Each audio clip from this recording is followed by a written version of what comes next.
Sports presents Hankook 24H Dubai 2025 Series Endurance Racing. Title sponsor Your Journey, India's #1 all-in-one travel brand. Powered by Q1Q Pharmacy, quality healthcare at affordable price. Your Journey, India's #1 all-in-one travel brand. Kashmir package starts from ₹15,000 only. Q1Q Pharmacy, quality healthcare at affordable price.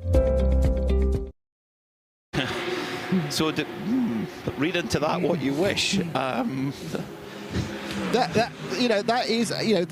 is a career in politics waiting for that team, but he says it wasn't quicker. I think we've assessed it wasn't quicker, or is it at least no quicker? It was, but there was a reason why they were doing it.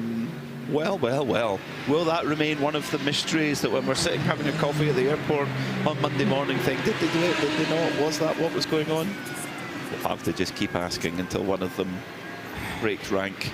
I've got a desk lamp here, we can shine into their eyes.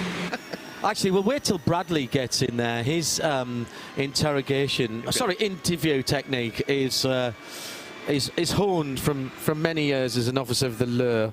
He'll get the pocketbook out. And is that right?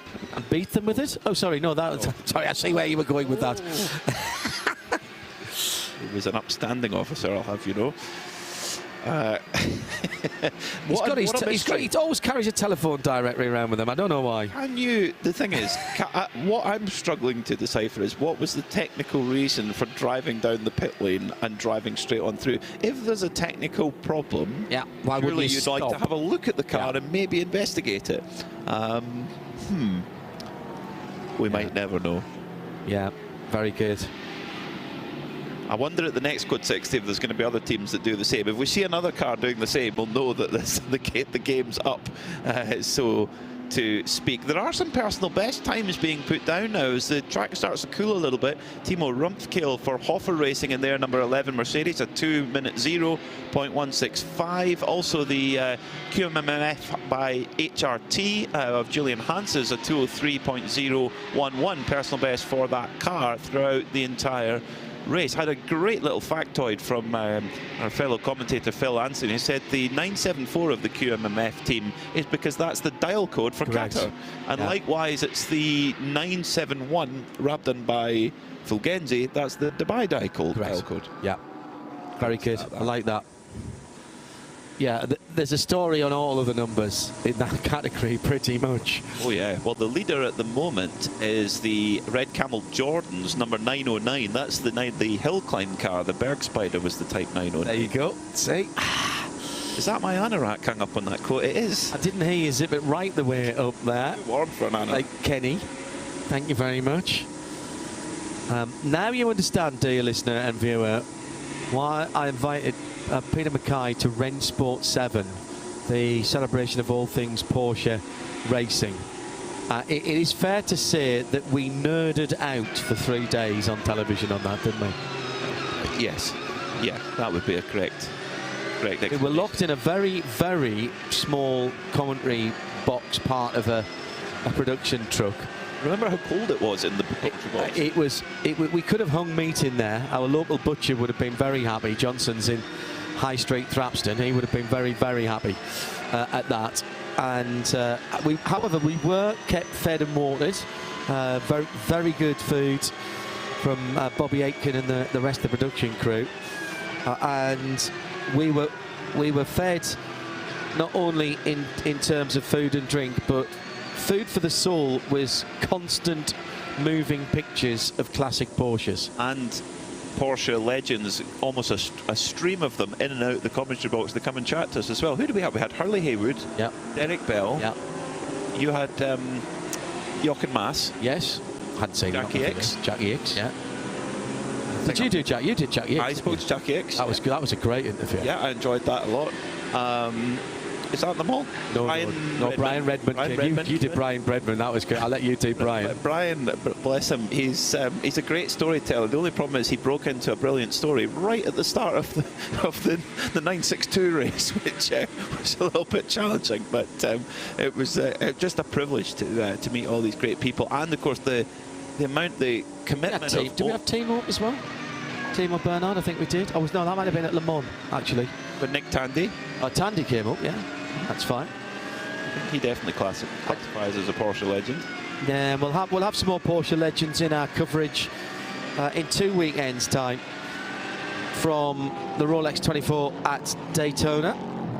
Already fixing up some special guests for our Global Broadcast Centre, which will move not next weekend, but the middle of the following week, overlooking another start-finish line. Very similar, actually, in terms of the position, except the cars are going in the opposite direction. We look directly down on the stripe at Daytona. We've got Yas Marina coming up before that next weekend. It has cleared up a little bit, and looking downtown at the moment, as we can do, particularly from our drone shots, the original central business district, if you will, the original city centre, with the what was the tallest building in the world, the Burj. Not quite time. No, we've probably missed its light show for this evening. Over at Festival City, they'll round about 20 minutes time. They'll be there. Weekend fireworks show. They've got a big sound stage there as well in front of the Mall, next to the Intercontinental and the Crown Plaza, overlooking the creek there.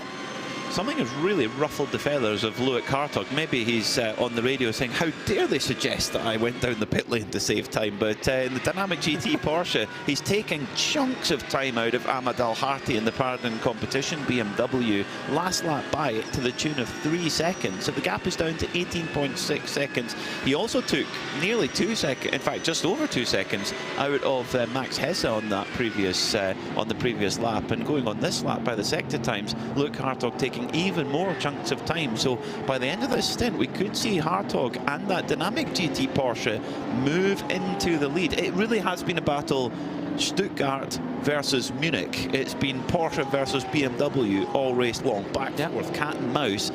But will we see any other characters coming into the mix? The Optimum McLaren, they're in 6th place. They're just getting closer all the time. They've clearly been paying attention to the Ted Lasso sticker on the coffee machine that just says, believe.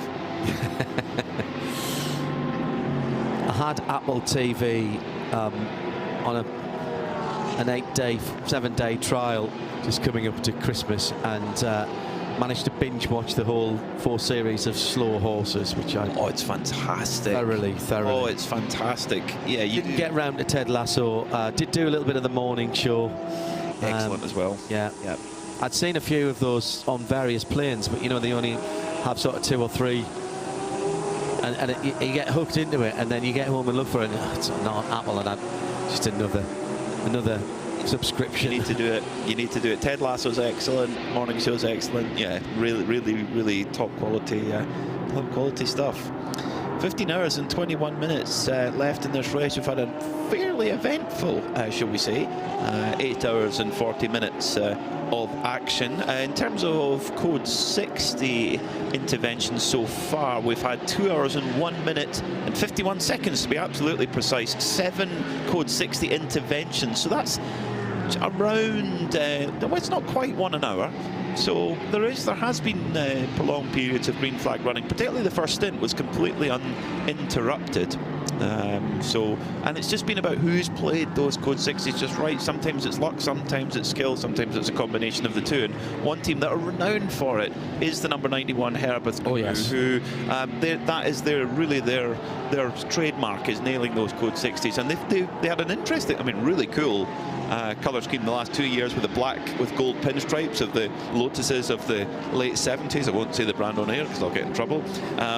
But the 91, they've gone from dark and mysterious to, well, looks like the curtains in Austin Powers' apartment. The 91 Herbert Porsche, it's almost like an art car, actually, in a way. And it's been driven at the moment by Jake Pedersen, a young American driver who unfortunately had a crash earlier in the week, but they managed to get it repaired. In style,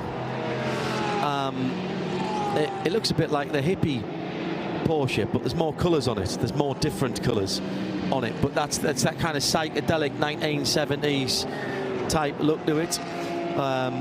Before that, there was do you remember the Apple Computers sponsored car? Yes. Yeah. Bobby Rahal drove that. That's right. At that, they retired at Sebring.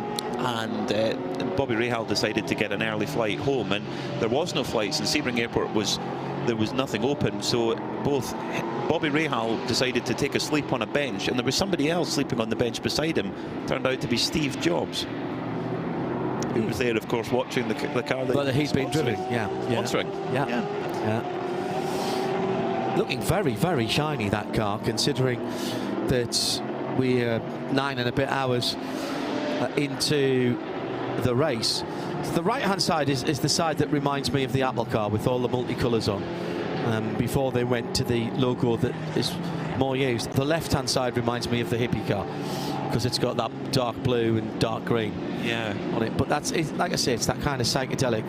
The responsible adult had a, I think it was an Andy Blackmore design hippie car t-shirt that was her favourite, and it literally fell apart. She wore it that much. The hippie cars, because it was in 1979-17 Longtail, which was actually a Martini car, and Count Rossi was very, very upset with it. It did still have Martini stickers on it, unlike the Pink Pig, which was a Martini car as well, but was not allowed to have any Martini stickers on it. They just had the Martini, the lines with the Martini logo on the back wings, didn't they? Right at the very back. The hippie car. The hippie car. Yes, yeah, that's right. Well, and don't forget the Pink Pig was a Martini car as well, but they absolutely said no, and it didn't have all the wording on it until the race. During the practice and qualifying, it had the dotted lines, but it didn't have all the cuts of meat written on it. For a car that was pretty spectacularly unsuccessful, it's become a legend. It has become the Pink Pig. Yeah. Well, and the Pink Pig nomenclature came from that car, from the factory itself, and they were not being complimentary about it at all. Oh, they weren't. The Truffle Hunter from Zuffenhausen, as it was known. But then, of course, the colours, the Pink Pig Mark II did go on to win at Le Mans in 2018 and GTE Pro. So I love the great colour schemes on cars. The 901, the Ajith Kumar racing car, the white with the red and the yellow stripes, I just can't get over. That's a Tunnock caramel wafer car. They need caramel wafer, yeah. Switch the white to a silver, and it's there. It's caramel wafer.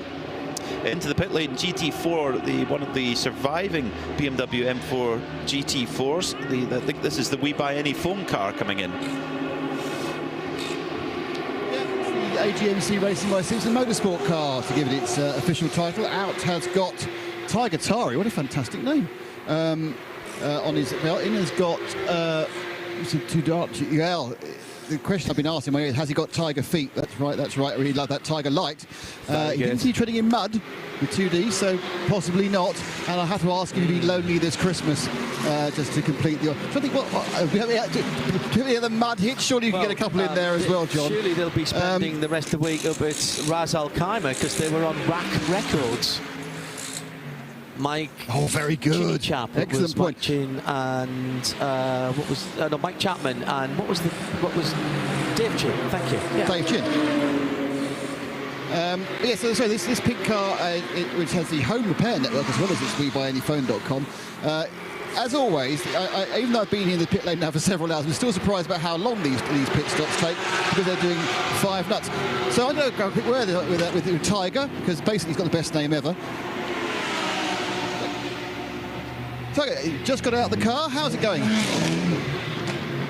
Say that again? I see, deafened by your own car there. How did this thing go? It's first time in this car, first time on this track, first time with 24 Series. A lot of first time and 115 minutes practice. Really didn't help a whole lot, but I'm learning. So your first time on here was in the dark. I mean, how much did you still have to learn when you actually left the pit lane? I mean, put it this way: once I killed the tires pretty early on, at 25 27 laps, I had to learn how to drive with bad tires, and I did get a little nick with my Porsche, typical. Other than that, just learning out into my knowledge base, and nothing wrong with that. Continue practicing, and all good. Good racing. And how are you enjoying the whole Dubai 24-hour experience? I knew you guys. I actually bought a car in Europe I was going to do in 2020 with COVID. No more comments needed. So it was, I have a race season in the USA. That's just, we're was a perfect opportunity to do some of the things I want to do eventually in endurance racing, like the Le Mans and the Rolex. I was like, okay, this is a great step to get out there. Here I am. And what do you run back in your home country? What do you run in the States? I have this, in the past I've ran Lamborghini Super Trofeo. It's a completely different car, but I have the same exact car coming in any day. So I was gonna run a Porsche GT4, bought the car to realize my torso is too high, head is by the age, it's not gonna work out. Same issue with the Lamborghini. I was all right. BMW is like a taxi cab, and so I just sticking with that. Obviously, I still fit in the Porsche GT3s and Cups, just not the GT4. So I'm a Porsche guy, but I also have a lot of respect for BMW, amazing cars. So you've got this GT4. Is your plan to get the Pilot Challenge, or is it a different event to go for? It's going to be running USA IMSA. That's what I'm going to be doing. I'll see you in 2 weeks in Daytona then. Well, I don't think we're going to be able to make it to VP Challenge. What I'm trying to, if the car comes on time, I'm still hopeful for the Michelin Pilot Challenge, which is the Friday race before Rolex. Worst case scenario, start with the second race, and I'm definitely probably going to come back here next year too. This was definitely a positive so far. Right, so okay. Get yourself a bit of a rest and then look forward. Thank you. Look forward to the next session where you know where the track goes. What was the last question? Look forward to the next session where you actually know where the track goes. Yeah, at least I figured out the track and how not to kill the tires, so I should do better this next time. Thanks, Tiger. Thank you. The mention of caramel wafer has sent me down an internet rabbit hole. Grey Dunn was the original manufacturer of caramel wafers, a biscuit and confectionery manufacturer in Glasgow in the late 1800s, I think. And they actually invented Blue Ribat. That's a Scottish biscuit. Really? Oh, yes. I used to have them at my grandmother's house. Yeah, yeah. Well, and that's why I only got caramel wafers when I went to my grandmother's, although she was born in Ireland.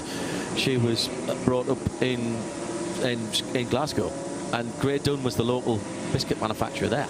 And they eventually, Nestlé's took that over, and Underrated biscuit, a Blue Ribbon. you think so? Yeah, underrated, very underrated. Good biscuit. A caramel wafer is very clever. Nick's just said it's massively overrated, the chocolate's too thin. Well, interestingly, of course, a caramel wafer is the Tunnocks caramel wafer now, which, does it still come in a dark chocolate variety as well, in the blue wrapper, the blue and white wrapper? It does, yeah, as does the tea cake. Does it? With a bit of jam in the bottom. That's... Yeah, very good. Very, very good. I didn't know that. Bit of penalty news. The 777 Almanar Racing by Team WRT. That car sits in third place, been leading this race on several occasions.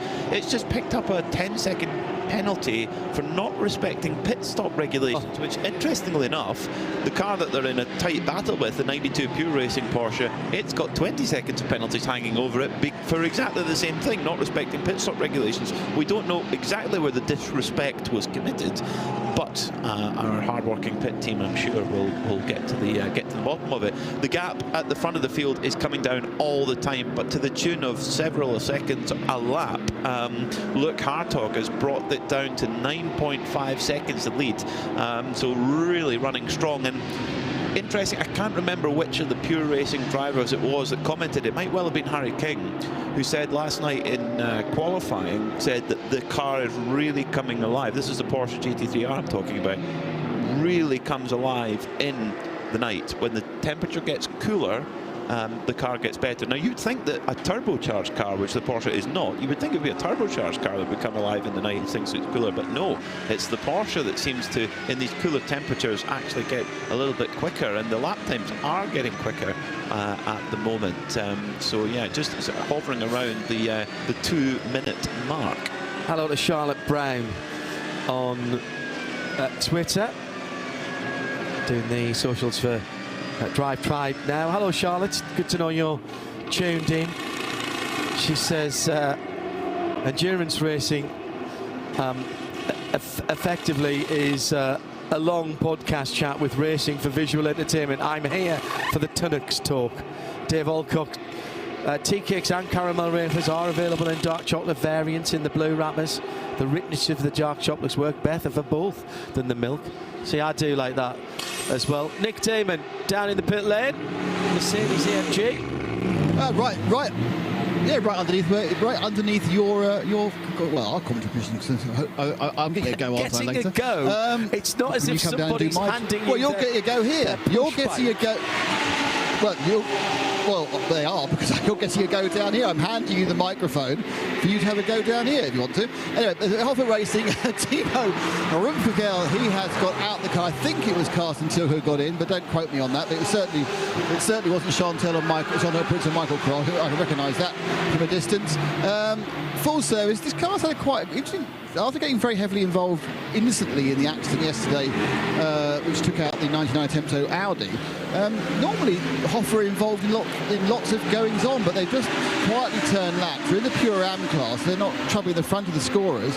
Where are they in the overall AM class, guys? The AM class, Hoffer Race, number 11. It's a very hotly contested AM class, actually. The AM leader is also leading the motor race overall by 8.4 seconds over Luke Hartog. So pardon competition, they really have been the standout team. That's Dr. Karsten Tilke, who's just got into that Hoffer Racing Mercedes, former winner of this race back in 2009.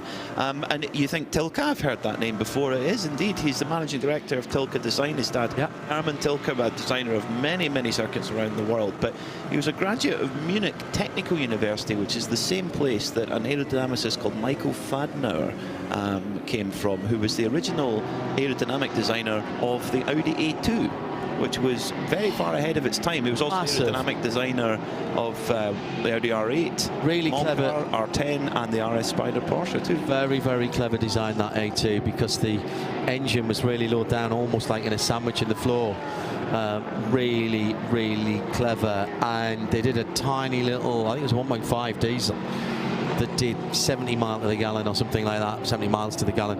A bit of a Marmite car. People either loved it or hated it, and we've got one each in our family, so I can't have one. That's all. I would have one as a runabout. Absolutely. Our responsible adult isn't a fan of the Audi A2. I'd have to get rid of a car or two first, obviously. Anyway, there's always discussion behind off fleet. So yeah, great to see Dr. Karsten Tilke. Doesn't do an enormous amount of racing anymore, but brilliant to see him here with the Hoffer Racing squad. The Kroll and Prince family outing. It's always a family affair with that team. You see all of them moving around in the paddock, and they've been long-standing supporters of this of the 24H series, and hopefully we'll see them throughout the season with their rumbling Mercedes. Coming down to 15 hours to go, and Nick, did we manage to get any comment from WS, the BMW, about that car? When we saw it being pushed back and they were having a look at it, in terms of the conflagration in that. Yeah, they were having. The last time I was there, which was well, when it came back in off the flatbed, they were having a good old stare in it. They'd taken it right back out of the garage. It now so it's actually back in the paddock at the back. Now it's back into the garage. So perhaps they're worried about fumes or unpleasant smoke coming from the fire. They're looking at it now. I assume they're assessing the damage to get the order into to BMW Munich in the morning, a Monday morning, for the spares. But they're certainly stripping stuff down, taking off the obviously burnt bits. Well, what would you like to know about it? Just if I can find out what started it, really. And how bad the damage, the underbody damage is. Sometimes a very spectacular fire, as you pointed out, Nick. If it's all just on the surface and it's fluid burning, it looks spectacular. It goes through the carbon fibre reinforced plastic bonnet, because that melts, and that can catch on fire. And carbon fibre burns very hot and very black smoke. But actually, it might not have done that much damage. It'll all be down to the wiring, I would expect. Yes, I can. Can you still hear me? Yeah, it's burnt all the plastic and off the top of the cam covers. For example, I'm looking at the alternator, and the alternator is absolutely untouched. Right. That sits really high. It's untouched. It sits really high. It's more to the left-hand side. The right-hand side's got of the V8. The right-hand side plenum is been burnt adjacent. The left-hand side, the left-hand side's gone completely melted to nothing. But yeah, it's wiring. So you know, if the wiring has plugs which you can get sort of at the back of the firewall, then it shouldn't be too much in sorting it out. It certainly hasn't, you know, in full technical terms, it's not affected any of the uppy-downy bits. So, you know, it's I'm not saying it's cheap, but it's not like that. That engine's not going in the bin. The actual, you know, engine bits are fine. Thank you, Nick. Hello to Elliot Lindemood. He's tuned in from the high desert of California. Sports car racing, morning coffee and great conversation. So 17 minus 8 is 11. So 11 o'clock in the morning, isn't it? No, 9 o'clock in the morning. Excuse me, Elliot. Thank you for tuning in. And hope you're enjoying it. Quite a lot of people who are on the Creventic Motorsport YouTube channel commenting on the quality of the pictures. Not just what they're showing, but the actual technical quality of the pictures. 60 hertz at 1080p. It is very good quality. Nullsweiswei Einsad, long-time partners for the visuals here, working with extra cameras, different positions here, and a couple of automated cameras as well, with the team on site and back at Cologne in their production centre, state-of-the-art production centre. For the audio, of course, that's going back through London. Tim Gray and the team with Rob Lomas on the desk at the moment in the studio. Wherever you're watching or listening, thank you very much for joining us. And a reminder that we're with you next week for a 6-hour sprint race from Yas Marina, Abu Dhabi, qualifying on Saturday, racing on Sunday, and all of the Michelin 24-hour series for 2025 covered live, free, with no blocks or no breaks throughout the season. So all of the European Championship throughout the all the way through to Barcelona. I'll get to Nick in a second, where we can hear a wheel gun not doing what the wheel gun's meant to be, because that's just rattling and not taking the nut off. I can tell that just from the noise. We'll also have the Porsche 992 Endurance Cup race with Creventic and Porsche Motorsport working together at Spa in the early part of September as well. And that was a great inaugural event in 2024. I suspect many more cars and teams and drivers. I was talking to Nick Tandy about that recently when we were sitting waiting for a plane together. He was come back from Petit Le Mans, actually, and he was asking me all sorts of questions. Earl Bamber, similarly, as well. Nick Damon, who's struggling to get the wheel nuts off?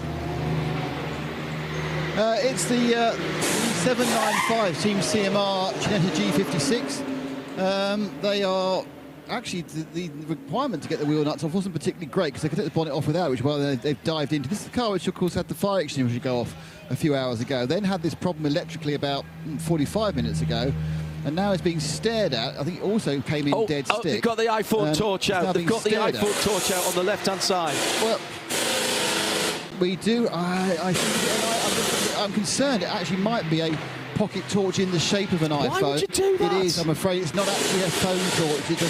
It's a torch shaped like a phone rather than a phone. It's close enough. If I see the other guy, the guy is just taking that. I'm sure he had a phone.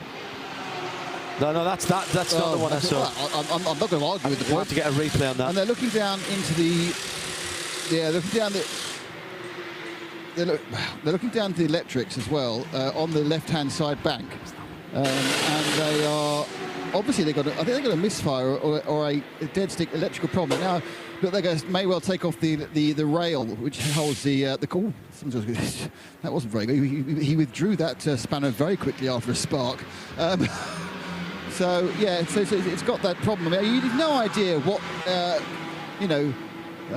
what sort of damage is done when those extinguishers go off and you clean everything up. And it doesn't, yes, it's not conductive, but it can get into all nooks and crannies and cause other problems. but they've had a, in contrast to the Touchwood clean run, the 495, the GT Forgenet has had, this one's had a lot of problems. And they're again now suffering an electrical problem. They have got an issue where they're getting the wheels off is causing some problems. Now, interestingly, John, I've seen a lot of people using these electrical drills powered by sort of portable electric drills to try and get the wheel nuts off, and they've all been failing. I'm not quite sure why they've moved away from the pneumatic drills, but it does seem that I'm not sure whether there's something about the way it's running that's tightening the nuts up too much. But I've seen a lot of people struggling to get nuts off these various single centre lock wheels up and down the pit lane today. We have completed another race hour, and there's now under 15 hours to go as we've just clicked past 10 o'clock in the evening here in Dubai. And it's a very warm welcome in every sense of the word to 2025's motorsport season, circuit racing endurance season, with the traditional season opener being the 20th running of the Michelin 24 Hours of Dubai, kicking off also a 2-race Middle East Cup for the Creventic 24H series, and starting the full season as well, with the European rounds to come later on in the year. And once again, what a fabulous calendar we have for 2025. Just about got there with that.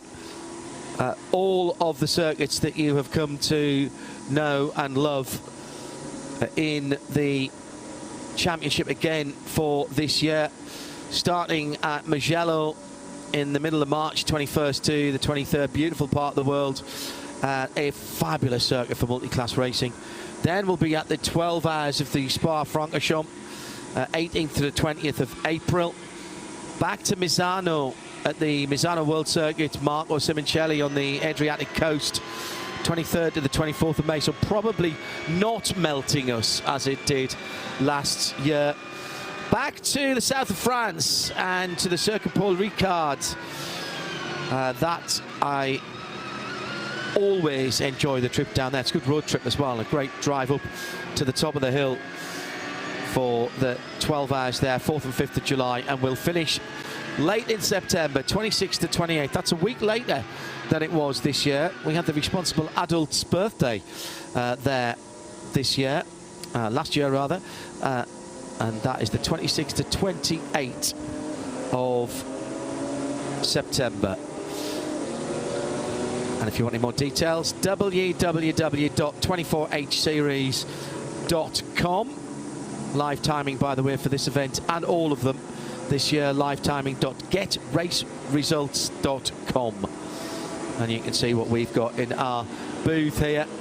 Stack of Michelin tyres being brought here, which Charles from Michelin explained to Nick very well at the start of the race. Unique at the moment to this series, and Michelin a huge commitment to this championship. Nick Damon in the pit lane for the moment has just seen the leader go past him. Yes, the red BMW M4 GT3 EVA. I want to call it an M3. I never like the fact they went the coupe go to M4. I mean, I know it's all about clever nomenclatures, but that's an M3. It should be an M3. It should stay an M3. That's my level of traditionalism. I'm not having that being changed. I'm pretty sure that actually what happened was that Amador Hartley stayed on board. And the interesting thing about that is they did change tyres. Now, changing tyres obviously takes, 25, 30 seconds. But they obviously feel there's more than 25 or 30 seconds in the car running on fresh boots. And of course, I don't think there's any issue with finances in this team. That's about 7/10 a lap, every lap. So you've got to get on with it. If you've got those new tyres, it could just be that they're trying to reduce risk as well, because if you try to double stint them, you get towards the end of the stint and the car's moving around, and it just takes confidence away from the driver. So yeah, looking for new Michelin tyres to give you that big grip. And we heard from Luke Breukers earlier on, who just in the 992 class, he just beamed into a big smile when he was talking about just how much grip the tyres have got, particularly in the first laps.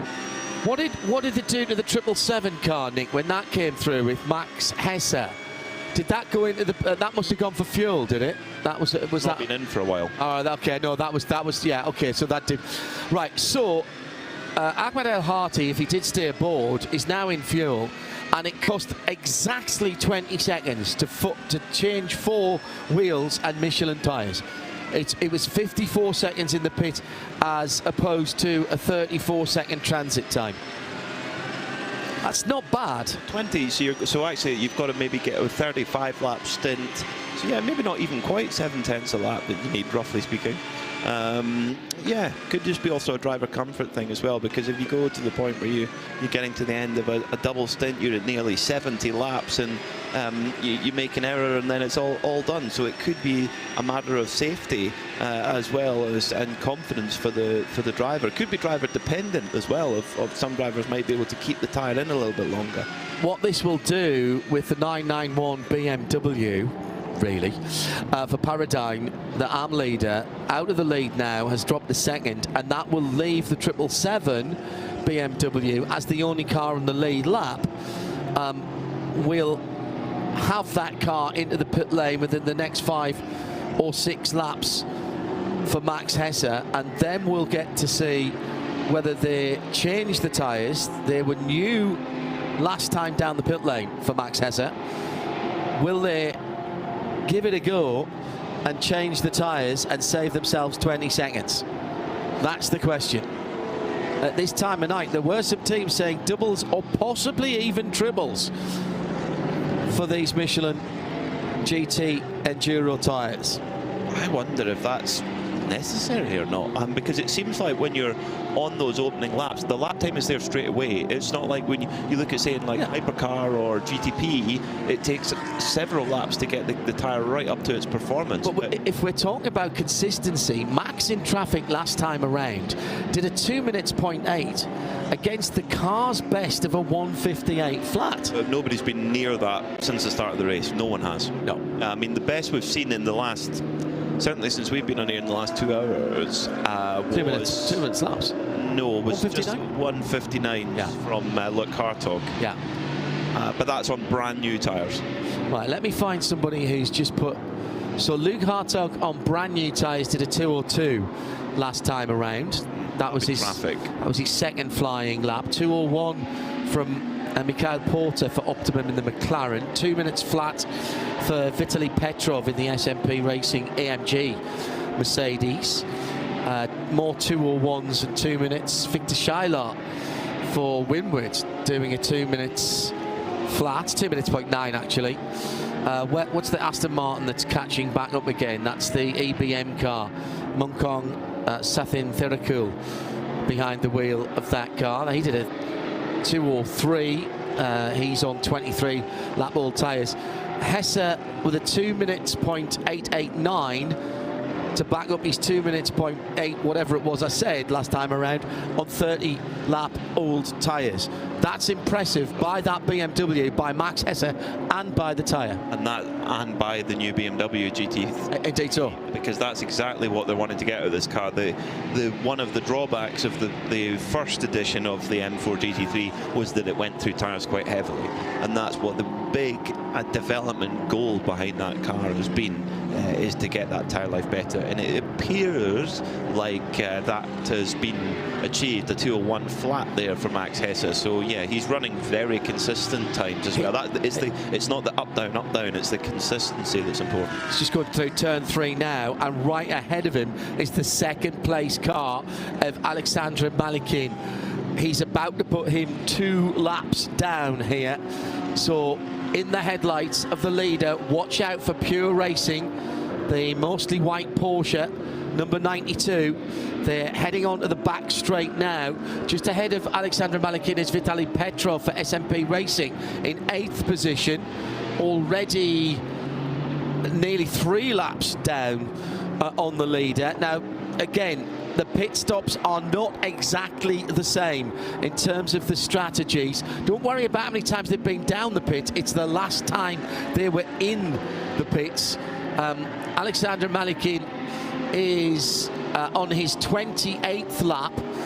and Max Hesse is on his 31st lap on the sets of tyres that they are racing at the moment. In third, Jake Pedersen for Herberth Racing is on his 24th lap. Behind that, we've got Luke Hartog on just his 4th lap out the pits, and Ahmed El Harti for Paratime BMW on his 2nd lap out of the pit lane.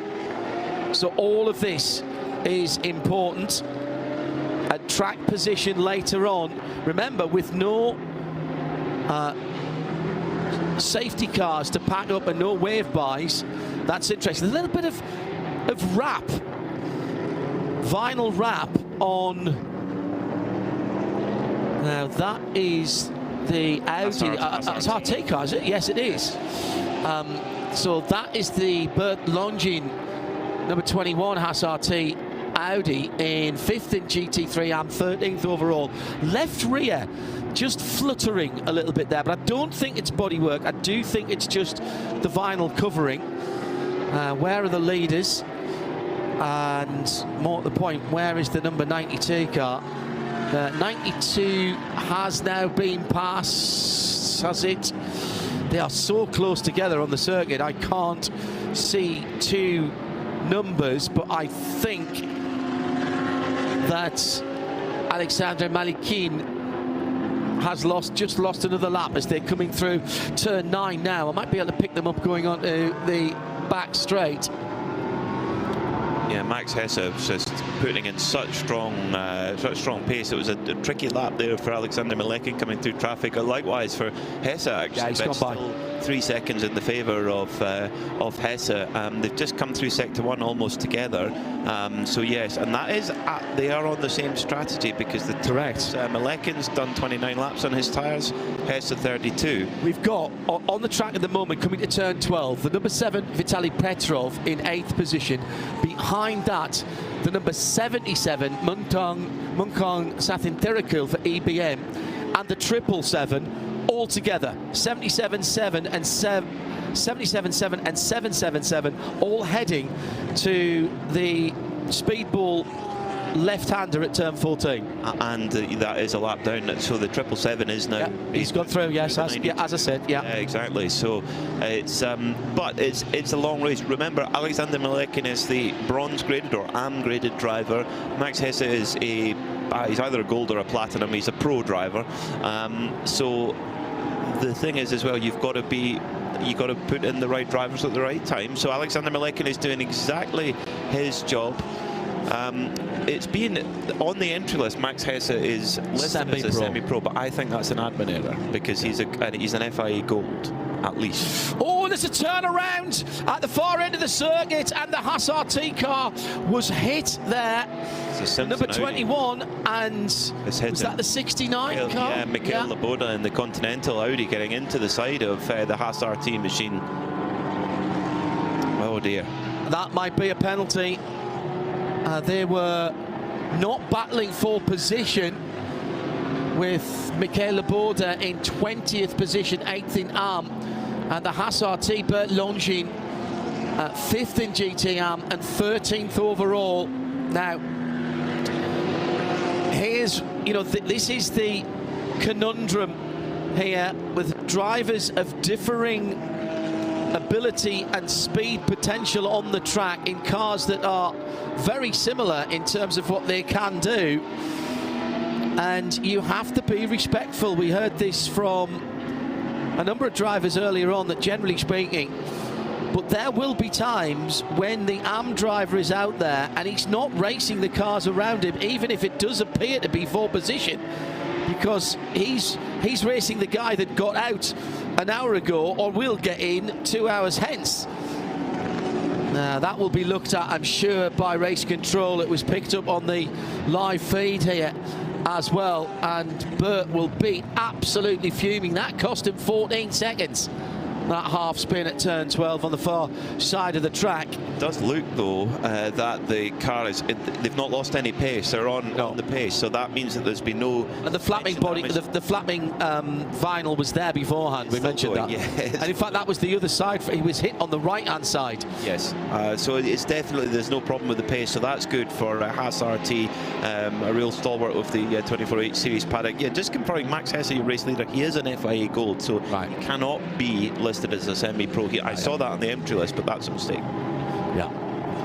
Alexandra Malikin going through in pure racing and is now a full lap back on the leader. So he's a lap and about where's the 92 gone? He's a lap and 2 corners. The leader has gone through 7 and comes to 8 now, and the second place car, Malikin, is a couple of cars and a corner and a half or so behind. Having said that, the leader's got a lot of traffic ahead of him and has still not got past Vitaly Petrov. That's because Vitaly Petrov did a 2:01.3 last time around. Max Hesse in behind him at 2:02 flat. Petrov is flying. Yeah. He's been really, really quick in this stint in that SMP Racing Mercedes, which has been run by the Haupt Racing team. Yeah, he had a 2 flat a couple of laps ago. So Vitaly Petrov, only 12 laps on his tyres. He's relatively early. A big difference. Yeah, that was his 8th lap on the tyre. He set that really quick time. So yeah, former Formula 1 driver, of course, raced for Renault, and who can remember the 2010 season finale where Fernando Alonso in a Ferrari could not get past him?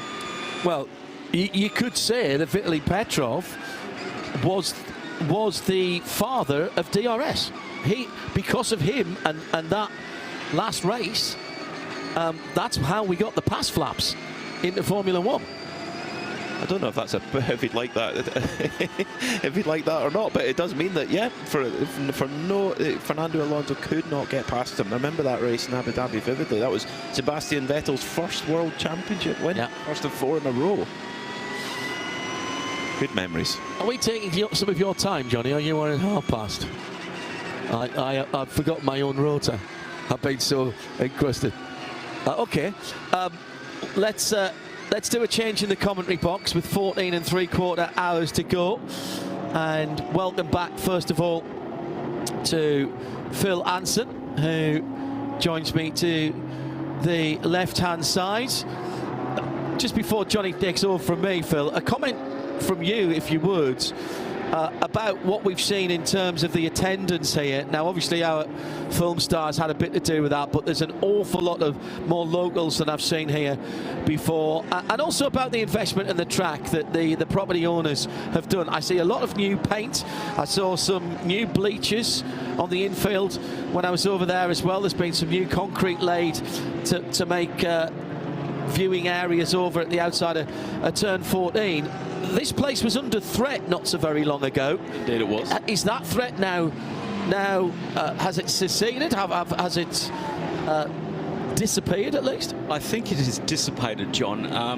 Union Properties and the management here at Dubai Autodrome have been on a mission for the last 3 or 4 years to make the visitor and racer experience much more pleasurable, and they've invested a huge amount of money in this place, especially with the new grandstand at turn 13, and down on the end of that you can see right from turn 3 all the way down to turn 10 and get them coming up through the bowl.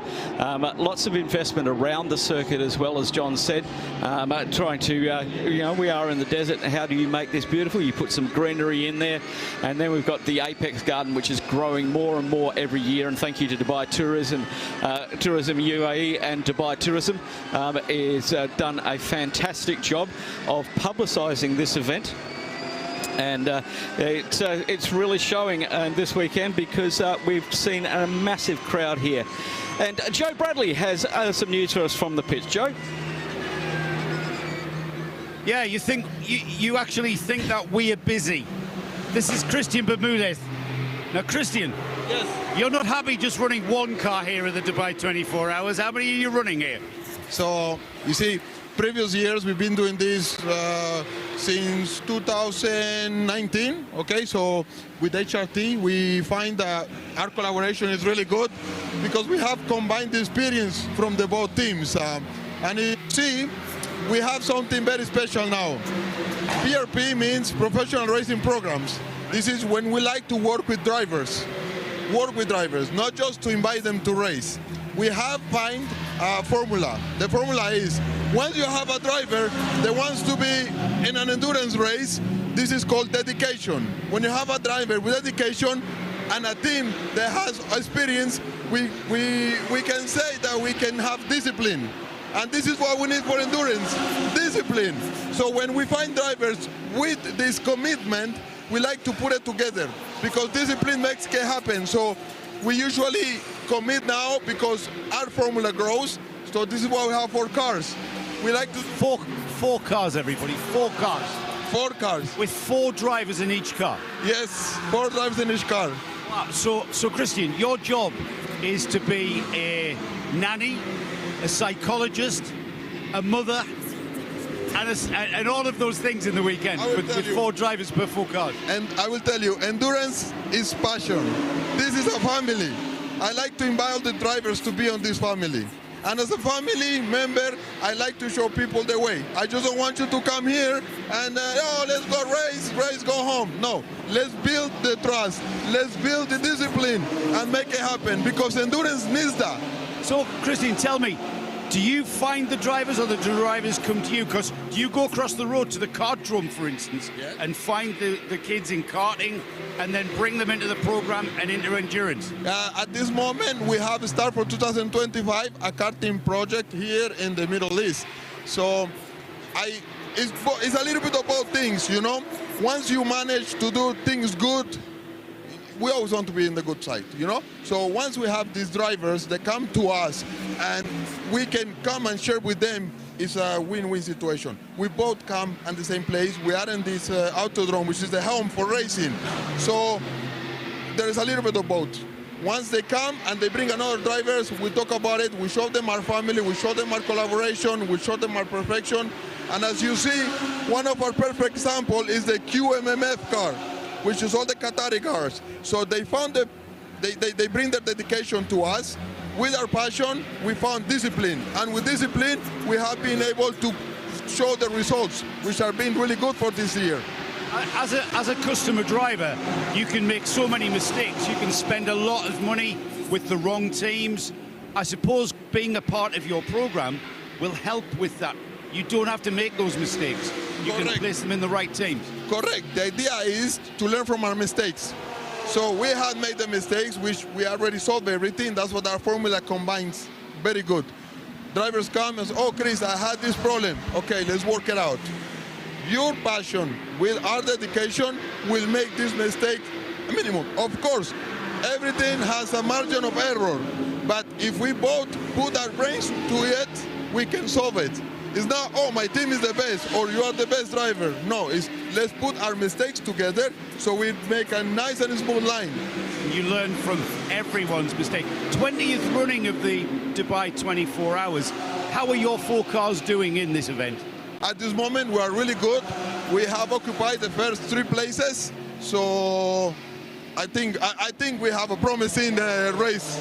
You have. The program is working. Well done, Christian. It's great to meet you. Thank you. Long may it continue. And thank you for welcoming us in this big family. Yeah, long may it continue. And you're right, we are one big family. We are. Crazy family, 24-hour racing. Non-stop. And after this, we're here in Jazz Marina for 6 more hours of full racing. Exactly. Thank you, Christian. Yeah, great not to meet just happy with 24. They're going to go for the full 30 spread across 2 weekends. I'll be honest, a kind of peer behind the curtain, we were invited by Creventic to go and talk to Christian, and Joe was given the instruction to head to their garage, and I'm so glad we were, because we wouldn't have known Christian otherwise to necessarily have a chat to and to know the background, and what a great communicator he is to start with. I'm not surprised that project's going so well, Phil. Indeed, with 4 cars here and building another team out of the kartdrome behind us, that is really impressive. He's bringing up young talent to put in the HRT family of cars now, the QMMF by HRT, plus the 3 other HRT cars that are running, which have all AM driver lineups, which means they get the AM advantage, 50% more, 50% fuel under code 60. So they've done their driver categorisation incredibly well to take advantage of that. And they're quick drivers as well, as we've seen on the leaderboard. So it's still a long way to go, 14.5 hours yet to go. They can still move up, but with the passion behind the drive between HRT and what they're doing in the Middle East, full credit, full credit. And another name, a team name synonymous with this part of the world, is Dual Racing by Huber this year. Phil Keane now at the wheel of the Mutran car. So Nabil, Ramsey, Sammy, all competing in that Dual Racing car again this year. Theo Overhouse they've invited to be as part of the team, and he'd bring back Phil Keane after he had a year away from their outfit for last year, but had been regularly part of their driving squad up until 2023. Just on the outside of the top 3 in 992 at the moment is the 950 from Dual Racing by Uber. The guys, the Mutrans sat it out last year. They didn't do it, and I did ask them, because they were here at the race last year, and I did ask them why, and they said we didn't get the right package time to get the right package together. We won't do it unless we've got a chance. And this year with racing with the Christoph Huber stable, and we know how experienced that man is in setting teams up. Winner of the Porsche Super Cup on multiple occasions, so they're in good stead at the moment. Still a long way to go, and they can creep up that leaderboard. Definitely, it won't take them long at all to remember what they have to do, even though it's been a couple of years. But they've got so much experience. They've been racing here for many, many years. You don't forget this circuit. No. You're just in a different car and a slightly different setup, new Michelin tyres, and everybody's got used to it, and it's great to have them back. They race in remembrance of their lovely father, who I spent many years chatting with in the paddock, and he's always here with us in spirit.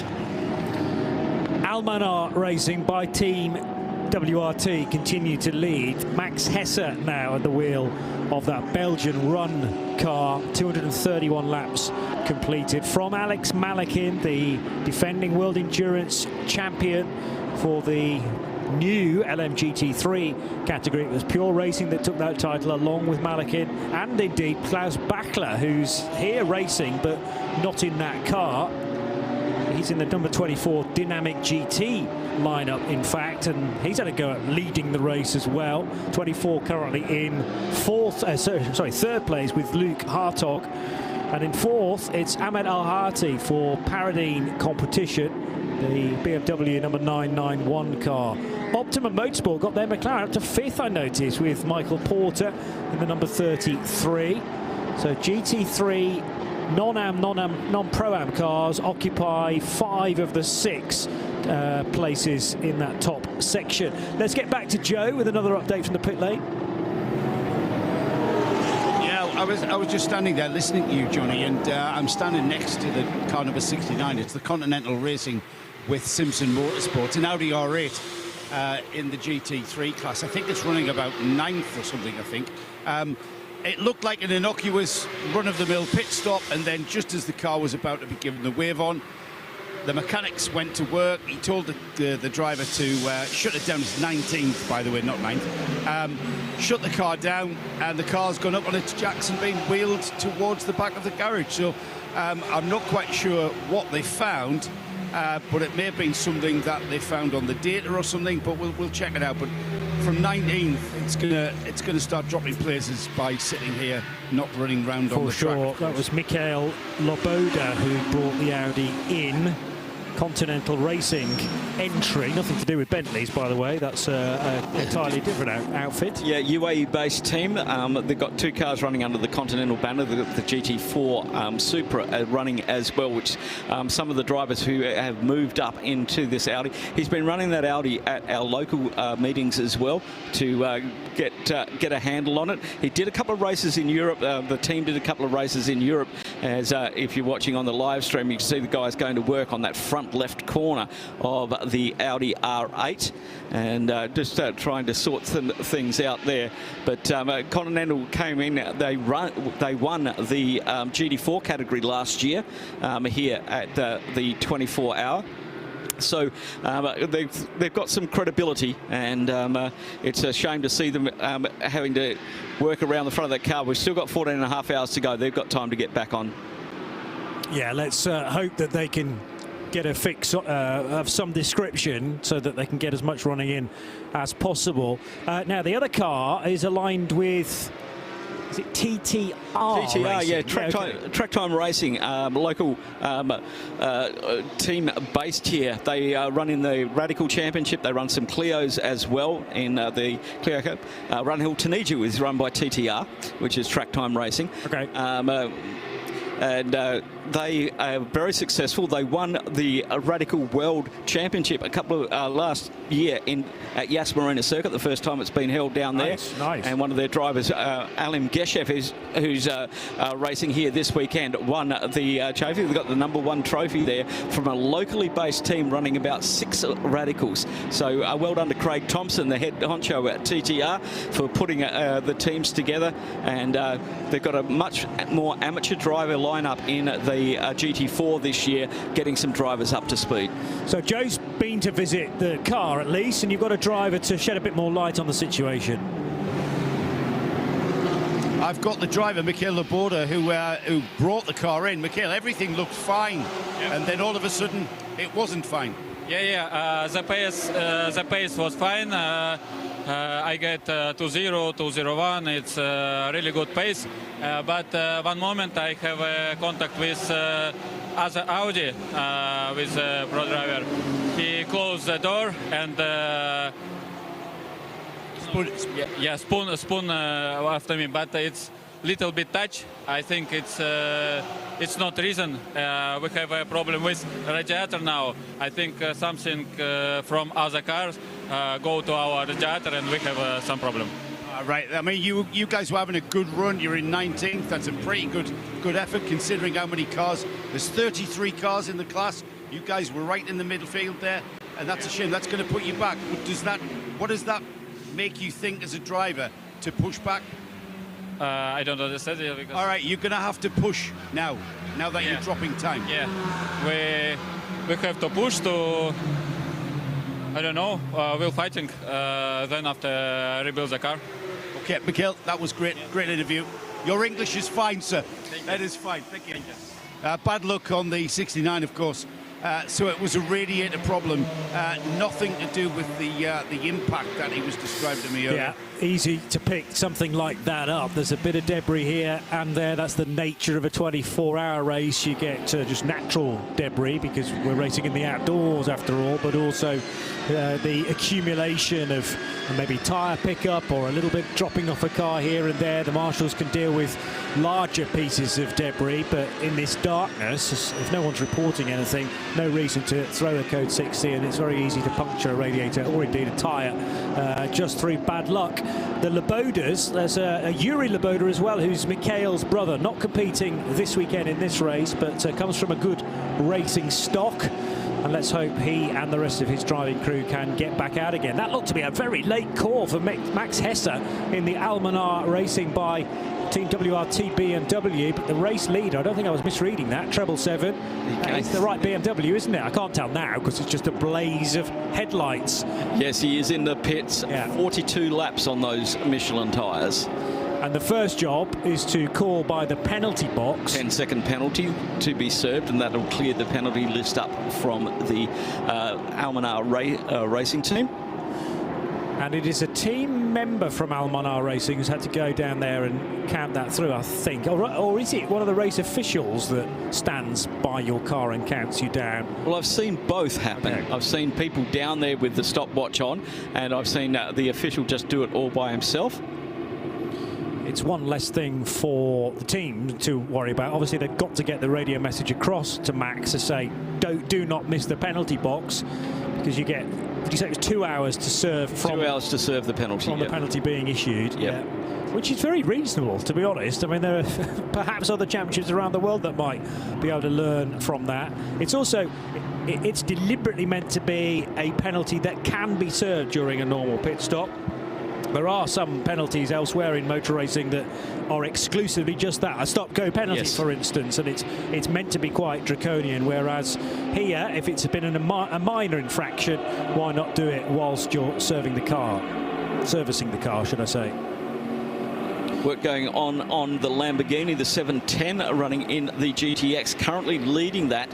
Gerhard Wertzinger was at the wheel before that came into the pits. It looked like that's had a bit of contact and a bit of million mile an hour tape going on the front left of that beautiful looking Lamborghini. So thanks, Joe. He has stayed in the car, so it looks like he's going to double stint that as they're really trying hard to get that bonnet clip down. So a little bit of work going there on the pointy nose. Bit more tape will go on. So Gerhard Wertzinger, the very German-sounding American, he's driving with compatriot Don Yount, and then JJ Song, who we commented a little earlier on being at the wheel of the 710 Lightbert Motorsport Lamborghini. That was still in daylight hours when he was leading the GTX division, and they are still there. Very difficult for the other GTX runners to unsettle that Lamborghini, despite the running repairs that have to take place. Well, they got 6 laps over the IRC GT at the moment, so they can take their time, do this properly, so that nothing falls off. As that million mile an hour tape continues to be plastered over the front and taking away that beautiful paint job on the... Yeah, exactly, Joe, you're going to have a chat to them about that. Very disappointing, and they haven't really sort of made it blend in with the car livery as well. Where's Brendan? Brendan! Let's have a word. I've got to say, we're disappointed there was no blue tape. We're very disappointed there's no blue tape. Black on blue. That great job, effective job, but aesthetically very poor, I've got to say. I'm going to have to mark you down there for life. Yeah, I think it's minus 10 points or a drive-through penalty, right? No blue duct tape. I'll go and have a word now. No blue duct tape. You've got a blue card, no blue duct tape. Do you have any idea what that damage was caused to the bonnet clips? Yeah, I think Gerhard had a contact with the car, maybe, late in the night. Just one of those things. So busy out there and really tricky in the dark. I think the headlights on the cars are so bright, so it's very tricky to get a perception of the depth and how close the cars are. And I think he just made a mistake. So just one of those things. Are you supposed to be lying down in a dark room, seeing as you're not in the car, instead of strutting around in your shorts and t-shirt? No, I just did a double stint. Got a wee back rub, and I'm about to put my suit back on for another double. So. All right. So when are you due in? About an hour or something? 50 minutes. I'll be in the car. So in 2 hours, and then I can have a sleep after this. That's why you feel wide awake. Yeah. Yeah, that's it. I just had a cappuccino. So. Have a word with Lightbert about that blue tape, will you? I mean, it's going to kick off on YouTube, I can tell you, Brendan.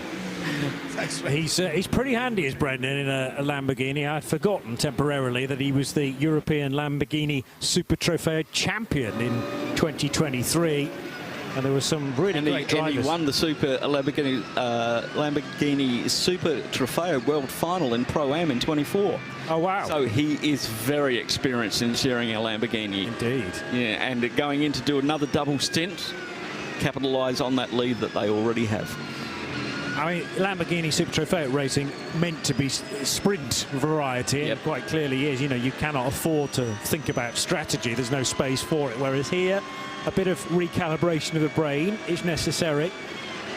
He's still going to be hard at it over for a couple of stints, and it doesn't really matter what time it says on the clock. Here in Dubai, if you're elsewhere around the world, it's coming up to 20 to 11 in the evening. We've been dark from... What time was sunset? I didn't take note of that. Between 5:30 and 6, around that time. Okay. And it was pitch black at 6:30. Yeah, well, it happens so quickly, as you've already made the point. The sun just drops away from the skyline and disappears for 13 hours or so. Not going to see that again till 6 minutes past 7 tomorrow morning. And that ties in quite nicely, we were saying earlier on, with 6 hours to go then in the race. And psychologically, that's a massive step. It's the third stanza of this race. You have the afternoon stanza, you have the night stanza, and then you have the run to the flag stanza in daylight. And that's when everybody gets that second wind and ready to go again. And it's a long way away, as Brendan just said, but he's going to get back in for another double stint. Wow. But at this stage, you're just thinking bit by bit, aren't you? You're just, you know, if you're about to get in ahead of a double stint, then that's manageable. 2 hours, you know, it's a long time, and the body's going to take some punishment. But you can think, well, I can get through that, and then I hand over to my co-driver, and they might do another 2 hours, and just walk your way slowly and surely through the race. I think it's the same with the team managers. They reset at when the sun comes up, and they look, okay, what have we got to do to get places now? Yeah. Where are we at? What can we do in the remaining time, the remaining 7 hours? Because that is a long time in a motor race. Lots can happen in that. Just picking up that Loic Hartog in the dynamic Porsche has got back into the lead, 39 seconds ahead of Ahmed Al-Athi in the Paradigm competition car, who's 59 seconds in front of Al-Faisal Al-Zabar in the team Almanar Racing. So it's still tight at the top, and we've seen this ever since we started this race. These top 6 or 7 teams have just been swapping positions. It's a couple of Porsches at the top, it's a couple of BMWs, but as you said, there was the McLaren from Optimum Motorsport is slowly creeping his way back into real good contention at the moment. Harry King just on an outlap from a pit stop in the Pure Racing Porsche, and currently running 5th in GT3. He's a couple of laps down on the leader at this stage, but I'm just looking at Loic Hartog. He's doing 2:07s, right? Seriously, he's got 19-lap-old Michelins underneath him, and the next driver behind him is doing 2:03s. But once again, we have to take that into account, that they will deal with traffic at different times. And isn't it terrific for the official name Sultanate of Oman to have 2 of their drivers in the top 3 of the Dubai 24 Hours this far into it? We know all about Ahmed Al-Athi for Paradigm competition, but then in the other BMW, the Almanar Racing by Team WRT car, as you said, Al-Faisal Al-Subaya has just taken that car over from Max Hesse, and the Omani flags looking resplendent on my timing screen in those 2 positions in behind Dutchman Loic Hartog. And the BMWs really benefiting, it would seem, from this evolution pack. The first time we've seen it in proper action, but those BMWs are very neatly placed. One in the AM category, one in the Pro category within GT3, and looking strong. 3 cars remain on the lead lap. Well, I'm just looking at what happened yesterday with the change in balance of performance with the Porsches, the GT3Rs. They got hit with a 20-kilo ballast for today's race, on top of their 30 kilos that they already carrying for bringing a GT3 car. So obviously they look really quick in the in qualifying, and they've been brought back to the field, but dynamic with Loic Hartog at the wheel is still lapping in 2:01s, two flats on 20-lap-old tyres. So he's getting a very good run in this car. But we had probably 15, 20 minutes ago when John was on, there was a whole heap of Porsches. There was at least six Porsches in the top 10. And so as it changes around, as the strategies unfold, they're just swapping backwards and forwards. And this has been a continuous thing since we started, Johnny. The other thing is, for Mercedes fans, it's starting to look a little brighter. There are 3 now in the top 10. The highest position one is in 5th spot for SMP Racing and Vitaly Petrov. However, now a drama right after turn 16 for the Neutron Porsche. It's Nabil who took over from Phil Keane in the last pit stop, and a spin for the 950. Now, we've had a very nasty spin and crash for a Porsche Cup car really early on in the race. Thankfully for Nabil, he kept it out of the wall there and is able able to continue on without a scrape on the car. I think he must have lost that around midway around the corner, and he's just turned it tighter to get into that gap before the Armco starts. And he's just backed it in there nicely. That's track experience. Yeah, I was That's just track experience. Entirely. They might have been away for a year, but they know all about when it does go wrong, how then to deal with it and try and not make it worse. So well, he's got his brothers to deal with if he does something really bad. They'll be waiting on the front of the garage. Don't want to get involved in that. Family argument. Yeah. Fist in palm, rather, just ready to go. What have you done? But no, I think they'll be okay with that, because it could have been a lot worse. Oh, most definitely. Well, I've seen quite a few cars. I was standing outside and we had one of the other Porsches spin there earlier on, but ended up in the middle of the circuit sideways, and really difficult because cars coming down to 16, they fly around there in the GT3 category. And yeah, it's not a nice place to be as the 24 goes a little bit off track there, getting around some back markers down through the middle and just scything through the back markers now, making it look absolutely effortless. It doesn't matter how many times we witness that, you still cannot do anything but to kind of breathe in for a moment and make sure that the car, especially when it's the leading car, get through safely. And again, there's a bit of slow-moving traffic here that Luke's going to have to deal with patience. And whilst we enjoy the continued action at this year's Dubai 24 Hours with Michelin, we can hear from Joe again. It feels like just a few moments ago that you guys were describing the Haas RT Audi getting involved in an incident. This is the driver, Bert Longin. Bert, you had an incident out on track that I think we saw on our cameras. Tell us about it. Yeah, the only pity that it was also an Audi. So that I don't like, you know. We are Audi drivers, so we don't have to push. I was on 1 hour 50 in the car, and the tires were dead, so of course I was slower. But anyway, he had to wait when it was open, and I would let him pass. But I will speak with him.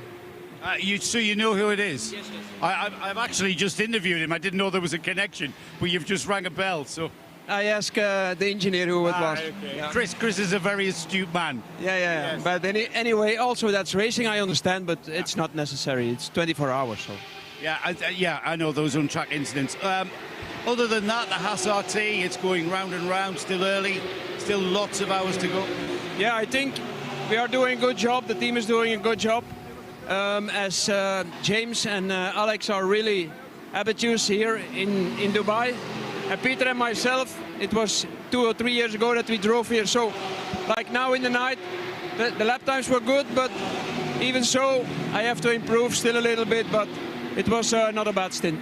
We mentioned Chris de Donker is the team manager in there. Is he the one? I mean, Chris, I'm familiar with Chris on the pit wall, engineering in your ears, but Chris is he still influencing how you guys engineer the cars on track? Yes, like we have a Chris and we have a Christian. Yeah, I've worked with Christian as well. Yes. Yeah. So, but anyway, it's a team that don't give you stress, so you can really think about how to do it all the time. I know to stress you up and make stupid mistakes. So it's the first time with this team. It's the first time in many years in the GT3. But I have to tell you, it's a strong team. They do a very good job. Well, you're doing a really strong job. I expect to see you there, Bert, at the end of the race. Okay. Good luck. Good luck for the rest of it. Fingers crossed. Bert Longchamp and the Peter he talked about. It's a surname I always struggle with. I think it's Peter Gulinks, both Belgians. And Alexander Bukatsov's part of that lineup as well, but he's an ultimate pro, is Bert Longchamp.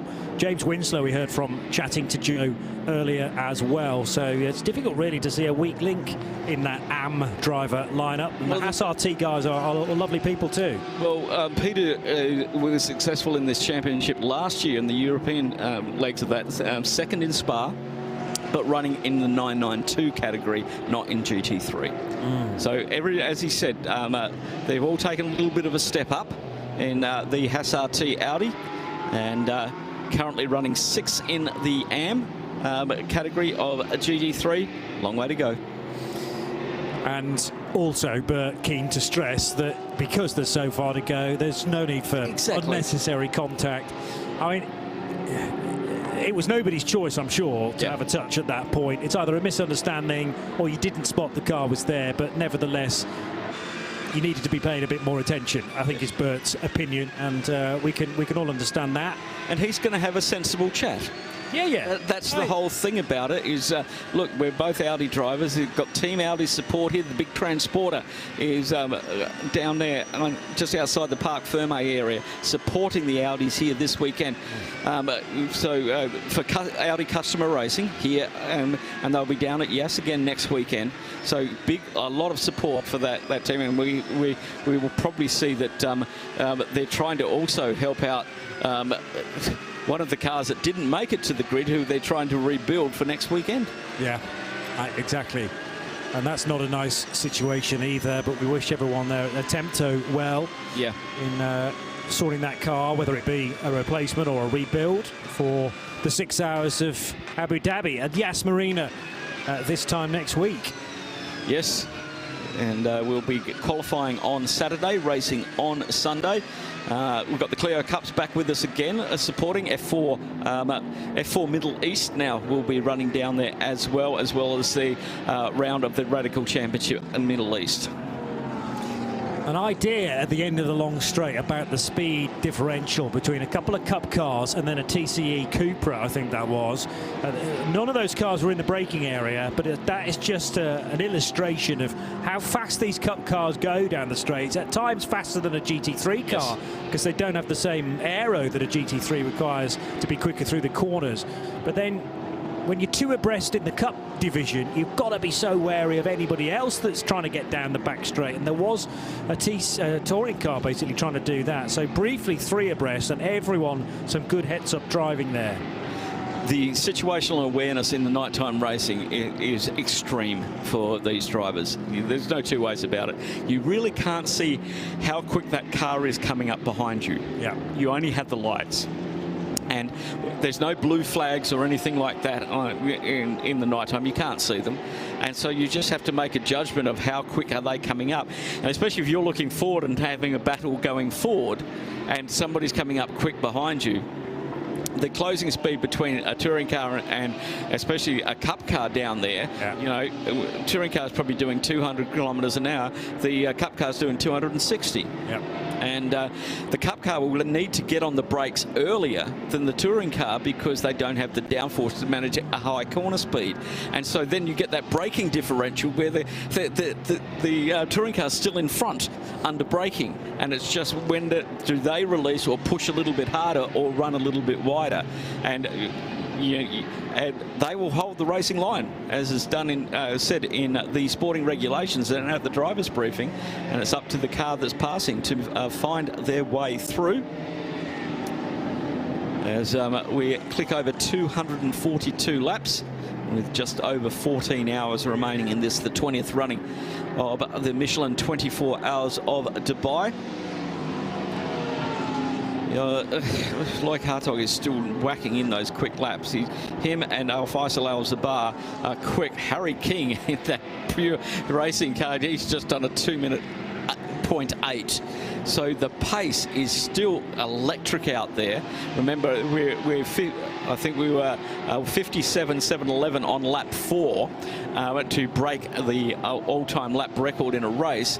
But by then, everybody else we've all dropped back into the 2-minute barrier in the GT3s, which what that's doing is they're making sure their tyres last. But the 992s now are doing the same sort of things, and they're around in the head of the 992s. They're in the 206s. Okay, so what I'm seeing this year, rather than say last year, the 992s had Cup cars had a much more advantage running in the straight line, but the performance of the GT3 cars has now grown to such a point that if a 992 Cup car has a full tank of fuel and you have, say, a third tank of fuel, you will be quicker. You'll get more drive out of the corners. So, and it also depends on the caliber of driver that you've got behind the wheel at the time. The other thing I had to quickly look up, because I always forget, is whether the Porsche Cup cars we were talking about, 992, have ABS. They do not. No.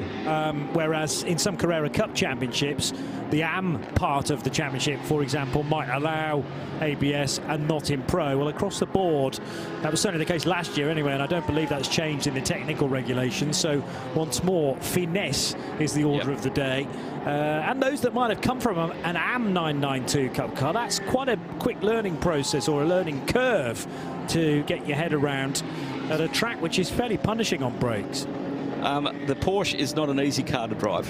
Full stop. Full stop. I've done laps around here in a Cup car. I came in after 3 laps. I just can't deal with the weight at the rear end of it. Because I come from front-wheel drive. I come from, I race front-wheel drive cars and radicals, and it just felt so wrong. Yeah.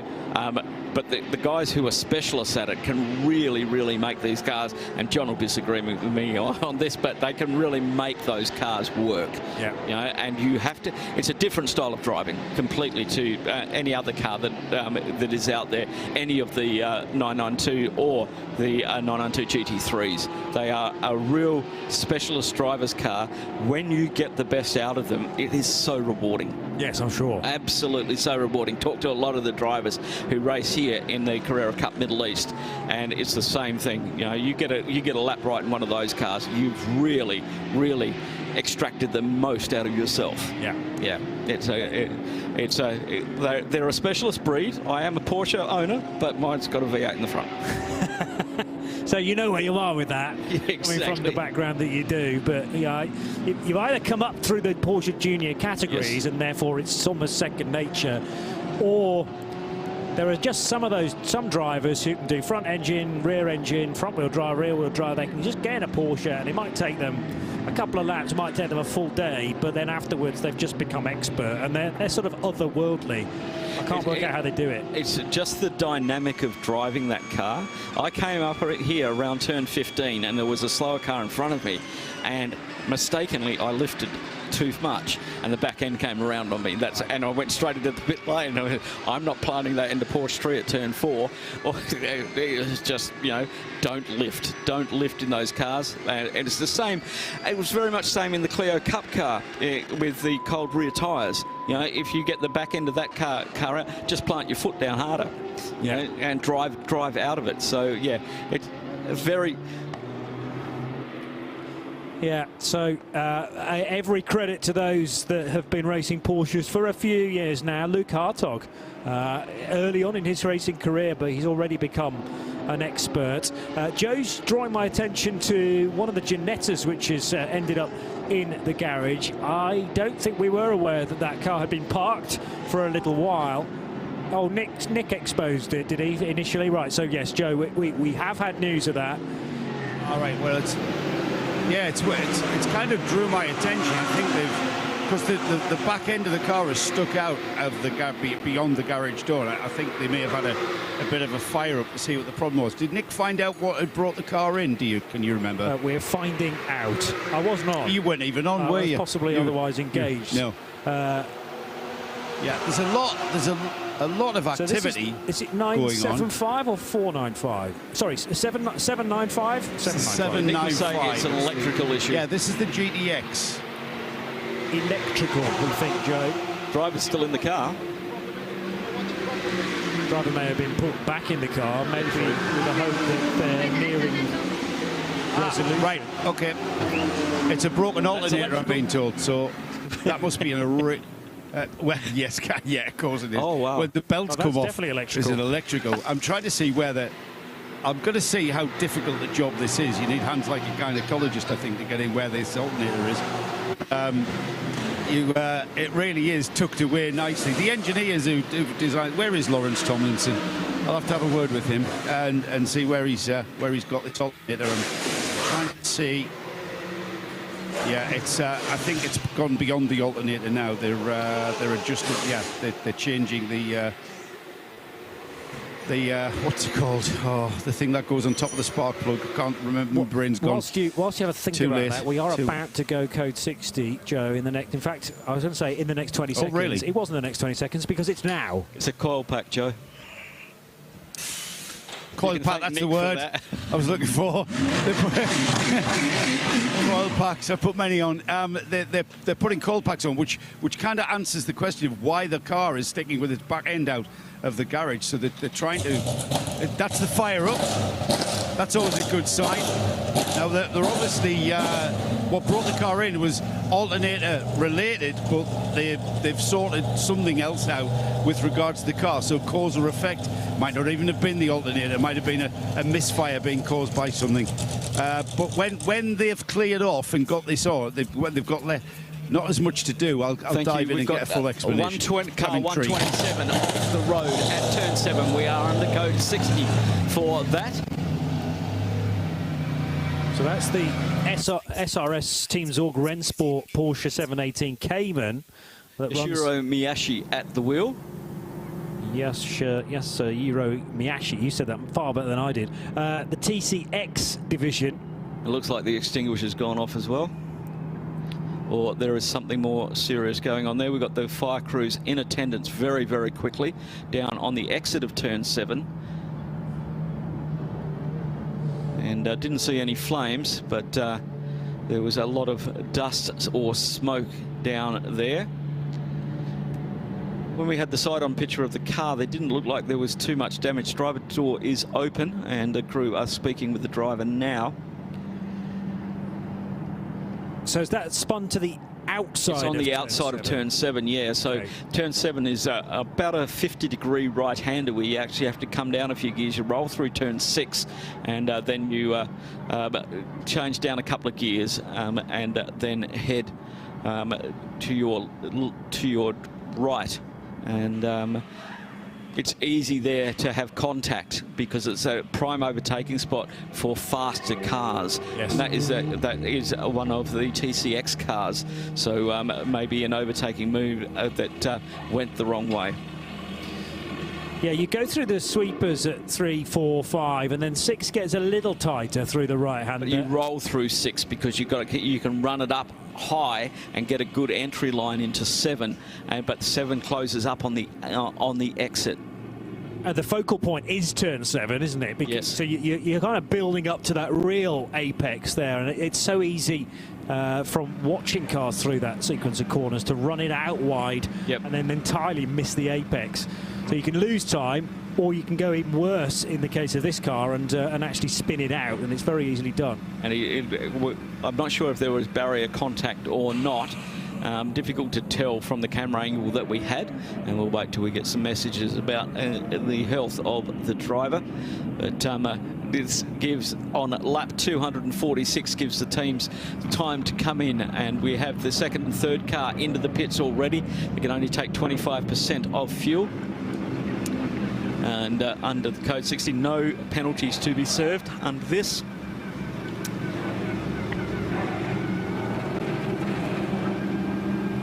Car is going to be it may be brought back. It looked like it still had 4 wheels on it. Yeah. It was just the issue of there was a lot of smoke around there, or dust, so it was difficult to see. Would you believe it's actually next door to the Ginetta pit where I was standing? I thought, oh, Team Zorg Rennsport, where are they? Oh, there they are. So I'll hang fire on this Ginetta job. They still keep firing it up, but I'll see what they will. Hopefully they'll recover the number 127, the Cayman back here, and we'll get a look at it. You know what Team Zorg Rennsport will do, no matter what it is? Fix it. Yeah, I was going to say. And try and repair it. They have a record of never giving up. Now that's one of the cars that can take 100% fuel, the only one in the field that can take 100% fuel under code 60, because it's not the same as the GT4 Cayman. Okay. Because it's running in TCX. It's the 127 that's had the problem. Yes. So if it could get back to the pit lane, and they keep the code 60 ready, you can take his full fuel load. This could be massively beneficial, but they've got to ensure that the car restarts and that it's still straight. We've seen one angle of it, and it does appear to be, but we shall wait and see. But this has pushed the button for so many other crews and teams. Of the top 10 places, we've got 5 of them in already. I don't think I've missed a stop. Of course, it depends where you are around the track as well, because you're restricted to 60 kilometres per hour. You might be desperate to pit, but you're going to have to wait to get to the right portion of the track to do so. Indeed. The vehicles are still down there. I still think that may be able to either flatbedded or towed back to the pits. We'll keep an eye on that. Obviously, we don't know if it impacted the barrier or not. They've got the flatbed down there and getting the car onto the flatbed right now. I see some of the race direction guys down there as well, having a look at that barrier, making sure that that's still in a raceable condition. So it is on the exit of 7 on driver's left, and just past where the curbing ends. And yeah, it's one of those corners where the quicker cars will throw it up the inside, because then they get their run out of 7 through the 8-9 parabolica, and they basically don't want to wait until 8 or 9, because then that's going to destroy their speed down the straight. Yes, and so important to be, well, marginally slower into 8, but you've got to get the exit speed out of 9. That is the crucial thing. It is. So you can be compromised slightly at 7, not too much of an issue. But we don't know yet whether the 127 car had a moment on its own, or whether there was some contact to initiate that. It's obviously slightly more serious than Phil and I had thought at first, because of the need for a flatbed. Even if that car does come back to the paddock, therefore not completing the lap under its own steam, it will be permitted to rejoin the race, just as long as the car is still fit and able to do so. So if they get it back running again, it'll be re-scrutineered for safety reasons. Obviously, we will, driver 127 will go to the medical centre. Hopefully, he will get the correct band if he leaves the medical centre, and be able to continue on racing.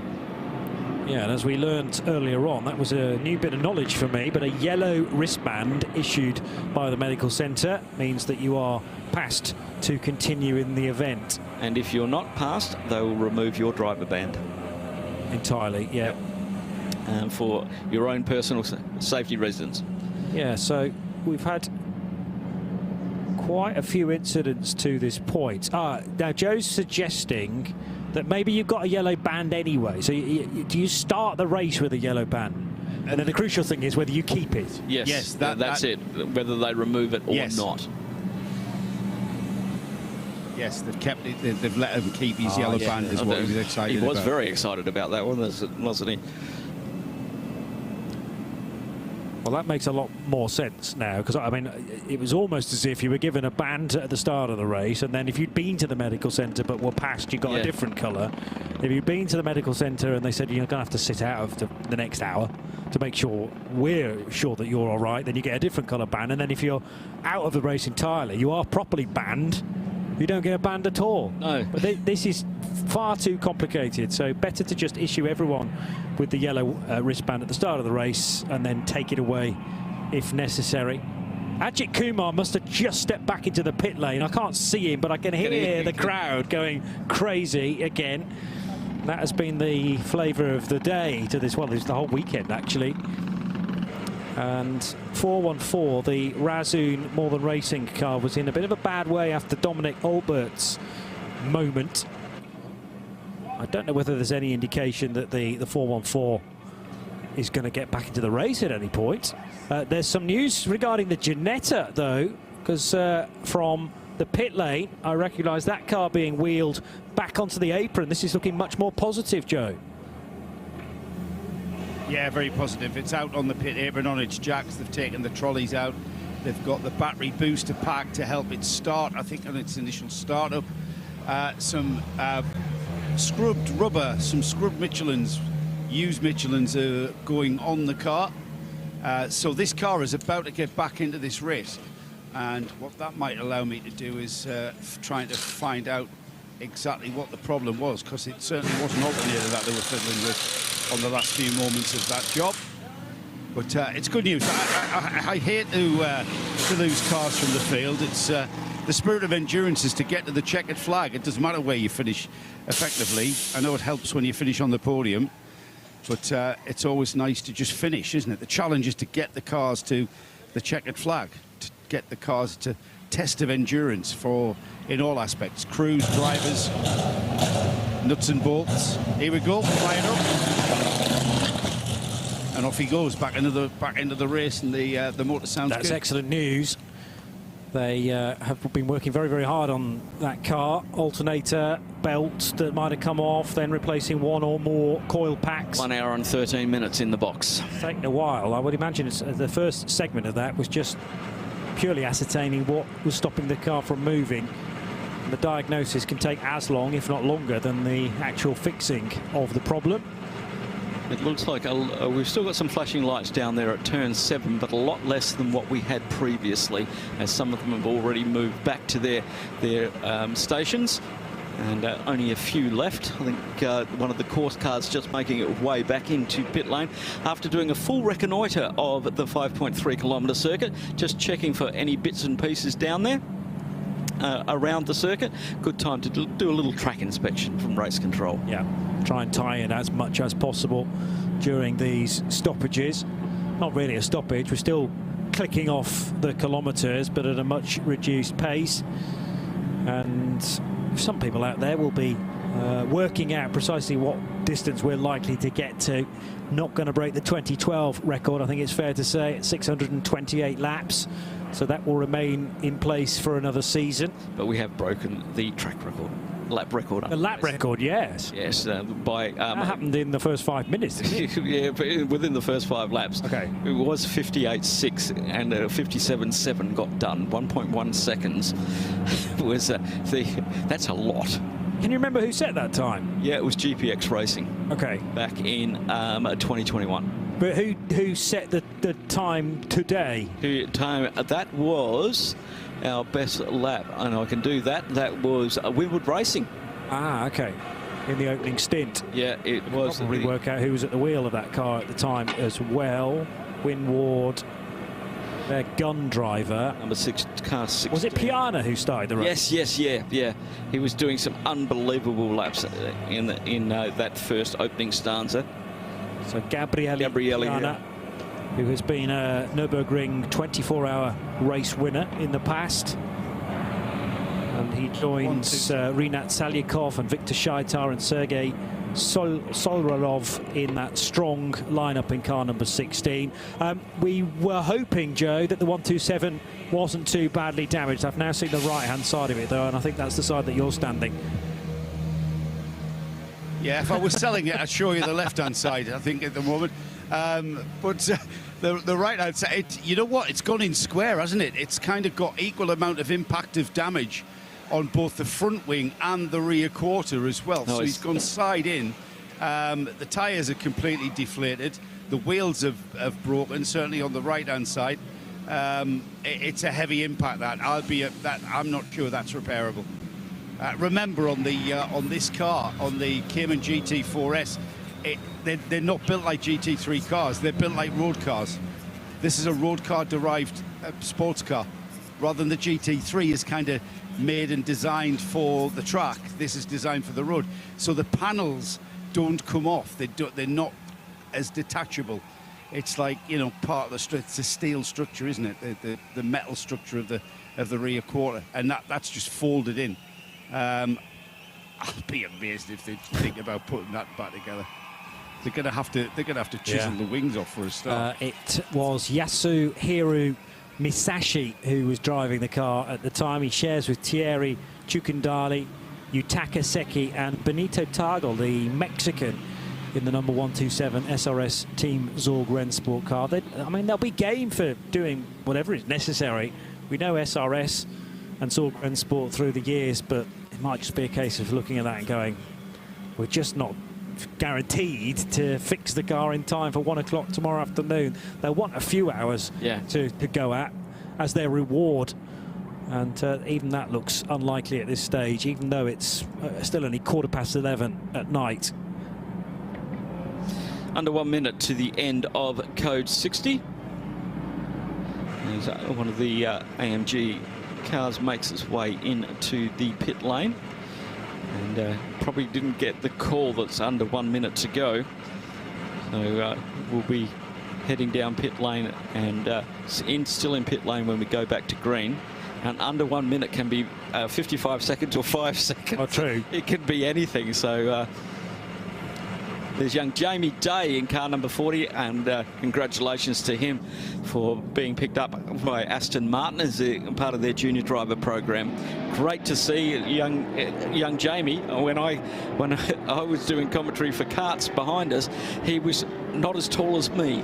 In cadets, he is now 6 foot taller than me and doing great things. And that's fantastic for the Day family. Congratulations to his dad, Kevin, who runs XL Motorsport here in the Middle East and runs a whole heap of F4 cars. And has been champion of that as well. So, Jamie was racing under the XL banner before he went across to the UK to continue his karting and then into tin tops. Back to green we go. Klaus Bachler in the dynamic GT Porsche. 248 laps then completed. And we're back in the scenario where Bachler leads. Darren Young in the treble 7. Al Manar Racing BMW is in second. Simon Travis in the Paradigm Competition BMW occupying third place ahead of a chasing Harry King now for Pure Racing in another Porsche.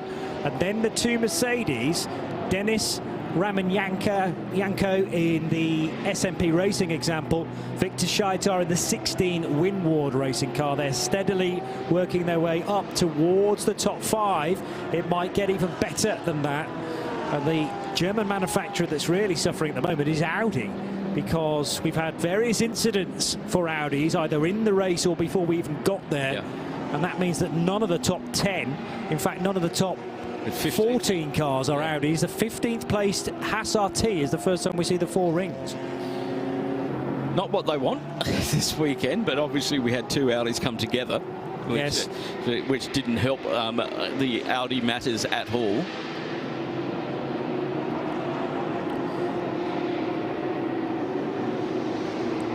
So Bachler, did he make a stop during that Code 6? I would have thought it's too good an opportunity to pass up, even though you only get the quarter of a normal tank. Yeah, his tyres were only two laps old, so they came in. Yeah.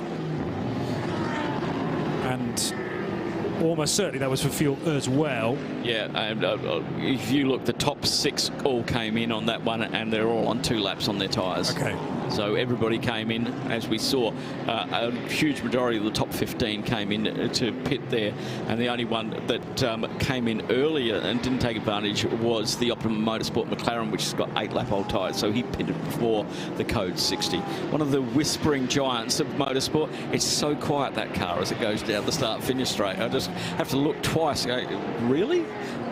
Might be another scenario here where we got 3 abreast on the back straight. We have indeed, and the car in the middle there just wanted to get out of being surrounded. But there, the Red Bull car's now going to catch up a little bit of time around the outside of turn 10. So the 91, that's one of the Herbert cars. And 91 no longer with its teammate. That's Kai van Berlo, though, making good progress. With the 19 Mercedes, the MP Racing car, the car 19 down a little further than we might expect, in 20th position for Henk de Jong. And there were 2 Cup cars involved with that as well, but everyone looking out for each other, and disaster avoided where 4 cars were all trying to go for the same bit of asphalt at the same time. Klaus Bachler, Darren Young and Simon Traves, your current top 3. So the BMWs are slowly working their way into some strong positions. And as we continue to enjoy this hour between 11 and midnight, here's Joe from the pit lane. I was speculating as to what exactly was wrong with the 795 Ginetta Rodriguez. One of the drivers in that car, Rodrigue, you had problems at the very start of this race, and then all of that time in the pits. What exactly were the problems that have been overcome? Yes, we have not big alt start. We have electronics problems, also alternator during the race, and coil also. And now they fix, but we lose almost 1 hour 20, and that's very pity because we were good on the during the race. we were always a third position. After fourth, by the problems, after we start again, we keep the third place, and that's pity. The GTX class is a very small class, Rodrigue, so you will have a chance to come back, and you never know. You know, the aim is the podium now, and all you can do is drive hard. Yes, of course. That's 24 hours, it's a long race, so everything can happen, and that's what I like in the endurance. Yeah, exactly. How have you been? It's been a while since we've seen you in the Creventic. When was the last time you did a Creventic Series race? My last time, 2 years ago, I drove here with Porsche, Cup car, and yeah, and before this, I do 6 years this incredible championship. I like really with the Aston GT4. We win the overall championship, and before this, I drove also in M2 with QSR. What have you been doing with your time? What have you been doing when you haven't been racing with us? What have you been doing when you haven't been racing? What have you been keeping yourself busy for 2 years? So after the last year, I do the Lambo Trofeo Championship. Which is where you've got this nice jacket, look. Yes. In the same team, CMR, I do the Trofeo with Stéphane Lemray. And this year, we do again for a second time. So will we? You like the endurance racing, though, surely? Yes, Rodrigue. Yes, I like. It's since 4 years, I do sprints. I've done the GT4 European Championship with the Aston to taste the championship.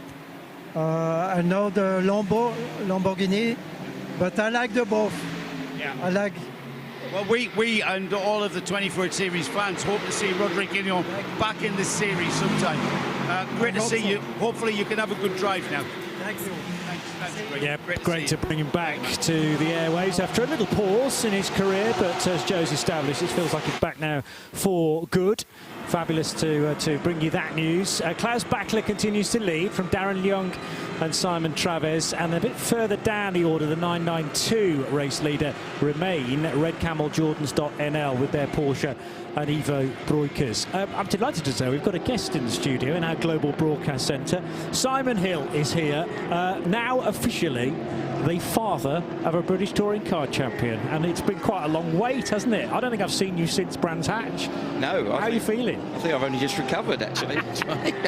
Yeah, thank you very much for that intro. It's very kind of you. Very proud father of a British touring car champion, Jake, obviously, and it's been a busy off season. It seems like it's been a very short off season because this is the first time I've seen Jake racing at this stage of the year. Obviously, the Dubai 24, of course, has been now for a while the traditional season opener to all things exciting. I think as a youngster, I think it was probably used to be you'd be watching the Dakar, and now this kind of is. Dakar's great, but this is so much better. This is more fun in the desert than Dakar. It's slightly less punishing on everything, but at the same time, it's a massive test, isn't it? And whereby, you know, a lot of us British people, Western Europe people might be in hibernation state. It's a nice place to come and get some heat on the back, and also a big challenge before everything else kicks off. Very much so, and it's incredible. It seems to be, I've always remembered the early stages, obviously 20 years for the Autodrome, and the 24 hours has been going for a decent amount of time now. I always remembered it as such a mass variety of everything from a Renault Clio upwards, and it seems to have progressively become much more focused on the GT3s especially, and obviously this year it seems to be one of the best quality and quantity and mixture of some fantastic cars, teams and drivers, and it's an absolute pleasure to be involved in a very small way in my case. Yeah. Yes, so clearly you've been paying attention to this race. Jake must have watched it with you as well from home. So how keen has he been to be involved. This is his first time in the race. It's his first time in the race. It's his first 24-hour race. It's the first time in a GT3 car. Okay. He's tested a couple of times. He tested a BMW in 2023, one of the Century cars, and way back tested an SLS, those wonderful machines. Excellent. Yeah. With the gull-wing doors. With the gull-wing doors. Yeah. And Portimao as a little fresh-faced 18-year-old, alongside some bloke called Bernd Schneider, who I don't know whatever happened to him. I think I've lost track. Yeah. Exactly. But yeah. So anyway, it's thanks to the guys at Era Motorsport, specifically to Carl Tilley and obviously Dwight Merriman.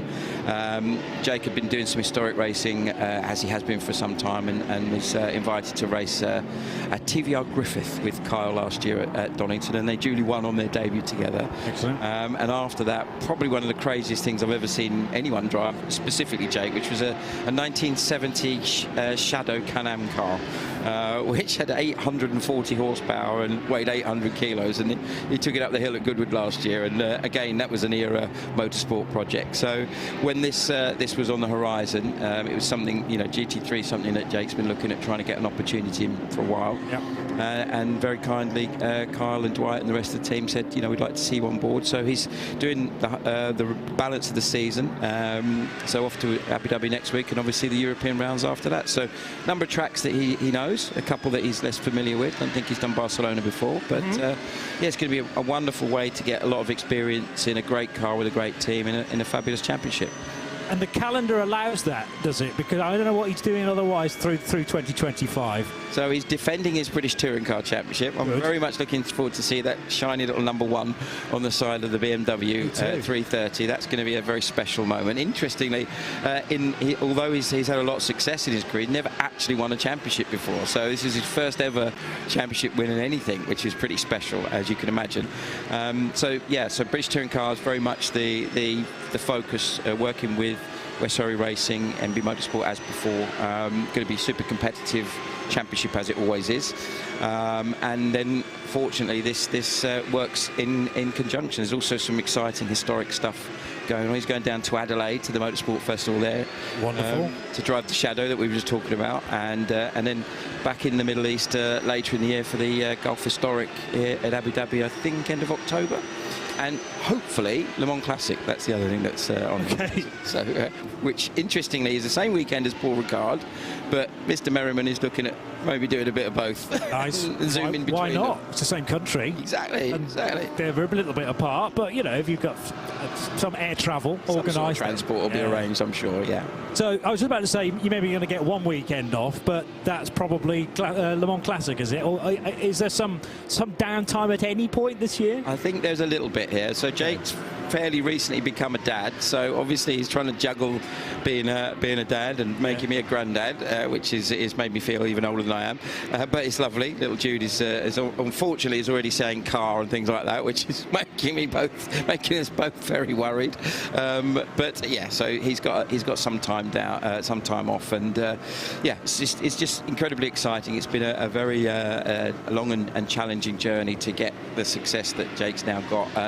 So to now have the opportunity to not only stay in touring cars but also do this is beyond his and ours as a family's imagination. It's just brilliant.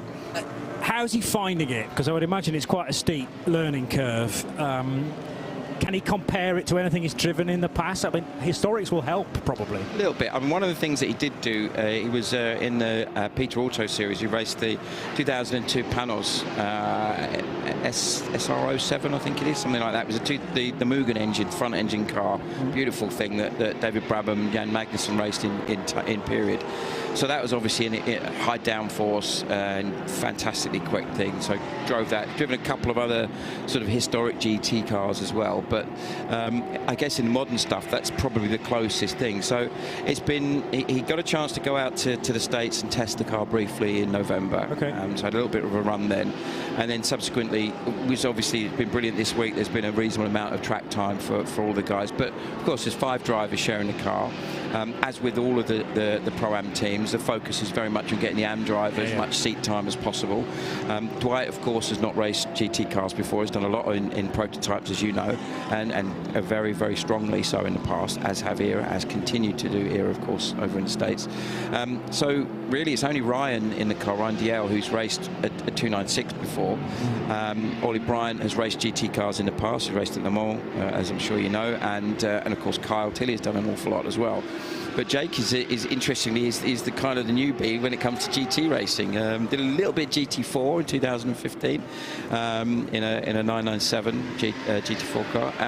But this is the first time in a GT3, first time in a 24-hour race, first time in a Ferrari. So the first stint that he did earlier, the engineers would, as they always do, crunch numbers and things. Said on average, I think he was.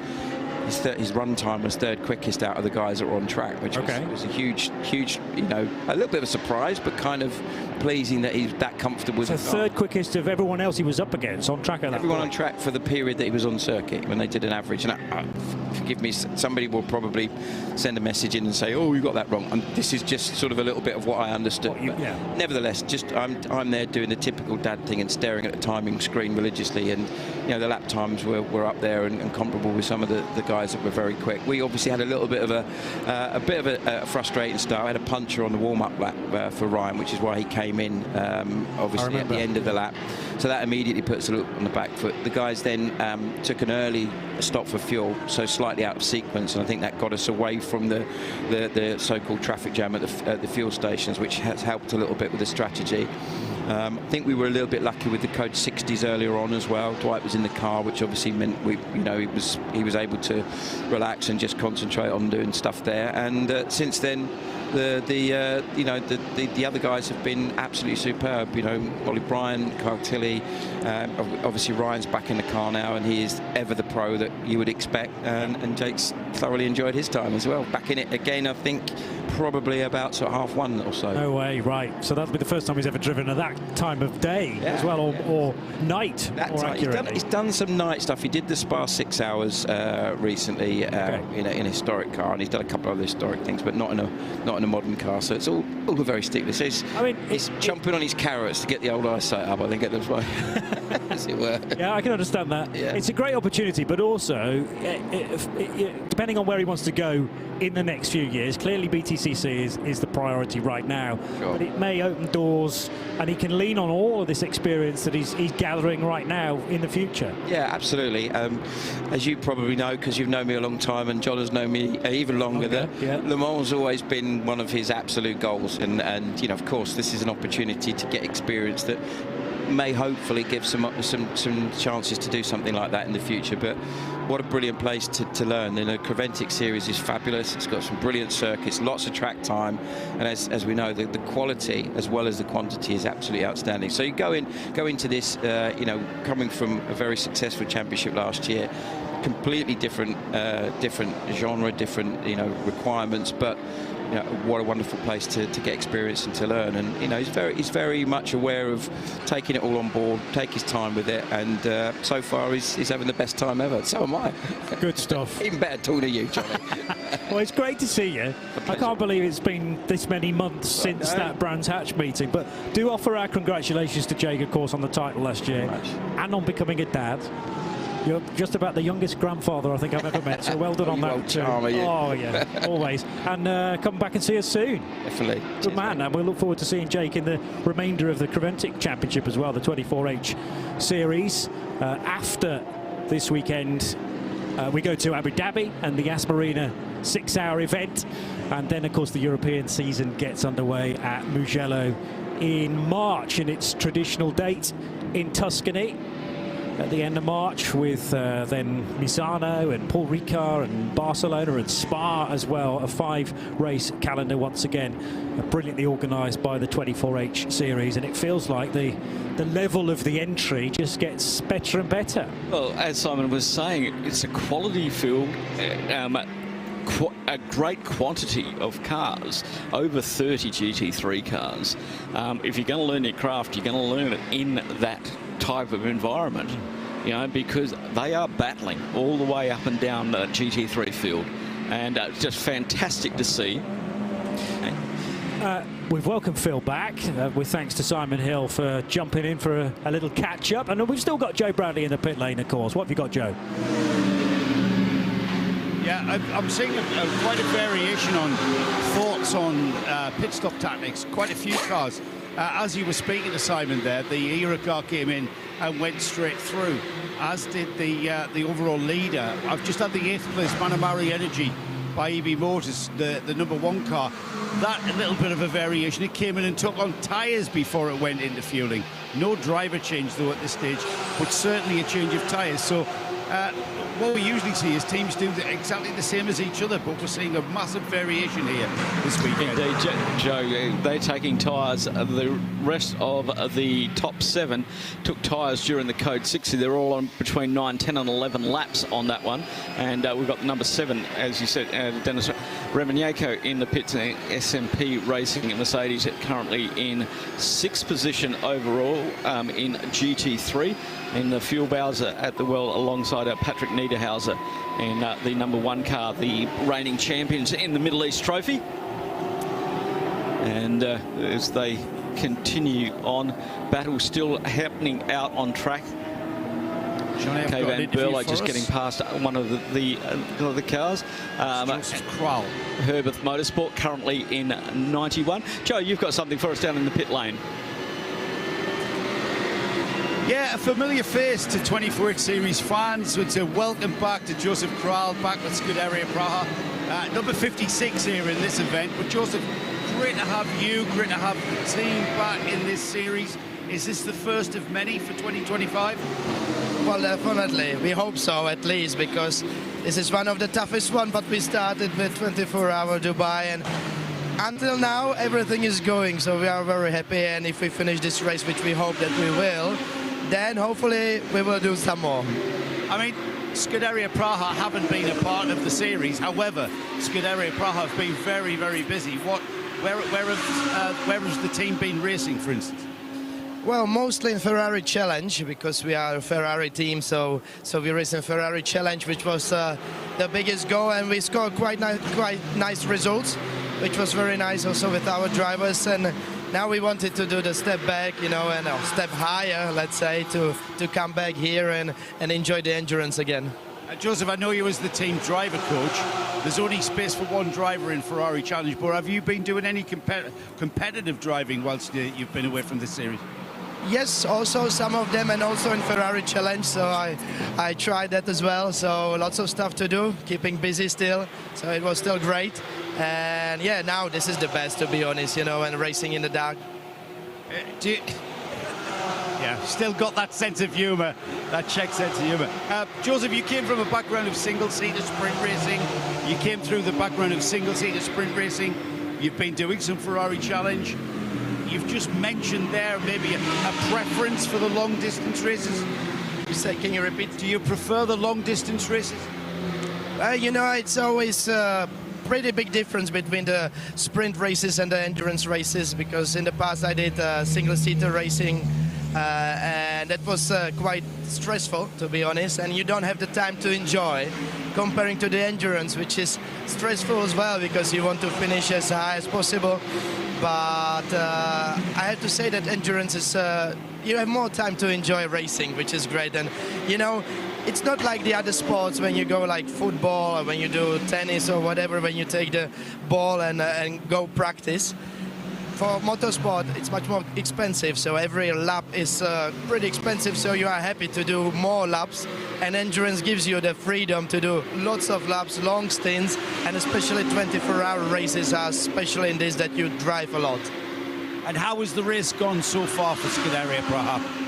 I think it's not bad. I mean, it's first race with a new car, so we are still learning. There is definitely room to improve. We got little contact in the first few hours or a few hours ago, which cost us some time, so we lost some positions. But anyway, still going, which is important. So if we are still on the track and going, it's still good, because there is more than 12 hours to go, even more than 13 hours, I think. When are you next in the car, Joseph? Well, I'll be the next one. Okay. When is that due? Soon? Is that going to be soon? Should be in about 15 minutes. All right, you better get ready then. Hey, it's great to see you, I've got to say. great to see it. And when I saw Scuderia Praha on the entry list, I had a big smile, because these guys, this team was a massive stalwart for the series. And I think Johnny, they drifted away during that COVID period, and things changed for them with regards to customers driving in this series. So we haven't seen them for like 5 years. They were regular race winners, weren't they? I mean, if they were on the entry list, it was either Herbert or Scuderia Praha with their various sponsorship backers that were starting those races as firm favourites. So brilliant for long-term fans of the 24H series to see those names coming back again. Currently 10th in the Pro-Am category. As he said, they had an incident early on, dropped them back a little bit, but as I say, they're still out there fighting in that Ferrari 296 GT3, a magnificent looking car. Other names you might remember from that team, Jiri Pisaric and Matteo Magliucelli regularly joining Josef Kral, and they won something like 4 races in a 6-race season in 2019. So unstoppable in the GT3 category with their 488 Ferrari. So it's going back a few years, as Joe said, prior to COVID, and then circumstances may well have changed during that period. Ryan Dalziel, the man that Simon Hill was mentioning in the ERA Motorsport car. This is the car that Jake Hill's driving a little later on as well. He's done a couple of stints already, but the 81 Ferrari suffering somewhat from that early puncture. Well, the puncture happened on the race start lap, so it didn't get marked as a pit stop. That's why it made it. And then he came in really early on lap 10 for tyres and fuel, which put them out of sync with the rest of the GT3 field, and doing a great job. They were, during some of those Code 6s a few hours ago, up in the top 10. So it's just sorting itself out as the different drivers rotate through that car. But a big ask to do, and Ryan obviously very, very polished, out there enjoying the nighttime driving. I didn't throw this question in Simon's direction for fear that he may not have known, because he's not one of the drivers. But of course, when Dwight Merriman was driving that car, there was obviously some sort of issue coming out of a Code 60 in that the car did not get back up to full speed, and it then caused there was a misunderstanding, a tangle with the number 5 Motor Park Mercedes. Just say at the wheel, which caused that car going into the barriers at just after turn 2. And Jusei, we think on sight, all of a sudden spotted there was a Ferrari going very slowly on the racetrack, in avoidance steered left, but certainly steered left straight into the wall. Well, cold rear tyres, because we'd just come out of that Code 60. Yeah, we're only a minute out of that Code 60, and they were first time down around turn 1. Yeah, and whereas had we been at racing speed for an hour, let's say, then I'm sure that maybe the tyres the car would have taken that, but just not enough heat and therefore grip, and it put another one of the sort of early runners that might have done quite well in this race out very quickly indeed, and quite possibly Motor Park's first entry in this race. I've yet to determine that, but they've not been a regular on the entry list in the last decade or so. Let's hope they come back again. Well, they've got to, they would think they would need to redeem themselves. Getting a puncher on the race start lap is just something you don't expect. And when Joe spoke to him down in the pits, he felt that already on the out lap. So he just one of those really, really unlucky things. And when you've got to do that and come back into the pits a bit slower and then go and chase the pack.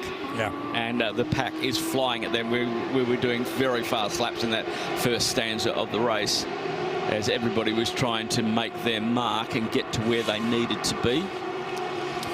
Number 917, Fulgenzi Racing Porsche is in, with Sam Yongayan jumping out.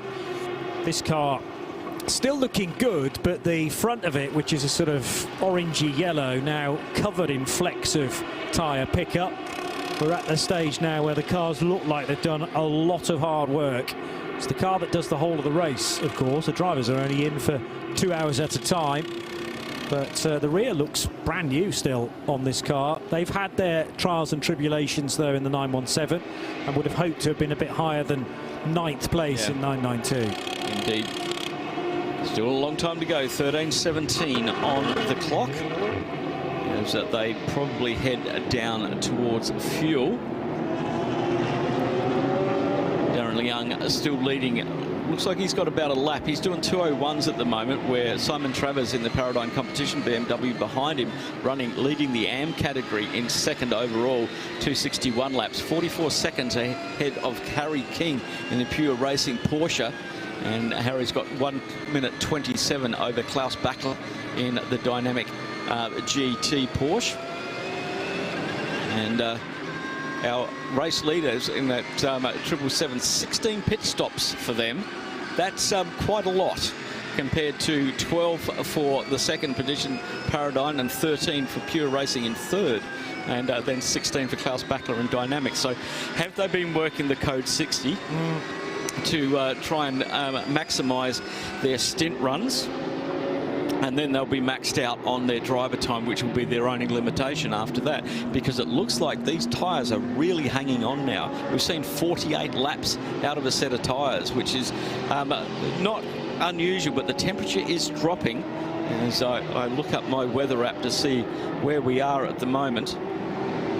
8 code 60s to date. Some of them have been very swift indeed. Others have been out for quite some time if parts of the track infrastructure have needed to be repaired. And we had not much time at all between the first two, just over a minute as it turned out. So we came out of one at just before 3 o'clock in the afternoon, so 2 hours into the race, and then 57 seconds after 3 back into the second one. But that did mean that one or two teams could do back-to-back code 60 pit stops. I think you've nailed it there with the 777, though, probably pitting at every opportunity on the code 60. Most definitely. Whereas the Paradigm competition BMW might have turned down a few of those chances to pit.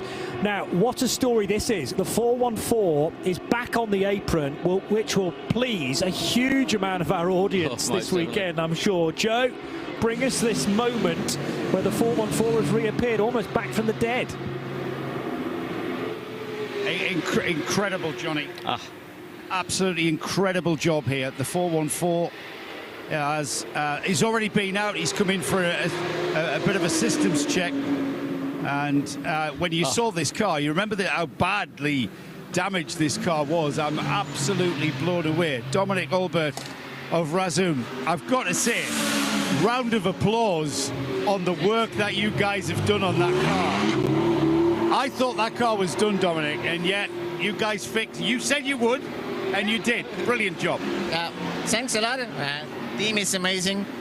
They never ever give up, so we're back in game, and Leo is driving now, followed by Ajith, and then I will jump into the car again. Importantly, Dominic, you had the parts in the truck. You had all the parts ready in case that happened? We had some parts with us, but mostly we picked up from Porsche, so all good. They have enough parts, so we can go again. That wonderful Porsche customer service. Great job again. Well done. Round of applause. 414, and it has gone back out on track, guys. Pichler now driving it, fellow Austrian to Dominic Olbert. The team are Austrian as well. Razum more than racing, with Ajith Kumar, the Indian Collywood film star and producer, and Denny Berndt, the German, makes up that 4-driver lineup. And I wouldn't say it looks brand new. It's clearly got spares on it from maybe various different one careful owner. Yes, which Dominic would probably admit wasn't him. But Leo's taken good care of it so far, as he drove from the pit garage to the fueling area. And let's hope that this is a safe but quick stint in the 414. Well, that accident happened on lap 144. We are on lap 263 now. So a considerable amount of time. But as Joe and I looked at that car, we thought, that's actually a lot of cosmetic damage. It looked like the front wheels were still pointing in the right direction with their right camber on them. So it must have been a very cosmetic thing. And Porsche customer service, Porsche Racing customer service, doing the job and getting them the bits that they needed to get back out on circuit. Fantastic work for the 414 team.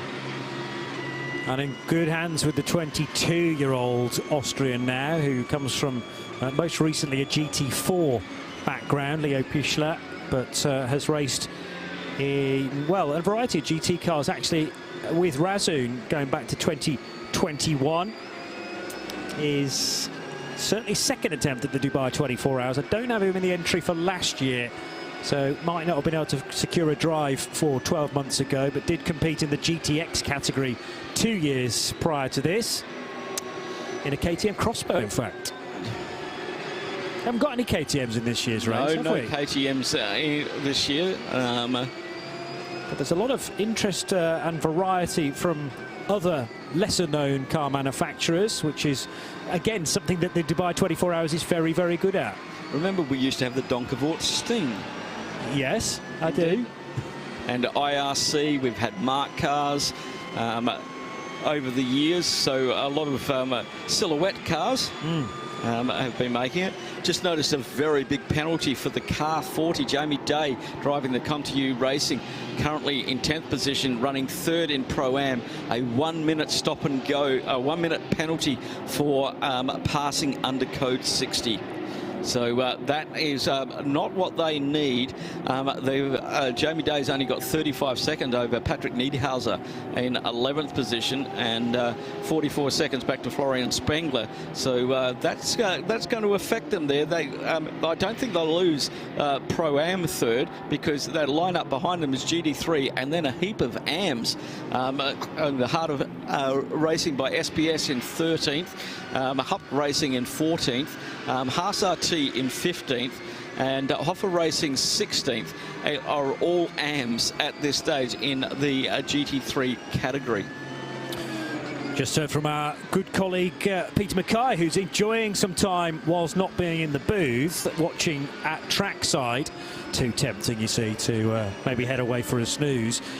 Spotted a couple of issues for two different Mercedes AMGs. First of all, the number 4 car, which is the Hankook Racing Team example, being driven by Romain Andriolo, and he reckons, Peter Mackay reckons, there's some part of the rear is trailing on the ground, so dragging maybe from the undertray of that car, and must be infuriating for Romain, he suggests. And the other issue is for the number 19 MP Motorsport Mercedes AMG, which first of all he said there's no rear lights, and then he says there's no front lights either, and actually that's now been repeated on our screen. So to repair headlights immediately, the tail lights are less of an issue. However, under the new regulations, if you have one out on either end, you have to fix it your next pit stop. If both are out, you must stop immediately.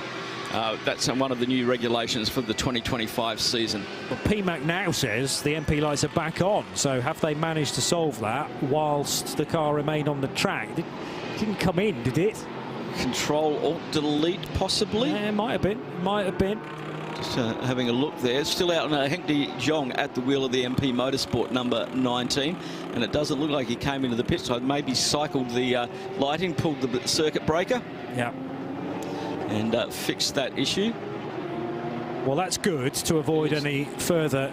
because that is a mandatory stop. You can't get around that. That's stop immediately if you don't have front or both rear lights, or all 4 of them not working. Yeah. So one on either end is, or one on each end is okay. Yes. So one tail light, one headlight. But you must fix that at your next pit stop. And if you've got both are out, you have to stop immediately. Otherwise, you'll get the meatball flag and possibly a penalty as well. Totally understandable reasons. That's hugely unsafe, bearing in mind we're running in this level of, yes, we've got artificial light, but a race car has to be identifiable to fellow competitors at all times. So MP will be happy, as long as that fix is long term, that they won't be delayed having to come into pit lane to solve that. 17.8 degrees outside at the moment. It's dropping. It's dropping. It's due to get down to around about 11 degrees, around about 6 or 7 o'clock tomorrow morning, just before the sun comes up. And I asked Joe Bradley if he did have a set of trousers with him. Said don't need. He'll manage. Tough stuff. Back in the UK, I think Saturday reached a daytime high of 0 degrees. So, and he's from the northeast, is Joe. So I guess it's even colder up there, like permanent snow. And he's still in shorts. Crazy boy. He is indeed. Era Motorsport and into Africa Racing. keeping an eye on their lap times. It's the battle for 17th position, but it could very easily be for a scrap for the top 10 positions, judging by the pace Fourth of and these fifth cars. for overall in the Pro-Am category. Oh, okay. Well, that's much more important. It is indeed. And yeah, the scrap will potentially manifold itself into a top 10 finish for each of those cars, but they have to keep the pace up. Both Ferraris, Axel Jeffries in the Into Africa car and Ryan Diel in his Era Motorsport 296. And the car that's come into pit lane is the 496 Toyota. And this, therefore, had been driven by Viktor Agafonov in his GR Supra GT4. One of the local teams here, Continental by TTR. And winners here last year in that car. Joe's watching this stop. So third place in GT4, Joe. Yeah, a little bit of a difference as well. It's got 5 wheel studs. So you've got to drill each and every wheel nut on there. Not just the central locking single wheel nut that we see on the GT3 cars and other classes. This is a class that this Toyota is in. And he's been given the thumbs up. The car will get away. A little bit of smoke coming from the brakes, but nothing to be too concerned with. So I'm going to try and get a word with the driver that's just gone out, Agafonov. Yeah, Victor, yes, it is. Victor, isn't it? Victor Agafonov. Yeah, let's see if I can drag him out. Find my. You can't get a word with him. Get a word with find Craig the cameraman. Thompson, the one who's holding the flag. He is the team boss down there at TTR. Are you good with English? You English? Whilst Joe does that. Oh, you got him. All right, okay. Okay. Victor's English isn't good. Is it good? Good drive? Yeah. He's giving me a thumbs up, guys. The international sign language. Victor's fine, car's fine. Car is good? Car, good? Yes. Fantastic. All good. Nice and simple. Great looking car. You know what? It's quite courageous, really. I mean, you know, you're going to come endurance racing. What do? What car do you choose? You kind of look at the, you know, what we saw there at Razoon when Dominic said, you know, did you have any parts? Well, the parts we didn't have, we got off Porsche. They're here, they're customer services, but I'm not sure that Toyota have any presence for any kind of parts on that car, and it's a Supra, isn't it? It's a GT4 Evo, the GR Supra, and you know there isn't a truck full of spares back there, so it's quite courageous, really, to bring they something are defending different. champions from. They did win this race last year, but with in their class, in the GT4 class, and the Continental Racing is also stepped up and with the Audi as well in the GT3 car class. So they're running 2 cars here this weekend, a GT4 and a GT3. And this has got a junior driver lineup in it compared to last year, where they did take the win in the Dubai round of the Middle East Trophy. Yeah, we were talking about KTMs not too long ago, and actually the road version of the Toyota GR Supra and the BMW that it's closely connected with are made in Graz in Austria, just like a KTM. Yep. You might think the BMW spares are slightly more easier to come by than the Toyota, but it's just the floor pan that is similar. Do they share engines as well in the road-going cars? I'm not too sure, but I've looked under the bonnet of that, and I've seen BMW written everywhere. Everywhere, literally. Yeah. Yeah, it's the Z4 that it's part of the same family, and in fact Toyota and BMW both invested in designing and building that car. Yeah, it's the turbo inline 4 or inline 6 that you get in the standard road version of the Toyota Supra. But they do look fabulous. Joe's quite right. Indeed. Very nice looking car. Jamie Day's just done the fastest first sector of the race, 38.911 in the Come To You Racing Aston Martin. That's got some pace in it, 23 lap old tyres, and he's just quickest in sector 1 out of anybody. Unbelievable stuff, running third in the Pro-Am. He did pick up, he's still got that 1 minute penalty to serve, so he's trying to make some time up now. We've got a yellow flag at the start finish line. which may have been withdrawn. I can't see it from the flag box.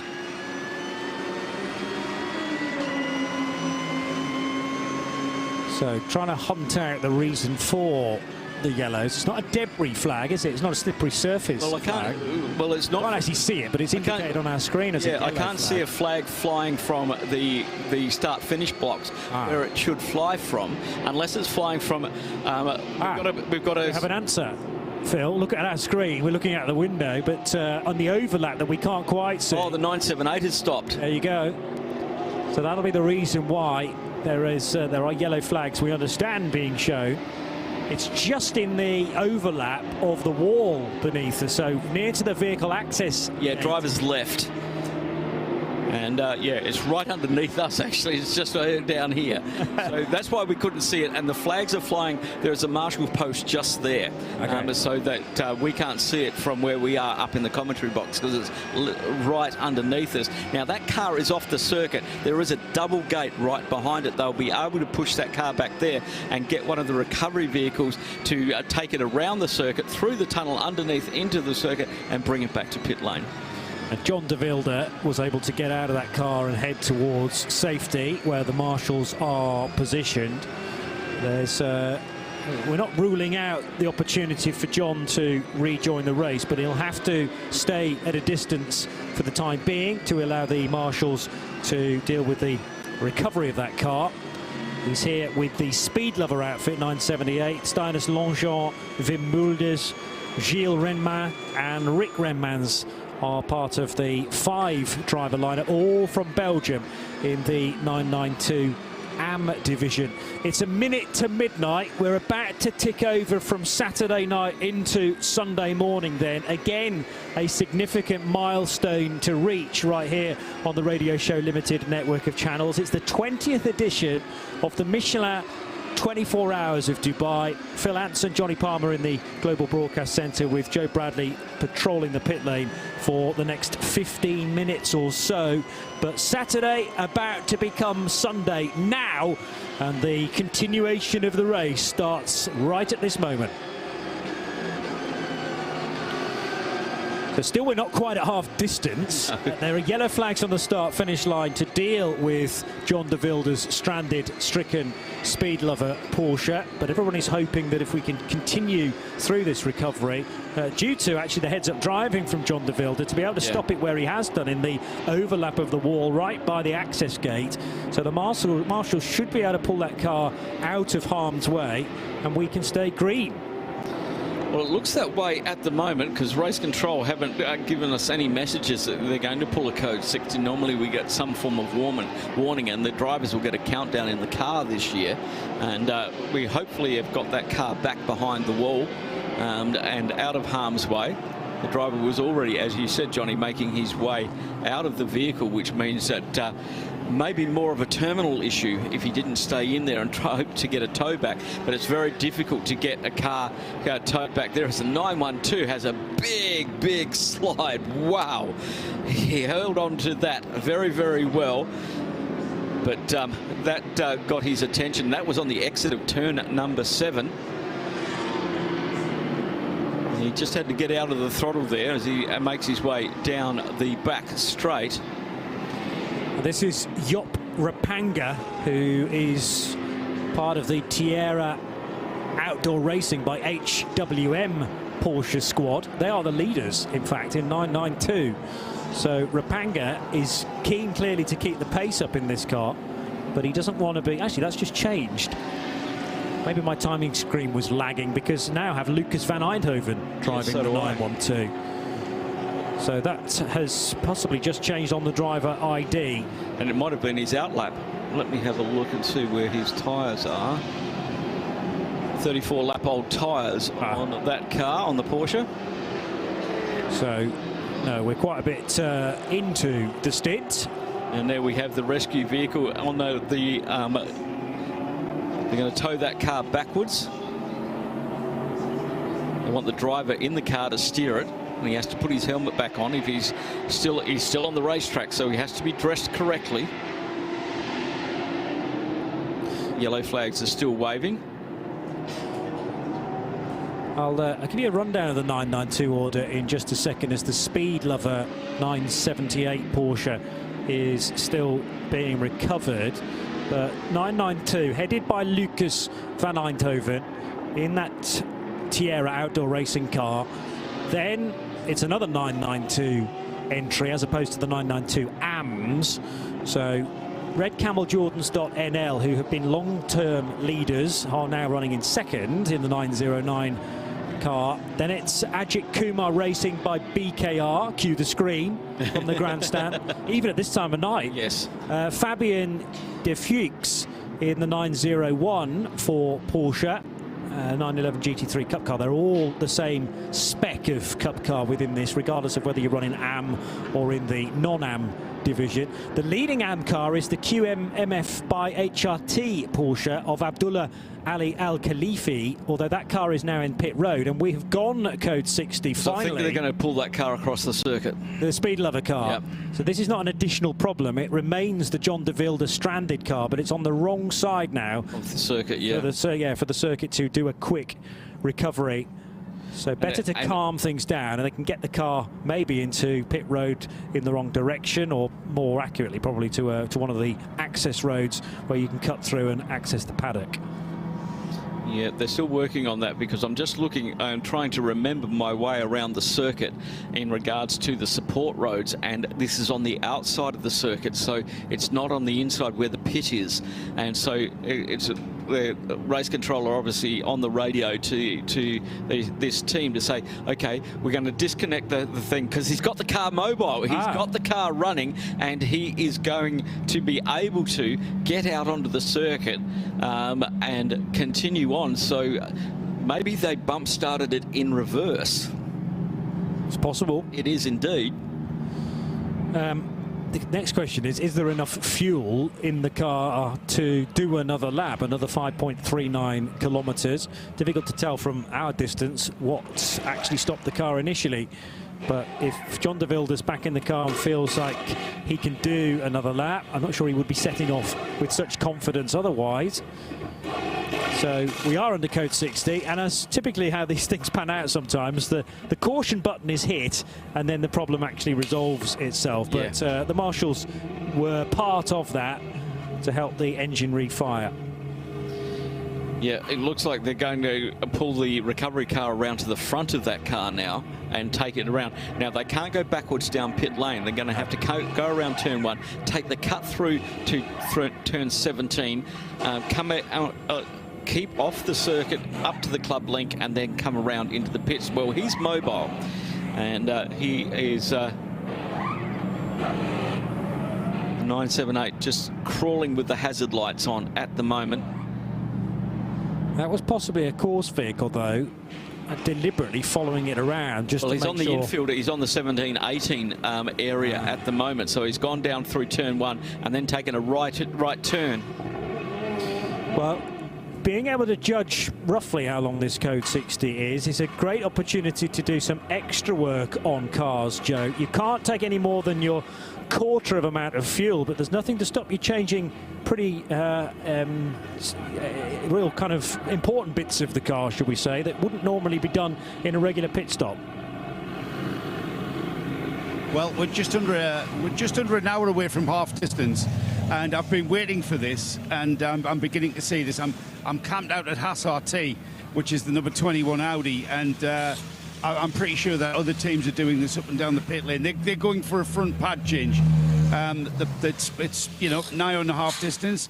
Whether they'll get these pads through to the race finish, I'll ask that question of Krista Donker when this car has left. But just the front pads being done at the moment, and they're pretty much finished. But the opportunity to change pads and take this longer pit service whilst everybody's doing 60 kilometers an hour around the track is absolutely the logical thing to do. Let's jump in and ask Chris. Chris, will those brake pads take you to the end of the race? Yeah. Yes, yeah. So 13 hours. 100%. 100%. He's happy with that. That's why he did them then. Just pads, though, not discs as well, Joe. No, that's a good point, actually. What about brake discs, Chris? What will you? We don't need them. Really? Our brake discs, they go 24 hours. Wow, that's new, isn't it? The only thing we need to do is brake pads in the front. Incredible. I remember the days not so long ago when discs were a thing as well. Yeah, for us, it's not an issue. The cooling is very good in that car on the brakes. And last year, I think we only changed them after 17 hours. But I remember also last year, between 12 hours and 17, it was waiting for a big Code 60. So now it was the moment to do it. Yeah, brilliant. Okay, thanks, Chris. So yeah, remarkable, isn't it? The technology these days, the discs will last 24 hours, the pads, well, 17 hours, I think he said last year. Just the increase in technology on these GT3 cars. It's also about how that airflow is channeled through the cars with a bit of brake blanking as well. Because it's that careful balance of allowing some air through the car, but not too much to slow it down. But amazing that they didn't even have to change the rear pads. No. Just front pads, and only once in a 24-hour race. And the number 7 getting the same treatment. SMP Racing, their Mercedes. Dennis Romanenko was in the driver's seat. I think he got out, and that'll head down. Front pads again only on the AMG Mercedes, as they'd be so like the heat in that disc as the new Michelin rubber goes on. They're currently in P7, 8th overall in GT3. As yes, Joe, what have you got for us? Sorry, I'm not sure if I'm coming through. So that was an Audi we were talking to Chris Dongo from the Hassar team, Audi team. Just a couple of doors down, the Heart of Racing by SPS entry. That's a Mercedes AMG, and they are changing pads and discs. So I think it depends on the car, which is a... Yeah, I just wonder whether it's a balance thing as well, Joe, as in the Audi's just kinder on its brakes, maybe, and therefore... Well, mid-engined, Johnny, front engine. You know, that's where the weight is on the car, and the Mercedes, you know, you've got that 6.2 litre V8 right over the front wheels, and you're trying to slow that down as well as steering and braking at the same time. So yeah, maybe it's just a better balanced car. By the way, we've got more issues with the Speed Lover Porsche. It's got as far as turn 14 hairpin. Yeah, it's gearbox, by the way. For the Speed Lover car. It's gearbox, yeah. The team have told me it's got a gearbox issue. They're hoping to get the car here. What I was going to just add about the Mercedes AMG, the engine is in front of the driver. You know, when we say front engine or mid-engined or whatever, it may be front engine, but that means it's just in front of the driver. It is so far back and so low down towards the bulkhead, just behind the driver's feet, just in front of the driver's feet. It's almost in the middle of the car when it comes to a weight balance they have thing. become almost like a front mid-engined GT car, haven't they now? But probably very unlike the road car. But as long as it's the same lump, you have some flexibility when you're designing a GT3 to put it in a slightly different position. So lower and further back in the car will give it better rotation because the weight's in the middle and a lower centre of gravity as well. So the 978 has stopped on the inside of turn 14. The recovery vehicle is there, waiting to get assistance with that gearbox issue as they're trying to make their way back into the pits. So they found the gear, and hopefully it's not having the same problems as the Bentley with the automatic selection of gears unwarranted by the driver. Not what you want to have in 1.5 tonnes of Bentley GT3 Evo running down towards turn 10. But it looks like they've got the tow strap out, and they'll get that. That means this will continue on. So we've had 8 of the top 9 into the pits to take fuel and head back out again. A lot of them have taken. Now Faisal Al-Zabar now leading in the 777 into that car. He's got new tyres on that, and Alexander Malikan in the Pure Racing Porsche also came in for tyres, but didn't serve their 4-second penalty. Klaus Bachler is out at the moment, but didn't change tyres, just fuel on that one, car 24, as the Porsche rolled through. And Optimum Motorsport doing the same thing, taking on new tyre. That McLaren now in top 4. It's working its way up, Johnny. It is. Thomas Aikin now driving the Optimum Motorsport 720S.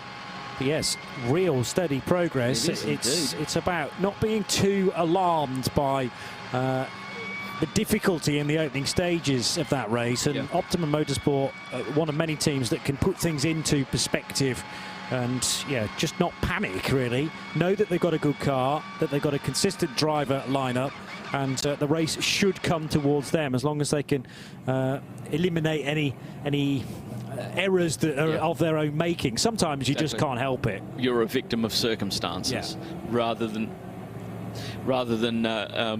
it's accidents do happen. They do. And it's part of motorsport. But if you can stay out of them, and a lot of these drivers look a long way ahead these days. We're under a minute until the end of code 60. Speed Lover car has made it back to the pits. Didn't make it all the way, though, under its own steam, despite John de Wilde's enthusiastic effort to edge away from where it had parked on the main straight. John's now out quickly chatting to some of the Speed Lover mechanics, not far from Joe. Let's hope that John's willing to have a chat with Joe in just a tick as well to find out fully what's happened. In the meantime, we are back to green, though, to almost 15 minutes past midnight.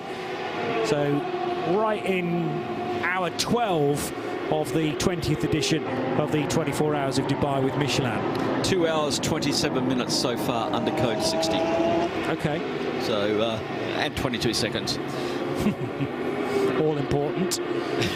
All important, that 22 seconds, and that is our 9th code 60 for this race. And by the way, the race leader came in not that long ago. It's now in fuel, the 777 Almanar racing car, but this is time that they're losing compared to their fellow runners in the race. Stationary versus green flag running. However, you can get a full fuel load in this mode, and the smart pumps will immediately change to allow you that full allocation as soon as we go back, as long as you're not going to breach the total amount, because they may have started the 25% ruling and then that jumped to the full fuel fill that they can get as per the regulations. Here is Joe with John de Wilde. John, you tried your best to get the car back, but it had to be towed back, yes? When I came on the long straight, I went from third to fourth, and then system broke down. I was stuck over there in corner 1 and couldn't do anything. It was stuck in fourth gear. And then when you try to push a little bit, then I was able to put it back in first gear. I tried to come back on my own, but when it went up there, the clutch was completely gone, so I couldn't go up anymore, and I think that's it. Yeah, but look, I think the team will probably try and fix it, new gearbox, new clutch. I hope so. We'll see. Yeah. I'll see you tomorrow morning in it, don't worry. Bad luck there on the speed limit car. He's forcing a smile, is John. There wasn't really much more he could have done in that situation. He was feeling that there was enough life left in the car to do a one further lap. I was concerned that they might have run out of fuel. That wasn't the issue. It was far more detrimental, Yeah, basically no drive. And changing a clutch on a flat 6 Porsche is not a small challenge. No. And it's not going to take 5 minutes. A little bit longer. And not something they want to be doing through choice between midnight and 1 in the morning. No. It might extend even later / earlier than that as well. But Joe's pretty confident that the Speed Lover Porsche will be seen again in the race. We really wish them well in that regard. John's a bit of a legend of the Supercar Challenge, which is a big scene in Belgium in his homeland, but also in the Netherlands as well. And also quite a bit of Porsche Challenge Benelux racing through the years since the mid-2010s. Took part in his first Dubai 24 Hours 10 years ago, I reckon, with the Speed Lover 2 team in their 997 iteration of the 911 Porsche. MP Motorsport, this is the Mercedes that didn't have any lights on it at all, and had a warning message on our screen to say it must pit immediately to repair that.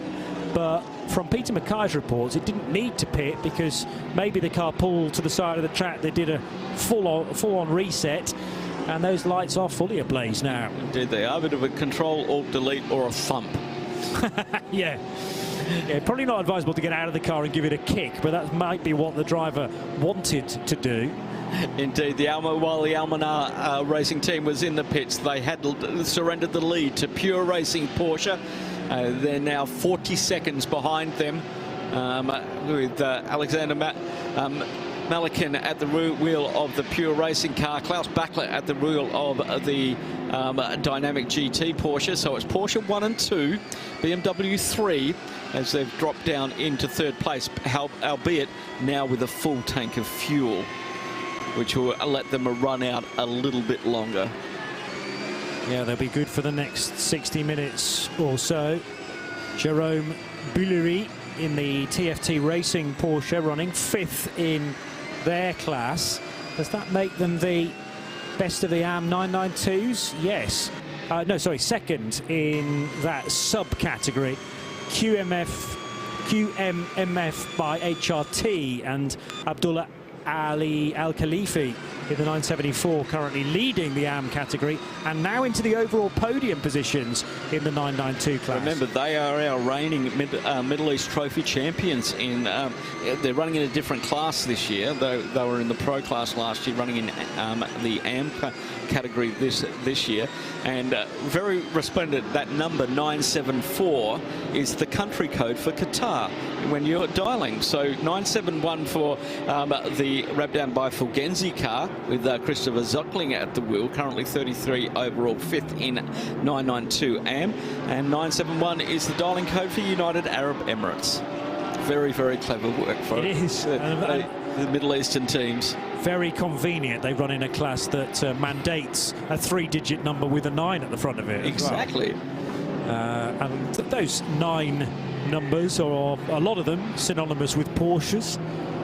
Jerome Bullery running as the 911 numbered car, indeed. But don't get confused, because we do have a 991 running, but that's a GT3 car. That's a good point, actually, yes. And we also have a 269 running, and that's a GT3 car.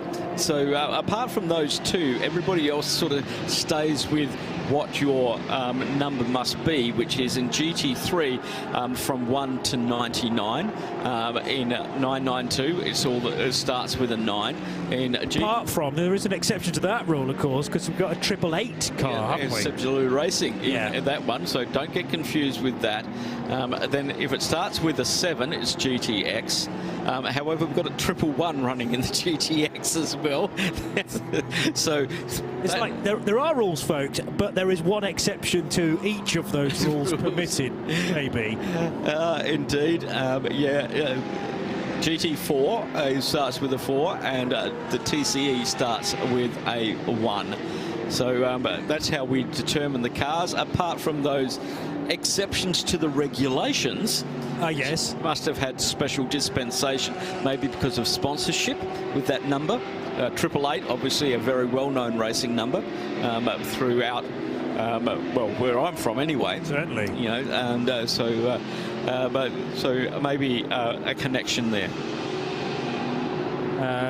Or maybe Seb Lajou and the rest of that crew are just big V8 supercar fans. I don't know. Well, possibly, yeah. But Seb Lajou is certainly a name to be reckoned with in Carrera Cup racing in Western Europe, and have run many times in certainly the French Championship of Carrera Cup, and also I think the odd outing in the Benelux competition as well. So yeah, he's not particularly precious to only running in France, and clearly now the true and international scene as well. Seb Lajou Racing bringing 2 cars to this year's Dubai 24 Hours. Nice to see. Just keeping an eye on our leaders at the moment. 40 seconds the gap. Alexander Malikin and Klaus Bachler, both in Porsches, Purex Racing, Dynamic GT, and that 40-second is there. They may have a lap now on Al Faisal Al Zabar in the Almanar Racing team, who's down on 276 laps. I'm just waiting to see where he is in that 777 car. That's another one that is a GT3 but is 777. Confused? Joe Bradley down in the pit lane. What have you got for us, mate? Yeah, this is a story of incredible sort of depth to it. Remember the number 127, Yes. the team saw Rensport. Porsche came in and we said, there's no way they can repair that. Once again, saw Rensport prove us wrong. Remind me of your name, please. Daniel Zorg. Daniel, once again, saw Rensport prove us wrong. That car, I thought, would never see the track again. You've chopped the wings off, and you're repairing it. No, we are not repairing. We are preparing the repair at home. So, some work we already can do here, we are doing here. But this car is not repairable here at the moment, unfortunately. Okay, so you're just starting the job. Yes, there are some things we can already do here. So we need the time because right after return, the NLS season at the Nürburgring starts. So it's already tight. So we need every minute we can get. It just proves that you may as well be busy while you're sat in the garage whilst running the other car. So I can understand that. But is it really, what exactly was the damage on that car that you're having to look at home? Again, please, it was a bit... What exactly was the damage on the car? It was an unlucky mistake by the driver to turn into the corner while the Hofer AMG was on the right side, and they touched, and the car flipped. So yeah, it's badly damaged. The driver is fine? The driver is fine. He went to hospital for check. He's really sad. It was his first 24-hour here. He did a good job. But yeah, we all do mistakes. Yeah, we do. Thank you, Daniel. Thank you very much. Brilliant. I thought I was losing my touch there when I said, nah, that's not that. Yeah. So, and I thought they were going to prove me wrong there. I thought, oh, Bradley's losing his touch, but no, we were. It's a shame because, you know, we like to see cars back out on track. But as Daniel explained, Daniel Sorg, who is the Sorg in Sorg Rensport, team owner, team manager, team principal, he made the decisions. That car's going to be. To be honest, we had no idea the incident was as serious as it was described there by Daniel. The car flipped. Yeah. He suggested for Yasuhiro Misashi, the Japanese racer for the German outfit, and the point that Daniel Sorg makes about needing to get back into Europe, back to Germany in time for the opening round of the NLS Championship. That is the weekend, the 21st and 22nd of March, for the 70th edition of the ADAC Westfalenfahrt, which is a 4-hour race. It'll be a Saturday, that, generally a midday start. And the thing is, you've got to get all the cars into containers, and then you're not going to see them for a number of weeks. As efficient as the 24H series run back to the Netherlands, I think. Is that where the shipping containers go back into initially? And then they spread there, well, depending on where the teams are based, they'll either be picked up by lorries or maybe flown to other locations. And they're keen to get back to Germany for the middle part of March. Yeah, that accident happened 2.5 hours ago. Around about on, lap.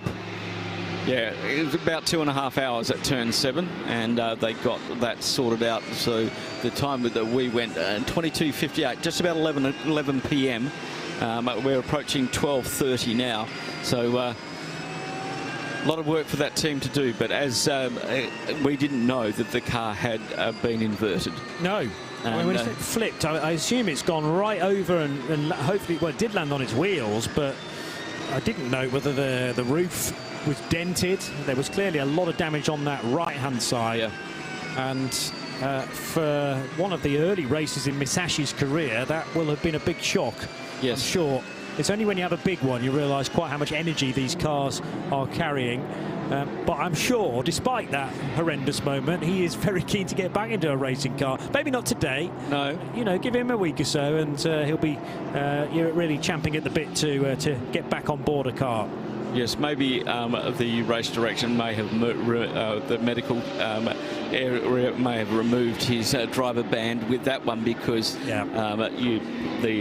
the after effects, delayed shock with all the adrenaline running, etc., when you calm down in the medical centre, that's when the things can go wrong. And obviously with the fully housed medical centre on the infield here, with helipads and everything else, and a team of doctors and nurses as well as the ambulance that we have all around the circuit with the paramedics, their drivers are always in the best hands when something unfortunate happens. And a driver very often thinks they know their body more than the medics do, and they can go, well, no, I feel fine, I can do another stint, and that's when the qualified people say, no, seriously, listen to us, we're not going to allow you to compete in today's race because we want you to do more motor racing in the future. And you've got to be right. Exactly, and you can't put somebody who is not 100% fit out in one of these cars in one of these type of races. It just doesn't work that way. Change of position in the AM category, 992. Fourth position now from Rabdampur by Fulgenzi, getting past Mulna Motorsport, and that moves them up. And we've got around about 2 laps behind the Sebjulu Racing AM car running in 3. A lap clear is the TFT Racing 992 AM car, and then another lap to our leaders in the 992 AM QMF, the Qatar Motorcycle and Motor Federation, run by our good friend Amro Al-Hamid. He's going to have a busy week because he's got the first round of WEC coming up very, very shortly, along with all the other stuff that he does there, MotoGP, Formula One. Yeah, what else do you need to do, really? Completely rebuilt the pits in the off-season, because the pits were originally built for motorcycles in Qatar, and they were very, very narrow, and the Formula One teams were really struggling there. And then when WEC came there as well, same problem. So they knocked the entire pit building down. If you go back behind the pit building, it's like being in a shopping mall. Wow. Right? Because you've got all of the villas for the teams behind it. You've got nice open area in between there. On the TV, it looked absolutely spectacular, and really, really well done by the QMMF and the Qatar circuit. Yeah, and that again is the opening round of the World Endurance Championship for 2025. But I hadn't realised there'd been so many changes in that 12-month period. Again, wastes no time in Qatar, it would seem, in terms of development. And yeah, exciting to see how we go in the 1812 kilometre race. That's in a couple of months' time. I don't think anybody expected us to get to the race distance for that, and rather it may be to do with a 10-hour time duration, but we did actually get to the full mileage, incredibly. midnight, you're tuned to the Radio Show Limited network of channels, bringing you once again live coverage of the 24 hours of Dubai, the 20th edition of it, and the first time that we've been powered by Michelin before, with teams well used to these new tyres now, different types of tyre across various amounts of the categories. So the Carrera Cup, or the 992 division, running the Carrera Cup Michelin tyre, which makes sense. However, elsewhere in the range, Michelin have brought plenty of tyres for the different GT3 cars, and it's our understanding from chatting to representatives from Michelin that it's the Bentley that's on an entirely different compound, whereas the Mercedes and the Porsche and the Audi and the BMWs are pretty much the same compound, might be slightly different wheel widths and sizes, but otherwise precisely the same makeup of Michelin tyre. Pure Racing's Alex Malakin has come into pit road from the race lead. We are 18 laps away from the 300 lap marker, but with only half an hour to go until we've reached half distance, that rather suggests that the 6:28 record distance that was set 13 years ago is safe for another year. Alexander Malakin, oh so impressive in the World Endurance Championship last year, taking the title with a round to spare for Pure Racing, and that car is, let's say, comfortably ahead of the chasing Porsche.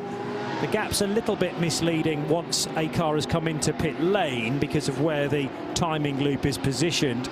It was timed at 28.1 seconds. That's more likely to have been about 3/4 of a minute. Peter Mackay, welcome back to the booth, by the way. Hello, Jonathan. Greetings. Good morning, I can say Good now. tidings. Yeah. I was, when you just said it's 12:30, I thought there's an ABBA song in that. And after midnight. I guess we are the men after midnight. Plural, yeah. Well, for choice. That's right. And still going strong. You look chirpy as ever. Well, you know the secret to that, don't you? Sleep. Anytime I'm not talking, I'm asleep. Yes. Yeah. I don't know how you do it. It's like when your smartphone is short of charge, you plug it in at various points through the day, and I have to plug myself in. You're a walking Tesla. I am. Yes. You're in a better mood than you were this morning when you weren't allowed to take your coffee with you. Oh, that's true. Actually, we were both in pretty cranky moods, weren't we? But different reasons. Different reasons. Coffee related. Precisely. Yeah, my coffee incident actually saved my bacon, I think. Whereas you were brave with an open cup of coffee. Which had about 5% less, but the vigour at which our excellent chauffeur booted it over the crest like it was something on the Thousand Lakes Rally. He's a wannabe racing driver. Yeah. Yeah. And he's back in the pit lane, you'll be pleased to hear. I wonder how many of the Ajith Kumar fan base are quickly being turned in the direction of Nick Damon. None of them? I don't know. Well, okay. Ajith Kumar's about to get into his car, into the 414, Nick. No, it'll be the 901. Booted, waiting for the machine to turn up. So they'll have a little kind of huddled crowd. The crowd when we started was several thousand, and now it more resembles the away end for Salford City or Fleetwood. There's a couple of hundreds die hard to left. They've all gone in two coaches from Dave's coaches, that sort of thing. But there were thousands earlier. In fact, it's pretty impressive they've hung around to gone midnight. And I'm sure for tomorrow morning they'll be back again in their thousands once more. For sure. But he certainly. It has to be said that it's amazing how a single not even world famous, a single regional famous, big region obviously India, probably 500 million people, regionally famous actor can pull in massive crowds and a huge YouTube audience. It's like having KSI. To Ryan McLeod earlier, whose son Cameron is racing in the 901. That's the Ajith Kumar Racing Porsche Cup car, and he said his social media has gone from 2,500 followers to 30,000 followers this weekend alone. At their hotel, they can't move, they can't get out of their hotel because it's just surrounded by fans looking for Ajith Kumar. I've never seen anything quite like it, to be honest. When we had Valentino Rossi here, did we have anything like this kind of reaction? No. No. He brings a fair few fans to motor racing, and let's hope some two-wheel fans being exposed to the four-wheel longer distance stuff. But I mean, this is night and day compared to Ajith's day job, and there are completely new people coming to the Dubai 24 Hours. That's why we've been quite descriptive in things like Code 60s and why certain things are happening in the race that the casual Formula One fan has not encountered before. But many fans of Ajith Kumar may never have seen an F1 race. So it's great to be able to expose this sport to a whole new audience. There was a Ginetta heading towards you, Nick, a moment or two ago, and not on the prescribed route into pit lane. Is there? Oh yes, there is something being pushed down. Is it the GT4 or is it the GTX? The GT4 has been running really well. That's the one that's had all the issues. Electrical issues, alternator issues, coil pack issues, fire extinguisher going off issues, because it was on fire, is what I think, in fairness. So not an erroneous fire extinguisher firing. Yes, that's right. It was deliberate, I suppose, by the machine. Is this the car that is kind of burning my retinas now as it crawls down towards me? It must be under single. Yeah, it's under team mechanic power. Proudly stating it's 55th in the race, which I assume is probably the last of the actual kind of almost runners. Comes to a halt. The brakes actually work, and it's going to go straight on the dolly jacks, guys. So that's another Another pit visit. Another car that's struggling on this in-lap is the 102 As Best Racing Cupra, which was fine through Sector 1, and then it lost about 40 seconds through Sector 2. So that is touring its way in second in TCX. Well, Cupra has just arrived. Is that the one, is it? Yeah, so he's just arrived for about 6 garages up from where I currently am. Just look, he's just parked. Oh, no, he's decided to take a penalty first before he comes in and tell everyone what went wrong. Bonnet going up on the Team CMR Ginetta. There'll be more things. Now, the headlights are blazing, which means it's got electrical power, which has been an issue earlier. But whether that electrical power is going where they want it to in every single part of the car is, of course, question B, isn't it? But I'll turn the lights off now. Proper control alt delete there. You see him doing it. And it's half firing, but it's not actually going bang yet. The Seat's still serving its penalty. We're about to get a Sorg Rennsport stop from, I assume, the 427, because the 127 is not actually here at the moment, not actually running anymore. Yeah, will be the only remaining Sorg Rennsport car is running in GT4. It sits third at the moment after Simonde has brought in the that GT4 Cayman RS. So it says Sim. And I keep thinking, that's not a Sim, that's a real car. You could drive one. But if you so wished, yes. You could. I have, badly. Yeah, Arthur Simonde, that would be where the SIM Sim comes from. There are so many cars I've driven badly in a Sim. Many more cars I've driven badly in real life, even though I know your veiled driven excellently was because it was not something you believed regarding the coffee-based shirt incident earlier in the day. In an otherwise perfectly acceptable run of driving. I've achieved perfectly acceptable. That's beyond my wildest dreams. It's still an A-star. Well, I'm the person taking back the hotel in 4 hours' time, so you have to be nice to drive when we get to Orlando Airport in a couple of weeks' time. Yes, shotgun that was for quick. The driving seat. Yes, I can. You can't shotgun. Do you know what? I don't mind. The best. Joe and I drove back from Daytona 2 years ago in an open-top BMW 8 Series. Which basically made us just look like a couple of gay guys going back to Miami. So we stopped off at Bubble Tea, and it was very amusing. That was a lovely car. It was an 8 Series, wasn't it? It was a white 8 Series you were driving. 840, yeah. Lovely car. Klaus Bachler leading the race, and by a minute and 22 seconds. That sounds dominant. It's a little bit skewed because the 777 Al Faisal Al Zubair driven Team WRT BMW is a little bit off sequence. It's 12 laps into its stint, whereas the dynamic GT car being driven by Klaus Bachler is 24 laps into its stint. Now, while we've been off air, John, we had a nice rest in the Creventic Welcome Centre, did a little bit of car window shopping, watched some cars coming by to do their penalties. But I went out and watched some trackside action. Yes, and going into the final corner. Do you know who's latest on the brakes going into that final corner? No, he was one of the earliest, strangely. The Aston Martins. In the hands of Jamie Day and El Bamber. They're braking actually just after the 50-metre board. Wow. And carrying a lot of corner speed, and out they go. It was really interesting to watch and get a close-up view. Loads of great viewing points here around the Dubai Autodrome, and getting to see how the different classes interact. And there's so many different classes that are actually relatively close on lap time, particularly if you put, say, a slightly less experienced driver in the faster car and a more experienced driver in the theoretically slower car. That can cause a lot of real back and forth, and trying to pick your line is really difficult. There's also a few of the corners around the circuit that have multiple lines going in, particularly when you're coming out of into turn 14. There's a lot of cars that will take a sort of double apex line, and that then can sometimes confuse the traffic, where you think, oh, there's a gap open there, and they stuff it up the inside, and the other car's not quite expecting for it. So it's constant lap by lap, and if you've been in the car for an hour and 45 minutes, you've got to maintain that concentration. It's such a challenge for the drivers. It might look easy, it certainly is not. That is for sure. So Klaus Bachler will be due in the pits without any code 60, he would be doing the pits in around 10 laps or so, 20 minutes-ish.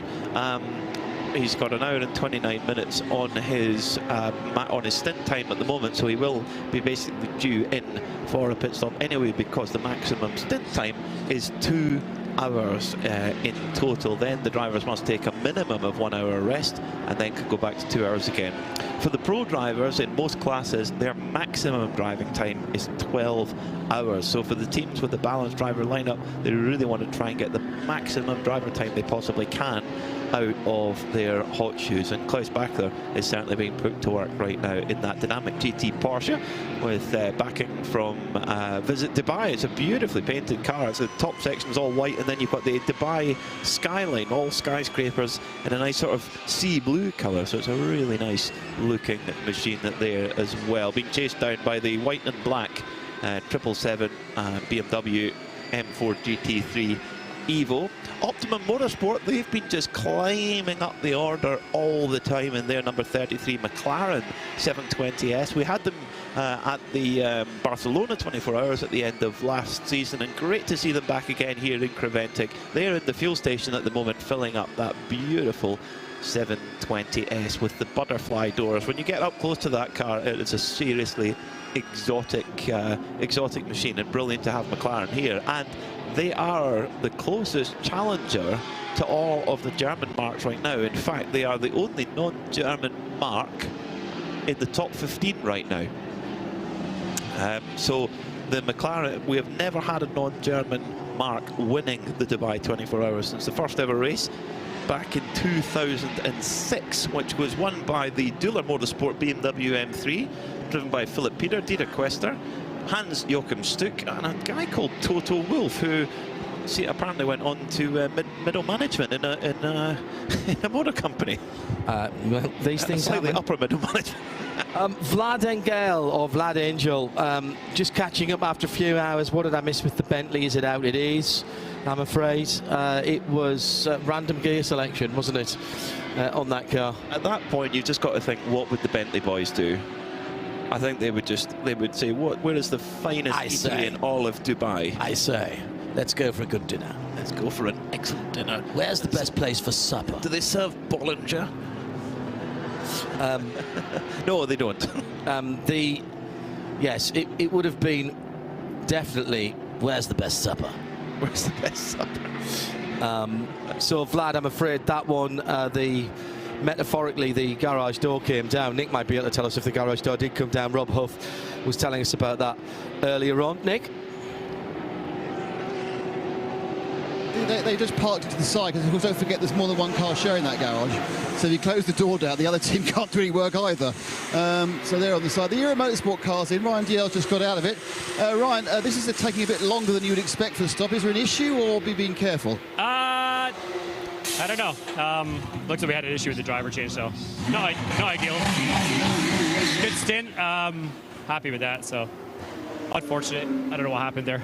We're sort of also getting new viewers and listeners the whole time to the program. You know, the time zone's now kind of really moving into the good for the Americans. So can you just give us what happened right at the start of the race for the team? What went wrong?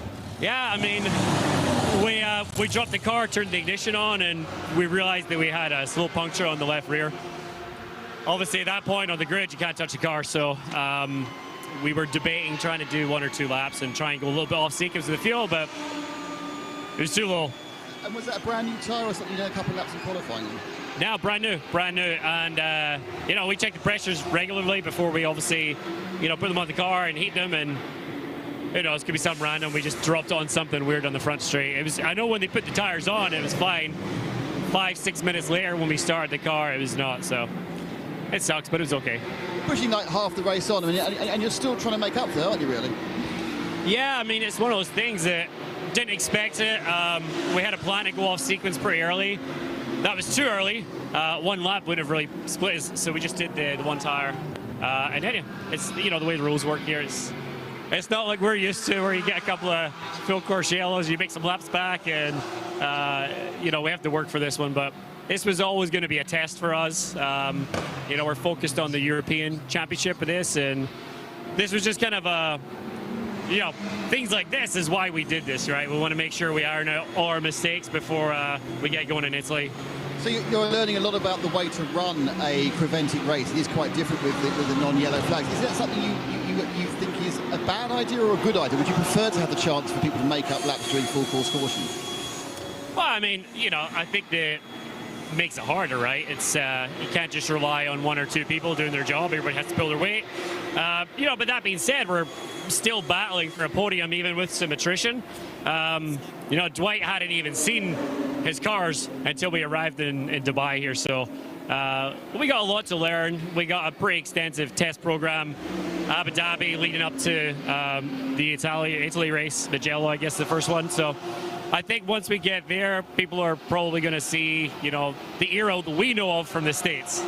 Now, obviously, a lot of the other teams here are a bit puzzled because it's their first time out on Michelin. You've been on various other similar Michelins in all sorts of times in America. How do these particular tyres compare with the ones we're used to over the pond? Yeah, I mean, obviously, we have a lot of experience with them. It's not too different. It's a different compound, I believe, to what we use in GT even over there.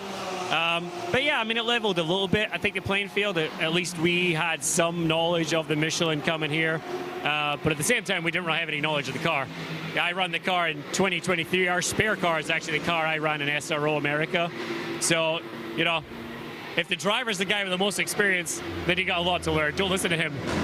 Ryan, best of luck. Brilliant stuff. Cheers, the thanks. driver's the guy with the most experience. Ryan's just so self-deprecating. He's an absolute superstar driver. He will be starting his 20th Rolex 24 in a couple of weeks' time. He's won that race on. He's got 3 watches. He's won it once overall and twice in the LMP2 class, both with ERA. He's a superstar driver, and I'm sure his proudest achievement was driving for Rangers Football Club in Super Formula. If you remember, or you remember that, was it Super Formula? It was called Super Premier. No, what was it called? It was. I commentated on it with Earl Bamber among other people when I was filling in for Ben Edwards and people like that. It was called Super League Formula. Super League Formula, thank you. There we go. So he drove for Rob Lomas, our producers, just reminded us of that. Oh, Rob, thank you. Of course, so much. he would know. Super League Formula. So yes, Brian is. He's of course from Glasgow originally. His family, as we were talking about Scottish confectionery earlier on, his family were in the baking industry. And he lived out in America for many years, really made his career in America, was successful with Sierra Racing and Formula Atlantics. And funny enough, though, when he landed, he was planning to live in Ohio, and very quickly he realised, wait, I moved to America for warm weather. I could live in Scotland if it was cold. So he very quickly moved to Florida after that one. So great to have ERA here. It's a really serious programme. I mean, if you're buying not one but 2 Ferrari 296s, you are coming in with serious intentions, and brilliant to add them to the roster of great teams we have here in the 24H series. Yeah, and interesting what Ryan said there. I wasn't sure of the provenance of the lightly used car, as it was described to me, but clearly that car Ryan has XDL. It's got to be worth an extra 10%. Oh, really? I'm sure Ryan was saying when they were trying to buy it, I've driven that. It's 25% off is what he would have been saying, trying to help Dwight out. Never hit the rev limiter once. No, absolutely. One brand new car, one lightly used cars, and a spares package. They're going to run the rest of the European season. ERA is going to run the rest of the European season out of a new base they have in the UK. So some testing, I believe, in Spain to come after Abu Dhabi, which is they're going to be racing at this weekend, although Ryan won't be there. He'll be off at the Raw before the Rolex 24, doing some additional testing for the IMSA program. And then Dwight, along with Jake Hill, the two principal drivers for the whole of the European season, and just been wandering around the paddock and met with Simon, Jake's dad, as he was coming out of being in the studio here. Jake going down to the Adelaide Classic Festival to drive some of the ERA cars down there as well. That's, in a short time, has become an awesome classic event. Don't use the full circuit, they only use the Parkland circuit for that, and it's not racing, it is demo runs, but the something like 90% of all the classic F1 cars in Australia are down in the Adelaide region.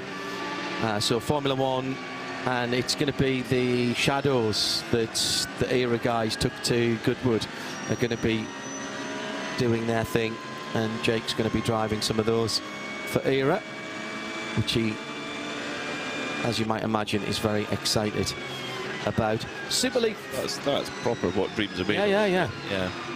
Super League Formula was the first time I met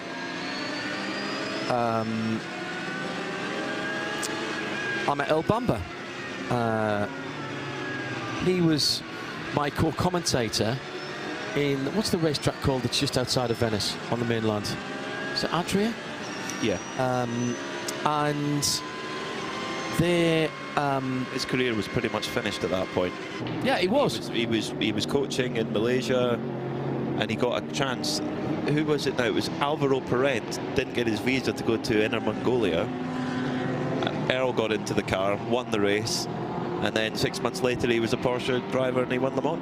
Well, he got in at late notice in that race because somebody didn't turn up, and so I did all the practice with Earl. Then he got drafted into a car because somebody hadn't turned up. Alvaro Perez. Yeah, that wasn't the Mongolia race though. This was another one. This was the one, as I said, at the Venice circuit. He got in that, and he got the big check there. He won the whole thing. And Maria de Velota was in the booth with me for that race. Lovely, lovely person. Much missed, of course, after that bizarre testing accident that she had with Cato? Virgin team at the time, Manor, yeah. And I really enjoyed that weekend, and as I say, got on like a house on fire with both Earl and Maria, and had a feeling then that Earl was something a wee bit special, and he certainly takes chances, and had a good relationship with Earl ever since. Absolutely classic Kiwi, never afraid to travel to chase success. No. Just with total tenacity. Here's the thing as well, I talked to him at the end of last season at the post-season test at Bahrain for FIA World Endurance Championship, the WEC, and well, you know, because you've done some of this as well, Team New Zealand have been running Porsche Carrera Cup Asia cars and bringing in new Kiwi talent, and Earl's been putting his own money into that, as well as raising money for it and bringing in other supporters and white knights, if you will, to use the theatre term.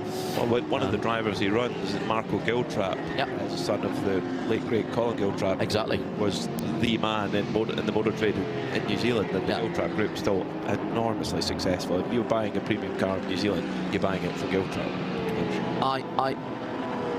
I have seen Earl at his best and his worst, at his happiest and his saddest. I've not seen him very much happier and prouder than when he was talking about Team New Zealand and what he was doing and how hard he was working to make that work, and more power to his elbow for putting back in. The Kiwis, it's a small nation. Every sport they do, they take very seriously. It's got more karting tracks than most of Europe put together. And I remember talking to Brendan Hartley about this, who again was mentored in his early stages by Earl. They're great pals from childhood. Yeah, and there's just something about the Kiwis that they take their sport very, very seriously, particularly at national level, when they get to national level and they're representing the country. Whether it's the All Blacks or the Black Ferns, whatever, you know, the cricket teams, whatever. And there's a nice little bit of self-deprecating humour once in a while as well, because the New Zealand national basketball team is called the Tall Blacks, which I think is brilliant. Genius, absolutely genius. And, you know, great. I like talking to people who are passionate about whatever it is, even if it's a sport that I'm not really that interested in. But if I can see and feel the passion, then that's how. You were talking about commentating on curling earlier on. That's how, when I was watching Winter Olympics years ago and started watching the curling, and thought, wow, this is really quite cool, pardon the pun. But it was the passion of the people who were talking about it that brought me into it, and I love that. We're coming to. Do you know what? We're nearly, whoa, halfway there. Well, Johnny Palmer. The meme's ready. Johnny Palmer was quoting ABBA earlier on. He was saying 12:30. And we're now watching the Late Show. A Man After Midnight, and we're now early Bon Jovi now. Yeah. There's even a driver with a second name Creed. That's funny. Yes. So there's all sorts of gags that we just can't help ourselves with. Jerry Z in Ohio saying, what was Super League formula? Soccer clubs. Good question. Soccer clubs, racing cars, basically what, Formula 3000s kind of things. It was like champ cars. They were serious things. Yeah, they were. And round that little track, which was like a kart track that we were at for that race that I was talking about, all affiliated with top European, UK and European football clubs. So there was a Rangers team, there was, I think, Inter Milan, Barcelona, FC Porto. Porto, yeah, etc., etc. Was Bayern Munich, I think, as well. It was certainly one of the big German clubs. When you say it out loud, you're like, that was a bizarre idea. Bizarre concept. Leeds United were in there. Nick's just reminded me on Talkback. It was the idea was to tap into the... Do you know what? In some respects, it was years ahead of its time, because it was tapping into the tribal nature of soccer fans to get them to support something else with their team's colours on. And everybody said that that's not how motor racing works. And it was moderately successful. They did a couple, I think, of seasons, maybe even 3 seasons of it. But it never really broke through. There was big cash prizes at the end of each race. However, what Drive to Survive is exactly the same thing. It has encouraged a tribal nature on the driver side of things. So they have the right idea. Bring new people in to motor racing and do it from a perspective that isn't normally associated with motor racing. It was probably pre-social media, or certainly pre, how should we say, really nasty social media, perhaps. Yeah, true. But whether that would make it a success or not, I don't know. Ollie is watching from a cool Germany through the night session. We're going all the way through to 1 o'clock tomorrow afternoon. It is exactly 12 hours since we dropped the green flag on the start of the season. We're halfway through the 24 hours of Dubai. So, Peter, here's how they stand. 295 laps completed. We're somewhat short at the moment of the 6:28 because of the, 7 full course purples that we've had, code 60s. It's Dynamic GT, the 24, back in the lead. They've been there before. 777 Almanar Racing, the BMW in second. And as it stands at the moment, 295 laps being completed by that BMW M4 in second place. And the 777 is just on the tail end of the lead lap as it stands at the moment, just waiting for that car to come back around. Alexei Nesov is on behind the wheel of the Pure Racing Porsche in third. That's the number 92 car. He's on 204 laps as it stands at the moment. Best of the GT3 AM cars, the car that has led this race for some considerable time, the Paradigm Competition BMW. That's the 991 number car. Ahmed El Hati behind the wheel of that. He's got half a minute on the Pro Am leading car, Winwood Racing, which has led the race outright as well. Gabriele Piana. Antares Au is behind the wheel of the third Porsche in the top 6. This one's the Herberth number 80 car, and he's around about another 45 seconds in arrears from Winward Racing. Top 10 made up by SMP Racing, their number 7 Mercedes, and the Manor Maori Porsche, the number 1 in 8th. Ralph Bourne behind the wheel of the second Herbeth racing car in the top 10, and the top 10 Haupt racing team. Roman Andriolo in the Mercedes. He's 3rd in the AM class as well, by the way, just outside the top 10. Optimum Motorsports McLaren in 11th. The Aston Martin have Come To You Racing, so a little bit of non-German manufacturers there in 11th and 12th, with Porsche and Chris Breuer in 13th for Herbeth. Haas RT's Audi's in fuel at the moment. Into Africa Racing is in to fuel as well, as Klaus Bachler comes into the pits from the lead, and all the way down to 22nd position, and Tanat Sathentherakul for EBM Motorsport, Earl Bamber Motorsport, and the Aston Martin, that number 77. There are all GT3 cars down to 22nd position. If we move on outside of the top 20, Rick Breukers back at the wheel of the Red Camel Jordan.NL, and they are leading in 23rd position, the 909 leading in the 992 class. Second in that class, a couple of places further back, is the Tierra Outdoor Racing Porsche, number 912, and third in that class, Mathieu de Trey for Ajith Kumar Racing. Further down, we'll have to go outside the top 30 to see the next leader. 35th position for Leipert Motorsports, Huracan Super Trofeo in GTX. They have been bossing this class and gently moving up as other teams have faltered around them. That Super Trofeo car, just Brendan Leach has just gone past Alexei Denisov actually into 34th position whilst we were talking about them. Further down into the 40s, we need to go through all the 992 classes before we reach the GT4 leader, and that is Team CMR and the Ginetta.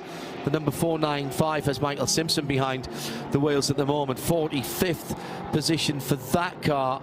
Second in that class is Ramez Azam, AGMC Racing by Simpson BMW. In 49th, that's the 438. And in 50th is the third car.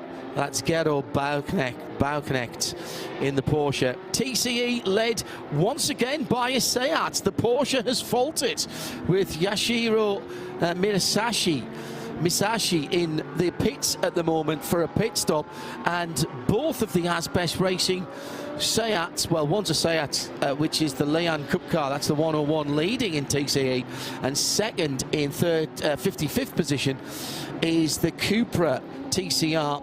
Third, as I said, in that class, SRS Sorg Rensport, but they're in the pits at the moment about to get fuel. Once we get down below the top 60, in fact, actually, even before that, in 57th position, the WS Racing BMW had the fiery moment with Emily de Heijs at the wheel. Razoo Northern Racing Porsche, Leo Pichler is running and making up time. 6th in GT4 at the moment, has 25 laps before it moves up a position in class. Team Parker Racing Bentley has been withdrawn, as has the Graf Racing Rosser, the V10. Team Motorpark Mercedes, the number 5 car, that had the incident coming out of our first Code 60 period, which was caused by the car in 62nd position. The GT3 Cup Porsche JBR car went hard into the wall for its driver on the start-finish line. Come To You Racing had a diff problem before they really even got going, and the Tresor Tempo Racing car was badly damaged in qualifying. 64 cars on the entry list, 62 started, and we still, I reckon, have 57 cars that are running at the moment. And Nick Damon down in the pits has just seen Klaus Bachler bring the lead car into the pit lane.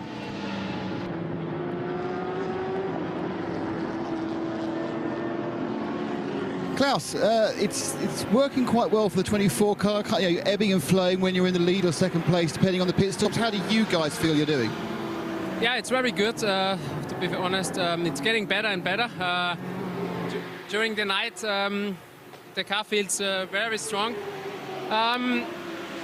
But it's still 11 hours, so 12 hours to go. I even don't know it. I came out now after a double stint. Yeah, so far everything good, but it's a lot of things can still happen. And we hope we will be there also after the 24 hours. Halfway through the race, have you felt the detrimental effects of that extra 20 kilograms of weight you were given this morning? Yeah, of course. For sure this was not a help. I hoped we don't get it, but okay, anyway, we have to do our best. We have a quite good balance over the long run. This is helping us, and also, I mean, for us, our car especially, it's better in the night. Let's see how it is tomorrow then when it gets hot again. But anyway, first you need to survive and make it to the morning. And if we keep on going like this, I think we have a good chance. Air temperature was peaked at about 27 degrees and it was sunny. It's going to go down to about 11 degrees now, so the track temperature is going to be massively different in the middle of the night. How does that really affect the car? How does the car change as the track temperature drops so much? Yeah, it changes completely. I mean, first of all, the tire degradation is more when it's so hot, but also it changes the balance of the car. And you have small things to adjust it, like brake bias, like DC, so traction control, ABS position. This you can do. You can also help a bit with the tire pressure, but in the end, there's not so much else. And so the most you can do is driving around the issue. So the driver can make the biggest difference. And honestly, this is tricky because you need to be fully concentrated for the whole stint, and you drive the car really on the edge in every corner. And yeah, I mean, as I said, the most difference in this the driver has to do. But I think we are still pretty good, also in day, but better in the night. Finally, have you double stinted the tyres, or will you start double stinting now it's cooler? Because we know the first few laps of these Michelins, they're super quick. Not really. I mean, for sure it depends a bit if you stop under code 60 or if you only take 25% of your fuel capacity. Then you can think to keep the tires on. We did it many times. I'm not sure if it's better. I think it's better to have the new tires and lose some seconds in the pits because the first laps are incredibly good. I have been researching Super League Formula. I had completely forgotten they were panos. So there were DP09s. So they were indeed very similar to the DP01 Champ car. 750 horsepower from a V12, which was a Menard competition technology. 4.2 litre V12. They scream. We're just going to have to grab Ryan Dalziel again and ask him what that was like, because he'd raced in Champ car as well, so we'll be able to compare the two. On that point, Klaus Backer was mentioning about the instant lap time of this Michelin tyre. Anders Fjordbach on the first lap out, first flying lap, 2-minute flat 0.5. Really, really quick, straight out of the box. So there is that instant lap time on that first run. John Miller for Huber Motorsport, sitting in 22nd overall, set a 2 flat 0.1. Again, straight out the pits. The lap, again, it's totally different than saying, particularly in Le Mans Hypercar, where it's also a Michelin tyre, but those cars take a lot longer to get right up to the speed. It's not unusual for a superstar driver in a Le Mans Hypercar to actually be passed by a GT car on their first outlap, because it takes the time for the tyre to come up to temperature and pressure and get into its full operating window. Whereas, but also, as Nick Damon has rightly reminded me, we have tyre warmers here, and that is basically a perfect example of how much of a difference a tyre warmer makes from compared to series where they are not allowed. I'll never forget Petit Le Mans 2008 when Alan McNish wasn't even on an outlap. He was taking the car to the grid at Petit, and no tyre warmers, and of course Audi R10 with 1,000 horsepower, maybe not quite, but certainly well over 1,000 pound-feet of torque, and it was coming down from turn 3-4 down the S's at Road Atlanta, and the car just speared sideways into the wall. And they still won the race. They were lost 2 leading. laps, and then They were leading the race again on pace because it was an incredibly clean start. The race, I think, maybe 4 hours into the race. And they weren't on their own, they were against Peugeot. Oh yeah, if that was against Peugeot. Were you at that race, Nick, when Nish walled it? Was that one of your first petites, or were you after that? I thought it was your first petite. They started 2 laps down. They needed, I think, 1 full course yellow. But I think that I thought their major competition was the Porsche Spiders that year. Yeah, because the balance of performance was changed. They were effectively LMP2 cars, but they were already starting to combine top class. Next thinking of 2007, the RS Spiders should have won overall in 2007, but there was a very late caution. And then when the Audi came up behind it was diesel that had that instant torque and it went. 2008 was a little bit more, they were more separated. But that was the year Elio Castroneves and Ryan Briscoe won in LMP2 that year with the RS Spider. They had the aero disc wheels for qualifying. Which nobody knows where those disc wheels are now. That first Petite Le Mans for you, didn't you have a very long conversation with Christian Klein? No, not much of it, because it was in the hospitality. And as you're well aware, we were singing Bruce Springsteen songs on the way back. And I may or may not have had to stop at some point for a tree. I found out your affinity for the Boss then in a very nice Acura all-wheel drive sedan. I think the point is, John, if you put enough free tequila-based cocktails down any man of my age, you'll find an affinity for the Boss. I've always got an affinity for the Boss. He's brilliant. He's just still one of the great performers ever. I don't normally like watching music concerts on the television, and I don't often get the chance to go to see live music anymore, which is one of the great regrets of how busy I've got to now. But when he played Glastonbury, I consumed that broadcast live as if I was there. What's your favourite Bruce Springsteen song? Oh, for me it's The Rising. Yeah, that was good. That was actually a really interesting album, that, after 9/11, and that was really good. Alan, I like the early stuff. Allentown's great. Born to Run, obviously. Hungry Heart, that's a regular on Not Kill FM. I bet it is. Born to Run for Nick, yeah. Because he was indeed out on New Year's Day at a park run, and no one was chasing him, amazingly. So 11 3/4 hours to go. The leader is the 777 Almanar Racing by with their team BMW car, should I say, and Al-Faisal Al-Zabair, excuse me, is ahead of Alexei Nesov. 777 is just going through turn 10 now. Alexei Nevzov is a fantastic sim racer. Really, really quick. He, at the moment, is just eking out a bit larger gap to save himself going a lap down. He's coming across the line underneath us right now. There you go. The View Racing car. He's 1 minute and 32 seconds, 90 seconds on a 122-second lap, or thereabouts at the moment. 120-second lap, let's say. But he is just a little bit quicker than Al-Faisal Al-Zabair.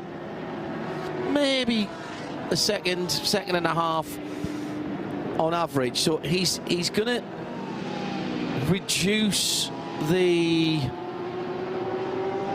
danger of getting lapped. There's a 4-second penalty standing against that second place car. He's also 10 laps better off on tyres. So he's been in the car 41 minutes. Al-Faisal 64 minutes. And so that will give you the idea that that leading 777 car will be the first of those two cars in the pits if they continue to the end of their fuel.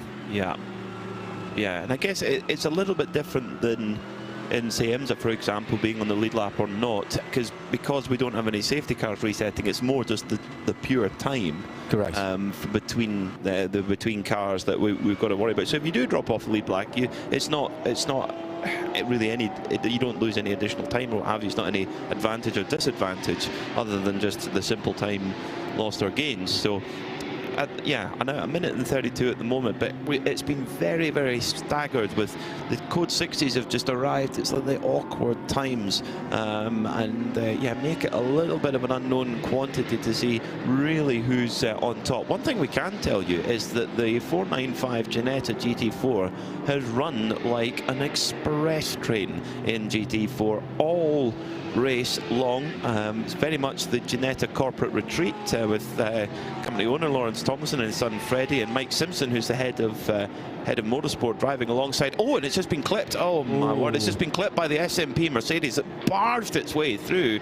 That was Sergei Sorokin, the XF1 driver, and that was a wheel-to-wheel contact. So I hope the little Ginetta hasn't been injured in that one, so to speak, because the big honking great Mercedes barged through in a hurry. And that, I mean, such is the fragility of any lead in multi-class racing. Yep.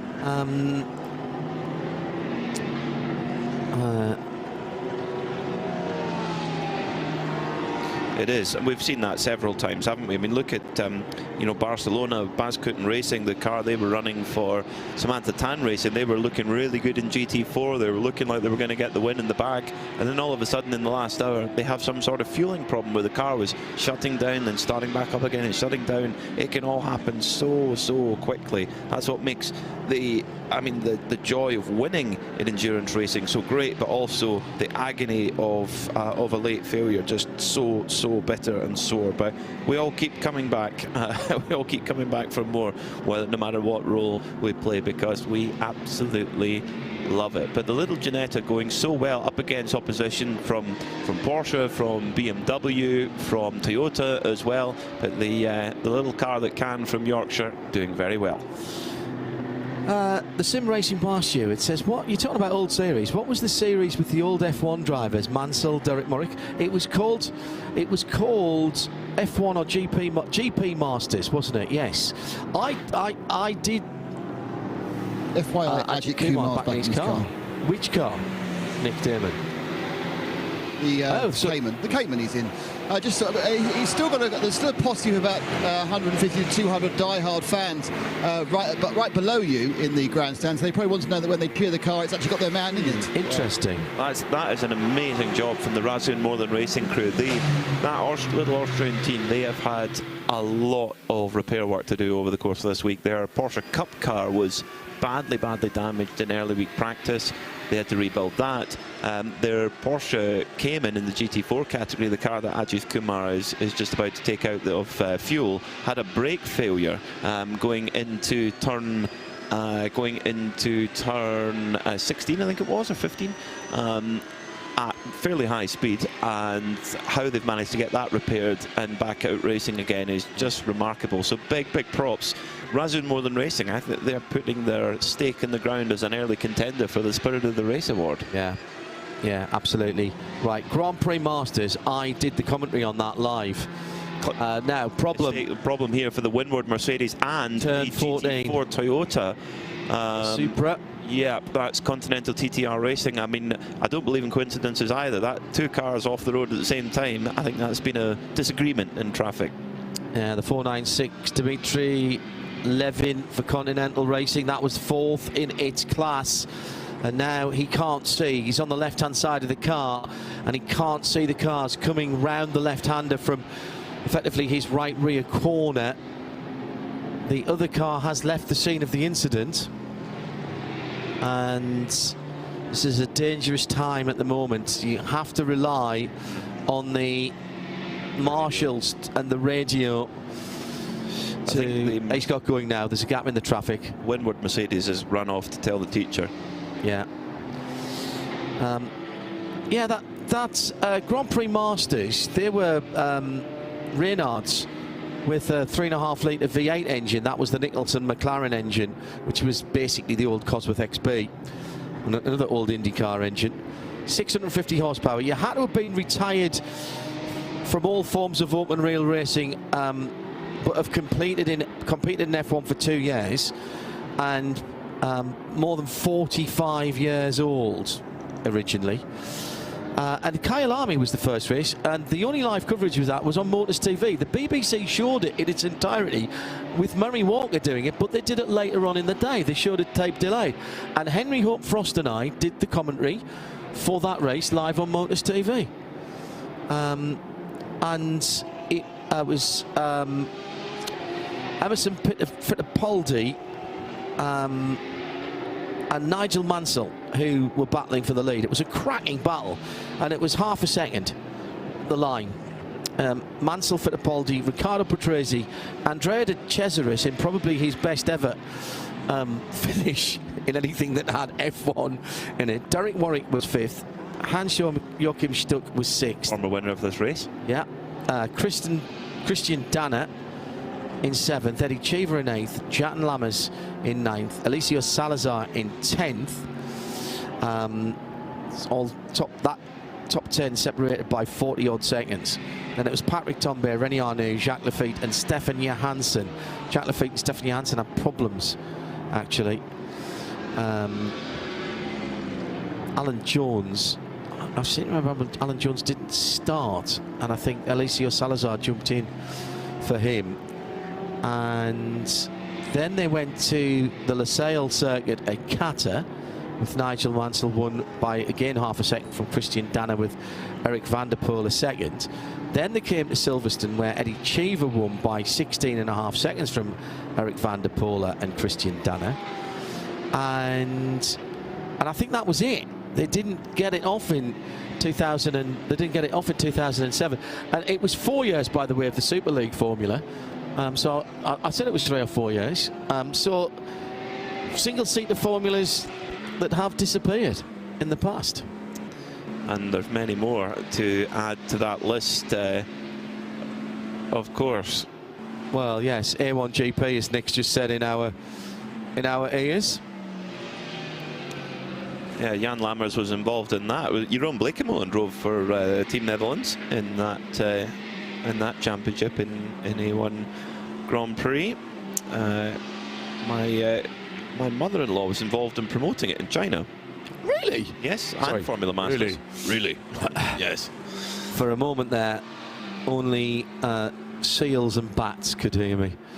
Dolphins or bats, perhaps. There's a very funny story she tells about the press conference for it, which I honestly could never repeat on broadcast or almost out loud. Oh, really? Yes, I'll tell you later. Okay, that sounds... Will it stop me sleeping? No. Oh, no, okay. You're right. So, well inside the second half of the race now. If you're just joining us, welcome along. It's Peter Mackay, John Hindhaugh and Nick Damon, taking you through the wee small hours. The swing shift, as it used to be called in my old radio days. Still plenty of hardy fans. It was, even for me, it was just starting to get a little bit chilly when I was standing down in the paddock. I mean, not that I have to rush back and put on a sweatshirt or anything like that, but it was, I could just feel a slight chill in the air. I would guess it's probably about 4... Oh, have you? 16 or 17, I would think it is at the moment. Possibly a little bit less than that. I can't tell you how much I'm enjoying being here in Dubai and enjoying the much balmier climes than at home in Scotland. The 929 HRT Performance Porsche Cup car has been in to serve a penalty. Tell you what, you don't realise how busy that penalty box is until you stand beside it. The Creventic Welcome Centre is right next to it, and it's like, I don't know, it's like a bus stop on Oxford Street. It's just constant traffic of drivers serving penalties for transgressions that they might not have committed. It might have been their teammate, but you have to take the rap on the knuckles as the driver hops out with open face helmet. Just big respect for an open face helmet. It's just very cool. Gives great vision too. And now 929, where are they sitting? That's Julian Jacquel who's got out with the the open face helmet, and they are in 40th at the moment, 7th in AM, 14th of all the 992s. Ivo Breukers rocks the open face helmet. It's very cool. Very, very cool. No. No, it isn't. No. No? Okay. No. You're not a fan? No.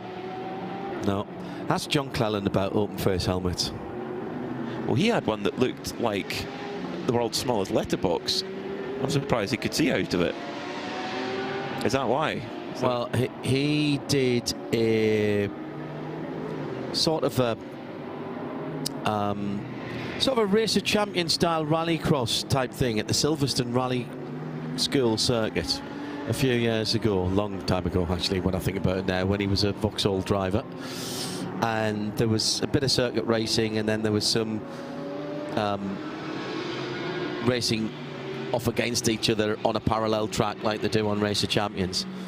And he rolled a car, and the ears on the seat, early days of those things, ripped the helmet clean off his head. And from that moment on, he never wore an open face helmet again. Wow. Wow. What sort of era are we talking there? 90. He was in touring cars, so maybe mid to late 90s, 96, 97. Yeah, I think he was touring car champion in 1996 when it was still no, 1995 when it was still multi-class. He won it in a Class 2 Astra. Yeah, I think so. I think the technology in helmets, in open face helmets, and indeed in the safety seats as well, has come on a long way since then. But I do take your point. It's interesting. You watch a lot of, particularly the top GT drivers. You'll see them with they've got a helmet with a visor on, normal helmet that would shut completely, but often they've got it completely open. Oh. You've got very excited about something on your computer there, John. I was half right and half wrong. He won it for Vauxhall Sport in a Cavalier in 1995, Cleland. He won it in the Astra in 1989, which was a Class 2 car. Because Rob Gravett won it the next year in a Ford Sierra RS500, and the previous year it was Frank Sitler, fabulous Frank Sitler in the BMW Team Finance M3. Nick Damon has got the leader, the 777. We said that he would be the first of the leading cars to pit, and he's in for the 19th time. He's in? No, he's out. He's done it. They've done it. They've changed drivers. We haven't quite in time to see who got into the car, but you'll find out quite soon. Full set of tyres. Alza has got out of the machine. It was a completely textbook stop, and they are Alza has got out, and they are about to have the second car stop. I can see there's a driver getting suited and booted for that one as well. So first one done perfectly. 7717 WRT is already in for fuel. And that means that Alexei Nesov has gone through into the lead in the Pure Racing Porsche. He was 1 minute and 11, call it 1 minute and 12 seconds behind when he crossed the line. And we've got a problem for the Team CMR, fourth place in class, the GTX class. This is Ethan Giandini in the Ginetta, the dark coloured Ginetta, and that's between turn 2 and turn 3, drivers right. This is where Emily de Haas came to, or her BMW came to a fiery end. He's far further across, and we might actually be able to snatch that without even going code 60. The mountain circuit is off to his right-hand side, and there's a cut through there. Let's see how Race Control want to play this. Ahmed Al Hati for Paradigm Competition was due his stop anyway. His tyres at 39 laps old, so the number 991 BMW has bailed into the pit lane. That's the leading AM car. Nick Damon is down in the pit lane, and that car is about to come up to his feet. And luckily I know who's getting in. It's Darren Lung who's going to take over. One of the two cars he's driving with comes to the absolutely stop in front of me, up on the Ford Jacks. Windscreen clean dramatically. There's a lot of wrist action there on the windscreen. And out gets Ahmed Al Hati. And this one is as clean as the others. Now, obviously, we haven't seen every pit stop they've done, but let's point out now we are over halfway around the race, and we've not seen, neither myself or Joe have not seen a brake change on this car. And obviously, part of the serviceability is making the brakes last a long time. That's what Evo's all about, but it may just be they sneaked up while we're at the other end of the pit lane.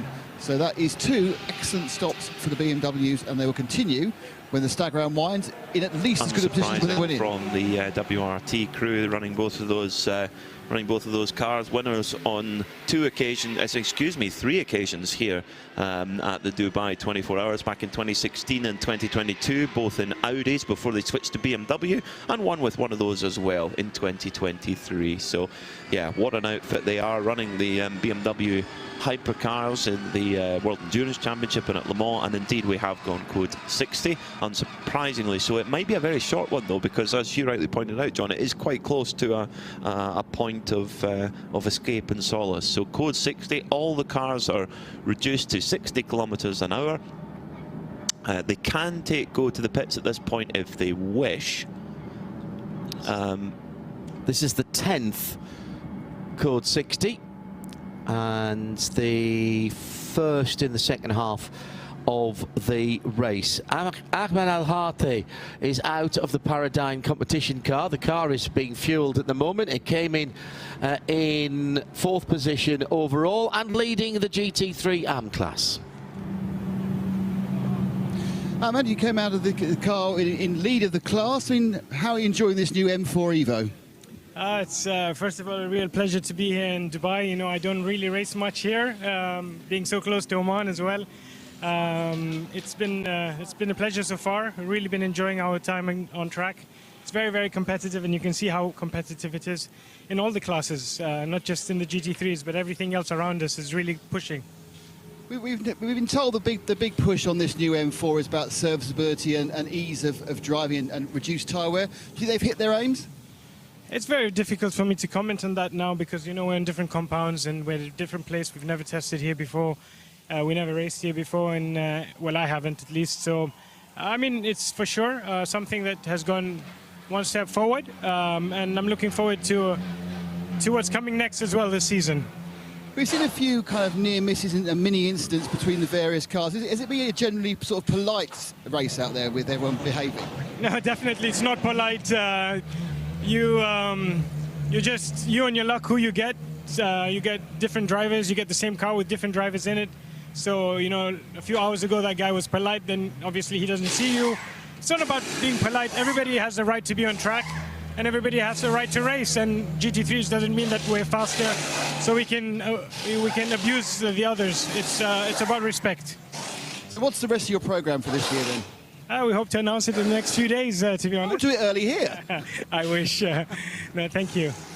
Great stuff, thank you. Thank you. Keep it lipped. I wonder if he'll be back with the number 46, Valentino Rossi, in this season. Brake change going on at the dual racing by Huber outfit. This is the car with the, shall we say, late 80s, early 90s Jaguar livery on it. Tribute livery, yes. Tribute livery, yes. Yeah. And that was rear brakes going on to that, so I presume they've done the front. Well, they're over halfway through, so that's all right. They're not losing as much time doing this. They'll do it on the pit lane, even though if they put it in the garage, you could use more people to do it and probably do them all at the same time. We only saw the right rear being done, but I presume they've done all of them. A new set of Michelin Huge GT rubber going on there. Busy down in the pit lane, and the thing is, when we go code 60 and you're going to do that brake change, you got to hope that you're going to get it done before it goes back to green again. We've got a situation here where everyone's in the pits. I've 14 cars are in the My fuel. one question you guys can ask. I take it the 991. That's Ahmed Al-Hati's BMW. That car didn't get a full fill, did it? Because it went green, so it went purple whilst it was in the petrol station, didn't it? So it would have had to. He'd have to immediately. If he got over quarter, to immediately have had to stop. So that's absolutely worked against that car. That's going to be a big disadvantage because they won't be able to come in again. They got about a minute and a half of fuel. Tank. Exactly a minute and a half of fuel, actually.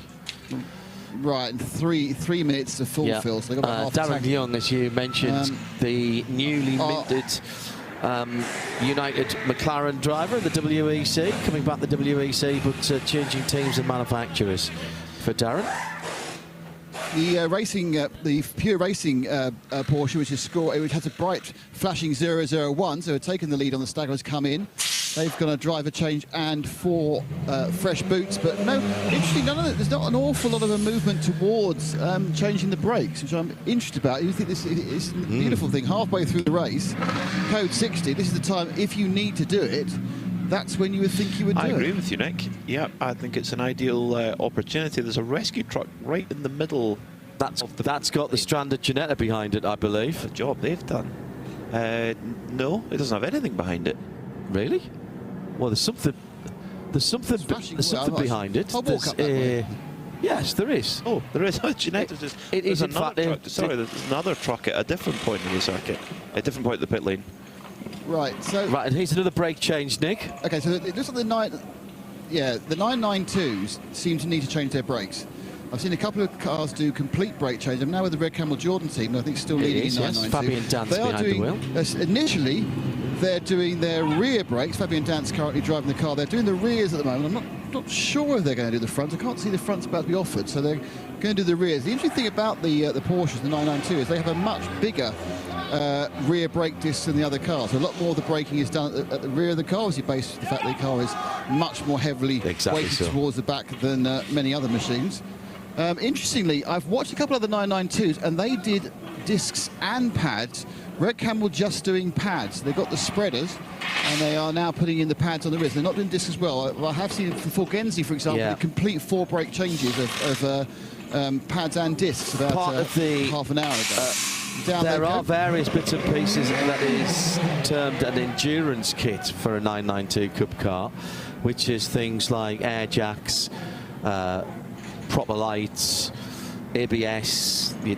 Basically, that's already all there. You just have to have Porsche give you a code.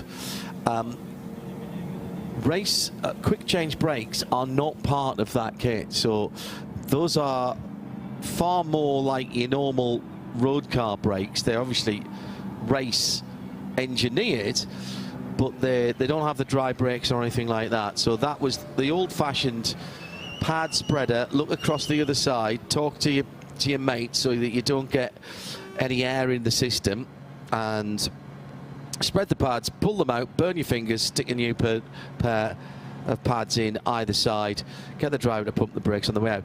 Nick made a good point there, Peter, about the bigger discs than most cars on the back of the Porsche. The big flat 6 engine, the 4-litre 4-litre engine, sorry, in the 992 Cup car. It's a big old lump when you see it there with all its ancillaries on it. If you've ever stood underneath a Porsche, particularly a 992, you also use the rear brakes. You probably run a bit more rear bias on a Porsche anyway, because as your fuel burns off, your front end gets lighter, and you use the rear brakes to help you rotate the car into the corner. You've got that extra weight there, and the polar moment of inertia is going to help you with that. But a lot of drivers just like to left foot brake to help rotate the cars in. In 26th position, the Tierra Outdoor Racing by Porsche car in the pits. No, I think that might be the QMMF car, actually. Yes, it is. Now, that was getting front discs and pads. Is getting front discs. All 4. Yes. 4. Yeah, this is the kind of the 992 thing. I think Red Camel's the first 992 team I've seen not doing discs, and it's also the first. I think a couple of teams have done just a pair, but most of them have taken the chance to just do all 4 in one go. So that is the perceived wisdom. This is the QMF, the Qatari Motorcycle and Motorsport Federation machine, and they are now. I think they've made they're putting old tyres back on again. That's interesting. We're going to put some new ones on. They're going back for old tyres again. So I've not seen that before. So the old rear is going back on again. Proudly saying H1 plus on the sideboard, John. Well, Charles. So they are Michelin Pilot Sports. That to you earlier on. In terms of the fronts are H1s, the seconds are the backs rather, fronts and the seconds. The backs are H1 plus, just a slightly different compounding construction. Taking this opportunity, although we've dragged the Ginetta back in on the end of a tow rope, Race Control deciding to get track services out there and replace various bits of polystyrene marker boards around the circuit and give the track a wee bit of a sweep, and I don't think that's a bad idea. It also gives everybody a chance to come into the pit lane halfway through, and I think this is rather sensible race management here, Peter. Very much so. I'm so impressed with the circuit team here at Dubai Autodrome. The way that they dealt with that engine fire with the WS BMW earlier on was just first class. It's been really good. The facility here is fantastic. First visit, hopefully not my last. Really, really enjoyed it. And well, we might well be about to see, once we go back to green, some of the fastest laps we've seen since in the very early portion of the race, because Pure Racing have just installed their hot shoe driver Thomas Preining. Likewise, Almana Racing Team by Team WRT have just put in Dan Harper. Likewise, he's a proper hot shoe as well in a BMW M4 GT3. And as the track temperature continues to cool, we're going to see some quick lap times. I think we're going to dip quite quickly into the 159s. A couple of cars deciding to bail out of going into the fuel. Yeah, it's difficult because we've got, I think it's 12 fuel pumps in the fueling area. So if there is 12 pumps being used, you simply have to wait in the queue just like you would at your local supermarket. So that is something that the team strategists have to bear in mind. They have to look and see, is fuel busy, is it not? If it's not, then of course go in, but if it is, then sometimes you have to take a judgment call on whether to go in there or not. Ian James, the super experienced Briton, American-based Briton, and the number 27 Hard of Racing. I was just about to say Aston Martin because that's so easy that it just almost slips off the tongue, but no, they're in a Mercedes. It's a Mercedes AMG run by SPS. Ian James driving alongside Gray Newell, Zachary Robichon, and Hannah Grisham making her debut in GT3 machinery. But Ian James, on his 21st attempt in 2023, won the Rolex 24-hour, and I believe we'll be back again in a couple of weeks' time. We haven't been given the warning yet from Race Control that Code 60 will be coming to a close, so still the team's drivers, they'll trundle round for the next little while. And we saw something quite curious a few hours ago when the dynamic GT Porsche, which was being driven by Luke Hartog at the time, drove through the pit lane twice during a Code 60, and we pontificated whether that was actually an advantage to do that, as it's ever so slightly shorter distance but slightly less speed. And well, Nick Damon got a certainly political response. And Nick, you've managed to find out more for us. J.M. Lippman, my teammate next week for the Sim Dubai race, but also a regular Dubai 24-hour competitor, says it is quicker. I've done it in the past. It gets you past people who aren't going fast enough under Code 60. Thank you, JM. Not everybody's 60 kilometres an hour speed limit is the same. Not all Code 60s are equal. No. That's very true. Now, this go onto YouTube and search for Frank Stippler Nürburgring 2024, where they're in effectively a local Code 60 at the Nürburgring Nordschleife, a 25-kilometre track, and there's a car in front that's going significantly slower than what they should be. And Frank Stippler, for a very quiet, suave man, was expressing his displeasure, and it was so expressive you could hear it over a V10 Audi engine. That's true. I remember that. And that was in the they changed the name of that team, Gera Sport PHX. They did win in the end, so Phoenix, yeah, he was much happier then. Yeah. The old Phoenix, Gera Sport Phoenix team. That was the shortened race.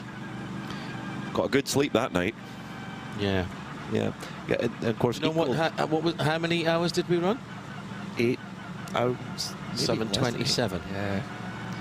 A lot of miniature Mars bars in Gate. Yes, we did. Yes, sorry, I've just walked a very long way to the end of the pit lane just to check our thoughts. And I believe it was me who actually first postulated a number of fuel stations based on what they have in Europe. But actually, there are 16 pumps. There are 16 pumps down in the yeah. There's eight pairs Interestingly, there is one other pair which is from the track station that's always there, but those aren't being used because they're not smart pumps. So there are actually 18 pumps in the area, but 2 of them aren't being used because they're not accredited smart pumps. To explain for anybody who's joining us on other time zones what we mean by smart pumps. The cars, they used to have a QR code on them. Each car has a fueler down in the fueling area, and each of the fuelers has a effectively electronic card, doesn't it, like an RFID card that they use when the car comes in. That has details about the car, so it knows how much fuel that car is allowed under the BOP, and therefore once the pump is sent a message from race control, when we are under code 60, it knows what 25% of that is, or 50% of that is, and it also can, incredibly, it can moderate the fuel flow as well, depending on BOP level. That's another tool that Creventic can use for BOP. So these are the cleverest fuel pumps that we'll see, never mind in racing, but probably anywhere in the world. They know when it's code 60, they know when it's not. BMW just coming straight out there after a driver change in tyres. And that is the one with the remaining BMW and GT4, the AGMC Racing by Simpson. Tiger Tarry. So they didn't come in. They didn't come in for fuel, and they're just about to go back to green flag racing. And to Tiger earlier on, he's eagerly awaiting the delivery of his GT4 car, and hopefully going to see us in the Michelin Pilot Challenge in a couple of weeks' time. Oh, really? Yeah, that's what he was telling Nick earlier on, with a big smile on his face. It's always good to see. How can you not have a big smile on your face racing here at the Dubai Autodrome? Before we go back green, a reminder: next weekend, 6-hour sprint at Yas Marina, which will be contested by the biggest sports car field that has ever been seen at Yas Marina. We think somewhere over 50 cars. Back to green flag racing. Ian James in the heart of racing SPS AMG. He walked up very quickly through the S's, and that car in 12th position at the moment. It's got a 20-second lead before we went back to green. Now that'll come down a little bit because of course we're speeding up. He's in 4th position in the GT3 AM category, and is a lap behind Vincent Kolb in 3rd spot, so that's a podium spot. And as I say, he's ahead of Alexander Berkansov in the Haas RT Audi. There's all kinds of little battles going on out there at all times. Some for position overall, some for just a little bit of clear air on the track. But there's still plenty going on in terms, plenty of action going on in terms of positions for major spots in the classes, and we've still got 11 hours and 10 minutes to go, Peter. We do, and Darren Leon for Paradin competition is in the 991 BMW, holding on to 3rd right now, but he's going to have to keep a watchful eye out for his former teammate Dan Harper arriving on the scene in the Almanor Racing by Team WRT car. There's only 11.5 seconds between them right now, and yeah, with Dan Harper's pace in that car, that gap should reduce, and that will be the battle for the podium. Once again, in that sort of sequence of code 60, Herbert Motorsport number 91 having been lurking towards the back end of the top 10. They're now up to 5th, so once again playing the code 60 very well and working out well for them. That takes our code 60s to 10 in the race, and almost 2 3/4 hours under the purple flags, and that, I'm afraid, has absolutely put the kibosh on any sort of attack on the distance record, standing at 628 laps from 2012. At the moment, the computer says 586 laps. That will go up a little bit if we stay green. But I don't think we'll get any closer. What have we done? We've done we're coming down to 13 hours. We would need to be on 341 laps at the end of this hour, and well, we've got all the right numbers, but just not in the right order. We're on 314. Story of my life, my lottery ticket. Not quite. Well, we've certainly, out of the time we have been green, we've been given good action, that's for sure. And I'd agree with that. It's been just a real cat and mouse game of strategy between Pure Racing with their Porsche, Dynamic GT with their Porsche, and the two BMWs between Paradin Competition and Amalnar Racing Team. I'm finding it intriguing. We've got the two Porsches on the same lap now, 314, apart by about 75 seconds. Then the two BMWs on the same lap by 9 seconds apart, but they are not on the lead lap. And it's this ebb and flow, and I honestly don't know at this stage out. It's too far out for me to start testing my adult brain and working backwards to see who has got the advantage.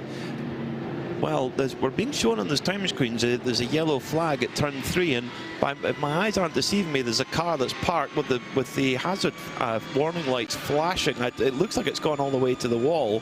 Don't know which car it is. It's very difficult to tell in the dark from this angle. Well, if headlights are still on. If that is a racing car, it's a Porsche. 60 in 20 seconds. It's a Porsche because it's got a lit rear end on the car. So code 60 in 20 seconds. Oh no, it's a Razin More Than Racing car. Yeah. Oh no, it's Ivan Ekelchik. He's out the car already, and I don't know if he's got all the way to the barrier, but that is at turn 3. That's seriously quick through there. So oh no, that was where Nikita Mazepin had an issue in qualifying the other day. You're doing in a Porsche Cup car that corner 175 kilometers an hour. So purples beat purples, I'm afraid. They do, yes. Number 11. That should be, unless something is seized up, a pretty quick recovery. Thomas Preining had set off like a firework on that last lap. He did a 1:58.247. I thought they were going to go quick with fresh tyres on. Jaap van Lagen in the Mercedes for MP Motorsport down in 19th did a 59.5. So he was 7/10 away. Nobody else within a second and a half of Thomas Preining, and most people over 2 minutes. So getting on for 2 seconds slower than Preining, who warmed up those Michelins. Only 4 laps old, those Michelins, on the Pure Racing Porsche. And that was the first racing lap on them. Correct.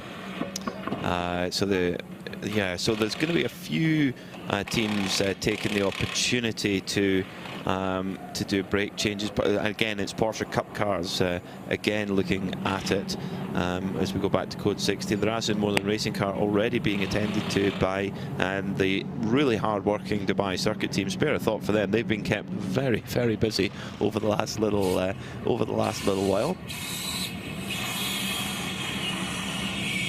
So I've been chatting to the marshals as I've been going backwards and forwards, and they're coming across for their brakes in the marshals' restrooms that we have on this side of the circuit, and they are universally happy, smiley people. Extraordinary hard work, and just again reflecting. And I was talking to the circuit boss earlier on, and just saying how interesting it is to see the change in the culture here down through the years, and how there's so many more locals from the region who are volunteering. Nick Damon in the pit lane.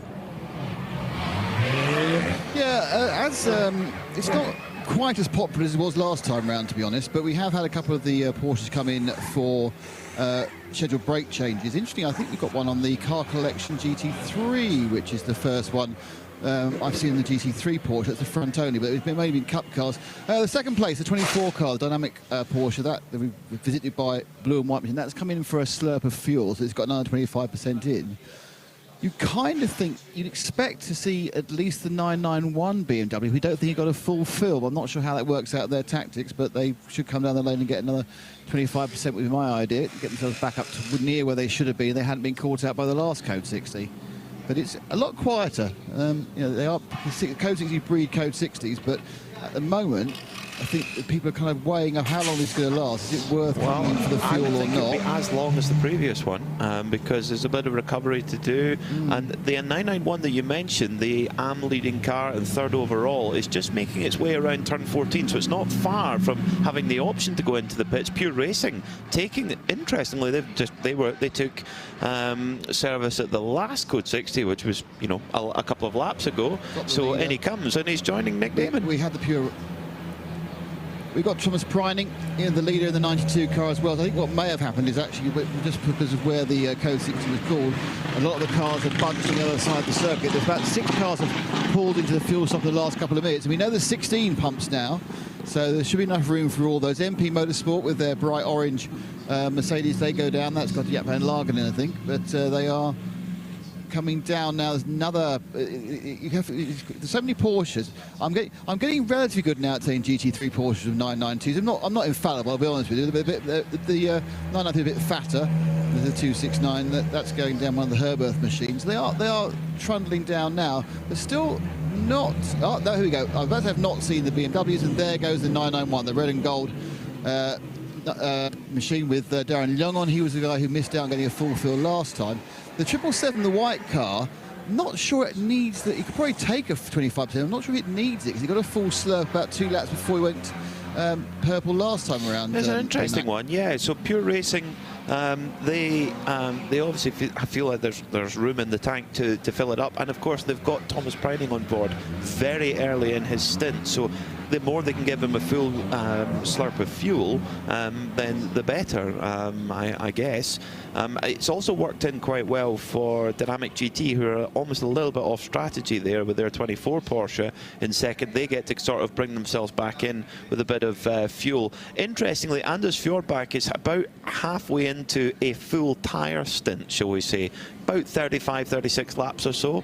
He's done 18 laps on his tyres. He's come straight through and gone straight to fuel and then back out again. So if we go green for the next hour or so, he will have done, do quick maths, 54 laps on those tyres. So that will give us a little bit more of an idea over what the tyre's doing on a long run. But a lot of those, a very good point from Nick Damon there. A lot of them would have been purple laps. So that though it's not 54 hard-running laps. So Dynamic GT, they could be coming back into the conversation here with Anders Fjordbak on board. A really strong peddler indeed, that is for sure. Yeah, I think it's. I think whenever you get the Code 60s, I think this stuff. My first experience with these slightly revised rules, it isn't necessarily a no-brainer to come in, but a lot of people are trying to. It always used to be having fuel in the tank was the strongest point of being in a Creventic race. You wouldn't have fuel in your tank, you know. But I think these tyres have slightly changed it, because you're not. If you've got the money, you're not going to double stint them, basically, because you can get that lovely bonus. Probably 15, 20, 25 seconds by running those first few laps. So, but now the pit lane is empty apart from a course car that's about to release, I think, the driver who walked away from the car. And he's been reduced into the... and to make things worse, he's walked into the wrong garage. He didn't run into the Forkenzi Rabdown car garage, and there he goes. He's not happy. So... well, we won't be finding out quite what's wrong with the car yet, because he's stormed off down the pit lane. If he's heading down the pit lane, he's maybe going the wrong direction. I'm not sure. I was trying to find his pit box at the moment. So yeah, just under 11 hours to go. And yeah, that's a very interesting point about the tyres. How do you, like you say, if you can afford to, throw them on at every single stop and get the most out of them. So it's Pure Racing from Dynamic GT. Porsche 1-2 right now, but watch for those BMWs, Paradigm Competition and Almanar Racing Team. Herberth, number 91, classic Herberth, coming in for fuel. Yeah, what position is the Herberth in? Because their name and number indicator wasn't working on the screen. They went through a kind of a cycle. They came in to the pits on full beam, they went through a cycle into low beam, and they'd lost the power, it seems, at that point to the indicator of who's in the car, the 3-letter indicator of who's in the car and their position. So because Herbert, normally when you've got these many code 6s, that's when Herbert end up at the front, but I'm just not sure we've still got that same multi-opportunity to really work the code 6s. So where are they? And they've moved forward in both of these code 60s. So I think the Herbert tradition is still very much alive and kicking at the moment. So yeah, they're looking good, and they've got Alfred Renault on board right now. One of the twin brothers, Alfred and Robert, have yet to be able to identify them correctly. Last year I could tell them apart. How? Because Robert was greying in the sideburns, and Alfred wasn't. Took the sideburns off. This year they have a different haircut, but last year I could actually tell them apart for about 3 races. So don't forget, of course, Alfred wasn't even on the entry list until yesterday afternoon. So you know that's another confusion. You think there's only one, you can't get it wrong, and then they sneak the second one in to make it awkward. Means is if you want to be a Creventic legend, you need sideburns, because Albert Renault, Robert Renault, Shane Lewis, all Creventic legends. Oh yeah, good point. Well, there we are. Good point. An underrated choice in facial hair. So we've gone through another racing hour, and that means we're inside 11 hours to go. Motorsport channel for Creventic on YouTube, RS1 for the audio if you're travelling around or if you're bandwidth challenged.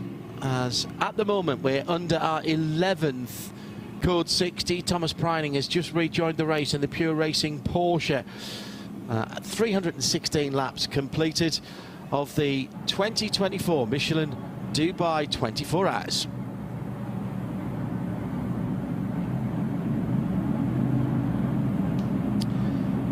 Nick Damon has a phalanx, or at least a trio of circuit vehicles. There's damage on that 914, Nick.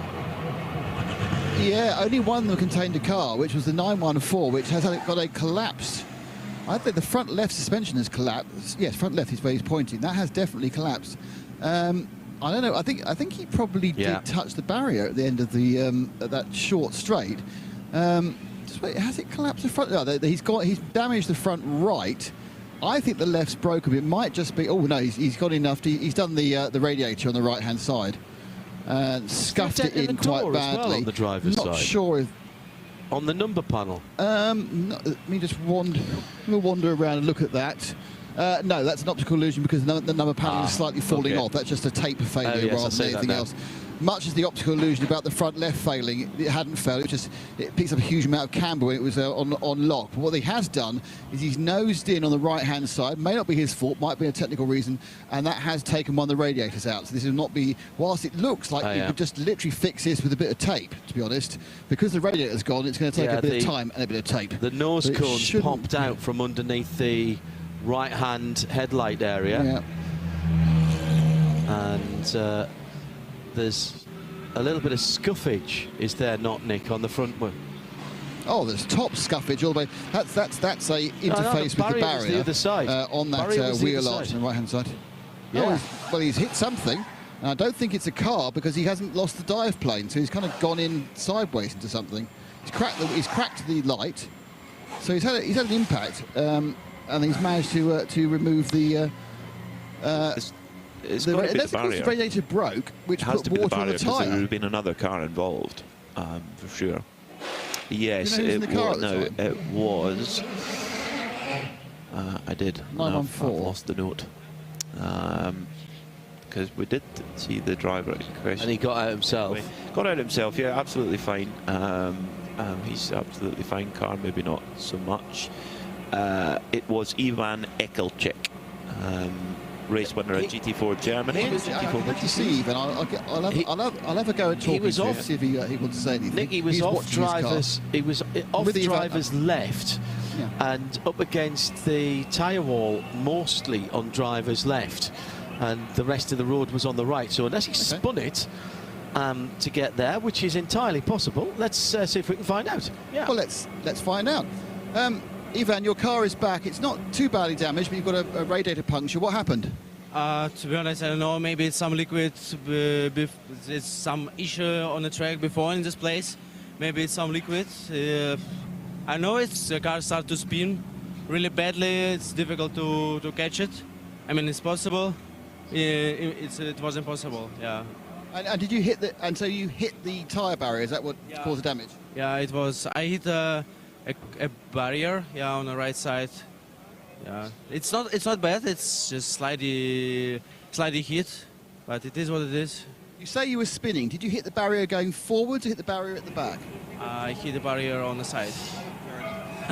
Very bad luck. But I think the car will come back out again. You just got to replace the radiator, so it's not too bad. Yeah, I think we need to fix the front suspension and the radiator, and we'll come back to the race. Yeah. I think you were right about the suspension, by the way, Nick. I think the suspension damage on that car, as well as the radiator, if I'm honest, it could have been that he hit the wall on the other side and just cruised to a halt. But the damage is not on the side that was closest to the barrier when he came to a halt. Let me put it that way, because he was way off the road at effectively turn 3-4 area. I mean, if he'd gone much further, he would have had to show a credential to get back in. So there's been a spin there. And that was on the far. That was on the far side of the circuit. Was that, or was that at turn 12? Turn 3. 3, wasn't right. it? Well, we've got fluid on the circuit at turn 12 at the moment, coming from one of the service roads, and that's why we're staying under code 60 at the moment. And there's the fluids or water actually now. It says. He's coming on the track now. Turn 12. Oh yeah, right. Yes, right suspension damage. The steering arm, at the very least, is broken on that Porsche. And this is the Razum More Than Racing Ivan Eklicik. Eklicik out of the car under his own steam there. That's an interesting one. Turn 12, by the way, is the hairpin at the top of the hill. To our right, as you turning back towards the paddock effectively.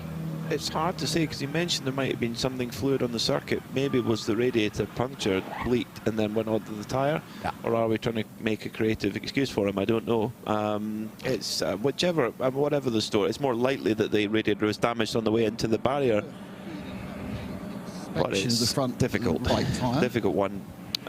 Deep into the night to have a little one like that. It was the first racing lap after a code 60, so it could have been a cold tyre. Cold tyres. Yeah. The Renault Herberth, Alfred Renault Herberth cars in the pit lane. This is the number 91, leading in Pro-Am, 5th overall, Nick Damon.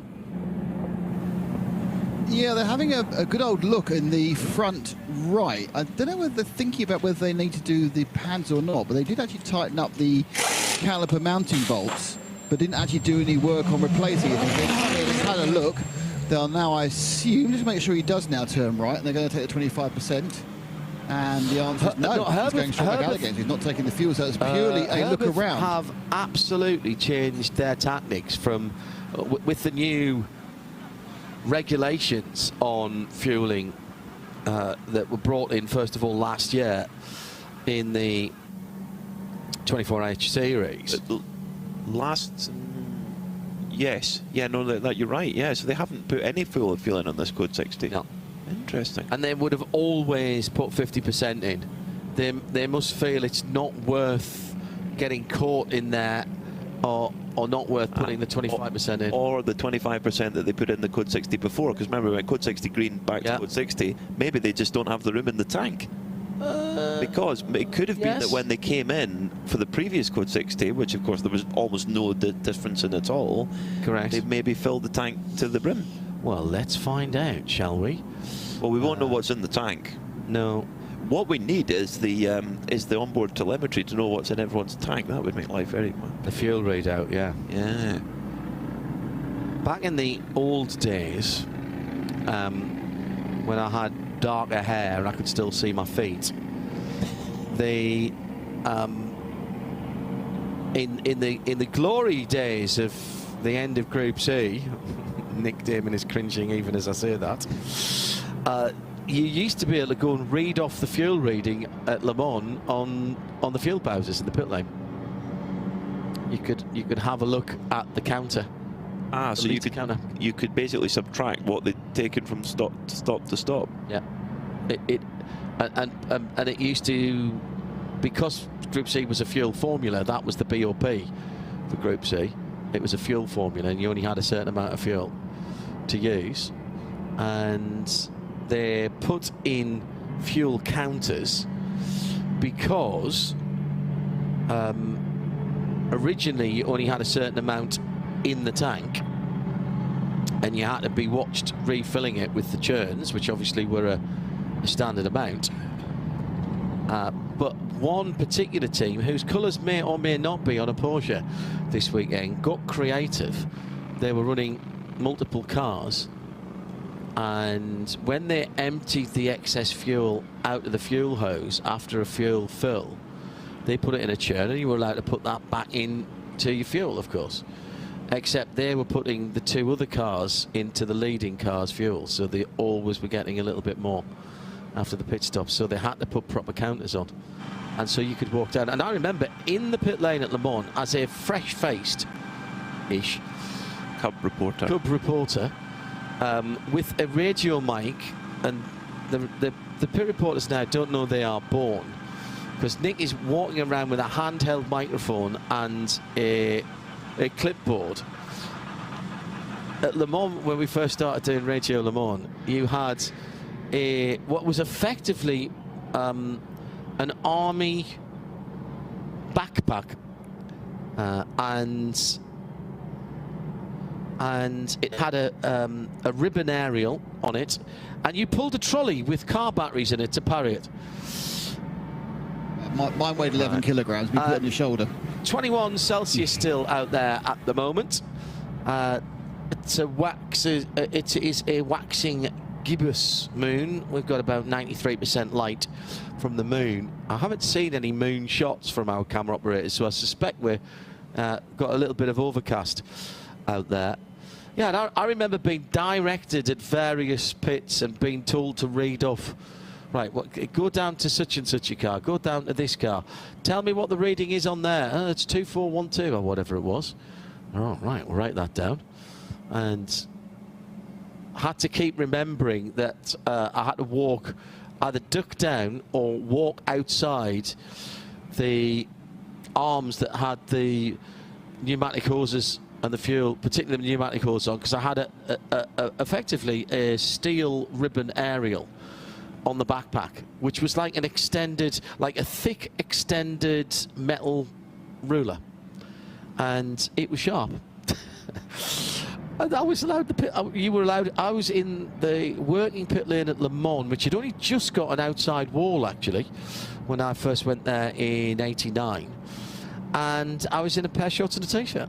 There were people in there wearing sandals, and the legendary motorsport photographer Jeff Bloxham said to me, right, here's a bit of advice: never walk up the pit lane from pit in to pit out. Always walk down facing the cars. Okay, why would I do that, Jeff? He said, well, you've got to always be watching the way you're going. And because it was a fuel formula and there was no pit lane speed limit, what they used to do was come into the pit lane as fast as they could and then cut the engine and coast to their pits. So there was no noise. And you were getting worried about open face helmets.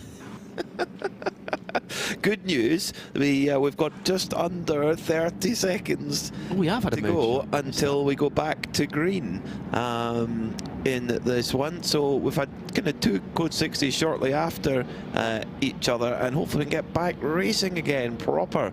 We saw just before the Code 60 a super quick lap from Thomas Preining, almost that car's fastest lap of the race with a 158.3. Their best so far is a 158.2, which was set quite a bit earlier on. And what a beautiful moonlight we've got to race under here at Dubai Autodrome. It's a full moon on the 14th of the month, so it'll be a full moon in the middle of the week. We're into the 11th of January, 12th Sunday, 13th Monday, 14th Tuesday, and that is a full moon. So it'll be on the wane by the time we get to Abu Dhabi next weekend. Enjoy it while it lasts. Yeah, it's absolutely superb. Thank you for that shot. Yeah, wonderful. Wonderful. So this could be, well, not quite golden hour, but maybe moonlight hour, because Thomas Preining, just before we went code 60, set a red hot lap time with fresh Michelin tyres on for Pure Racing Porsche. But there's definitely some hot pace drivers in some fast cars who will definitely follow him. I'm sure of it. Once we get into a little bit of a rhythm, we should see some quick lap times. There's a lot of cars with fresh rubber on, and I think this is going to be some really quick stuff. Coming into an hour. If you're happy with it, I'm happy. 10 hours and 43 minutes remaining in this one. In terms of amount of time behind code 60 we've had 3 hours and 6 minutes under code 60, and a total of 11 code 60s in total. So that gives you an idea of what the average code 60 time is. Approximately 25 minutes or so, 25 to 30 minutes per code 60, to give you an idea of the interruption that it can be. Depends on what it is. We've had some shorter than that and some slightly longer, but we kind of had two in quick succession there, unfortunately. So it's Thomas Preining at the front. We haven't had quite any flying laps just yet, but the gap at the front of the field right now between that Pure Racing Porsche and the Dynamic GT Porsche is showing on our time screen is 2 minutes and 13 seconds, 0.1.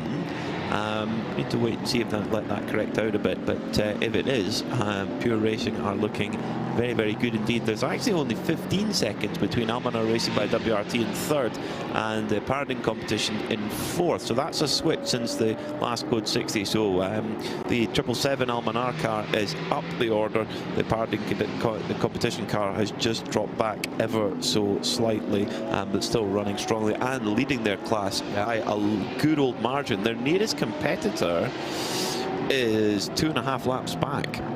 So Parading, they've been really, really strong with that number 991 machine.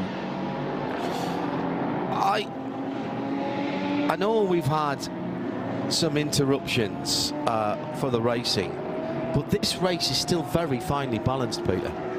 Those top 4 cars, the 2 Porsches and the 2 BMWs, and again, it's just slightly moving around. The 2 Porsches on the lead lap, the 2 BMWs 1 lap back, a further lap back, the Herbeth number 91 car, and the McLaren, which is just quietly, softly, stealthily, for Optimum Motorsport and Michael Porter, moved up onto the lap, the same lap as Herbeth, and now sits in 6th position.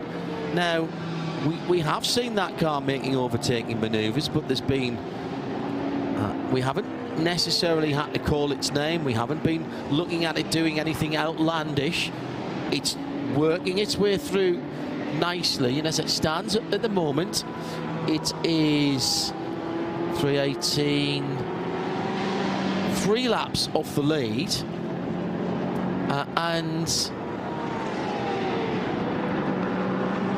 1 minute and 9 seconds ahead of Winward in 7th, who are about 20 seconds ahead of SMP in 10th position. And the Winward car, a little while ago, we saw the Winward car having a disagreement with the Toyota GT4 car, and it's picked up a 20-second penalty for incident responsibility. They'll need to serve that at the next time they pit under a green flag. You cannot serve a penalty under a code 60. You can't even. It used to be that you could serve a code 60 and you could serve a penalty under code 60, but you had to serve double the time, but it was still worth it. Now you can't do that. It's got to be served under green. So certain cars have penalties hanging over them. In fact, our race leader, Thomas Preining, has a 4-second penalty hanging over at this exact moment in time. So we'll need to serve that at the next green flag pit stop. 2:01.1 for your race leader, Thomas Preining. 3.6 seconds quicker than Anders Fjordbak last time, but there's so many pinch points on the circuit, the kind of slower, more technical sections where if you get just caught up in the wrong gaggle of traffic, you can lose so much time. So the way that you cut through traffic here is so important at this Dubai Autodrome. I was watching a little bit on track earlier on, from 13 into 14 and through 15. It's a really tight bit, particularly 14 is kind of double apex corner, so sometimes the car following behind can get a little bit confused. Well, it can be a little bit confused when the door slightly opens. They go to stuff it and then the door closes up again. Hello to Loish in Ireland, watching her first 24 hours of Dubai, really enjoying the coverage and classic stories from the old days of Le Mans. You get a lot of old classic stories from me, Loish, because I'm old, basically. Not sure what part of the Emerald Isle you are from, Aisha. Lovely name, means holiness. A great motor racing nation. We've got a few Irish. Donegal. Oh, now we're talking Donegal Rally. What an event! So, particularly for rallying, Ireland is full of amazing events. Donegal, Killarney. In fact, Cali Rovanpera, who's competing in his first 24-hour race this weekend in the number 969 Proton Huber competition car, he did the Killarney Historic Rally just for Christmas in a Toyota Starlet. There are more. We were talking about F1 cars in and around Adelaide earlier on with the Classic Festival down there. There are more WRC cars per capita in Ireland than there are anywhere else in the world. And at one stage there were more helicopters, privately owned helicopters as well, than anywhere else in the world. Nick Damon has, for one, he's going to impart some good news for us. Instead of the tales of doom, we have the tale of joy. Exactly. What we do is I walked into the back of the Graf Racing pit, and I heard the engine running. So and I found Roman Rusnov. So you're coming back out in a few minutes. Yeah, how we come back out, we get some problems with the engine, with oil pressure. So I have to stop, change the engine, and then we'll try to finish the race.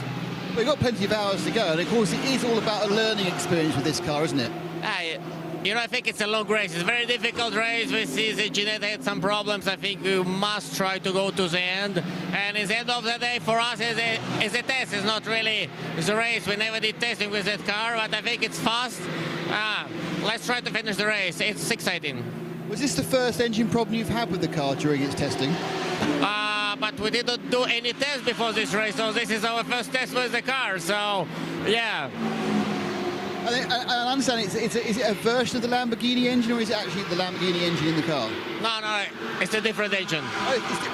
Right, we keep being told different things. What is the engine in the back of the car? Who builds it? Where's it come from? Just don't listen what the others are saying. It's just a V10 engine which we built. You built it? Yes. Okay. So therefore you're responsible for it not working? Yes, sir. I know. That's our problem. All right, I hope to see you out very soon. Thanks, mate. Thank you very much. Nick Damon with Roman Rusnov, and there is a bit of a there was almost a salt tyre on the arm of that car, of the arm of his race suit there. Roman Rusnov, former WEC champion, drivers champion in LMP2, wasn't it? Yes, it was. It is. Yeah. Not a FIA World Champion. It was, I think, it was called a Drivers' Cup or something. World Cup, that. yes. World Cup, yes, yeah. It was, yeah. It's a beautiful machine, the Rossa LM GT. They've got big ambitions for the car. They want to have a road version of it, a GT2 version, a GT3 version eventually.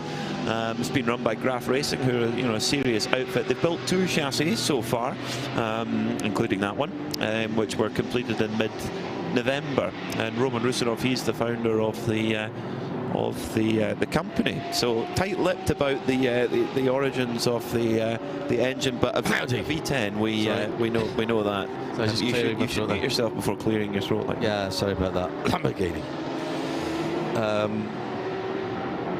So number 92, Thomas Preining, a 201 flat last time by. So that's interesting that straight out of the gates, from actually fitting the tyres and then going for it, was able to put in a really hot lap. But now, actually, after not actually wearing the tyres anymore, is not quite able to find that same pace. Unlike Dan Harper last time by, a 1:59.592. Likewise, Alfred Renard 1:59.9. Mikey Porter in the McLaren 1:59.9, and Matisse Lismont in the Aston 1:59.6 last time by. The key thing about that Dan Harper time is that's not the first time he's done that, and he's now pulled the gap down to second to 36 seconds. He's not on the lead lap, but he's now on, effectively on the same lap as the Dynamic GT car in second place, and second, third and fourth are now effectively all on the same laps. They've all completed 323 laps. The leader has completed 324. Now Anders Fjordbak's going to go through across the line any second now in the 34 in second in that Dynamic GT car. Let me see, where are you? Here's the 92. He's car 24. 24, excuse me, thank you. And there he goes right now. So he's a minute and a half behind the leader, but still just on the lead lap then in that case. But Dan Harper is only half a minute behind, but he's got the leader between him and Anders Fjordbak, if that sort of makes sense. Michelin 24 Hours of Dubai, good morning to you all from the UAE and the fabulous venue that is the Dubai Autodrome, with the city having basically come out to meet this circuit. And great to hear from Phil Hansen. And I was talking to management earlier on actually about the potential future. It only seems a few years ago that we were talking about having possibly to lose this facility and have it rebuilt further out of town. Well, the property owners around here have decided that that's not going to be the case. There's real investment coming into this in infrastructure and facilities, also developing the ground around, the land around the circuit that they own, with some apartments, some race chalets, if you will, following the sort of American automotive country club theme, where you can buy a property and keep your cars near the track, and then there's specific track days for you. Works very well. And that's becoming very popular. Massive in Japan. Because if you're in Japan, an incredibly densely populated area, you've not got the space to keep the car. So keep it at the track, escape the metropolis, and come out and enjoy it. China the same. When COVID was on and the Carrera Cup Asia effectively became Carrera Cup China, we raced at some circuits that I hadn't heard of before, and even as good as I am with the old internet search, I really struggled. There was this one just out, well, actually not even outside of Beijing. It's a 10-minute trip on the metro system to get out there, and there's plenty of room to keep your cars there. And when Carrera Cup Asia went there, it's quite a short circuit, so when they have bigger race meetings, the dual carriageway that runs past the bottom of it, they close off one side of the dual carriageway and make the other side two-way traffic, and they open two concrete gates, and you go out on the dual carriageway, down to a hairpin, and come back through a chicane, and then rejoin the substantive circuit. So it adds about a 3/4 of a mile to the circuit. Wow, it's like a Chinese Avis. It's absolutely brilliant. It raced really well. Wow. And we had a couple of races there during the COVID close down, and Porsche Motorsport Asia Pacific were really worked really hard to keep that championship running, although it had to run within China, and obviously quite it meant that the drivers were predominantly locals rather than the internationals. Back to its full health again last season. Some great racing. You know, you saw some of it as well and called some of it, and Really enjoyed that. The Singapore Grand Prix support round was fabulous. Really enjoyed that. The Marine Bay Circuit. And some real talent. The internationals getting back to that as well for last year. And Alessandro Giretti. Impressive driver. Very won the championship. He's Porsche Junior. He won the Porsche Junior scholarship, didn't he? Yeah, he's in in the shootout a couple of years ago. He's now in his second year of being a Porsche Junior driver. I mean, and that's a seriously competitive selection process. And he impressed me so much for Team Jebsen last year in the Porsche Car Cup Asia, and up against a former Super Cup champion in Dylan Pereira, and he often had the better of him. One driver who's right up the front of that championship is Matthias Gilbert, who is competing in this race. He's in one of the Porsche, one of the many Porsche 992 Cup cars. He's in the 888 Seb Lejeune racing car, and in qualifying in a 992 Cup car, he got a 202 flat.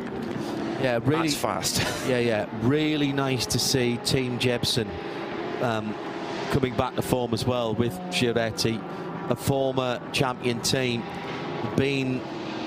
It's over 20 years now that Carrera Cup Asia have been running in that area of the world, and they've been there for the majority of that.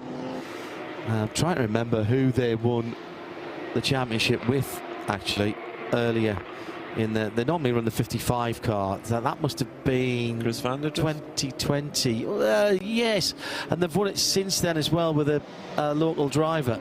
I think that was their third win in the champion. I'm working without my notes here. Yeah. So. Oh, it's a great. Check it out. It's a really good championship. All live and free on YouTube, and commentary from the RSL team of Happy Voices, of myself, Peter Mackay, John Hindhoff, and Lewis McGlade as well in the 2024 season.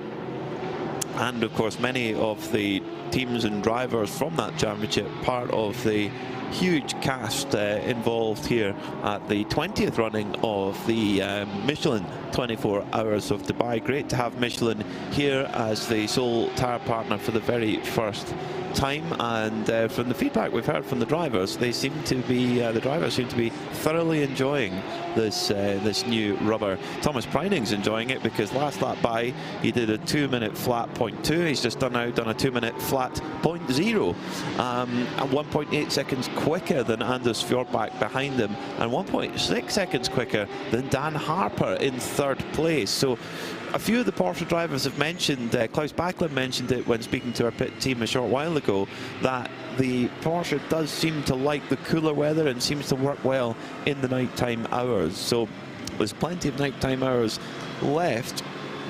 Got about 5 hours of pure darkness left, and it'll take a little while for once the sun comes up for the track to heat back up to what we started the race in at 1 o'clock local time. So there's plenty of nighttime running. If your car likes that, that is what it's going to be. And in fact, it was the two BMW M4 GT3 Evos that looked very strong indeed in the warmest part of the day, from sort of 1 o'clock to the late afternoon, early evening kind of time. Well, we're doing our own driver change in the broadcast team. I'm going to stay put. I'm going to keep in this beautifully air-conditioned commentary box and follow the action. John Hindhoff's going to head down to the pit lane and get right involved in the action.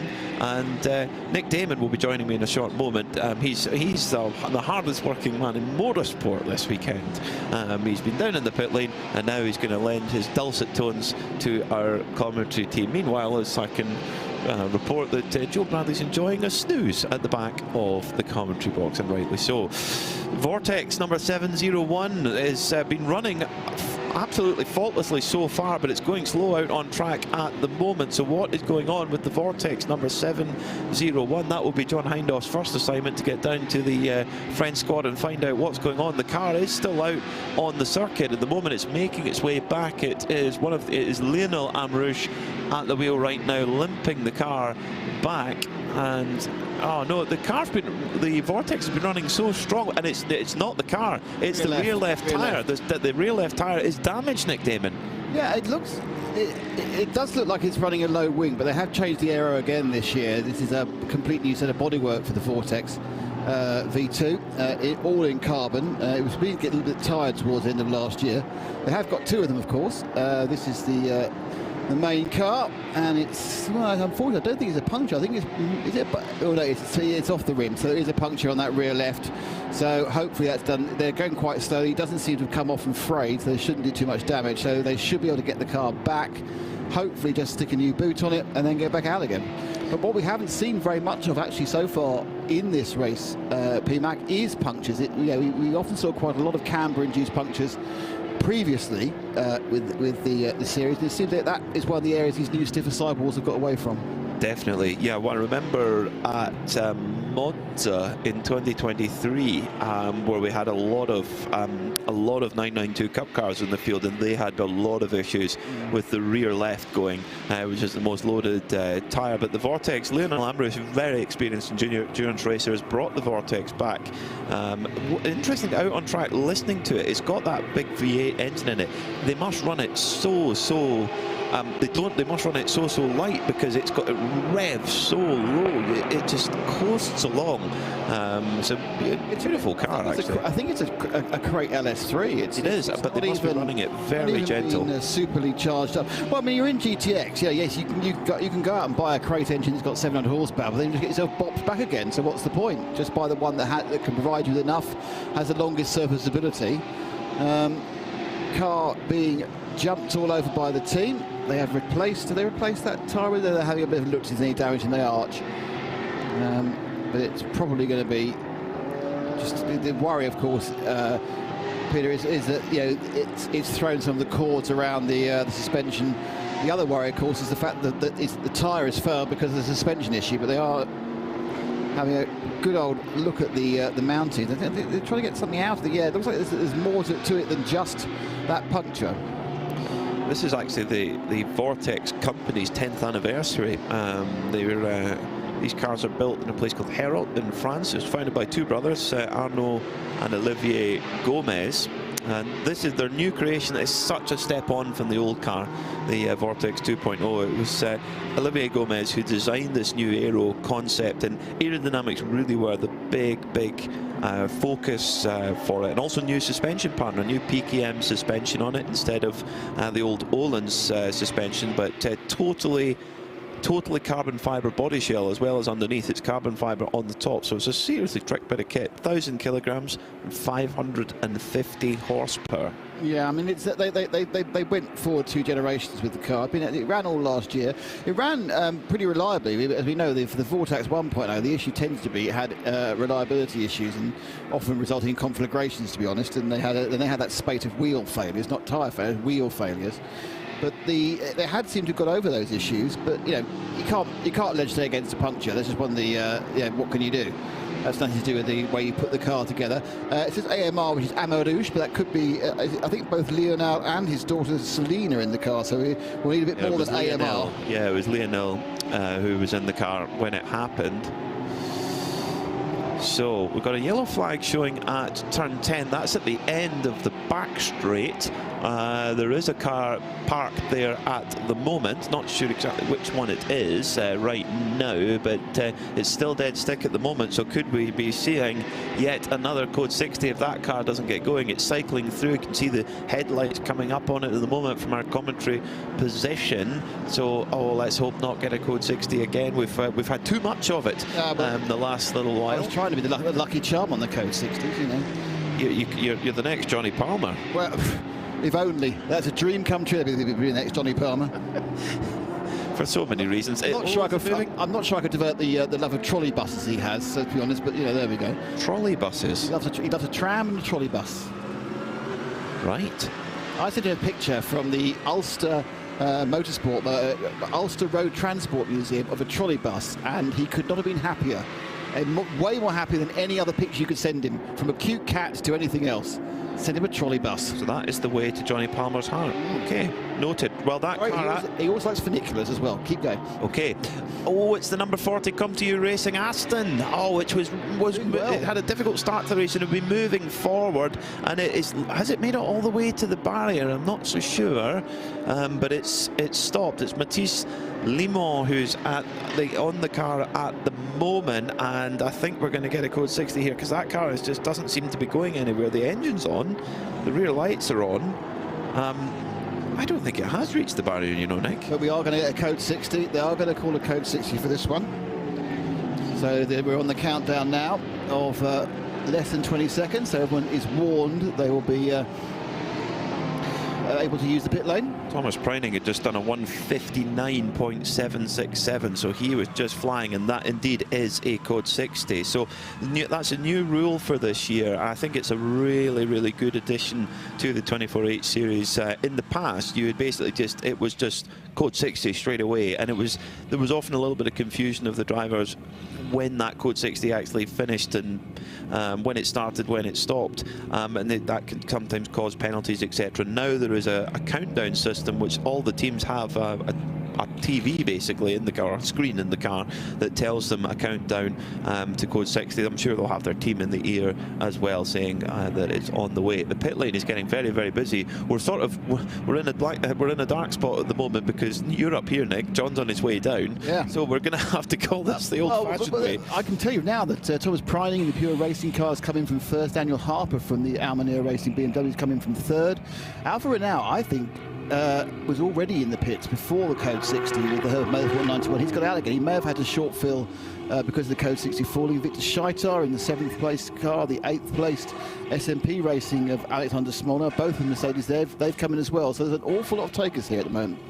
There is. I think this is the busiest code 60 sequence in the pit lane I've seen for quite a while. Just when we're changing pit reporters, but that's called the Murphy's Law. Oh no, John! Go for it, John. Tell us. Well done, John. I was held up just a little bit. Finding autographs by a queue in the tunnel. Yes. Still so many people wandering around. I'm standing outside the Huffer Racing 11 pit, excuse me, and waiting for their car to come in. Right next door, we've got, let me just get out of the way. There's going to be a brake change here. All of the kit is already out. Right next door is the Seblajou Racing Porsche, which is getting a brand new set of Michelin Pilot Sport H tyres. And who is that doing the gymnastics about to get into the Hoffer car, John? That is a good question, and I don't want to go all the way out there because the car is coming in. I'm guessing Alex Prince. And he should be doing aerobics classes, hosting them. It's tall enough for Alex. That is true. Is that Alex? Yes, Alex Prince. I thought I recognised the slightly lankier frame. When he decides to stop there, Peter. driving racing cars, he should be like the next Chris Akabusi or Mr. Motivator. That flat 6 that was going out was the Seblajou racing car, as mentioned. They are very lightly used Michelins that have come off that car. But there's a heck of a lot of pickup on the inside of the rims that the mechanics are clearing out, particularly on the front. That is the front left of that car. And actually they're doing it on both. But I mean, we're talking handfuls here.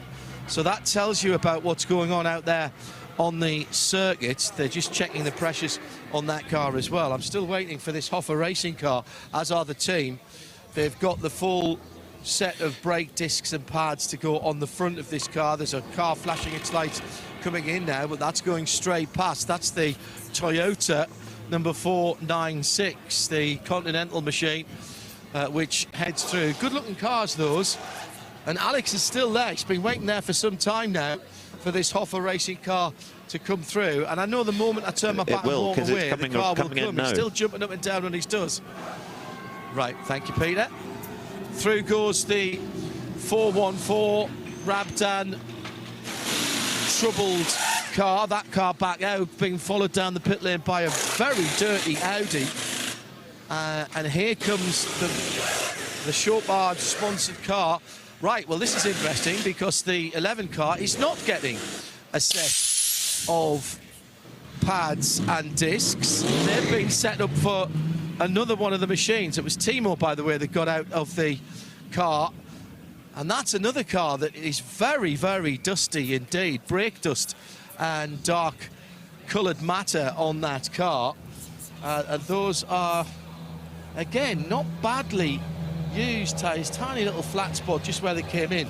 But a huge line of pickup on the right rear tyre from that Hoffer Racing number 11 off to fuel. Well, as we were told yesterday, one of the traits of these new Michelin tyres is they are more keen, not keen is the wrong word, but more likely to pick up the pickup, we're putting it, than the previous manufacturers. So they are more pickup prone. Pick up a penguin. Exactly, or some rubber bits, yeah, absolutely. Now I noticed that we've had a change of driver, I think, for the third and fourth cars, both the BMWs. Ahmad Al-Hati's got back in the 991 and Ben Tucker's taken over the 777 car. Yeah, we haven't seen a great deal of Ben Tuck actually in that 777 Almanor Racing team. They've been keeping him in reserve, the young Briton. I remember him having a great win in the Nürburgring Langstrecken series in a BMW in the old M6. Remember that? The M6 yes. V8. The small car. Yes, it's such a small car, yeah.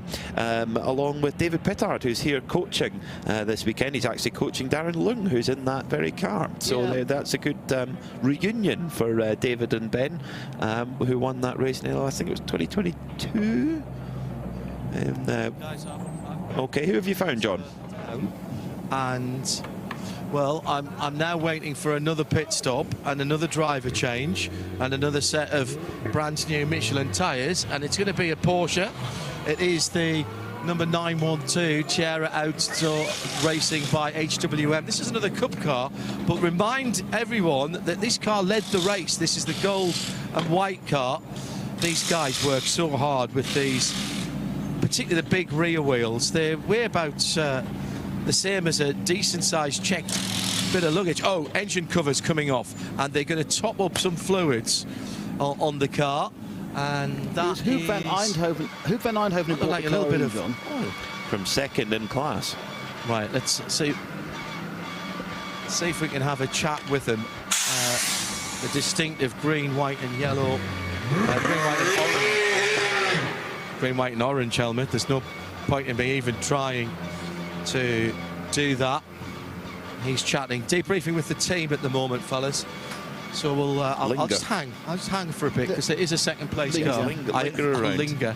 Yes. I haven't found my cameraman yet. Well, he's down at the camera operator is down at the HRT 930, which I think there's quite a difference between where you are, John, and where the camera is. But your reunion, I'm sure. About a third of the pit lane is fine. Now a little bit more colour.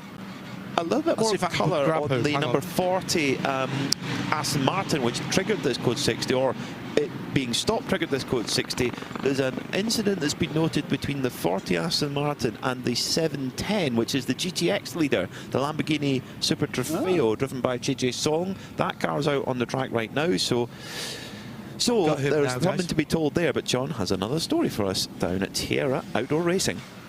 Yeah. Hoop van Eindhoven with me now, just out of the car. Was that tactical, coming in under that code 60, or were you nearly at the end of your stint? I was nearly at the end of my stint, and we already refueled, so it was necessary, and it was good for us to change on the code 60, so yeah, it's good. Second when you came in, you've got to be happy with second place in class when you came in. You've got to be happy with that. What's the plan? Where are you pushing as hard as you can now, or are you trying to get to a couple of hours before the end? How does this race pan out? Yeah, it was a bit of a shame. I had 3 long code 6s in my stint, so not a lot of running time. But the plan for now is just push as hard as we can. The tires are good, the brakes are good, so we can go flat out. How has the change in temperature affected the balance of the car, and how are the Michelins coping between the heat of the day and right now? I wouldn't say lap times are particularly quicker, but the tires are lasting more. You don't have to save tires that much anymore, like the beginning of the race. you've won in Carrera Cup Deutschland in the past, the German version of Carrera Cup. It's kind of thought of as being second only to Super Cup, but these aren't exactly the same tyres on the Cup car. No. In Super Cup and in Carrera Cup, we use different tyres, and the difference is that in the Carrera Cup and Super Cup tyre, you can lean a bit more on the tyre. So, like the wall of the tyre is a bit softer here. So yeah, it's a bit more tyre management, a bit different driving lines, but it's good. Just adjusting to the tyre. Now you can tell it's the start of the season because it's brand new driving boots, brand new race suits, but I've got to tell you, we've almost got a brand new driver here. You don't even look like you've driven the car round to the shops and back. Can you at least make me feel a little bit better? And next time you get out the car, look a bit sweaty, please, because you don't look like you've done any driving at all. Yeah, if it is not too much Code 60, I look different. So next time I jump out of the car, you should go back. Thank you very much for talking to us just out the car. Good luck for the rest of the race. Eindhoven there from the Tierra Outdoor Racing team, who are running really well, is second only to the Red Camel Jordans team, who have been going like an express train so far. The flatbed truck may well be going to join John Hindhaugh shortly with a quite sad looking number 40 come to you Aston on it. Well, of course, this is the second of their cars. They lost the first car after, which managed to not be it's done quite well because the other car managed not to be scored in the event despite starting and doing a lap. So they managed to miss the timing entirely. At the front of the field, Thomas Prine in the Pure Racing Porsche stayed on board, but we've had change of drivers from Dynamic GT, that's got Lurk Hartog on board. Ben Tuck now on the 777 Almar Racing by in BMW. The Almar Harty in the Paradigm Competition BMW is in fourth. They've all changed. Michael Potter stayed on board the Optima Motorsport. That's a real sneaky climb to the field we've seen that McLaren. It's now scored in fifth. I think the staggers have unwind, so I think that's a true fifth.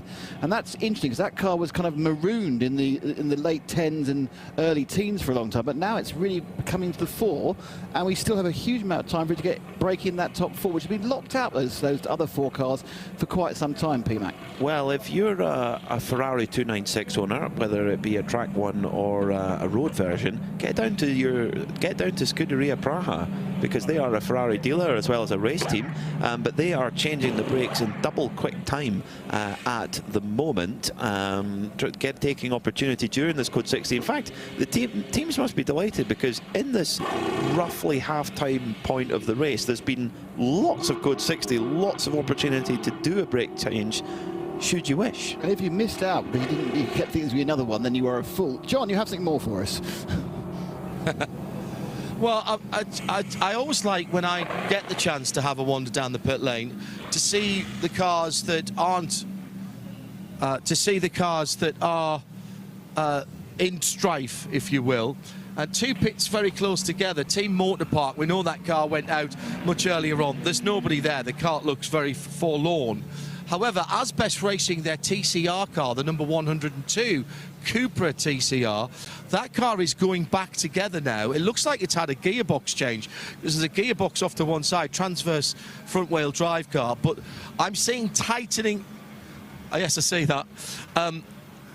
It's tightening up in terms of the nuts and bolts rather than slackening off. Let's see if we can find out how far away we are. Introduce yourself, sir. My name is Nader Zuhour. I'm a driver for 101 and 102 in TCR in this beautiful day in Creventic 24 Hours Dubai. Now, I've just said to the guys, I'll go and check out the Aston in a second, but this looks like slightly better news here, because I'm seeing things being tightened up and put back together. Are you going to try and get the 102 car back out?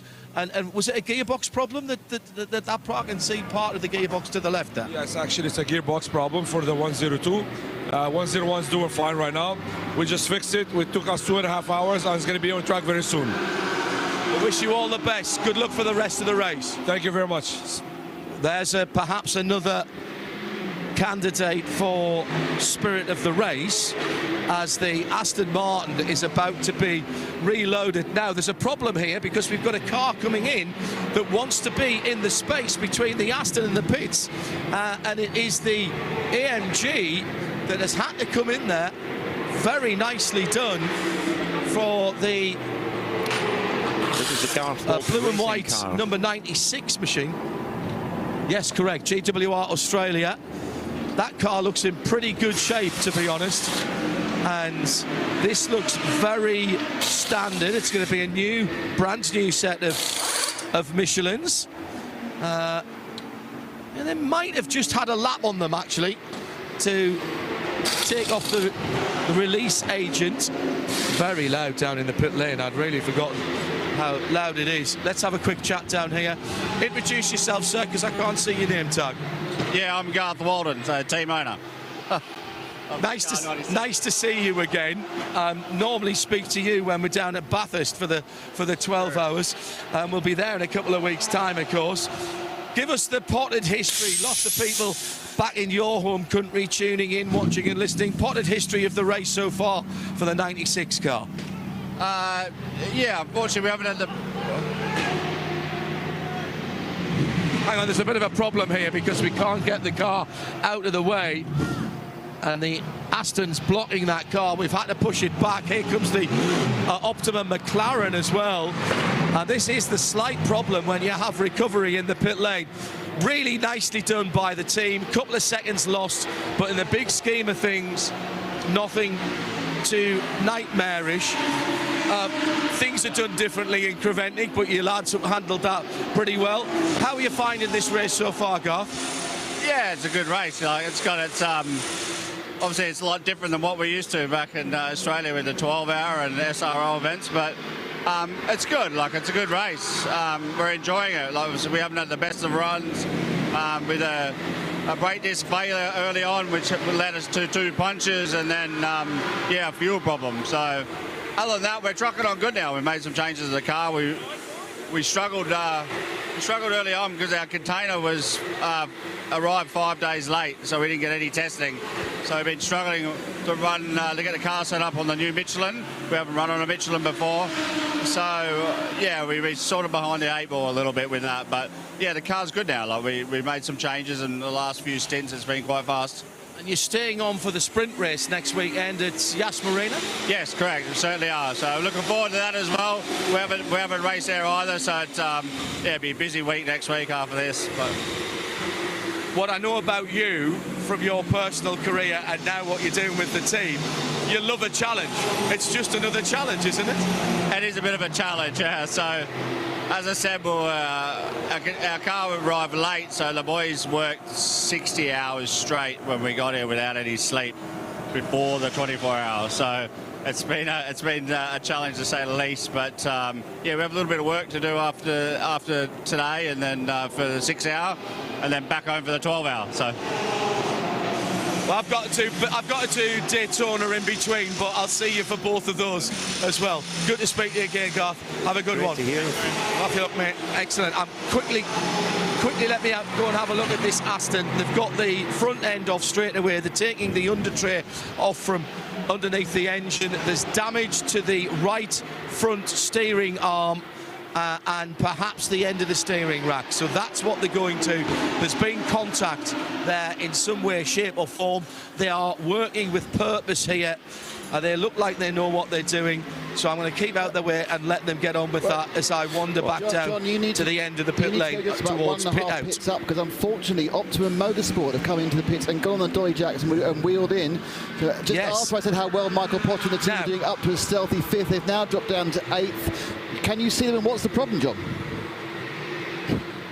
Yeah, I've arrived at that pit. There was a bit of confusion because as we were dropping the Aston Martin off the flatbed, the Garth Walden racing car came in and needed to be in between. At the same time, the Optima McLaren had to be in the front, so the GWR car couldn't drive out, so it had to be pushed back, and the Aston had to be pushed out the way on the dolly jacks. The driver is still in the McLaren. They're working on the left rear. Shout at me if you lose me. The door's being closed. I'm going to have to step into the pit. 1 sec. Well, there's work going on. They're doing a brake change. They've been doing a... Oh, no, I've said that. No, they haven't. They've done... There's a rear tie rod that's bent into a shape that I don't think it's meant to be on the right rear. So that's a rear control arm there that has had a bang. The rest of the The rest of the rear end looks pretty straight. That's a bit odd, John, because normally if you do a control arm, it's because the result of some sort of impact, and that'd be a pretty impressive impact to just hit the tyre. Well, what I can't see is the tyre that's come off this side. That's been taken away, so it might have had side-to-side contact. That's the only thing I can think of. Again, a car that is filthy down the sides, and the rubber marks up from the front wheels over the number panel on the doors. Who was in the car? Yeah. Is it Michael Porter in the car? Yeah, I thought it looked like Mikey's helmet, and you probably can see that now because sound and vision are back together again. Again, it's working with purpose. Mikey's still in the car.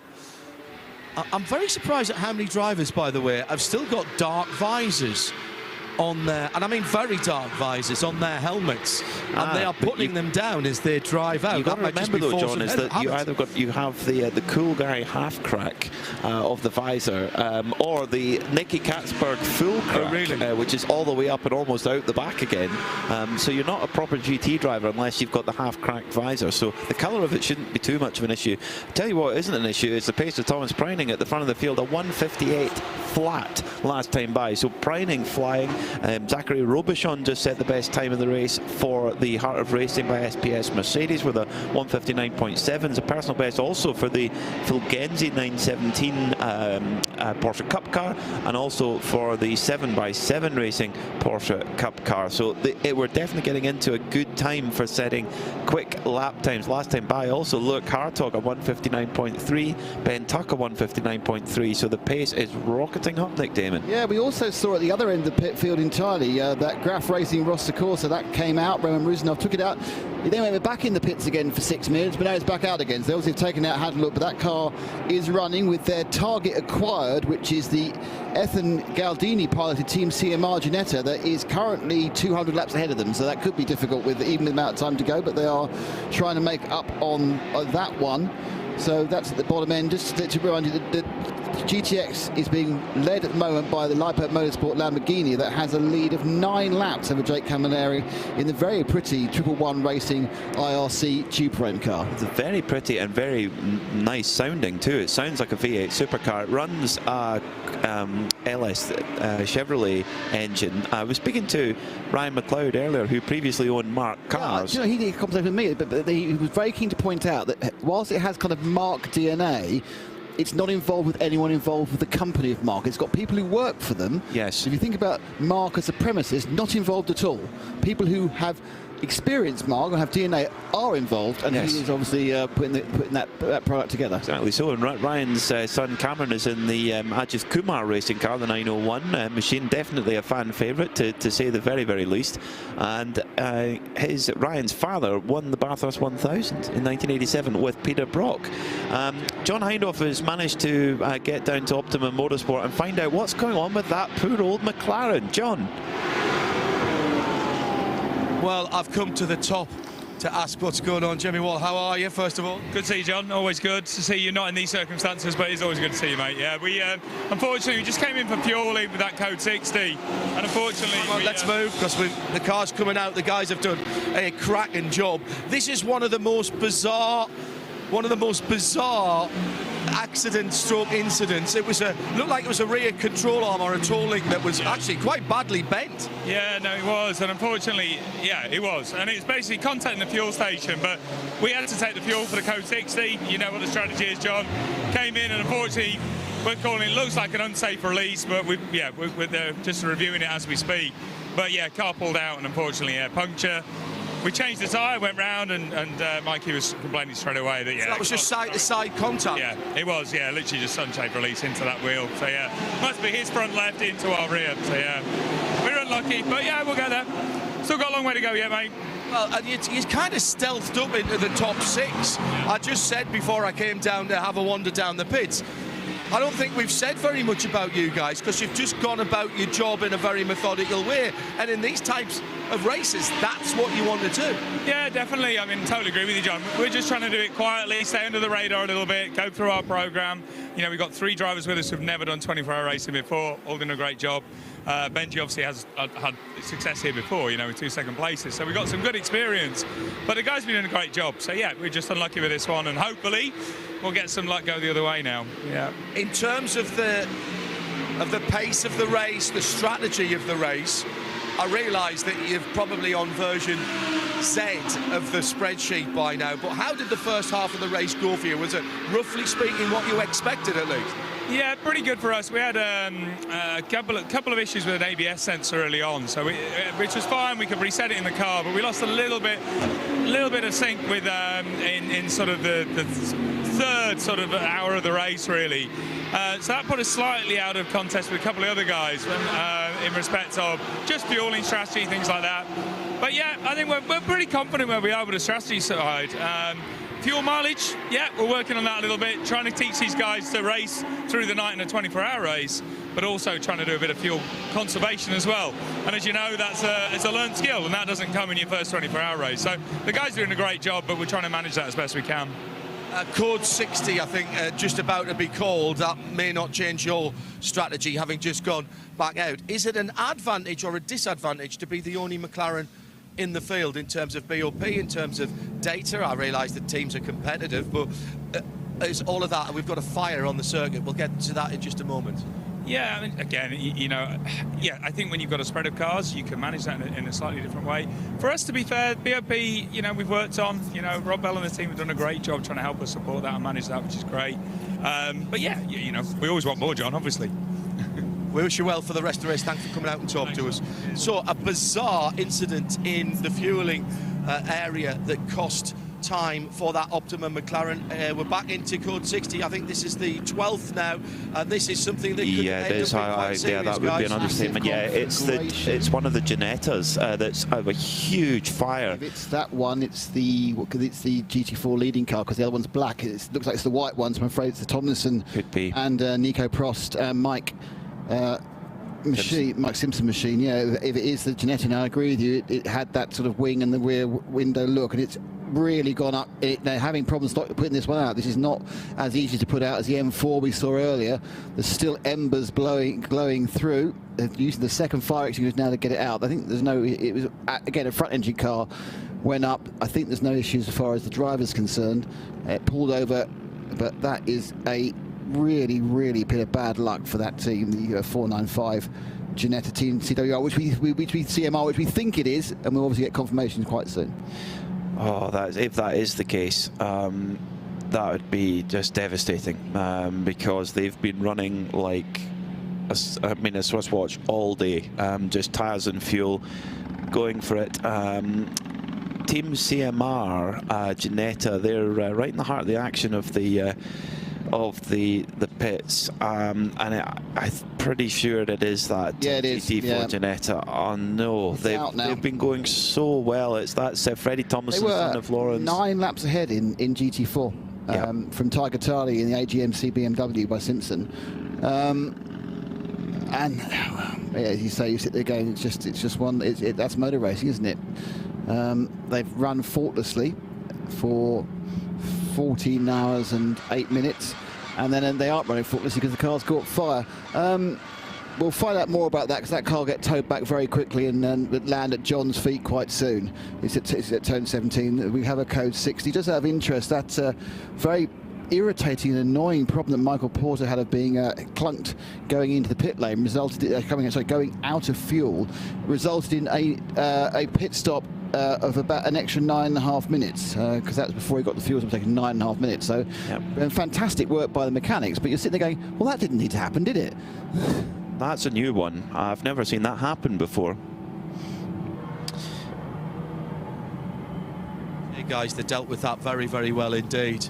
A very late decision on a driver change for dual racing by Huber, the number 950 Porsche 992 GT Cup car, and that has resulted in a bit of a scurry. The car's gone out towards the end of the pit lane. In comes the 991, one of the leading cars. That is a BMW. Again, 991 really should be a Porsche number. Let's see if we can grab Ramsey, who's just got out of the car. How you doing, fella? Ramsey Moutran. Let's get you out the front and get a camera to you.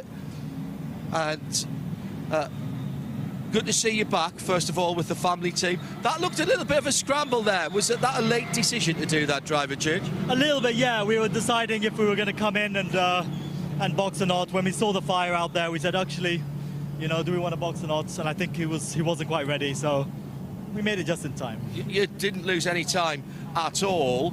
Welcome back to the 20th running of the Michelin 24 Hours of Dubai. I asked somebody earlier on up the pit lane when I came in, give us a little synopsis of your race so far. Started off average. I struggled a bit to keep up with the pace. The heat was, we didn't really set up the car for that kind of heat, so it was really slippery. Then we did amazingly well. We really started catching up and making up lots of ground. And then bad code 60s, a bit of bad luck. My brother had a small spin, and we went back a lot. And now we are fighting back. We're going to have to keep it up at like qualifying pace for the next 11 hours or 10 hours, whatever is left. Got to ask you the question that everybody's asking on social media. Whose idea was it to do that classic Group C livery, and you've got it on your race suits as well? It was, I guess it's my idea. I love our history, our family history, and how we got into racing, and our passion for racing started in Le Mans. And when my dad went there, and we have that photo of him actually with the 22 actually Jaguar there, and he's actually right there in the photo right above him. And so when we saw that, we thought actually that's really brilliant. We've got to try and honor that thing, because when he came back from that race, our passion for motorsport started in 1988. So, and we are that old, yes. So so it was like we just had to remember it somehow. And I asked the designer, I said, let's try putting this livery on the car, and it just looked so sweet. It looked really, it does work. It does really work. So we just said, let's try it. Let's put it on. You know, we changed the logo of our team even for it and everything. So it's yeah, it's just to remember my dad and just remember our passion for motorsport. You know, it started a long time ago. We don't race as often as we should or as we like to, but when we race, we want to do it properly, you know? That was, by the way, my first Le Mans working was 1989, so I'm that old as well. Is this a one-off again this season, or we're going to see you come? Are you going to Abu Dhabi next week? No, we're not going to Abu Dhabi, unfortunately. Coming to Europe? I'm hoping so. I really miss Barcelona. I really miss Barcelona a lot. That's where we started our 24-hour journey. So I'd love to go back there a little bit, and also the Spa in the Porsche look really sweet. So would you do the 992 endurance race? That was a great 12-hour last year. Exactly, and we love the car, and we're getting good at it. We're starting to get good at it anyway. So we're debating that. We're speaking to Huber about it, but we're just so happy with this new partnership we have. They're actually brilliant. We're really loving it. It's a similar passion and for motorsport, you know. You know, lots of people go racing because they want to win. We go racing because we love it, you know, and they do the same thing, you know. I mean, whether you're winning or losing, at least you're out there taking part, you know, and doing your absolute best. Although winning is fun, so winning makes it even more fun. Ramsey Moutran, thank you very much indeed. Say hi to the rest of the family for us, won't you? Absolutely. Thank you, guys. Thanks a lot. All right, guys. The pit lane, as you can see and hear, people now taking second chances when they didn't do it earlier on, but they realise, I think this is going to be, again, a slightly longer code 60 for that fire in the Ginetta. At the front of the field, Pure Racing now have Alexander Malakin into the Porsche. I think every single car has stopped during this session. They've taken another 25% of fuel.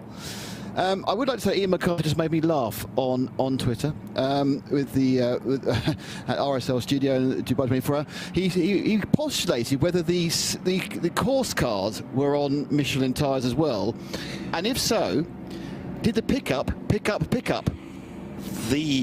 Oh, that's brilliant. That is bravo. That took a while to go through this time of night, didn't it? You know, I'm a simple chap. Did the pickup? I can tell you that the brand new hybrid BMW M5 course car here is on Michelin's. And I would suspect that the M3 and the M2 are as well. So yes, we're fully shod by Michelin, but I really hope the pickup is picking up. Yeah. I've actually got a good pickup story, which we'll come to in a moment. But John Hindhaugh has more for us for the pit lane. Oh no, he doesn't. We'll come to him in a sec. No, we can do it, guys. I'm standing outside of the Ginetta Team CMR pit, and with a bit of luck and a fair wind, the car is going to arrive now, and here it is. as it was covered in extinguishing. So I'm going to get out the way, but the driver was already back here. Who was in the Freddie car when it went Tomlinson. up, guys? Sorry, it was Freddie, was it? Okay. Well, Freddie's gone out the back. I'll see if we can get a word with him once the car has been demounted from the flatbed. The bonnet is off. It's a front engine car, as you guys mentioned. And again, other than the obvious smell at the front of the car and the lack of a bonnet, and it's covered in extinguishing at the front now as well, that actually doesn't look too bad. It's fine. Yeah. I try to be. I do try to be positive. Just spot the pessimistic Scotsman and say, I think that's knackered.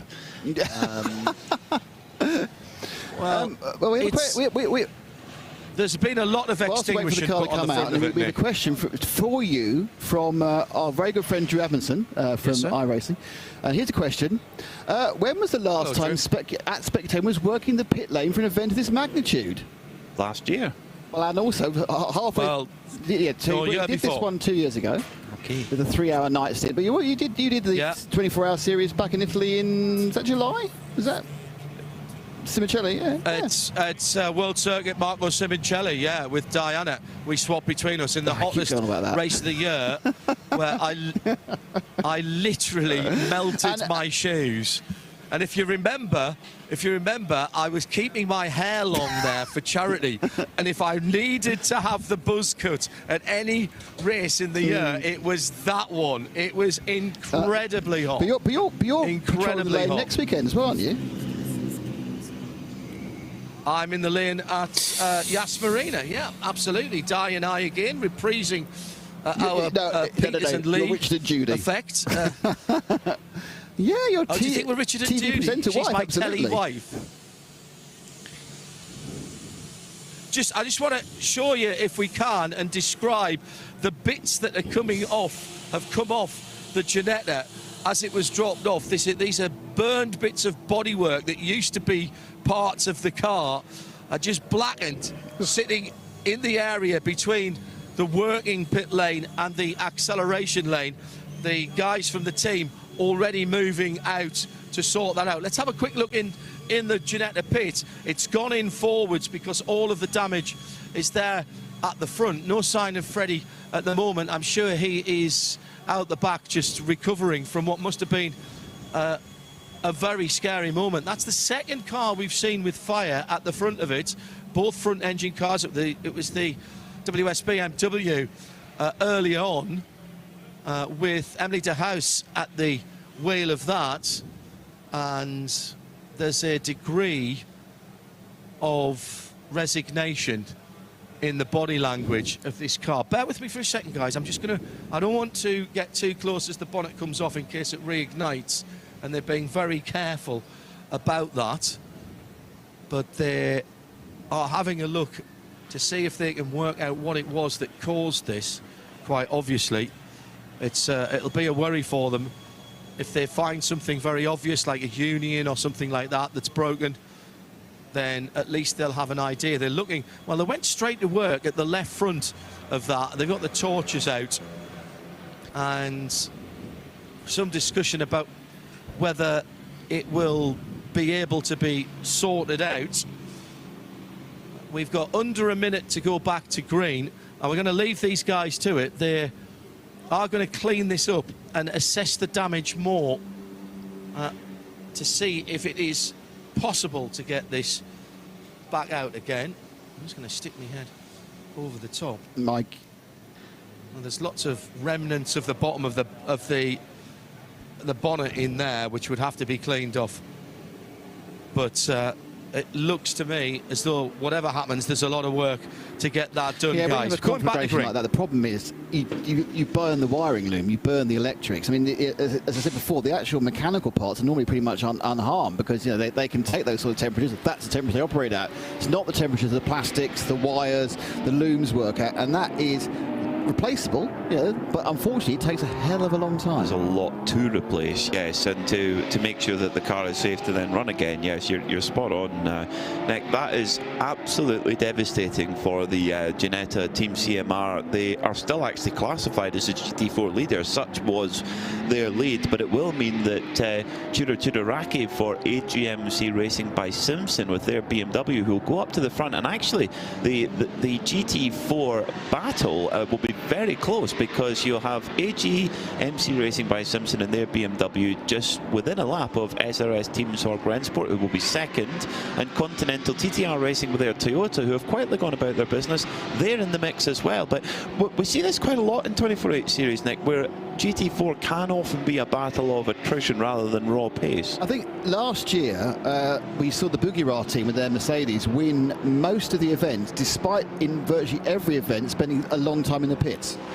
Everyone was spending a long time in the pits. It seems that the GT4s have proven more difficult to endurance-eyes, because the problems they were having were not the result of contact. They were a result of things breaking, or just having that multiple, the same bit of frequency, same vibration, same hit again and again. I know, for example, the Bugirard car had a number of front left suspension failures. They got so good at it that in the end they had it down. What took them an hour and a quarter initially was down to about 20 minutes.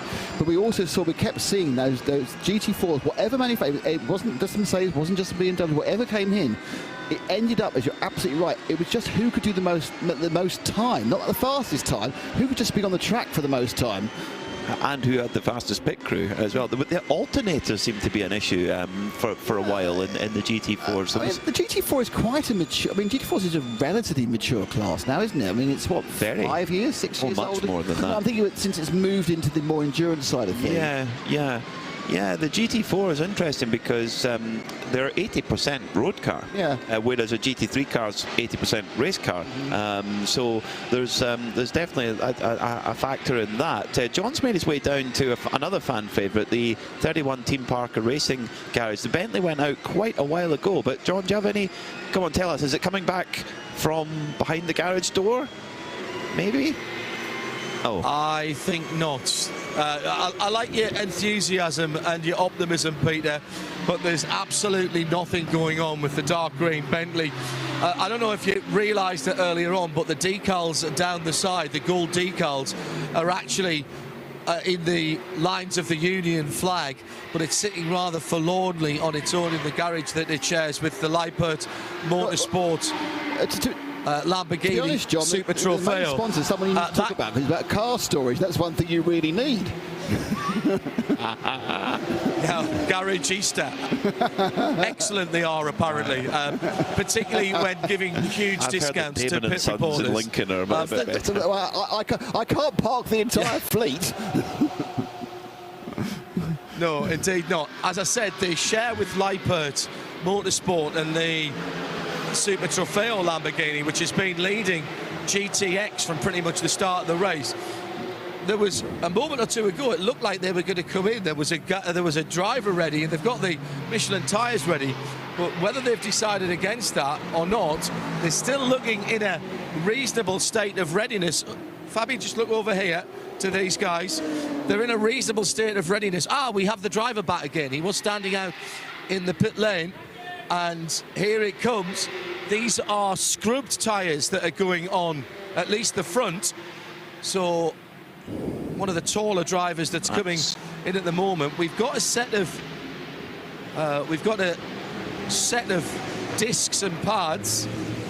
Audi number 69 came through the wrong pit, and that almost caused a problem. They were very sharp to sort that out. As they go to work, they've decided not to do any brake change at this point, although they are laid out should they need to. And CrowdStrike sponsorship on the side of this car as well. Delighted to say that George Kurtz will be coming back to racing with the CrowdStrike team in IMSA racing at Daytona. A little bit of fluid going in under pressure. It's Takis getting in, I think, the taller of their drivers. Now, the tyres are done, so they are losing a little bit of time here whilst they're waiting for that. Meantime, the Audi, red, white and blue Audi, one pit down, is down and away. And just waiting for this car. 37th when it came in, but leading GTX. They'll clean the windscreen with the time that they have got, and then they'll send this car. Still leading in GTX. No, it certainly is. It's leading by, let's have a look, it's leading by 10, 11 laps, yeah. Now, interesting, they've already done a brake change, so I assume that those second set lying on the floor is purely precautionary, because they have done the front brake change already. The lead at the front now is almost exactly a lap. I think Loic Hartog is just on the lead lap by the finest of margins ahead of Alexander Maliki in the pure racing. That's Porsche from Porsche, that's 92 from 24. But Loic then just on the edge of the of going down a lap down, and the leader has stretched out during that sequence of Code 60s. John. That was a good minute or minute and a half longer than it needed to be. They were just taking time bolting the new driver in. And once again, we've had 5 of the Leaderboard crew having to bump start that car. I'm not entirely certain how you do that. I presume you start with the car just in neutral, they roll it along, and then you crash it into gear on the paddles, and it picks up from there. That would suggest to me that is a proper cog gearbox rather than a flush. No, it must be an automatic manual, because otherwise that wouldn't work. Yeah. You can't have a torque converter or anything like that. It must be a direct drive. Yeah, and Leaderboard. Exactly so. What are they doing to get it off the? I mean, you mentioned this earlier on when you were down here, Nick. What are they doing to get that off the fuel pumps? Because there's not 5 people down there. So I have no idea. Yeah, exactly. But they've kept doing it, and they haven't tried to fix it. Now, obviously, that wouldn't be allowed in WEC rules. You can't do that. The car must start under its own auspices, and that would be a fix. But this is different, obviously, in the Creventic rules. So you are allowed to do that as long as you don't go too far down the pit lane and trying to start it, then you become a menace to the rest of the field. The gap actually is 1 minute 39.6, so actually on a 2-minute lap. In fact, Loic is a little bit further round. He's got 21 seconds from being lapped, but that went up about half a minute during those 2 Code 6 we've had in the last hour. PMAC. Yeah, it's definitely worked for them, hasn't it? And Alexander Malek, remember, he's a FIA bronze graded driver. He's just done a 2-minute flat. That's really, really impressive. But just a quick last point on Leaderboard. We were just watching there and talking about their pit stop a moment ago. They are having a completely contrasting weekend than they were last year. Last year, they didn't even make the start. They were on pole and they didn't make the start. But now they're leading the GTX class convincingly, so they can afford to take their time in the pit stops and minimise that risk. But John, what else have you got for us down in the pits? Well, it is about that Leaderboard car. I was musing when this is as close as I've been to the cars, obviously, and as I watched them bump start that car, I was thinking, why would you need to do that? So I've been and asked the mechanics, is it a clutch problem, is it a gearbox problem, or is it just a starter problem? And they said it's a starter problem, but it would take too long to change the starter. This is a Super Trofeo car, which is meant to do 50-minute races, not necessarily an endurance racing car where some of those parts are put in places that are more easily accessible. So they basically decided that so long as they can keep bump starting it and then effectively just crashing it into gear on the clutch and getting the car to start either in second or third, it's worthwhile doing that rather than trying to fix the starter, which would require replacing the starter, which from memory is at the wrong end in terms of serviceability of that V10 engine. It's at the firewall end, it's not the gearbox it's end. Absolutely fantastic if you're trying to get extra hours on the for the service people of the actual road cars. If you've got your if you've got your Lamborghini or your Audi R8, because it's the same on both of them. But and they can go, yes, that's 14 hours to change that. Not so good for a race team, to be honest. No, I still back the race team to change it significantly quicker. When you think how many hours of labour you'd be charged for a brake change on a Ferrari or a Lamborghini or an Audi or whatever it is. Still clearing and they've put one of the smaller mechanics underneath, because I think her hands are a little bit smaller to be able to get the nuts on to start with, to start to tighten that up. They're also making sure that the additional LED headlights are going to be able to work through the holes in the bonnet. It's not anywhere near coming back out again, but, well, is this not hashtag spirit of endurance? Here we go again with the racing that we see in endurance racing, the spirit of racing that we see in endurance racing.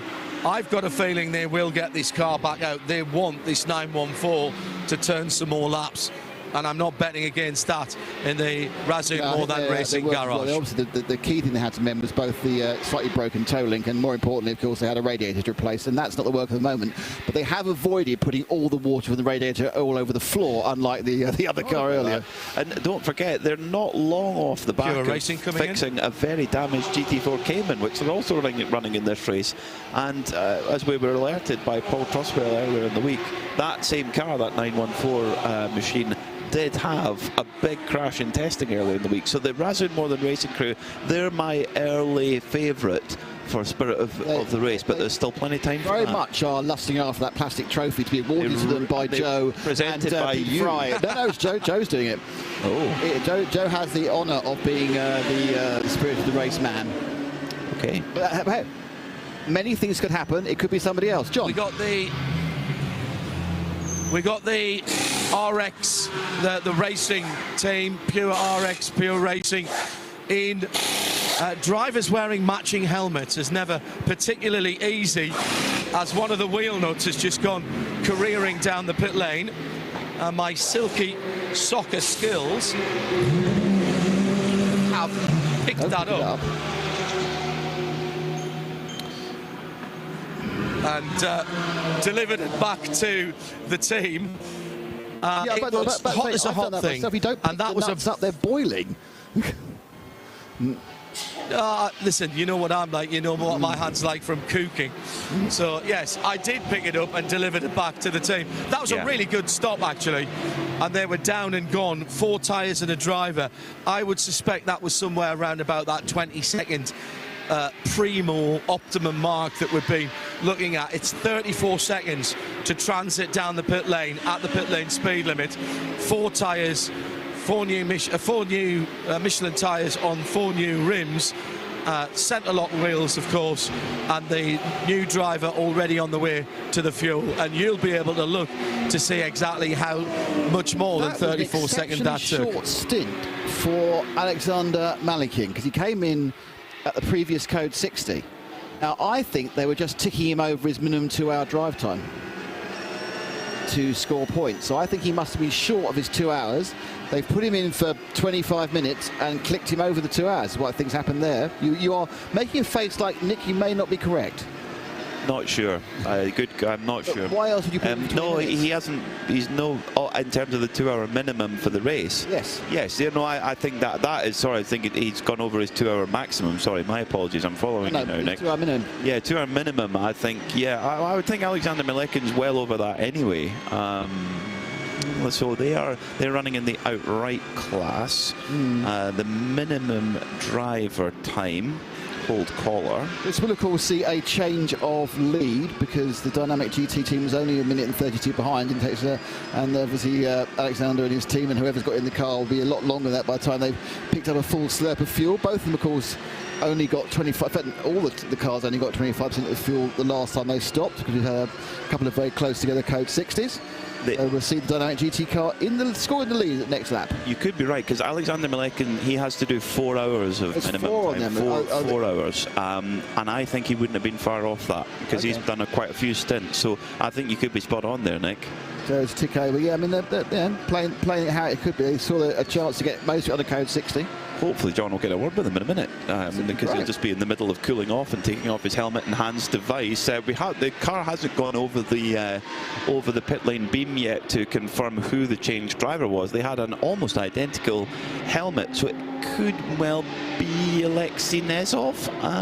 Could be. We'll keep a close watch on the screen to see who is taking on that number 92. And indeed, Luke Hartog does move into the lead of the race in the Visit Dubai number 24 Pure Racing car. And it's not Alexei Nezov, it's young Harry King, who's certainly impressed this week for Pure Racing, and he's going to be in the cockpit for the next little while. Yeah, it's a chart. It'll be interesting to see whether Ben Tuck in the 777 Almanar Racing BMW actually also goes past on the stagger past Luke Hartog. It's what has happened over the past 4 or 5 hours that the BMWs, which were sort of in the lead, have now been overtaken. I think, as you say, as the temperatures come down, the Porsches have really come into their own. They've managed to just forge ahead of the two BMW. Ben Tuck does move into second, but when they've all done their exact number of tyre changes, I think we're going to see the Porsches are enough faster. The BMWs are currently on third and fourth on pace. John? Got the answer for you on the 92 Pure Racing car. Two factors at play there. They'd only taken the short fill during the last code 60, so they were getting tight on fuel anyway. But your original summation, Nick, was spot on. They needed to get him over his 2 hours to qualify in the race. So that was part of the strategy there. Car's fine, no issue. They were running to the fuel that they'd put in, and as soon as Alex was over his 2 hours in total for the race, they knew that they could pull him in at any stage, and they felt that was the right time to do it. Meantime, going into the pits on the Dolly Jacks is the Vortex, with the gull-wing doors fully up. Looks like it's they're going to have to go down because they haven't got the garage door fore enough up. That could have been a bit worrying. They're going in next to the Razzoon More Than Racing car, which is still being worked on as well. And this is going to be very, very tight. They've just squeezed it in to the door aperture. And now they're going to be side by side with the car. It's going to go behind it. Gilles Courtois is suited and booted here. So again, this is shared garages, not quite as hectic, Peter Mackay, as we see in the Nürburgring Nordschleife 24-hour race, where there can be 6 or 8 cars together, but there has to be a certain amount of cooperation between the teams there, and that car's being pushed all the way to the back of that garage, and it looks to me as though there's some more serious work to go on there. I'll have a wander in and find out while you tell me what's happening in the race. Thank you, John. Yeah, what a pity for the Vortex team, and that's another issue for one of the GTX contenders. That makes Leipert Motorsport's job at the front of the field just that little bit more straightforward. The car that's the sleeper, I think, in GTX is that IRC GT, the V8 Australian machine for 111 Racing. They've just been minding their own business. Yeah, I've not seen them have any problems. They've been turning laps for the whole 15 hours of the race or so. They've done a lot of double stinting of tyres. They've just wandered down taking fuel, not taking tyres, and everyone else has. That may be probably because you said it's quite light and it's loafers, being a space frame very light machine. So they are really doing a fine job, but unfortunately the problem they have in that GTX class is that the Leipert Motorsport Lamborghini is doing things that Lamborghinis don't often do. I'm touching wood and everything else. That's being not pretty reliable despite its starter motor issue, turning the laps, being particularly quick. And don't forget, this car set the fastest GTX time of all in qualifying with Brendan Leach on board, whilst the overall time was slightly quicker for the Graf Racing team, for the roster, until it was kicked out for or postponed back from qualifying for infringement because they put a pro in the first part of qualifying when you should start with an AM. But Takis in the Leipert Motorsport car, he's on his 331st lap. Second place, your man, Grant Donaldson, the 111 Racing IRC, 322 laps. So it's sort of 8.5 laps between them. 8.5 laps is what, 14 minutes, 15 minutes? Actually, no, more, isn't it? It's about 17 minutes. That's the distance at the moment. And that's all been done on pace on track. Yeah, very impressive. They've been running like a steam train. Come to You Racing, the number 40 Aston Martin, which had the incident with that Lippert Lamborghini that had to go back into the garage, is back now running again with Tom Van Rompuy at the wheel, quite significantly down the order. They're running in 30th now, but they are back running again. Haven't seen any penalty at all for either car from that, so I suspect Race Control are quite content with it. Unfortunately, though, at turn 6, we've got another car in at the wall. It's a Porsche. It's the Milner car. Milner Motorsport number 918 is in, and I can see some fluid just underneath it, so I wonder if it's gone in and then burst the radiator. They would not be the first 992 team to do that today. Turn 6, gone off the road there in a Porsche Carrera Cup car there. You're sort of around 120 kph-ish.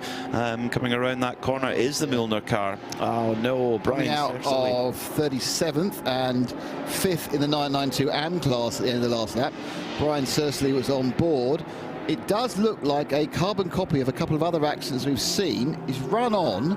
As you say, there did seem to be fluid at the bottom of the car, which if he has contacted with the tyre wall, which looks very likely, but not certain from the angle we have, then the potential of puncturing one of those radiators at the front of the car is very, very high. Oh yeah, there's a whole puddle on the left-hand side. He's also got him backwards as well. He's got damage on the rear. Now, has he spun, as did the Ravzan car, or has he been punted at the back? That is our questions for the potential finding out later. And we've gone code 60. We have gone code 60, yes. The Dubai Autodrome PMWs, the M240i and the brand new hybrid M5 are on the move as the Ajith Kumar car comes into the pits as well. How do I know that? Because they're going crazy bananas in the grandstand.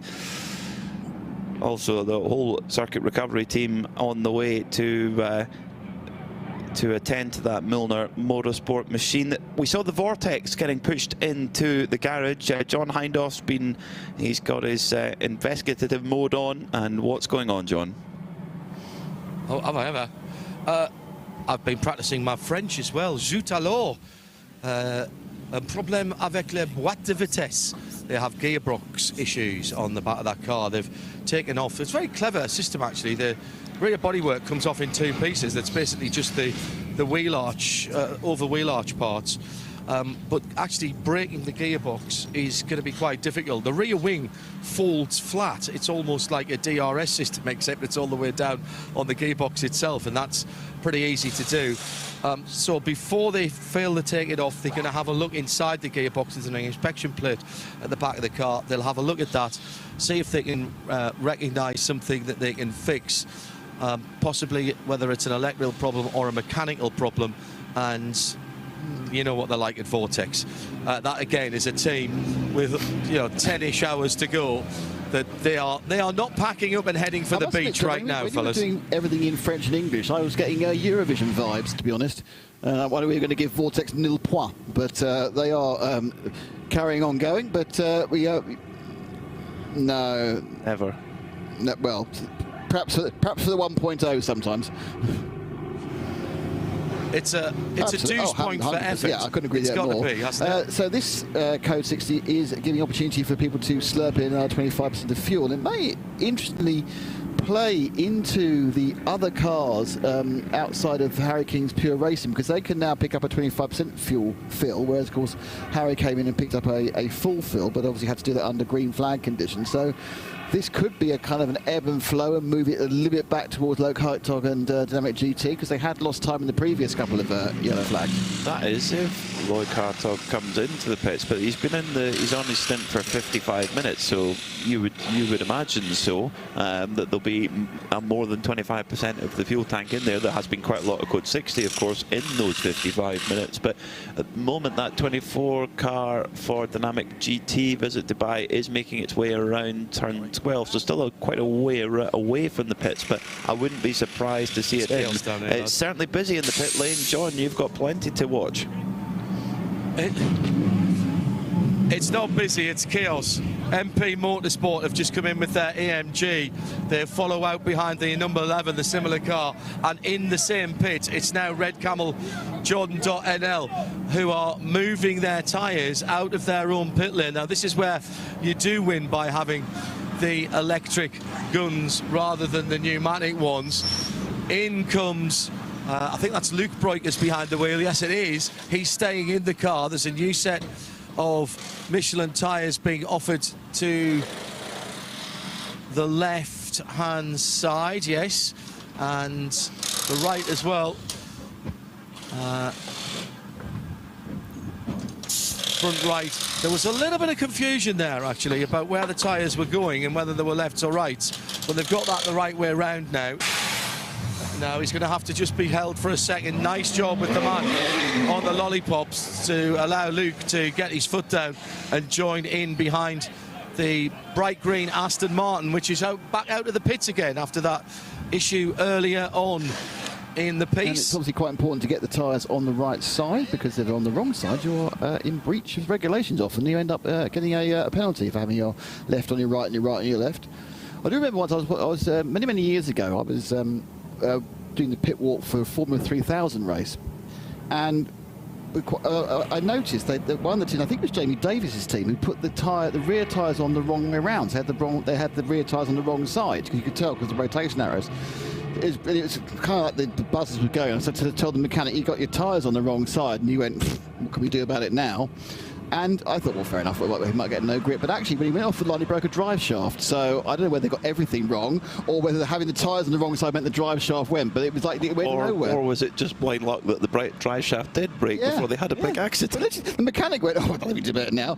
I'm not going to tell him. I think it was Jerez. Back in. Sorry, guys. Q Racing back in with the 92 Porsche. Having just left, it's a new code 60, so that means they can go back to the fuel station and get another 25%. Because as we said, it's very rare that these cars have a full tank after the first stint. Now, Harry came in not very long ago and would have filled it up to the maximum they can get, which is either 95 or 90 litres. Now, he won't have burnt off a quarter of that by now, but he can put back in more because he's got a 120-litre tank in there. So he will now have an absolute shed load, literally, of fuel in the car. Good point, probably very close to 120, perhaps about 110. That's going to give him a huge amount of range now. It will, yes. And when you've gone through the effort of doing the pit stop and putting your quick driver in, you want to give them, if we're going to get a long green flag run, we might not, but you'd only done 3 laps, so yeah, fill them up and send them off again. The fuel is going to be very, very busy at the moment, as pit lane was certainly busy, and of course most were all going through to take on fuel. Luke Hartog did bring the Dynamic GT Visit Dubai Porsche in, and as now did the 777 Almanar Racing by Team WRT was brought in by Ben Tuck and taken out by Dan Harper. So we're going to see a Carrera Cup GB throwback with Dan Harper and Harry King, and to add to the Carrera Cup / Super Cup theme, Luke Hartog, also a guy who's won in 3 different versions of the of various Carrera Cup championships. Now, of course, one of the things about Creventic and the 24 Hours of Dubai is it's never been won by a non-German car. And I don't think this year is going to change it, because the highest non-German manufactured car is in 13th place, and that's the Era Motorsport Ferrari with Jake Hill at the wheel. And then in 14th place, it's the Ferrari of Zamin Jafar, the Inter-Africa Racing by Dragon, the number 8. Now, the 88 Dragon Racing car was going well for a while. So they had a 12-minute stop, I think, for a damper failure. But once again, the German phalanx has moved to the front, represented by all 4 of their manufacturers, Audi, Porsche, Mercedes and BMW. Best Audi is in 10th, James Winslow at the helm of the Haas RT. But, you know, absolutely, the McLaren, which is running well for the British, that's gone down to 17th, the fastest, highest rated Aston Martin in 21st with Mukong Satellarian. And it's like, what can you do? What can you do? The German might is going to claim this one again. It would appear so. Yeah, the McLaren was certainly threatening before that bizarre incident in the fueling area. Even the Nürburgring, we've had a non-German winner with the Ferrari winning in 2023. So yeah, it's what it is about Dubai that the German manufacturers seem to warm to. I'm not entirely sure, but more pit callers for John Hindhaugh. John. The TFT Racing number 911 Porsche 911, supported by the 992. Centre Porsche Paris is the Porsche centre that is helping them out. That's a very smart pit stop, and they're out in front of the GT3 Porsche that's just coming down the pit lane. Didn't catch the number. I think it was the number 20 car, actually.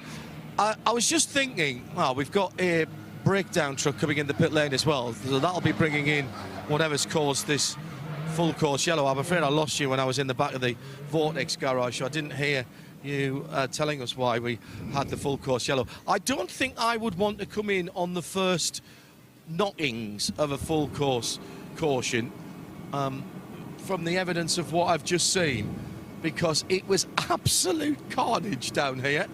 Now, the car on the back of the flatbed is the 918 Müllner Motorsport car. Marcel Duke, collective member. That's down at garage 11, which is way down from where I am. I just noticed that the flatbed has got a left rear tail light out as well. Marcel Duke has just commented out. He says his heart is bleeding, seeing another one of his team's 992 cups on the flatbed. So he's watching and he's sad. Yeah, so give him something positive, John. Can you give him some positive for Marcel? Is the pickup picking up pickups? Is it on Michelin's? Is it picking up pickup? Well, that's the. Oh dear. Far away for me to tell that. Look, they didn't have the best of luck towards the back end of last season. I seem to remember, Nick, that Müllner had a pretty torrid time at the 992 Endurance Cup powered by Porsche Motorsport.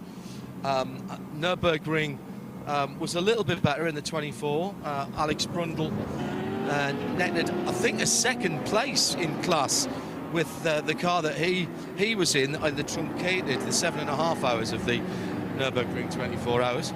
So it was a bit of an up and down end to the season to the guys at Müllner. The pit lane has dropped back into relative tranquility. I'm going to wander back to pit in. I'll shout up with anything that I see that's being worked on, but there's going to be a couple of cars that'll come in for the last knockings here as we've gone back. So leading the race then is the dynamic GT Porsche, the Visit Dubai Porsche number 24, with Luc Hartog, the very, very tall Dutchman. Even for a Dutchman, he's tall. He's now realised he's tall, and so waits for you to ask him the question about being so tall. But he's like, yes, original. 6'6". The interesting thing is, though, I think we were discussing yesterday in qualifying, he has not got an ounce of fat on him. He's very slight, and despite being incredibly lanky, there's no other word for it really, I'd be surprised if he's over 70 kilos. Well, that's the thing, is that the weight of a driver is so important, and particularly if he wants to get all the way to the Le Mans hypercar, if he can fit in one, is if you I think it's 10 kilos is worth 2/10. Yeah, no, it's massive. Weight is massive. Absolutely massive. Obviously, I mean, it has changed. I mean, the manufacturing design of racing cars has changed to embrace different body shapes. You know, and even at F1, of course, they've only recently, last 15, 20 years, started including the mass of the driver and the mass of the car. So, for example, very tall drivers in the past had a very limited opportunities. Why Matt Neal ended up doing touring cars, because he couldn't competitively fit in any other vehicle. Jörg Bergmeister probably would have got on the RS Spider program, but he wouldn't have fitted in it. Lucas Luhr, they actually changed the RS Spider's core design at base because to fit Lucas Luhr in it. About 6'1", is he? Lucas Luhr? He's not more than that. Is he more than that? Okay. We have more. It sounds like a Vortex. John, is it Vortex Garage? Is my Spidey sense tingling? That wasn't a bad shout, actually. No, this is the CMR. Wow. The CMR Ginetta. No, this is the 795 car. So this is the other one, not the fiery Ginetta. This is the black and bronze car that was brought in some time ago. and has been brought in very regularly. Yeah, well, they've not given up. They've had an absolute torrid time. They've been in and out with all sorts of problems. A lot of them electrical. And then, of course, they did cause they came in the back of the flatbed on one occasion as well. But last seen a while ago, Ethan Gladini was scored on the car, but they've actually been in the pits for 25 minutes on this occasion. But they're about to come out again, are they? Yeah. Well, I don't think it's absolutely imminent, but that was at least the engine firing up. They've taken... and it's fired up again without the assistance of the jump battery. We have a driver standing by. Oh, doesn't that sound glorious? And they're just checking things over. The driver hasn't got his helmet on yet. So we're not quite there. I'm just looking over the rest of the car. They're looking at temperatures and pressures and things like that, but it's getting closer, certainly, and we are getting closer as well to 4 o'clock in the morning, which means another race hour. If you are just joining us, thank you very much for being with us. RS1, part of the Radio Show Limited network of channels, bringing you the audio if you're bandwidth challenged, or maybe you're pootling around at the moment. And of course, full live, uninterrupted, unblocked coverage on the Motorsport TV channel that is Creventix on YouTube. Coming up to 4 o'clock in the morning. That means we're well into the second hour of the opening race of the 2025 Motorsport season. If you are just joining us, welcome to the Michelin 24 Hours of Dubai. 9 hours and 2 minutes to go here in the 20th Michelin 24 Hours of Dubai, and for the first time since the first stint of the race, we've got not one but two absolute best sectors on the timing screen. Benji Gota has just set the best lap of the race for the McLaren Optimum car, 1:59 flat for that best car lap for that car, but in Sector 1, faster than anyone. Sector 2, Matt Bell in the Dragon Racing Ferrari, faster than anyone throughout the race in Sector 2. So are we getting into absolute peak conditions now? Well, I think so. I mean, if you think about the fastest laps that were set right at the beginning of the race, it's because the car's got a clean track. They're not having to overtake anybody. There's, you've got a bit more leeway because it's not so much pickup on the outside of the circuit. Now they are a absolute fast lap is at the mercy of everyone else on the track at the same time, as well as I think some of the areas are probably a little bit grubby, to be honest. But yeah, I think at this point, it's not quite happy hour. Happy hour is normally as the sun's about to come up because the visibility increases as well. But of course, they have got some lighting around the circuit. We haven't got a huge number of. What's our attrition rate? 1, 2, 3, 4, 8. 11 cars are not running at the moment. Reasonably high, yeah. So we've lost 11, so we're actually down to. Actually, we lost 13 because 2 on this page. We lost 13, then. So we're down to 50. I would say 50 are actually running. The one thing about those two cars I just mentioned, though, those are two cars that were driving much more strongly earlier in the race, and I've had issues that we had a damper problem for the 88 Dragon Ferrari. Optimum, of course, quite recently had that issue. Both of them about a dozen minutes. They've both lost a lot of time, exactly. So they can afford to push and just enjoy that those first golden few laps on that Michelin tyre and get that performance out of it. For Harry King in third, for Dan Harper in second, and Luke Hartog in third, in the lead. They've got a slightly different ball game. They've got to try and make the tyre last a little bit longer.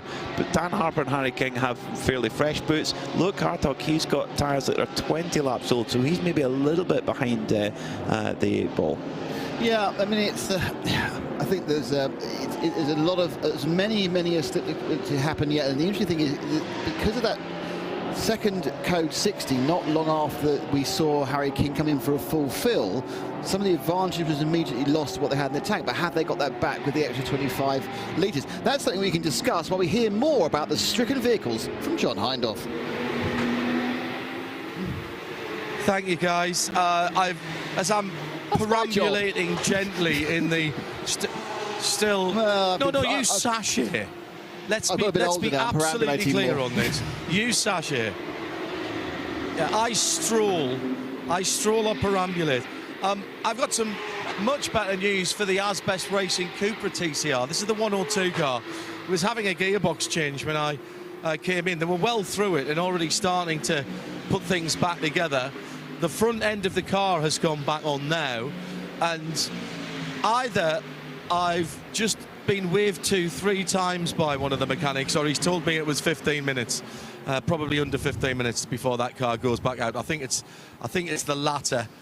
It is looking far better. The gearbox has been cast aside. The outgoing gearbox has been cast aside, and right now there's a little bit of cleanup going on, and that car will be coming out of its pit box. Interestingly, John, they have been in the pits for 3 hours and 36 minutes, but the entirety of the TCE class is in the pits at the moment.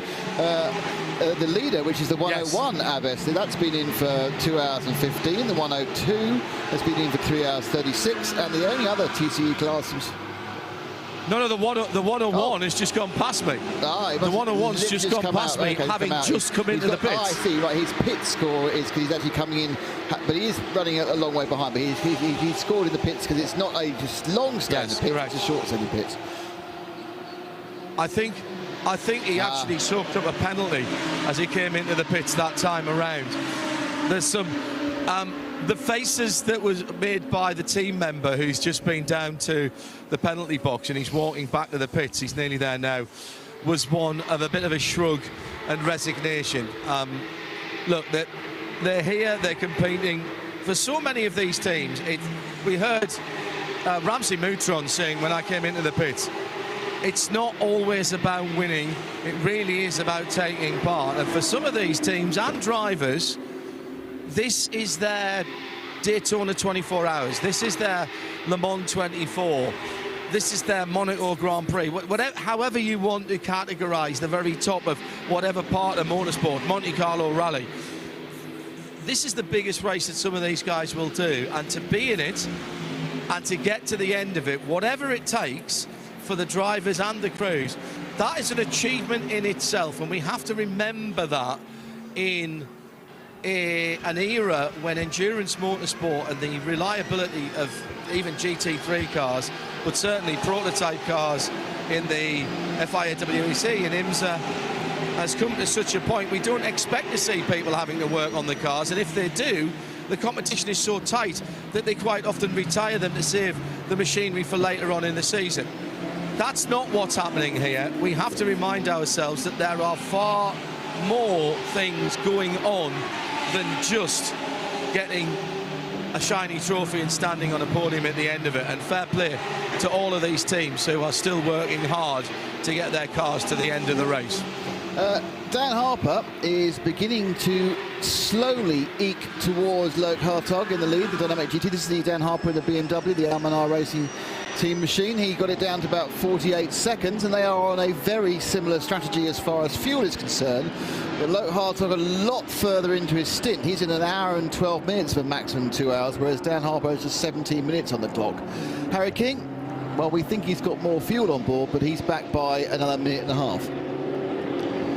It's all these, just who's going to blink first? Because Dynamic GT, Almanar Racing by Team WRT and Pure Racing, all three of them have just been flawless all day, just back and forth, and they've all had their turn at the front of the field. The one sleeper that's just slowly crept its way up is the SMP Racing Mercedes, run by Hout Racing Team, up to 4th now, and they've just been slowly going about their business, and they could be on for a podium, maybe even better. Yeah, good point, actually. What's actually also happened is that another Mercedes, that's the Winward Racing machine, currently has Rinat Salikov on board. That's got past Darren Lung, and that's key, because that's taken the leading class in Pro-Am. And with the AM class, he's just dropping slightly down a bit. Jake Pedersen, the Herbert Motorsport. Well, they both lead their class. Yeah, so Jake Pedersen, the Herbert Motorsport Porsche, that's the 80. He's only 42 seconds now behind the Paradigm competition, so that's getting closer as well in GT3 AM. So I'm not sure whether that's multiple fuel stops, how they're running the rotation of drivers, or just how that being a full AM is playing out. But certainly the Paradigm machine is just kind of dropping a little bit down compared to some of the other machines at the top of the race order. Yeah, Paradigm competition, they've it's interesting. We saw Toby Sowry put in an amazing stint at the beginning of the race, but we haven't seen an enormous amount of him since. You know, the heavy lifting's really been from Darren Lung and Ahmed Al-Harti. I think, yeah, once we'll see Toby's definitely the highest graded driver in the car, so I would think they're maybe keeping him nice and fresh for the to have lots of extra heavy lifting towards the end of the race. And I think then we'll see that 991 car, because in the hands of either Dan Harper or Max Hesse in the 777 car, or indeed in Toby Sowry's hands, the Pardon competition, that new BMW is a quick piece of kit. Yeah, I mean, it's and as we've said, we believe that we are now in the coldest temperatures of the day. I think the forecast is like 12 or 13 degrees, which we think, and has been said in fact by some of the drivers, plays to the Porsche. Now we know it's not going to get super hot by the time the race ends at 1, but it's going to get a lot warmer, and the sun will be out warming the track even more. Will that ebb it enough towards the BMWs again? This is the point. This is the marvelous thing about having a 24-hour race with multiple teams and multiple quality entrants, and then several classes beneath it. You really can't tell, and it is a complete visual chess match, because there's never an equalising factor of a yellow flag. They're all doing their own thing, and they'll continue doing their own thing without any, what you may call it manufactured intervention. It's not interruption. Yeah. Or there won't be any change in the rhythm whatsoever. The other slight curveball, and it's only a slight possible curveball, is our resident member of the commentary team, Phil Anson. He says there's a possibility of a shower at 9 o'clock. Not one in the hotel. Was that just for him? Possibly. I think we'll all need one by then. But possibility of a rain shower. Now, the predicting weather here can be, in general, it's wall-to-wall sunshine, but you do get these little random localised showers. We've had that in the past. We've had the massive rain which stopped the race in 2020. But what we have had is little bits of spits and spots in the morning about 11 o'clock. I think may have been the last time here in 2022. It may have been back before COVID. I remember them having a shower which was just not enough to get onto wets for him, just made it a bit slow for a few laps, but it's close to being something awkward. I have seen there's plenty of teams that have a set of wets, or sometimes in some cases several sets of wets ready to go at the back of the garage, so they are prepared should it happen. So it is, and it can be incredibly localized too. So that's just one potential thought that could be something to consider. We'll be doing our own little driver change in just a little over 20 minutes time. John Hindhaugh down in the pits will swap with Joe Bradley, who's now fully recharged. He's been plugged into the wall, snoozing away for the last few hours. Lightly recharged. Lightly recharged, yes. One of those quick charges. He's got a fresh shirt on. Well, that's good news. That's good news. Johnny Palmer, he's probably still well in the land of Nod now, but you will hear his voice in a little over 20 minutes time. Yeah. So anyway, just looking down the groups, we're still leading in 992 class, which normally we talk about a lot, but we've had so much going on with the multiple excitement of GT3, it's got a little bit lost, and also it's not been as close as it normally is.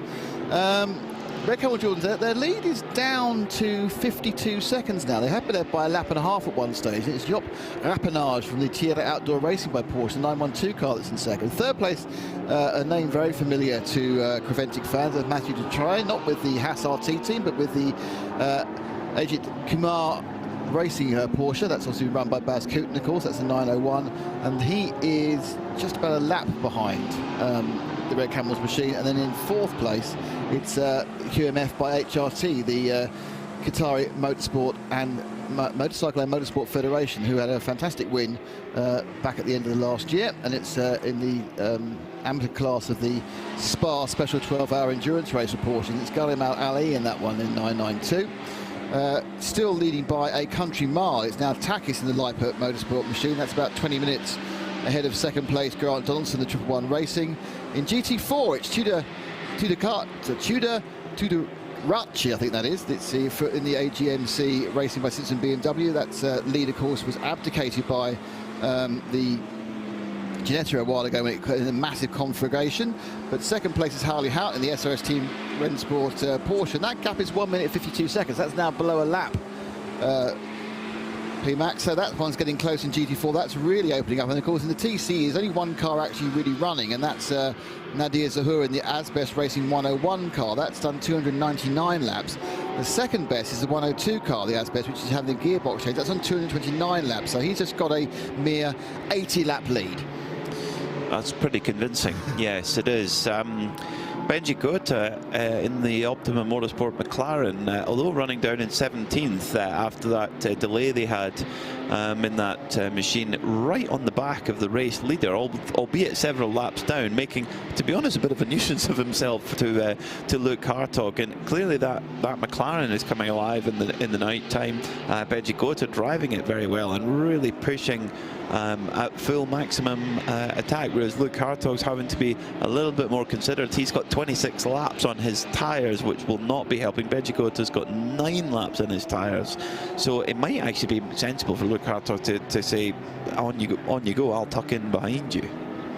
Yep, I think there's a kind of element there, but it's the tyre deg in these temperature conditions is just not something we know much about. But in fairness, it's not much the teams know about, because it's the first time they've run here with these new Michelin tyres. They've seen that the new ones are great, and then it's a plateau and then another drop. But how long is the plateau when the temperature is down low? And we look at tyre ages, and we've seen not a huge amount on it. The oldest tyre at the moment is 32 laps, which is on the track at the moment. We have seen older earlier at the front, which is Jonathan Hui on the Herbert Motorsport 80. So no one's really pushing them too far, and that's just down to the fact that they had this fantastic boost in the first few laps, which is just worth so much a time, and it's actually worth coming in and changing the tyres. It takes 20-22 seconds. Yeah, it seems to be the way, and Benji Gota has indeed got past race leader Luke Hartog, not for the lead of the race, because he's several laps down, but that McLaren 720S doing a really good job, really quick piece of kit. And it just, talk about bad luck. Having somebody drive into the side of you in the refueling area, you can't write it. Now that last lap round, Luke Hartog 2:01, Daniel Harper 2 minutes flat, Harry King 1:59. So 1:59 dead as well. Yeah, they're all pretty low on, so it's basically each a second faster. Yeah. So, it's really, it is going to ebb and flow the entire time. It will, yeah. Harry King at the moment in third. He's just under a minute behind the second place car of Dan Harper. They're all both on fairly similar strategies. I think the Pure Racing car's got a bit more fuel on board, so if it stayed green, they could keep on trucking and go longer than everybody else. But at the moment, Harry King really pushing hard in that Pure Racing car to take full advantage of the conditions, which seem to suit the Porsche 992 GT3 R more than the new BMW M4 GT3 Evo, which was so strong in the warmer conditions. But it's great to see, sometimes, particularly in the 24H series, where you've got a balance of drivers in the lineup. You've got full professional drivers, in some cases factory drivers, and drivers who race for fun. They race to win, but they race for fun, and it is not their occupation. And sometimes you have to take that into account, depending who's in the car, what the pace is. But between Luke Hartog, Dan Harper and Harry King, they're all on enough of a reasonable level, similar level, that they're going to be having a straight fight with one another on the, albeit not absolutely wheel to wheel on track right now, but it's a battle on the timing screens. Last time by, 2 minute flat 0.6 for Hartog, 2 minute flat 0.9 for Harper, 1:59.1 for Harry King on his last. Yeah, we're sitting here, we're postulating, we're 8 hours 44 minutes from the end, and things can just change in a second, as we've seen with several cars that seem to be having a lovely time, and some they're pointing the wrong direction in a barrier or being attacked in a fuel station. Slightly further down in 9th overall in GT3, it's the Manamaya Energy by Vinny. Yeah, EP Motors, isn't it? Fabrizio Broggi, who's one of my absolute favourite people in the Prevented family. Fabrizio actually got married on the Mugello weekend 2 years ago, which was great fun. He has had a serious back injury for a lot of last year, and I think that year before they kind of pulled out of the series after picking up a GT3. Didn't enter towards the back end. They're back and they're pushing hard, and they had their own problem here, where I can't remember his first name. Mr. Pappy couldn't make it, and so they've had to very last minute pull in one of the Porsche.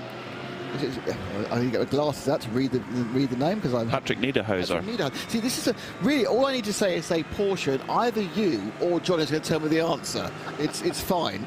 You know, other manufacturers are available, but just don't have the same focus, do they? I'm just doing the prep, Nick. That's all. That's all. That's all it is. It was the latest of late editions. Yeah, it was right on. I'm sure his name isn't on the beautifully printed team board above the pit wall. The team boards, there's quite a lot of those that aren't correct. I mean, you've got the situation obviously with the 91 Herbert, where they added Alfred Renauer about half an hour before qualifying. Maybe they need to get the crayons out and draw it on. So there's all sorts of things going on. So yeah, but yeah, I mean that's the great thing about Coventry. You know, if it's within the rules, you can change around. So for example, Herbert changed classes.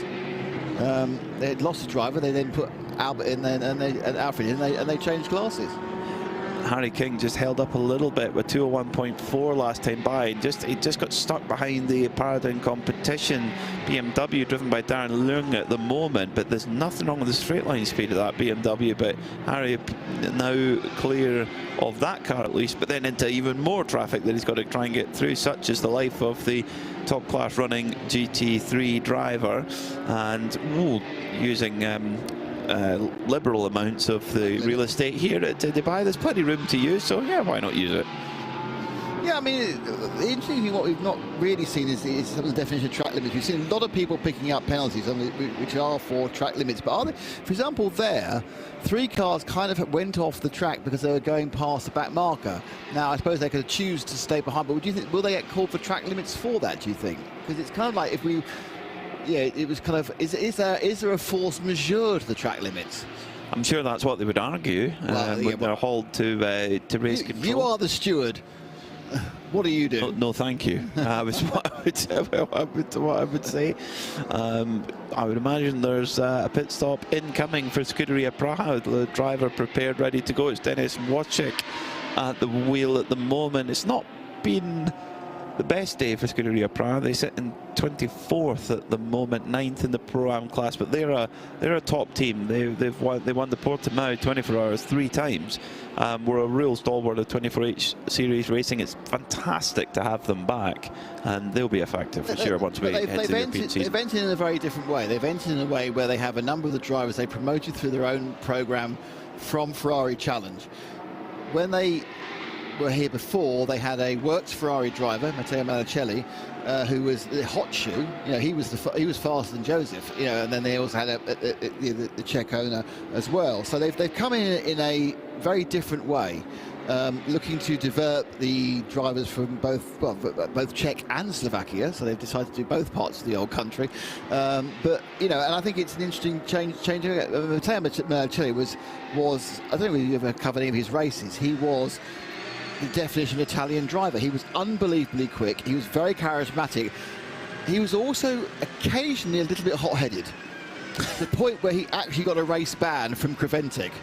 Yeah, that's the face you make when someone gets a race ban from Creventic. Wow.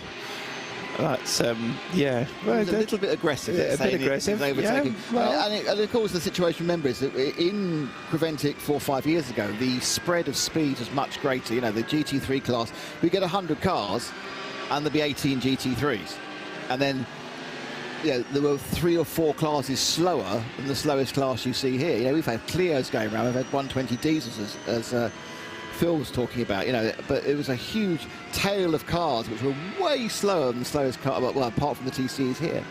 And he wasn't the most polite in getting past them. He did cause a couple of big accidents. Yeah, it's I like the way that we've got it this year with so many GT3s, you know, over 30 cars in GT3, 20 cars in Porsche 992 class, and so that's almost the whole field. You know, what's that, 80% of the whole field in very similarly paced machinery, and most of the GTX cars are capable of getting close to a GT3 pace. So the only thing is, though, is when you get if you get a professional driver in the slower class car and a non-professional driver in the faster class car, that can cause real confusion and difficulty in traffic. When I was watching trackside in one of my breaks earlier on, and seeing the little bits and pieces of confusion in the in traffic was really interesting. In fact, watching closely, I was watching Brendan Leach in the class-leading Lippert Motorsport GTX Lamborghini, and he was going quicker than quite a few of the GT3 cars. So, and having to make his way through traffic and trying to use the attributes of the Super Trofeo car as best he could, and was doing a top job from what I could see. Brendan Leach obviously is a Super Cup expert, the Lamborghini Super Cup expert, but he is probably 2 seconds a lap faster than anyone else in that car. At least. And yeah, that's what he's paid to be. Exactly, and I think he knows how to get the most out of the Lamborghini Super Trofeo. But the rest of the team is doing a stellar job, and that's why they're 8 laps ahead of the second place car in GTX with the Grant Donaldson 111 Racing. I don't know if it's 111, 111 or 111 Racing. I must find out how we're supposed to talk about them. Well, don't you have 888 Racing in Australia? So I think it's maybe 111. I think you're probably right, yeah. I think that's a very good call. Let's get inside the Australian psyche of how they use numerate. You know what they've had today? They've had really good car speed. John Hindhaugh down in the pit lane. Hello. And hello. It's still very pleasant down here in terms of temperature. You forget how loud it is when you... I mean, it's pretty loud in the booth. No, it's fine. It's fine. I'm standing at pit in, and the 888, as you were talking about 3 numbers, Seb Lachaux Racing has just come in to the pit lane. This is full service, gentlemen. Driver has got out. Oh, and that was a very dismissive wave of the hand as he came in. The left hand was...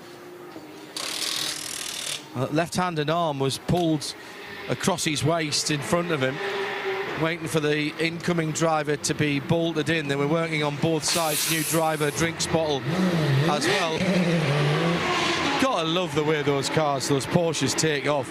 When you consider how tightly sprung they are, the back of the car really squats down as the 500 odd horsepower is released through the back wheels, and the rear engine, of course, helping with that getaway. Now let's see if I can have a quick word with the driver. They tend to... They either don't like me, Nick, or what they're doing is well obviously dashing straight like out the back. Like oh, hello. No, it's 4 in the morning. They're going for a kip, to be honest. Yeah, good point. That is a very good point. Penalty stopper as well is what car? Is that a Ferrari? No, that's a Porsche. Yeah, car collection Porsche, which had its problems earlier on, and that's gone by and heads down towards its pit garage. Yeah, not been a good day for them at all, has it? And other than that, it's quiet. No, not at all. Unlike them as well, they're normally pretty well sorted, and for whatever reason, it does seem as though they've had a less than... what would Ron Dennis have said? He would have said less than optimum. Yes, I think he would. Yeah, suboptimal, absolutely. Yeah. But other than that, it's pretty quiet. However, I've just seen Johnny Palmer. He's on his way to you with a cup of coffee.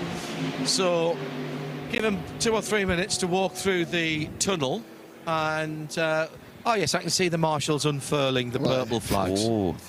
Well, you say that, but actually, no, in fairness, John, you got in the pit lane and we had 3 coatings back to back to back. It was cars on fire. No, but you were in the pit well, I lane. wasn't in the booth. You drove. I wasn't in the booth. Your aura gets expanded from the track. Yeah. 2 cars ended up in the garage around John. Exactly. With McLaren and they were going fine before I'm not sure who's chief jinx now. I think there might be a Hindhaugh curse in there, particularly when he's in the pit lane now. Yeah, I think so. It can't be the curse of the commentator, because I wasn't commentating. Yes. He's perambulated us all. The rictus of the reporter. Careful with that one. Driver change at the 56 Scuderia Praha Ferrari 296. Driver insert there, getting pulled out as the slightly larger driver gets in. There is a disappointing lack of red on that car, in fairness. I do love Scuderia Praha, but I would prefer to have more red on the car, to be honest. I'm a traditionalist with Ferraris. I quite like it. I like that the kind of flat grey with a little bit of yellow accents on it. Very, very cool. It's very Valentino Rossi return to Yamaha winter test livery, to give a very niche reference. For That's nerdy. I am. You own a motorbike? I did. I crashed it. Yeah, so buy a new one. Slight financial issue. I'm just hearing nam. It was just teeing up right. That's what I'm hearing. The next question to be: would you like a nicely used BMW 1000R? It's a terrible thing, but Nick is actually going to have to wait to buy something stupid rather than just do it the first time he wants to. Nightmare. Okay. Pit stop coming. Couple of pit boxes up the pit lane from me, so I will. Oh, you can saunter. You can't sashay. You can saunter though. No, I can't sashay, mate. No one sashays other than you. It's in the contract. You know that. I know that. This is the Hoffa Racing 11 car that's about to come in, and here it comes. I can hear a rumble. That's been in the penalty box as well. I'm pleased I stayed out of the way. Oh, I tell a lie. It's an Aston Martin. That was so they were using somebody else's lollipop. This is the company here, Aston Martin. Well, that's not fair, is it? When you have the number and the colour of the number 11 car on the lollipop, and then the number 40, they absolutely have sold me. They've done me up like a kipper. Although Full they have service. come to you. Driver change. They're very good. I'll get my coat. I actually will, because we're doing a quick swap in our broadcast booth in less than 90 seconds time. Oh, that means it must be time for Bradley. He's got his new Creventic Motorsport jacket on. I can see the orange flashes from our spot high up in the grandstand. The driver change is going on down there in the pit. So from John Hindhaugh to Joe Bradley, there you are. Thoughts, Nick, as we head off for our little break and switching over? Well, we're going to disappear for a few hours, and I kind of feel because of the reliability and the speed of these cars, we're going to come back to very, very similar leaderboard, but it could be shuffled in any one of the top 4 cars or 5 cars, could be in a different order. It's that close with those 4 GT3 Pro cars now leading overall. The Dynamic GT, the Almanar Racing Team by WRT, the Pure Racing car and the SMP, Porsche, BMW, Porsche, Mercedes.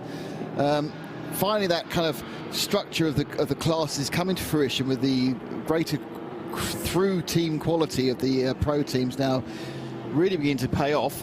So I think we're going to be seeing a very exciting race, but my main feeling about it is we're not going to know anything about what's going to happen till the last hour. So you'll all have to stay, watch all the... You're going to have a nap, you have an hour. That's all you're allowed to have. Come back and listen and see. But I'm about to have the excitement of handing firstly over to Phil Anson, and after that it's going to be wonderful and no longer sleepy Johnny Palmer. Thank you very much, Nick Damon and PMAC, for a stellar 4-hour stint where they had multiple Code 60s,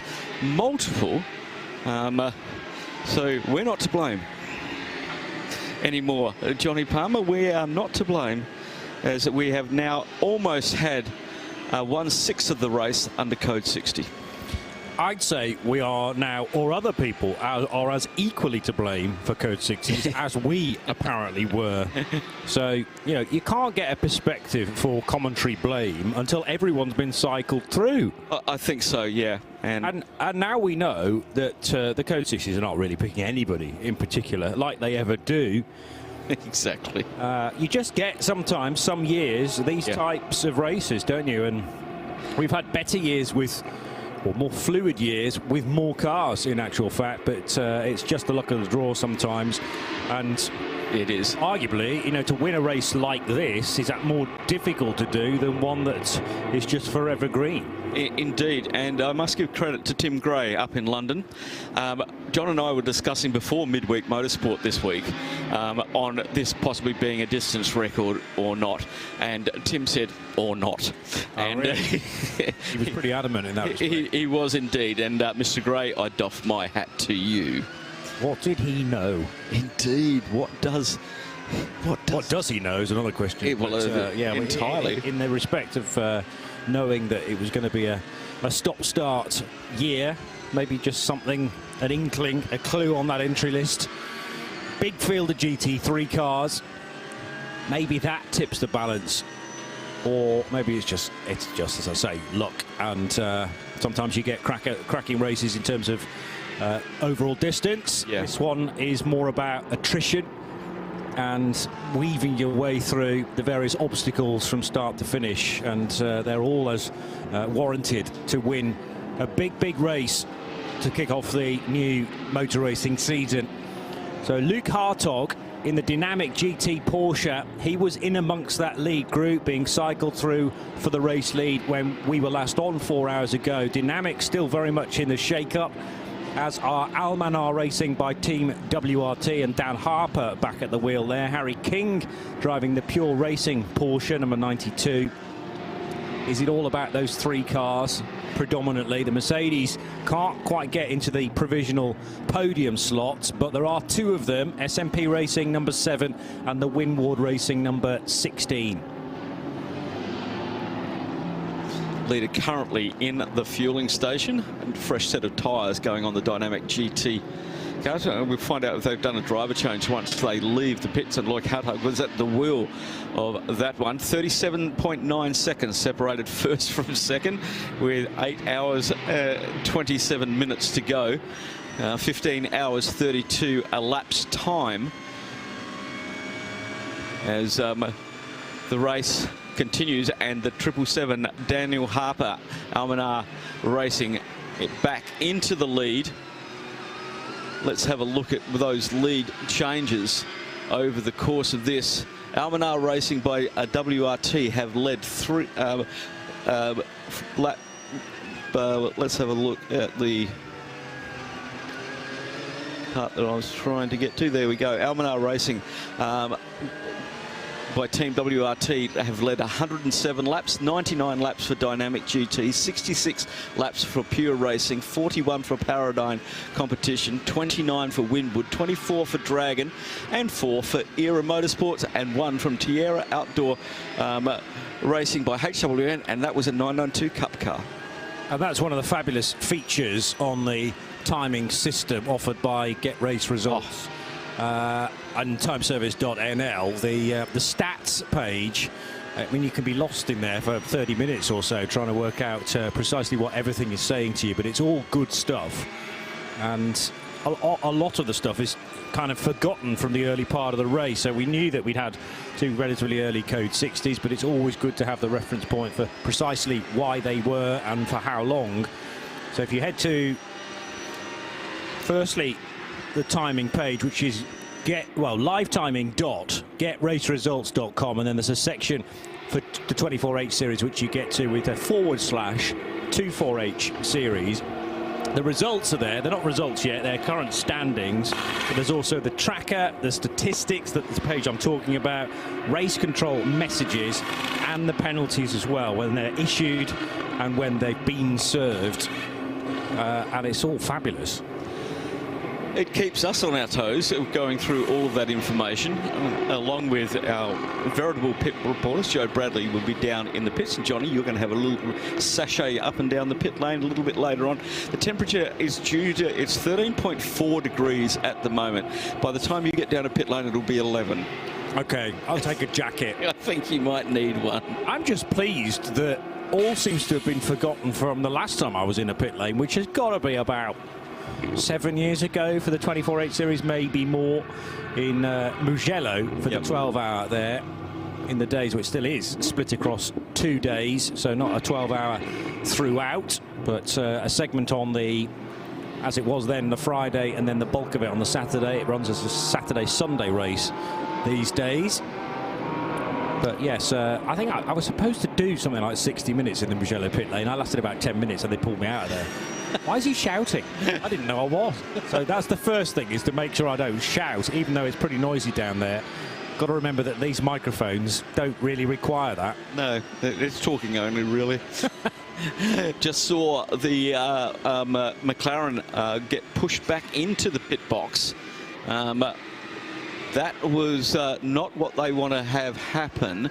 Optimum Motorsport, Benji got there at the wheel, currently in 15th position in GT3, and maybe that will be worth a little look. And it's not a standard pit stop. They have been changing discs and pads in the pit lane, and we've seen that from quite a few of the cars. The Porsche is changing front and rear discs, obviously because of the weight of the engine in the back. The rear gets a little bit more work than the front engine cars. But there's quite a lot going on, apart from the Audis, which means they only need to change front pads and they can run forever. They don't change discs as well. So lots of different things going on out there at the moment, and we'll keep an eye on the Optimum Motorsport McLaren and see when that comes back out on track. 15th in GT3 at the moment, and around about a lap behind the Ferrari of Into Africa Racing by Dragon. Zamin Jaffa, local driver here and an instructor at the circuit, at the wheel of that at the moment. Just trying to get our head around what has happened to the leaderboard. And it goes quiet a little bit now because we have a few more cars in the pits being repaired, and a little bit of quiet on the front straight. Yeah, just checking the column that tells us about length of pit stops, because that'll give us an idea of cars that have been there for rather too long than we might have hoped. And, well, the first car that has been in for over an hour is the 495 Ginetta from Team CMR. Freddie Tomlinson's time is still ticking by. We're just over an hour and 20 minutes for that car to have been parked. And then 914's Porsche from Razzoon More Than Racing. That car's been there for a little over 2.5 hours now. But presumably the work on that car is continuing on. Joe Bradley, we're welcoming him back to pit road. Just before we get to you, Joe, there's been a lockup for Harry King in second position in the race, heading into turn 6 and 7. Controlled it well in the end, but that was quite a bit of tyre smoke coming from the 92. Not under pressure so much from the Porsche around the outside. How far away is Klaus Bachler? He's a fair distance back. Fair distance, 27 lap-old tyres underneath Harry King. So. Yes, and Klaus Bachler's just pitted. In fact, Harry is off the road again. He's coming through the club link. He's coming through. He's got a problem with that car. He's come through the club link. This lap will not count as a race lap because he's coming to the pits. He's taken a shortcut into the pits. So a problem. It's down on that front left side. He's got a puncture. So it's either a puncture or it's more substantial, as in it's a suspension that's failed. But that's definitely one to keep your eye on, Joe. It's the 92 all white with the yellow detailing Porsche from Pure Racing heading into pit road now. And I know that you're concerning yourself with the Ginetta as well, which I spoke about, that's been in the pits for an hour and 25 minutes. The 92 has gone by, and it looks like it's got a puncture on the rear left. Is it? Okay. The car's just leaning across. Yeah, it looked that way, and it's just he seems to he can certainly do 40 kilometers an hour without any problem whatsoever in the pit lane. He's just gone by. I'll check that one out. Now, you mentioned the Optimum Motorsport McLaren. That's car 33. Did you say that car has just come into the pits? 33 has been in the pits for 23 minutes. Is that? No, sorry. That's a car that's on a stint for 23 minutes. Let me get the right line. 5.5 minutes for Ben Goether's Optimum Motorsport car. Yeah. All right. It's going to be in a lot longer than 5.5, 10 minutes. It looks like there's a big job going to come off here. As I was coming to you, and good morning, by the way, and good morning, everybody. There is something seriously wrong with this car. The driver is sat in the car. The car has gone up on its jacks. They've got the jack stands, the elephant feet jack stands are already deployed. And now the driver gets out, so he's been given the nod to get out, mate. You might as well. You're going to get a cramp by the time we've done whatever we're going to do. I'm going to pop behind the scenes. It's Ben Goethe, by the way, who's just got out of the McLaren. So Ben. Right, well, the new driver has got in. Because Ben Goethe was at the back of the. Okay, so Ben brought it in. They'd already attempted a driver change, and the car's not gone much further from that point. Trying to attract the attention of Rob Bell, I believe. Where's it gone? Yeah, I've got Rob Bell. He's gonna stifle my speculation and be able to tell us exactly what's happening. Good morning, Robert. Hello, mate. How are you? Middle of the night? Yeah, right, mate. That looks like a big-ish job. Yeah, unfortunately, we seem to have a problem. Obviously, we've stopped. We see it. There's a bit of fluid coming out the back, so we're just investigating at the minute. But yeah, I think whatever happens, we're certainly out of the contention, obviously. But look, we'll see what it is, and if we can do some more running, then we'll do that. But let's just see how we go for the next. Sort of diagnose the problem first, and then go from there. I mean, I know you guys certainly, you know, Sean's guys at Optimum come here to get on a podium. Is there still a challenge of a 24 hours of getting the car to the checkered flag, and do you guys still have that in your heart? Yeah, of course it is. Every 24-hour race is tricky, and then, you know, especially these days, it's 24 one-hour sprints. You know, it's pretty full on, and we know these cars can do it, but it's always difficult when you've got one car in the field as well, you know, because we've seen a lot of cars retire, and it's a sort of numbers game, really, as to which manufacturer wins. So, but look, you know, we're really happy with what we've done up to now. The guys have done a great job here, and it's always a shame, but, you know, that's racing. 24-hour races are difficult, you know.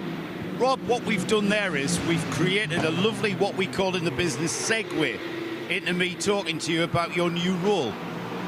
It's as if we've rehearsed that. Talking about numbers in the pit lane. Now, you've hung up your helmet, so to speak. We're not going to say, I'm not going to be interviewing you as a driver ever again, I would think. It scares me that you're that old to retire from driving, firstly, because I remember you in karts. But tell me, your new role with McLaren was recently announced. Firstly, what is the title and what is your job? So I'm sporting director at Motorsport, so McLaren Motorsport. And my job's quite all-encompassing, so it's basically anything to do with sporting. So marketing, sales, performance, drivers, all of that comes under me. And, you know, it's quite a challenge to come from racing driver straight into that environment. But I've been around McLaren a long, long time. And ultimately, you know, I'm almost a fresh pair of eyes. And actually, my biggest thing is I'm the eyes and ears of the customer as much as anything.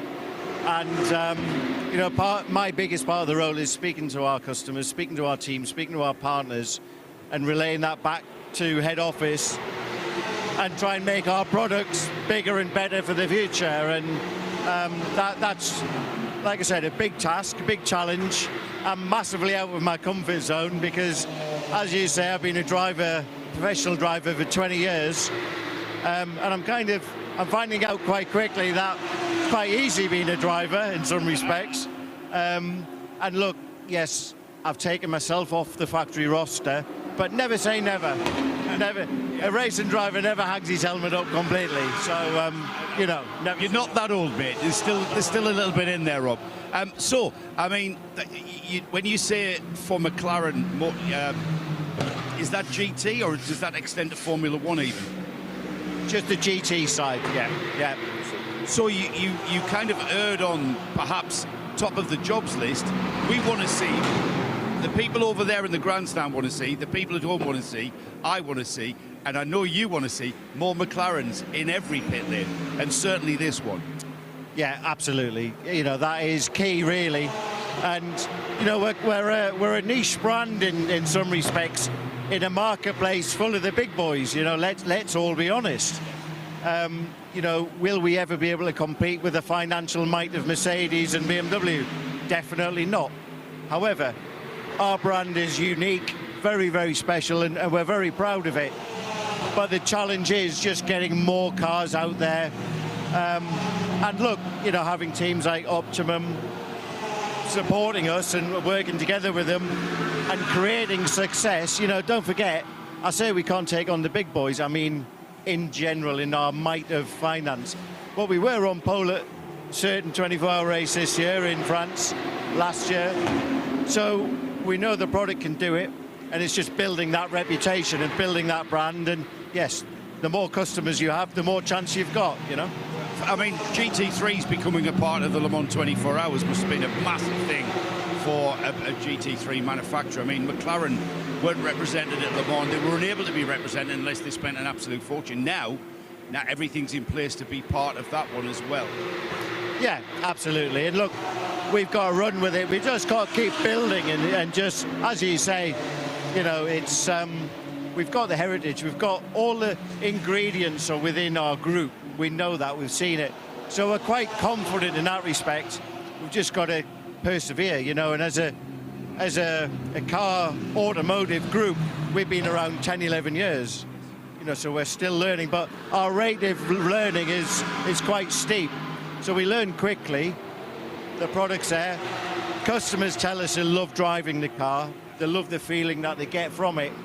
And that's something that you can't necessarily engineer. So again, we've got the heartbeat, we've got that passion, we've just got to forge ahead. And, you know, it's exciting times, and it's something that, you know, like I said, it's a big challenge. But that's what we're all here for, you know. We love a challenge, so I'm happy where I am, and yeah, like I said, working hard to make things better and improve. It sounds also, Rob, on a personal level for yourself, you haven't sort of steered you into a desk job at all there. You're going to be where the brake dust is pretty much. You're going to be there face to face with customers. Customers could be drivers. There's like you say, I'm just thinking about it there. There's a lot what you've just mentioned there that you're going to have control of. Yeah, absolutely. And look, like I said, like you've just said, my job is on the coalface. You know, I need to be at the track to understand what's good and what needs to be better. And if I'm honest, I've been at a racetrack since I was 9 years old. So, you know, I'll always be at a track in some capacity. But yeah, this opportunity was a great one for me. You can't be a racing driver full-time forever. And look, you know, we know that young talent's coming through, young British talent. Not just British, we are a global brand, you know. But you can feel the, you know, the hot breath of the young talent breathing down my neck. So, you know, I knew when it was time at that highest level to stand aside and let the young guys come through. And, you know, I'm happy with that decision, to be honest. Standing here now, am I itching to get in a car? Absolutely. That was my next question. Absolutely. Look, you know, once a racer, always a racer. But I'm fat and old, mate, and I'd still have a bash. Exactly. Oh, good to hear it. But, you know, life's about opportunities and challenging yourself. And like I said before, you know, I am on my comfort zone in a lot of areas, but I think I've got a lot to offer in my experience. So just using all of that to have my next career. Great stuff, Rob. It's been lovely seeing you. I hope your dad and everybody at home's okay, I think. All good. And, yeah, let's see what happens a bit later on here. But off you go then, get some more McLarens for the pit lane. There you go, Rob Bell. Yeah. Great to see you, mate. And if they probably needed an interpreter there, we needed slipped into Northeast. There was a certain degree of accent that's probably brought out from the two of you. When you come together with somebody, I mean, Rob's from Newcastle and I'm from Sunderland, so but when you come together with somebody like that and you relax with each other, because I've known Rob since he was 9 years old in a pit lane or in a kart track, you kind of sometimes edge into that colloquial accent, don't you? It's very We tried our infectious, best not as to, is, though, the enthusiasm from Rob Bell, and it's always great to get him on for a good 5-minute segment to know what he's doing. And, yeah, it's unfortunate that we met up with him with the McLaren with difficulties, but it could be the start of something pretty big regarding the 24H series, so that's going to be an exciting story to follow. Another team that we've been, or I certainly have been paying close attention to, is Seb Lajou Racing, a team that I know, well, having covered a couple of Porsche Carrera Cup Benelux races. Now, Seb Lajou is not necessarily a team you would associate with those three countries. It's very much a French team, and they've brought some of their regular drivers and also some young French talent with them too, which I've been really fascinated to see because they were strong in the qualifying sessions yesterday. I'm delighted to say that Alex from the team, running their social media basically, has joined us in the commentary box. What's your family name, first of all? Herbin. Herbin. Yeah. So Alex Herbin. That's it. From Seb Lajou Racing. Welcome to the Radio Show Limited network of channels and to our global broadcast centre. You do a bit of commentary back in France, I understand. Yeah, this year I was lucky to comment in Ultimate Cup Series, in GT, prototype and single-seater races. So I met Seb Lajou last year here in Dubai when I was working with Benjamin Pack, who drives this year with TFT Racing, and we just saw he's on board.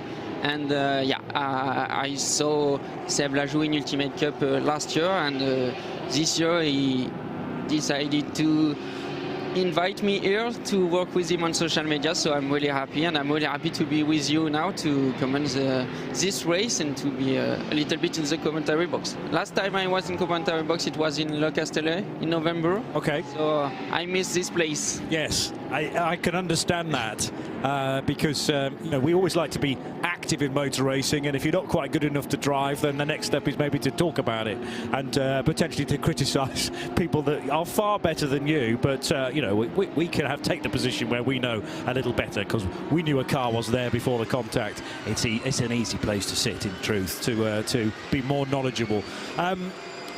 When I go to Le Mans, and when there's a big support race for Porsches, I then understand how much talent there may possibly be in France. They often include some Porsche Carrera Cup Deutschland in those races and maybe some Benelux as well, but there's a lot of untapped talent, as we might say, in the France Championship.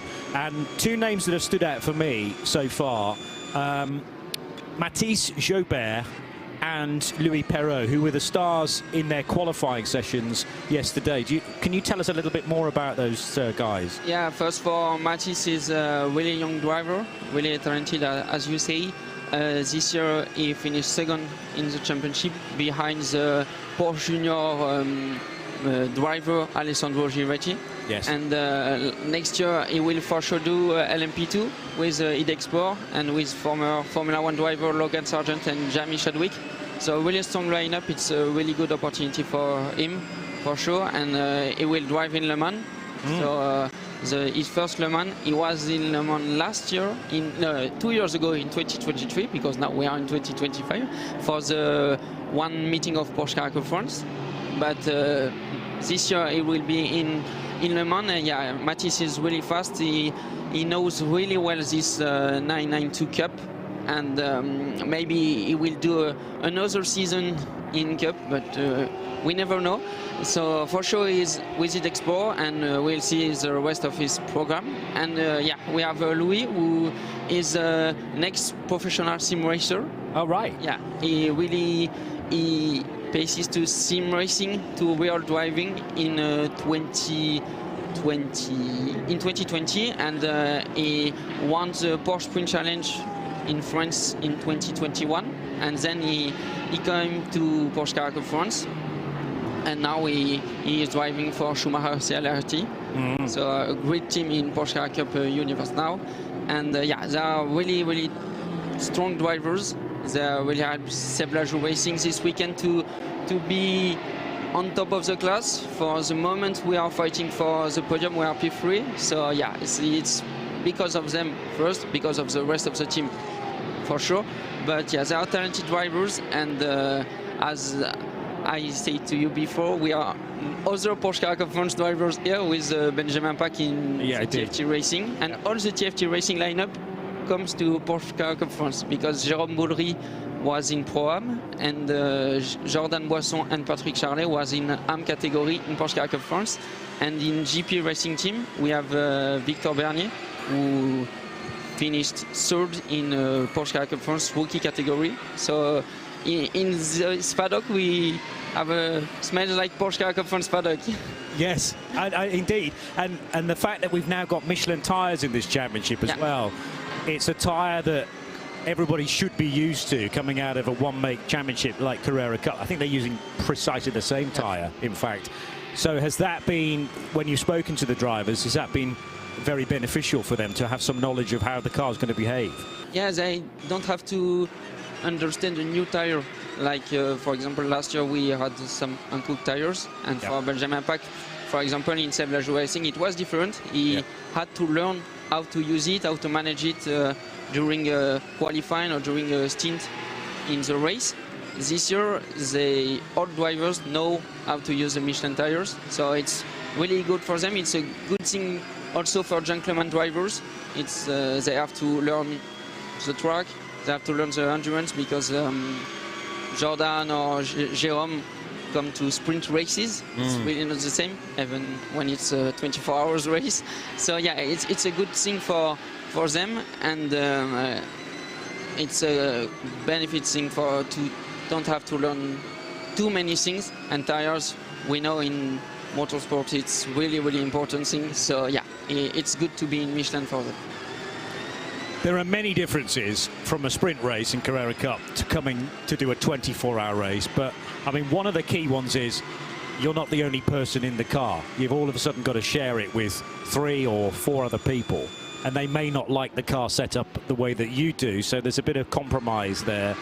And then there's the racing around the clock thing, as in most Carrera Cup races are held in the daylight or kind of, into the evening, whereas somebody who's early 20s early on in their racing career, they will not be used to driving, for example, at 3 minutes to 5 in the morning. So this is all very quick lessons that they have to get right in their mind.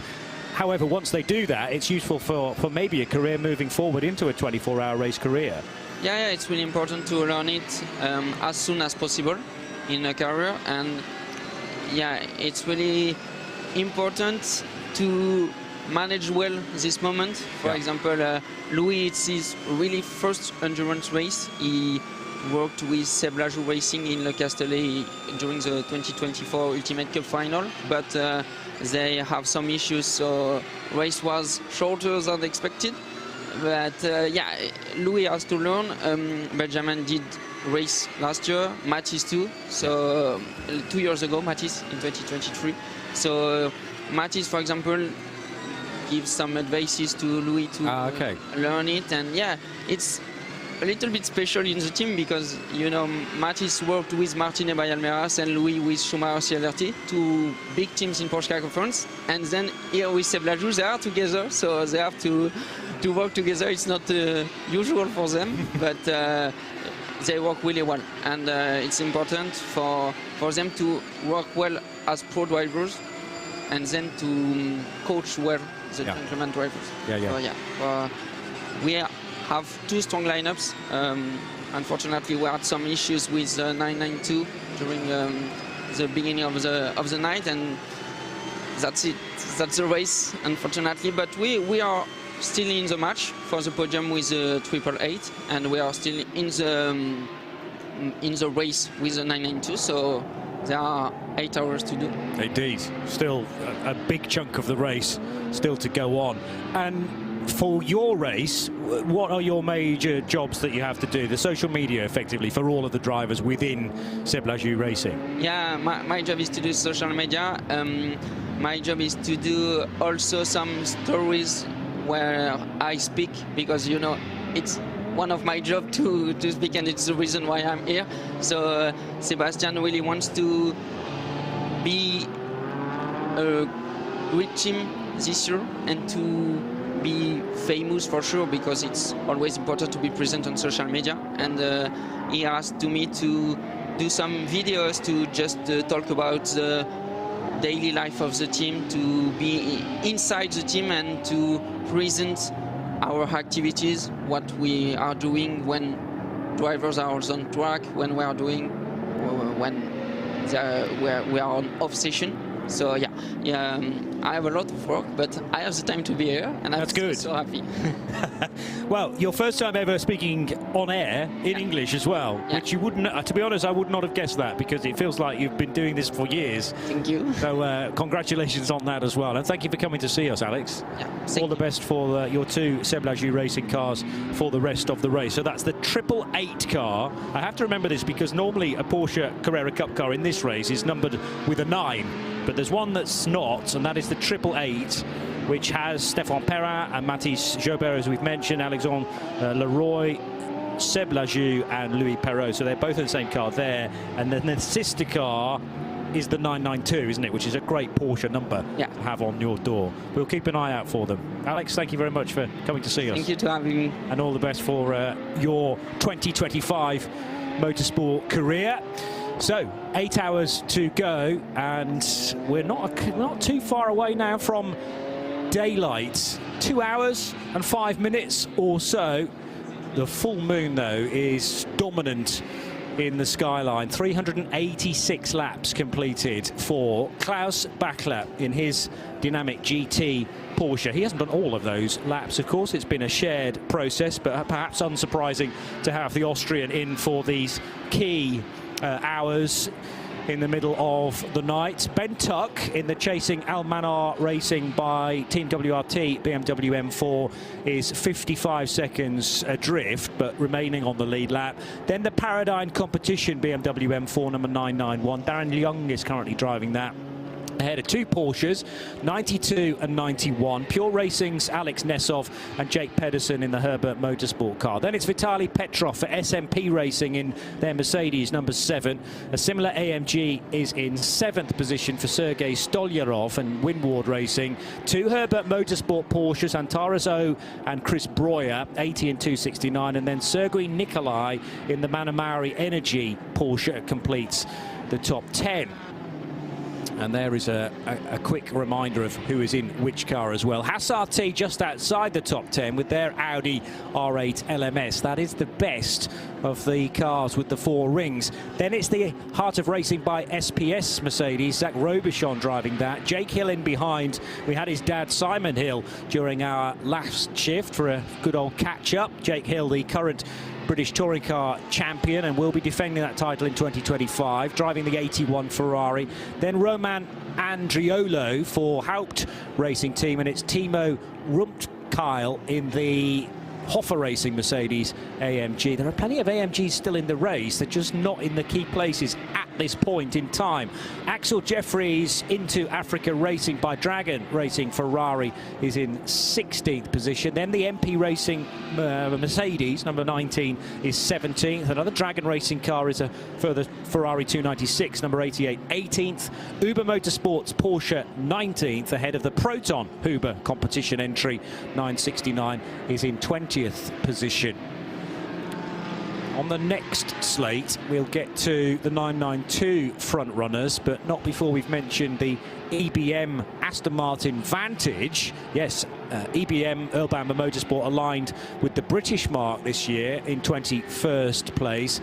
Then it is Munkong Satyun Terakul in the he drives the EBM car, beg pardon. And then we've got Mathieu Detry in the lead 992 car for Ajith Kumar Racing. So 901 leading the 992s. Then it's Ivo Broikers for Red Camel, second. And the best of the 992 AMs is Ben Pack, who we've just been talking about with Alex from Seb Lajou Racing.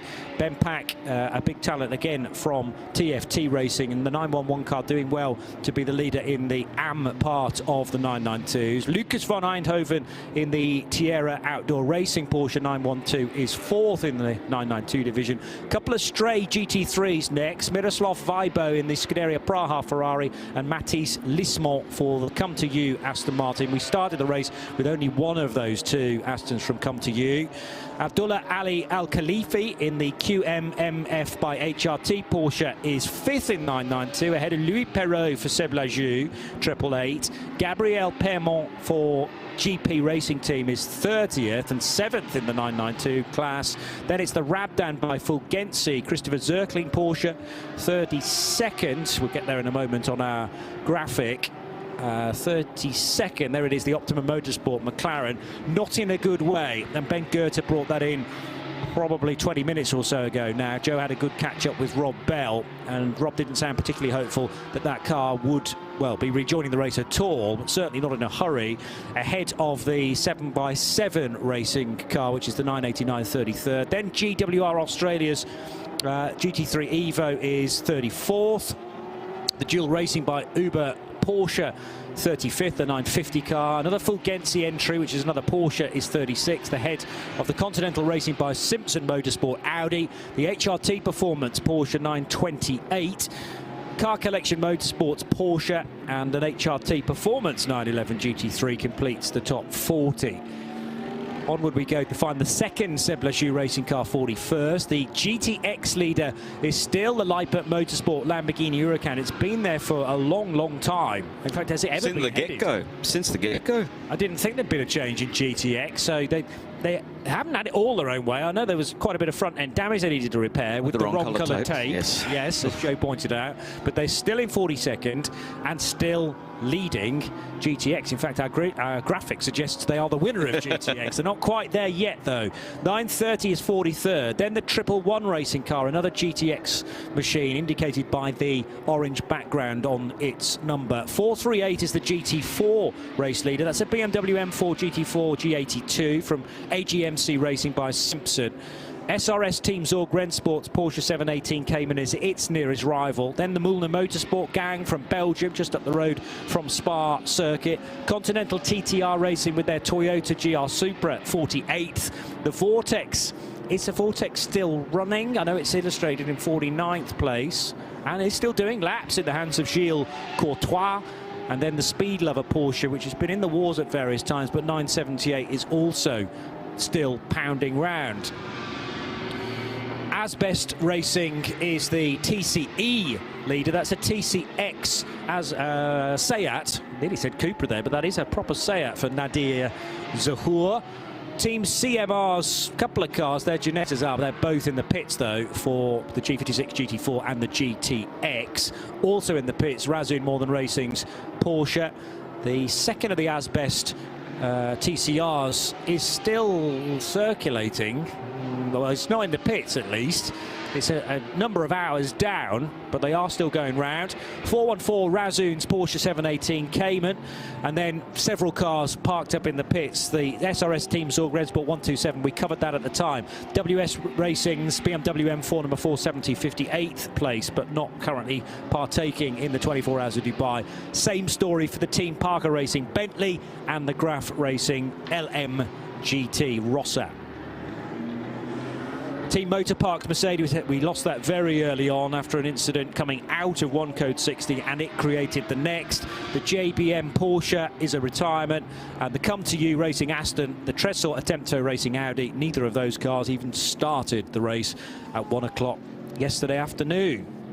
5 o'clock in the morning now on day 2 of the 20th edition of the Michelin Dubai 24 Hours. You're tuned to the Radio Show Limited network of channels. It's Johnny Palmer and Phil Anson in the commentary box, and Joe Bradley in the pits. You've been waiting patiently, Joe.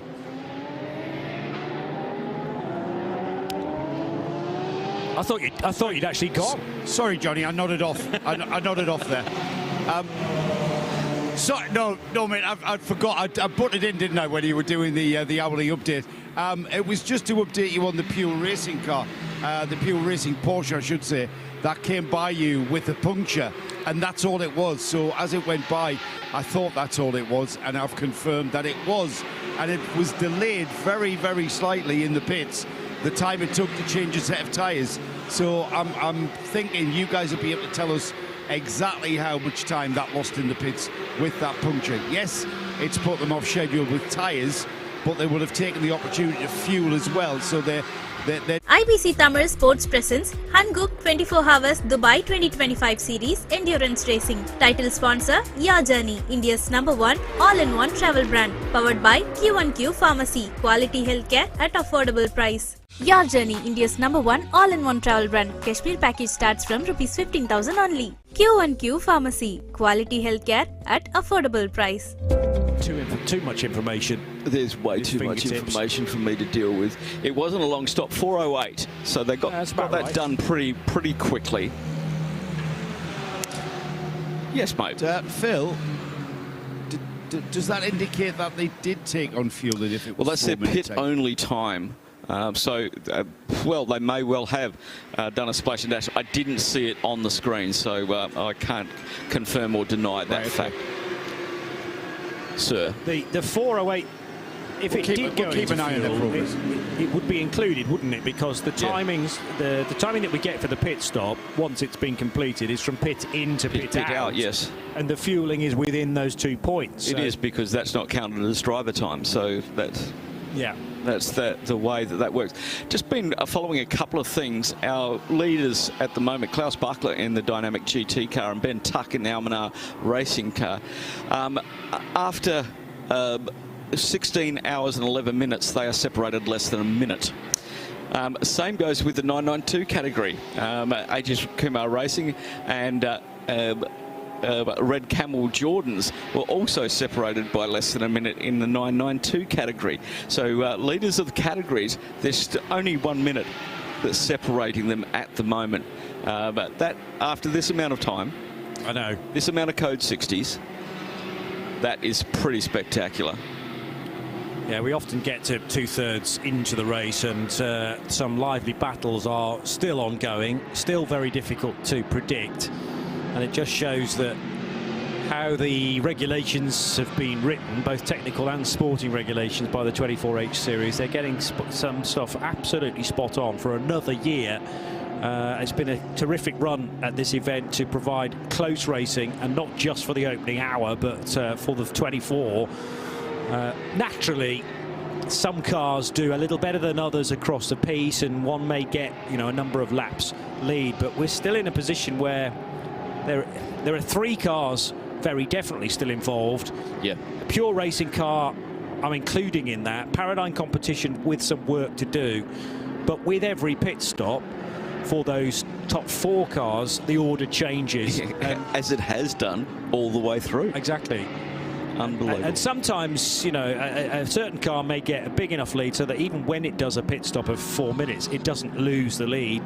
We're nowhere near that at this stage, so it keeps us guessing, and it refreshes the timing screen every hour, or probably more often than that, because cars have got out of sequence with one another. Yeah, with the code 60s and everything else, and absolute team manager's nightmare with the amount of slow running that we've had, is to try and get this car into a position when you can attack when the sun rises in just under 2 hours. And 7:06 is when the sun is due to pop its head above the horizon here in Dubai. We can't wait for that. Well, I'd hope there'll be a little bit of light building before proper sunrise. Well, we time. don't get, like twilight, we don't get that either. It's sort of, it's the guy at the light switch again.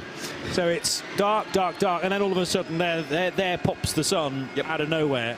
And yeah, the dimmer switch is ramped up very swiftly indeed.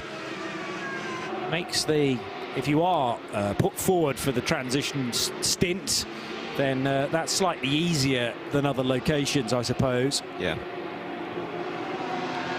Klaus Buckler back across the line, leading what is displayed at the moment as a lap, but it's closer than that. It's about a minute, I reckon, back to Ben Tuck's Almanar Racing by Team WRT BMW M4. So Porsche versus BMW, 2 of them, second and third. Best placed Mercedes is in 5th.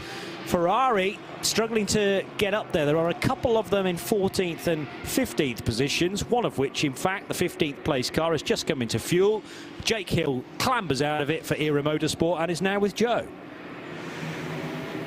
I'm standing in front of a current British touring car champion.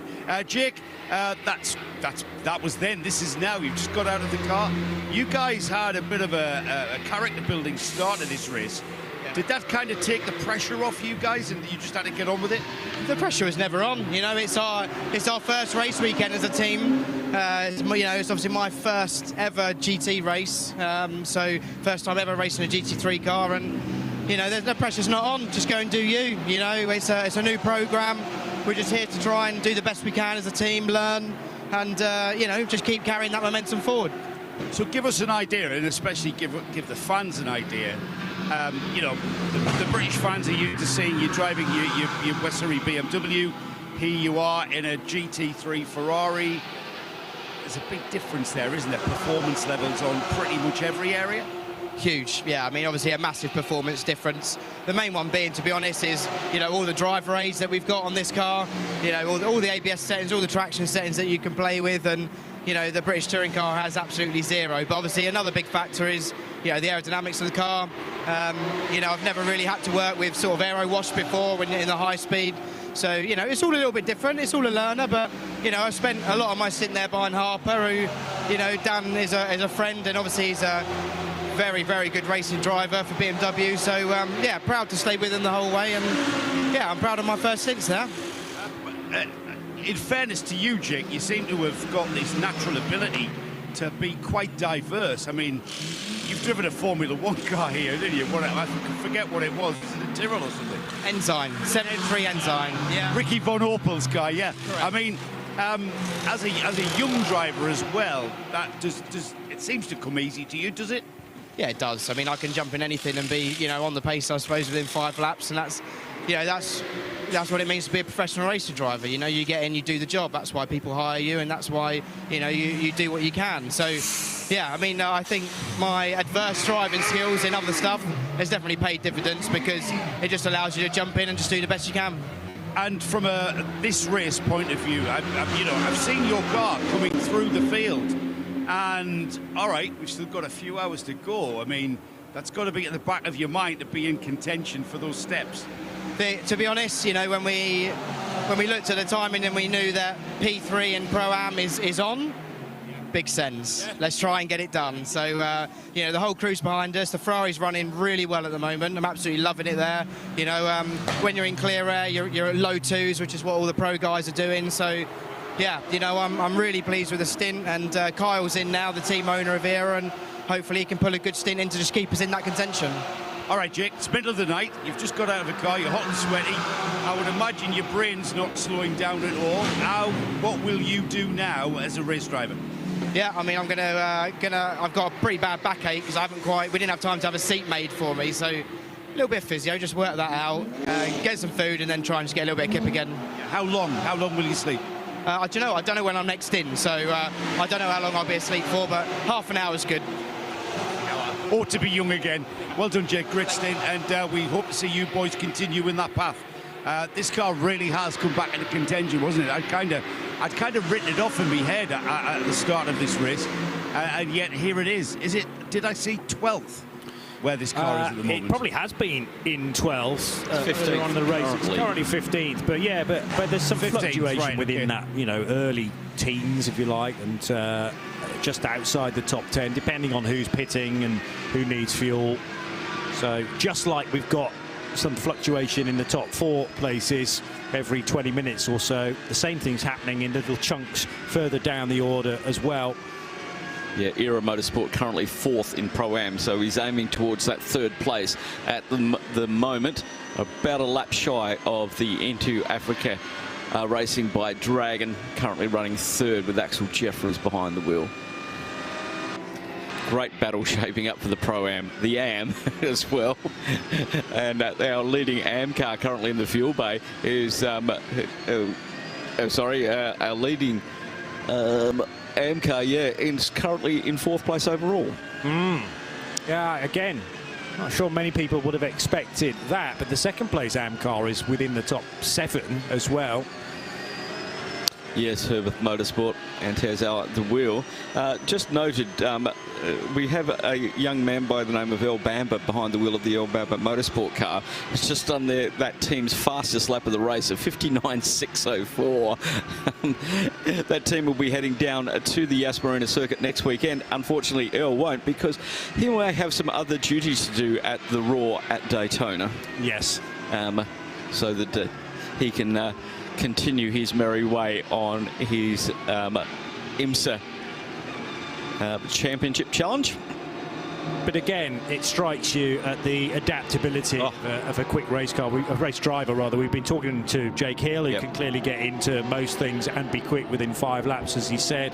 Earl Bamba has been racing Cadillacs in the World Endurance Championship, and when given the opportunity in IMSA as well. But he comes from very much a Porsche background, as do the EBM team. So they're given this Aston Martin, and there's a story obviously about the connection there for this weekend, but it's really not taken Earl very long at all to get on board that car. Clearly conditions are just about as best as they can be. We're in the middle of the so-called happy hour now, so temperatures are pretty cool if you're wandering around the pit lane, as Joe is doing, but the race cars and engines very much enjoy that drop in temperature, where they can work with a little less stress and a little less heat around, so just their performance improves as a result. Indeed. Just going back to Earl Bamba, native New Zealander, currently lives in Kuala Lumpur, and that's why he's recruiting drivers from that area, from the Asian continent, as we can see with Munkong Sira. It's early in the morning. Munkong Sathan Thirikul and Tanat Sathan Thirikul and Sebastian Santoso, all coming out of the Asian Championships. So he's keeping a close eye on that and building his team up very nicely indeed. And those guys will be back down at Yas for the Michelin 6 Hours of Abu Dhabi next weekend on Sunday. Alex Fontana's just brought his car into pit lane. Don't think they did a driver change, but we'll be able to update you on that just as soon as the car re-emerges at the end of pit road. That's the number 30 Car Collection Motorsport Porsche that also has Roman Mavlanov and Viktor Plekhanov in the driving lineup, together with Matej Kniz and Damir Saitov. So Car Collection Motorsport with a very international field. Alex Fontana, I think, has driven for them before. They're in the Pro-Am division of GT3. Car Collection again with some history with Audis in the past, but they made the shift to Porsche a couple of seasons ago. 311 is still pretty busy at this time of the morning. Never does get not busy. No, it just doesn't. It's I mean, 24 hours a day, 7 days a week Dubai operates. Slightly lighter traffic by about 2 cars compared to when we got this thing going at 1 o'clock. And there have been some big incidents at turn 10 earlier on in the race. Notably the 414, which had a brake failure going into that very rapid approach to turn 10. The Razzoon Northern Racing Porsche and Dominic Olbert, who thankfully was able to walk away from that, but it would have been a big shock to him and a big shock to everyone in the team. Amazingly, they got the car repaired though. And he kept his driver banned, and that's what he was really happy about. Indeed. Indeed. And yeah, the early incidents on lap 44, the 990, ending up underneath the start-finish gantry after heavy impact of the wall on driver's left on the exit of turn 16.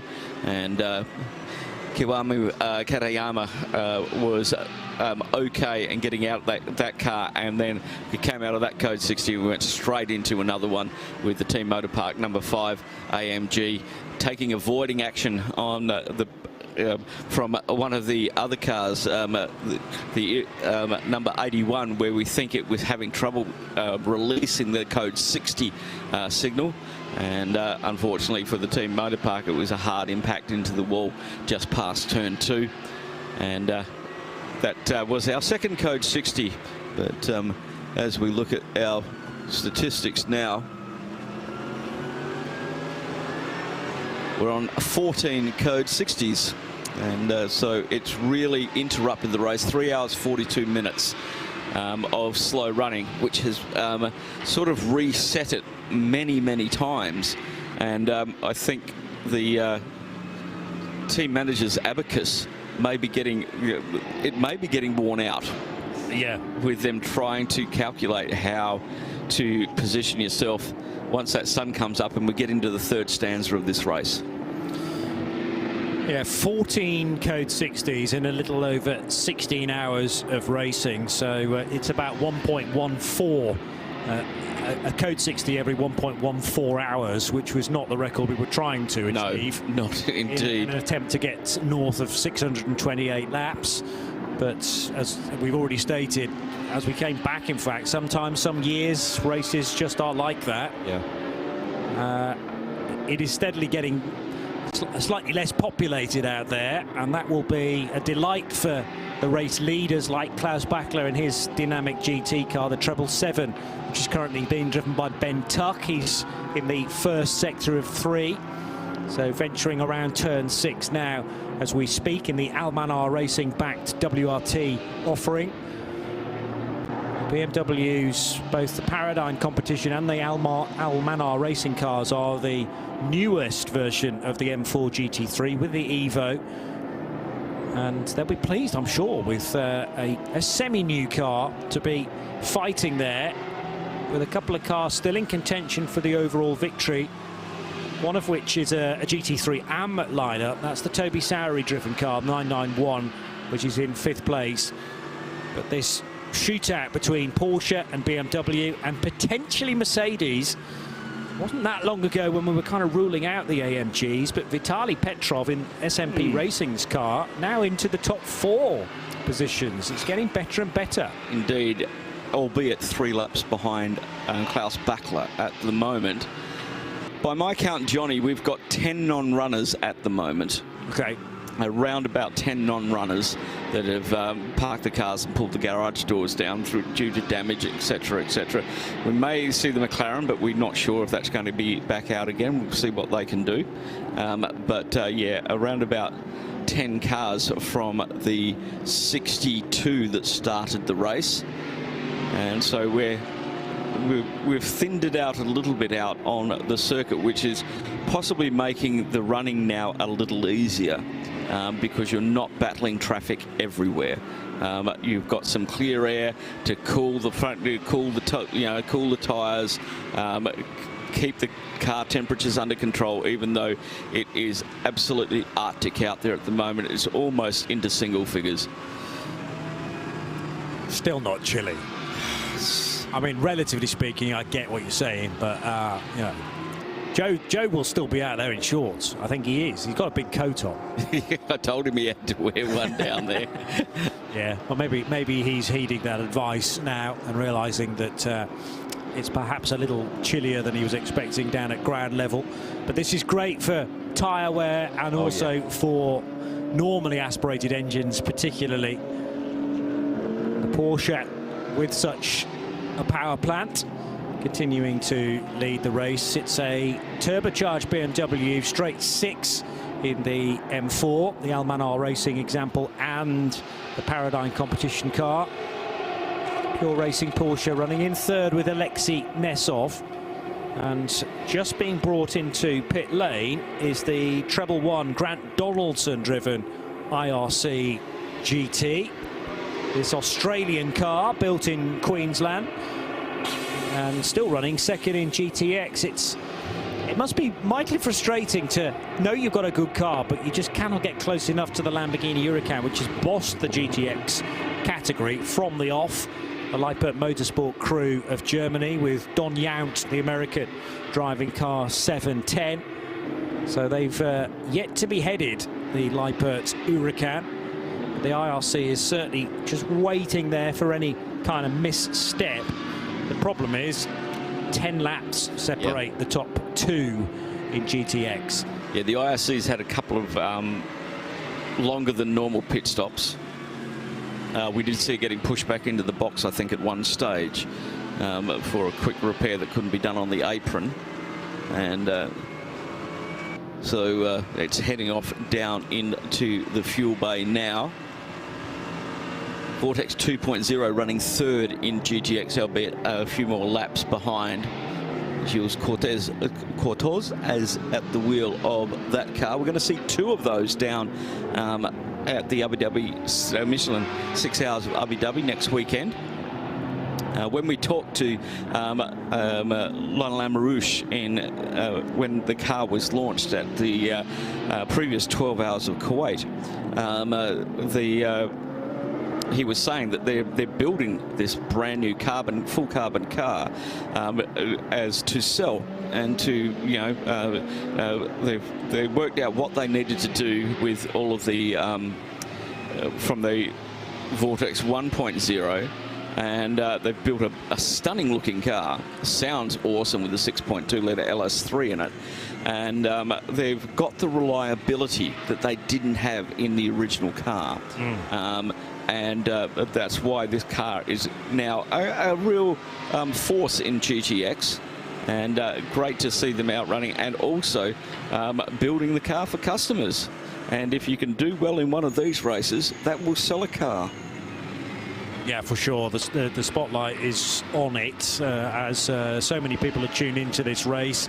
It's a great time to hold a motor race because there's very little else happening in the motor racing world. We're obviously in the build-up to Daytona, but that doesn't get going in anger until next weekend. So a good time to expose a new car to the market.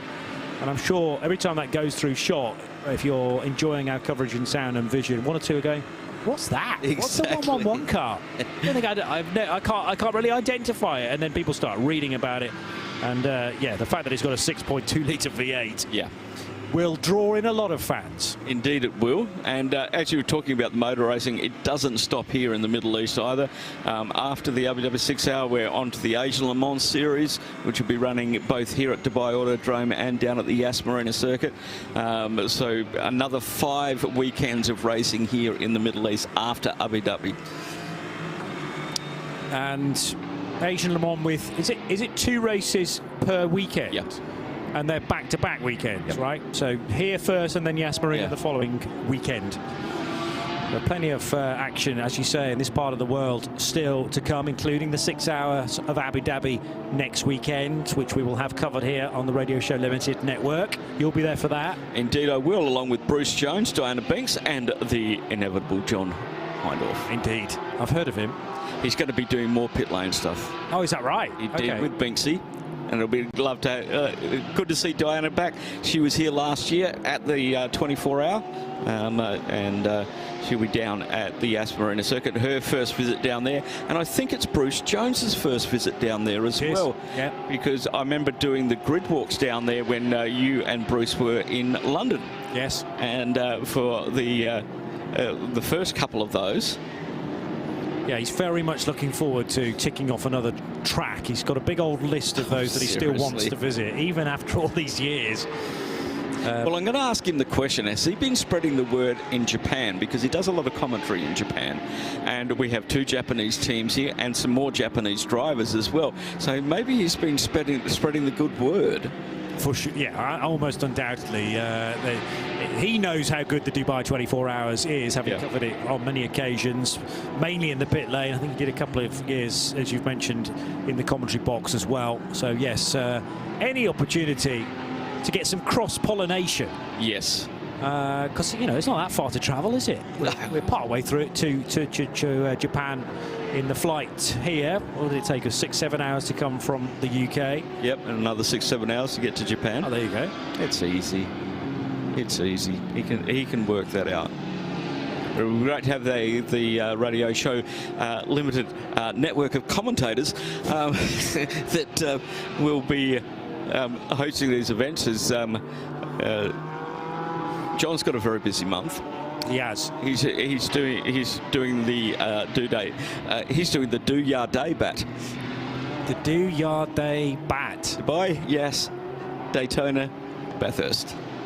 I like that. I think Shay may have actually put that. Happy birthday for yesterday, Shay, by the way, if you're listening. Yeah, Shay Adams' birthday this weekend. It falls on the same day every year, funnily enough. Unbelievable. 21. Again. As Matisse Lismont in his Come To You Racing Aston Martin, the number 40 car, still going pretty strongly in the GT3 Pro-Am division. They would have had high hopes, though, coming here this weekend, and will be on the back foot because they lost a car even before we got going today. Yeah, with a very strange problem, you know, a rear end issue that could not be fixed, and it did go out of the pits, but it came straight back into the pits. Never registered a lap. So, and Joe was the first to point out that it didn't take the start of the race. Yeah. And obviously you come here with a plan. You're looking to try and focus on two cars, and one car can learn from another. Yep. You know, there's some communication, generally speaking, between the two engineering teams. Then you can focus on one car, though, and I don't know whether that's actually can have its uses at the same time. Well, where it can be of benefit, you got to remember that the crews are doing a stop every hour. If you take some of the crew onto from the other team that's not running, you can then get fresher crew to the car in the latter part of the race. Yeah. Okay, so you can use that crew to assist your crew, because there's no rest down there in the pit lane anymore. It's not like these cars are doing 2-hour stints and then coming into the box and you have an hour's sleep. When a code 60 happens, the pits are going all the time, and because we've had so many, the crews are starting to get tired. They've got an opportunity to use the second crew. Yeah. It's something that may help them a little bit later on.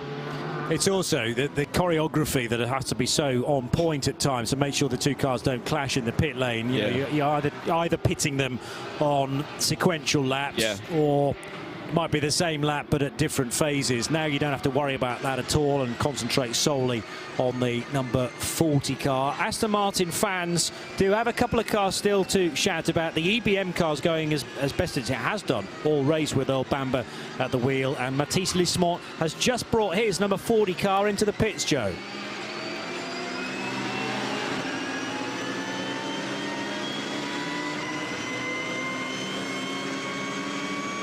We may have lost Joe. I guarantee that the Come To You Aston Martin did come into the pits. I hope it didn't, in the process, clip Joe as he was trying to get a good view of it. Now I can hear the microphone live again in the background.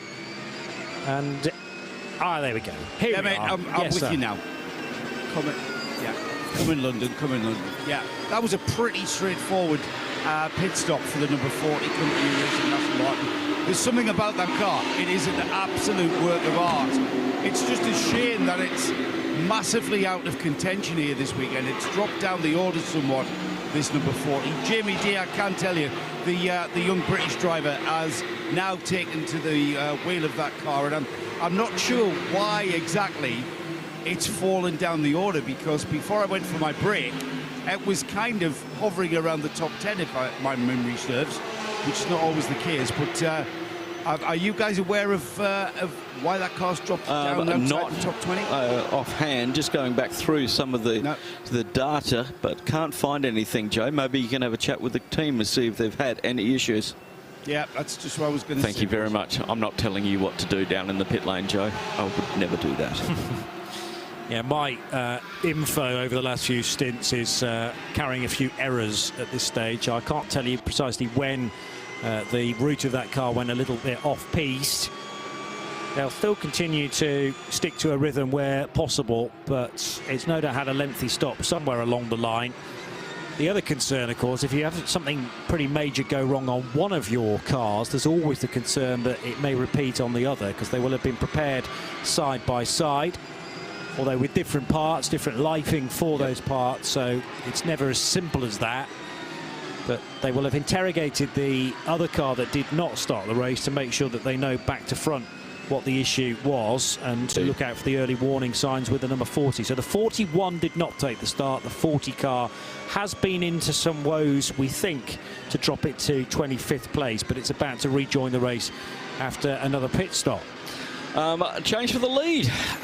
Almanar Racing by Team WRT back in the lead. Pit stop for Dynamic GT. Klaus Bachler just on an outlap now with a fresh set of tyres. And that happened every pit stop now. There's like just on a minute between those two cars as they compare the pit stops. I think we will see the Almanar team in not too distant future, around 24 laps on that set of tyres. Euro Motorsport, we were talking about them earlier with Kyle Tilley at the wheel. They had a shocking start of the race. They didn't even make the green lights and the UAE flag because they had a puncher on the formation lap, and then they came in and did a really early stop on lap number 10, which put them all out of sorts, and they are slowly moving themselves. Well, they're inside the top 15 now, and running fourth in the GT3 Pro-Am, and we heard from them to say they want to get up into third. Well, when bad things happen at the beginning of the race, if it's a 6-hour race, you may not be able to fix it. If it's a 24-hour race, you very well with misfortune for others. Yeah, you've had your misfortune, and hopefully that's it. But doing very, very well. Kyle Tilley at the wheel. And they are just one lap behind the Into Africa Racing by Dragon, with Axel Jeffries still at the wheel. Now, Axel knows this circuit very well, and he also knows the Yas Marina circuit very well because he's racing and driving instructor down at Yas. And he's been working a lot with Dragon Racing. Got a slow car in Sector 3 at the moment. We'll see if we can have a look and find out who that. I've got Matisse Lemont out of the number 40. So Matisse Lismont, who's just been in the Aston Martin, has now got out of that car and might be able to bring us some news. We're also keeping a keen eye, Joe, on potentially a slow car heading your way. But whilst we try and unearth precisely which car that is, yeah, you can have a chat with the driver fresh when they come to you, Aston.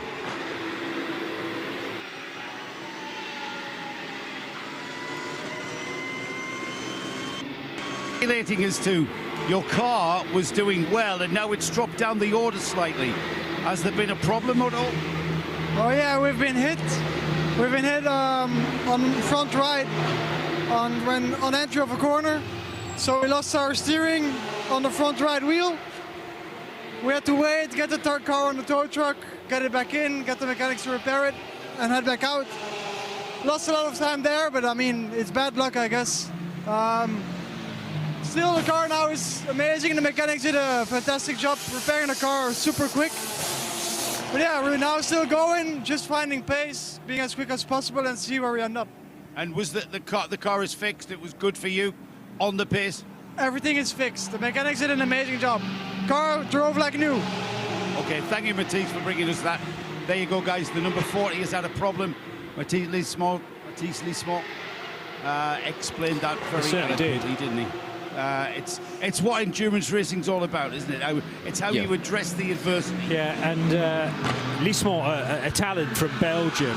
It's interesting to see the rest of that lineup. Jamie Day, that Joe's already mentioned, the Brit, but running on the Emirati licence. But you've got Kobe Powells, who, if anybody pays attention to the Porsche Carrera Cup Benelux, Powells has been very successful in that recently. The rookie and Pro-Am champions, in fact, from last year are both in the field. So Powell's being the rookie champion, and Yanni Kekela not in that car, but a Pro-Am champion who is in this year's entry. And then the other driver, fans of the World Endurance Championship will know all about Tom van Rompuy, who was a pole sitter for TF Sports Corvette last year and was in the championship running for a fair spell as well, eventually falling short, and the title went to Pure Racing, who are second in the overall standings in this year's event. But Tom van Rompuy is a mean racer from Belgium as well. So there's 3 Belgians and Jamie Day of the UK in that Come To You Racing Aston Martin. Yeah, Jamie Day started his karting career here in Dubai. That's why he carries a UAE licence.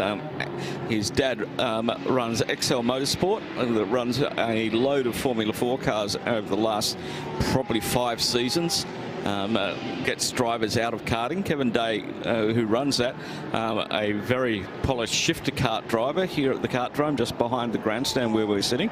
And yeah, a racing family. Their business is based down in the motor park to our left, which is a great innovation by the Autodrome to get the manufacturers and get motorsport businesses all in the one location in Dubai. We were spread all over the place many years ago, and now a lot of the businesses work here, and we see some of the teams that are down there. We see the people who help offering up parts and workshop space and all of that sort of stuff to make sure, especially in when we had the Monday to Thursday practice sessions, if somebody had to get a car repaired, you just take it down there. You've got Dragon Racing across the road there. You've got a whole heap of other motorsport facilities down there which can, you know, do all the needful things to repair a motor car, which means you don't have to transport it somewhere else. It's always here on the property. Yeah. It's perfect in that respect, and this place called Motor City, very deliberately, it's not just the racetrack, but it's the infrastructure that's built up over the years around it. It's a little bit like Moispat is to the Nordschleife, as in, you know, you've got a fabulous racing facility and the teams want as little distance as possible to travel, yes, to get their cars tested and to get their cars up to speed for a race like this, and indeed for events a little further afield as well. Yeah, Klaus Buckler has dropped back into third position after that pit stop, with the Pure Racing moving up into second. So it's BMW, Porsche, BMW. Where have we heard that before? But they're really holding on to those top four spots with Winwood Racing and Sergei Stolanov at the wheel of the car 16, and SMP Racing, Vitaly Petrov at the wheel of that car. And Stolarov is only 28 seconds behind the Paradigm competition with Toby Sowry at the wheel. That could get interesting. They're both doing well. I think Sergei had some traffic on that lap at 2:04, but our leaders on their last lap, 2:01, 2 flat, 2 flat, 2 flat. That has been consistent, Johnny. Yeah. All the times that we've been here, we've been watching these lap times. Unbelievable consistency from these teams with a range of drivers. Exactly, and yeah, that ability to know what pace you want to be doing ideally, but then can you spend a whole stint doing about the same sort of time within a few tenths? And that's why those cars that are up there at the sharp end, they're very good at doing that, and they're getting the positional rewards. Well, given that all of their fastest laps were 58s, they're only 2 seconds off their fastest lap, which was done in the first 5 laps of this race. Yeah, where there was no traffic to deal with. Exactly. Cars were heavy with fuel, but had... Really heavy with fuel, because they were brimmed. Yes. And I was suggesting earlier, would there ever be a scenario where they could have a brimmed tank again? Because remember, a fuel load allocation that you're allowed to take on board during a green flag pit stop is generally not a full fuel tank. I think possibly the only chance you might have to do that is if you've come in for fuel and then within a handful of laps there's a code 60, and you might then want to come in and take an extra 25%, which you are allowed to do. But you can still only fuel that to your 100-litre maximum. You can't overfill the car. If you've filled it, yeah, and then you go out, and on your out lap there's a code 60, yeah, you could come in and you could take 25%, couldn't you? Which might take you to the full capacity. Yeah, it'd be an interesting one, because otherwise you do have a maximum capacity of Yes, if it flips yes, and you're in the fueling area, so if it goes from green to purple or vice versa. The smart tanks are very smart. They are, aren't they? They don't give you any more than your allocation in the green flag and the purple zone combined effort. But yeah, if the two are done separately, separated by 1, 2, 3 laps, I think that's possibly the only scenario where you might get up to the full tank allowance rather than the regulated allocation. Yeah, because there's other things that come into that, because some of these cars are flow restricted under refueling down to 80% flows. That's part of the BOP. So some of them have, and that's done on the make of car. And so whatever the balance of performance is on that car, and then in what category you're running as well, there's BOP on that. GT3 cars, they're -5 litres on their BOP, and that across the GT3 field. So it's, I think there is a possibility of that happening, of trying to brim the tank. I would have to check with somebody like Paul Trustwell whether you could, though. Yeah. Because he was the one who sorted Nick out, saying, well, when that goes green, can you get your allocation? And he said, yes, you can. Yeah. The smart tags know exactly what they're doing. Presumably the fuel flow remains the same whether you're in code 60 or not. It doesn't alter the fuel flow. It's on your tag. Your tag dictates what fuel flow you get inside that, and so because that then opens another area that might be a kind of hole to disappear into. In that, I mean, maybe 24H series wouldn't rule that out in the future, but fuel flow might be restricted in the code 60 to say, well, you can have a bit more fuel, but it's going to go into the car at a slower rate. But we don't have to worry about that at this stage. So the Audi is 1290 is their weight. If you're running in GT3, you have to add 30 kilos to that as BOP. 100 litres is your tank maximum. Okay, your fuel maximum, you -5 because it's GT3, and you have 95% flow rate. Okay, so that's on a make of car. And you go through all of the BOPs. Now with the M4 being a brand new car, 1,305 kilos. You run that in GT3, that's 1,335 kilos. 100 litre fill maximum, 95% flow rate. So they've gone through this 911 GT3Rs, 90% flow rate, 95 litre maximum fill. So what that does is that it makes them, with that 95 litre, it makes them fuel their 5 litres less. Then they're going to take another 5 litres off of that. Where for GT3, they've got 90 litres. That's 10 litres less than somebody else. That's maybe 2 laps. Yeah. Over the course of the years, because I'm a bit of BOP nerd, because we get lots of time to look at all of our BOPs and see how it's worked. And I've got to give Creventic due, and we talked about this earlier, is that they've worked out BOP so it doesn't cost you money. Okay. It doesn't cost you with mechanical parts, restrictors, all of the things that normal BOP does. It's been done with weight and fuel. And then you've got the driver BOPs as well, which sit on top of your vehicle BOPs, or sorry, your team selection will have its own BOP, whether you have Pro-Am or Am drivers in there, with limited drive time in certain categories.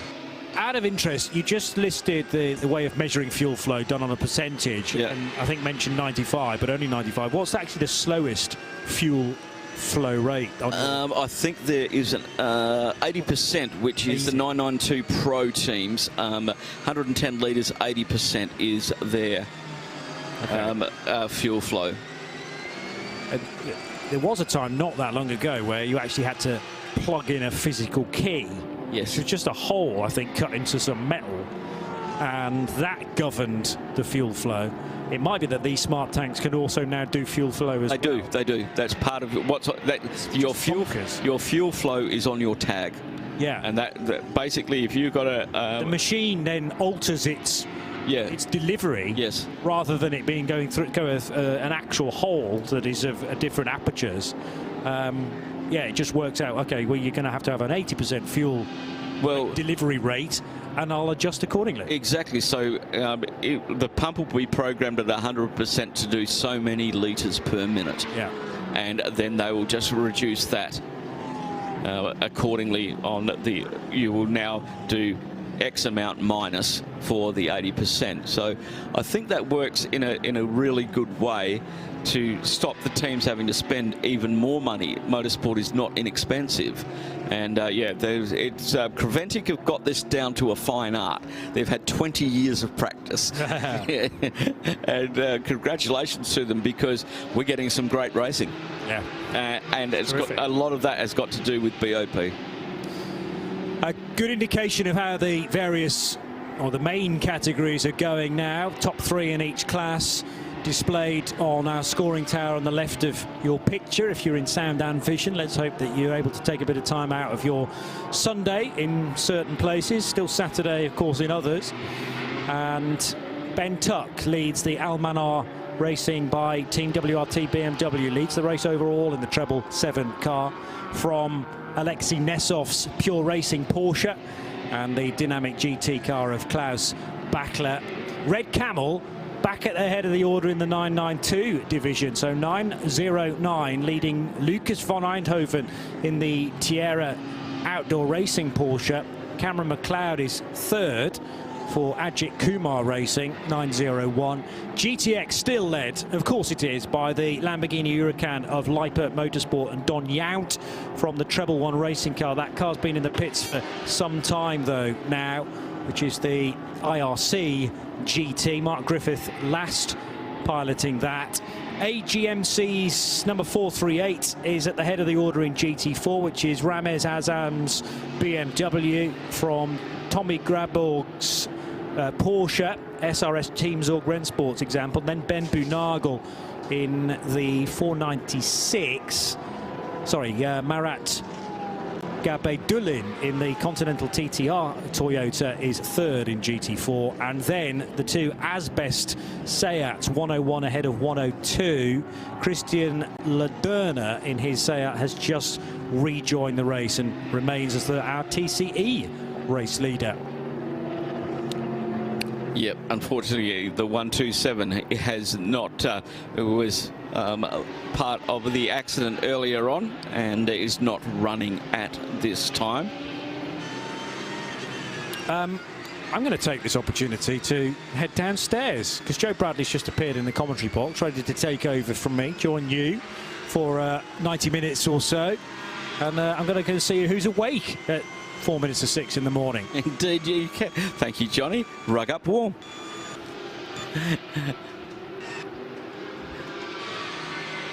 Just over 7 hours remaining in this, the 20th edition of the Michelin 24 Hours of Dubai here at the Dubai Autodrome. Also celebrating 20 years this year.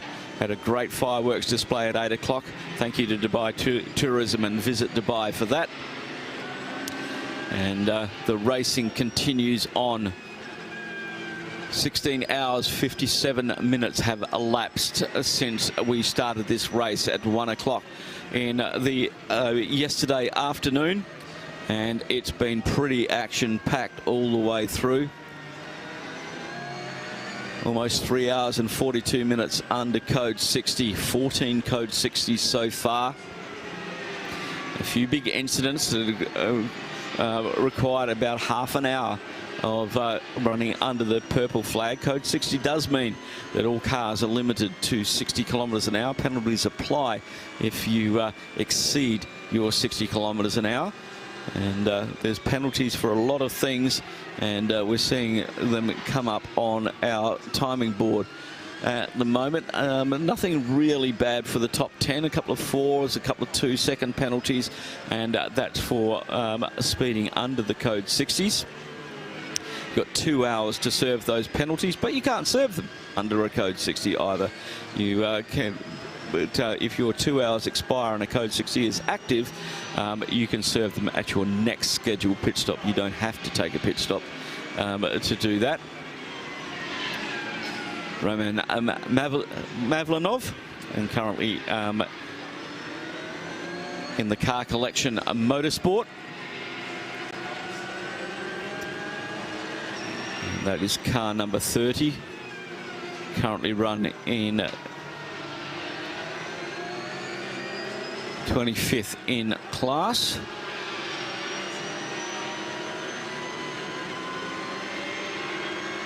And that's the Car Collection Motorsport Porsche. He's 11th in Pro-Am at the moment, giving us a great nighttime view around the circuit at Dubai Autodrome.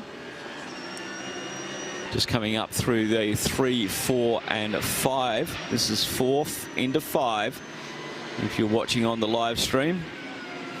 And then roll it through 6, 90, about a 70 degree, about a 50-degree right-hander, then a 70-degree right-hander into turn 7. Now you've got to get the car over the right-hand side of the track into the bowl, 8 and 9, a bank corner. Exit of this corner is absolutely paramount to get as much power down as early as you can to head down the very long back straight. A little bump there as we go past the club link that joins up at turn 14. Heading down towards the braking zone now at turn 10. Hardest braking point on there. Oh, he's gone very deep there. He's had to run a little bit wide. He almost went into the car in front of him. He had to change his line, and he was closing up very quickly on the Porsche in front of him as he makes his way up towards turn 12 now. You enter uphill, and then you exit on the downhill. Big bump there on the apex of that corner. Now heading down towards turn number 13, a flat-out left-hand sweeper leading into turn 14. Another banked left-hander. This is a bowl behind the pit complex. Quite a few lines through here. We've got an AMG GT, a Porsche, and Roman all getting the work done. The 101 into the pits.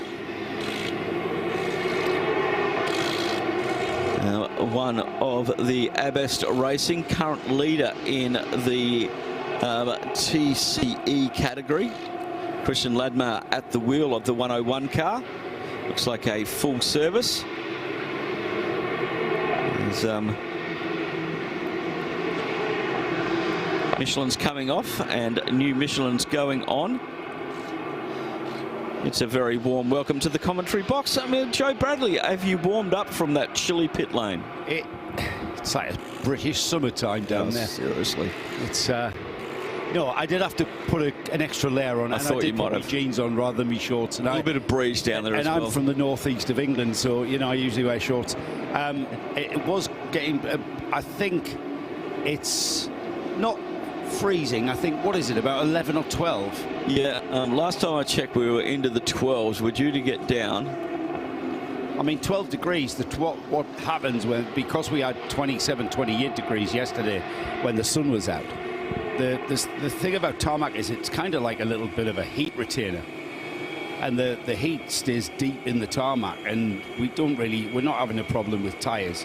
No. However, I'm saying we're not having a problem with tyres. We're not having a problem with tyres because the Michelin tyre engineers are right on top of that, and they're advising, and the team engineers are setting tyre pressures to suit the track temperatures, but they're not extreme track temperatures, if that makes sense. Yeah, true. 12.3 at the moment. 5 kilometres behind us, it's 9.6. Is that further inland? Yeah. Right. Yeah. So that it is cold in the desert at night, isn't it? It is indeed. And is that so that far inland? Is that desert or that's is that desert? Urban? That's desert. Right. So that's why it's cold. Isn't Yep. Indeed, it is full of sand hills, sand dunes, and camels. Yeah. And sand deer. So what did you say it was how cold? 9 degrees. 9. All right. Yeah. Anything under 10, you need your big coat. We don't go outside. Do you even have a big coat, Phil, living out here? No, it's in Australia. Yeah, it's in Australia. No need for any big coat. It's just extra clutter you don't need in the house. It's like my mate Tim, who lives in Florida. I wore a scarf. He was like, "What is that?" It's a scarf, mate. I tell you what, he would have offered me 100 quid for me scarf at Goodwood that year. Oh, really? In the members' meeting, it was in late March. It was absolutely bitter, and then he understood why we wore scarves. Yeah. That seemed like a routine pit stop. It did indeed. Everything seems to be going sweet. Is that the car that's the problem? No, that's the one leading that class at the moment.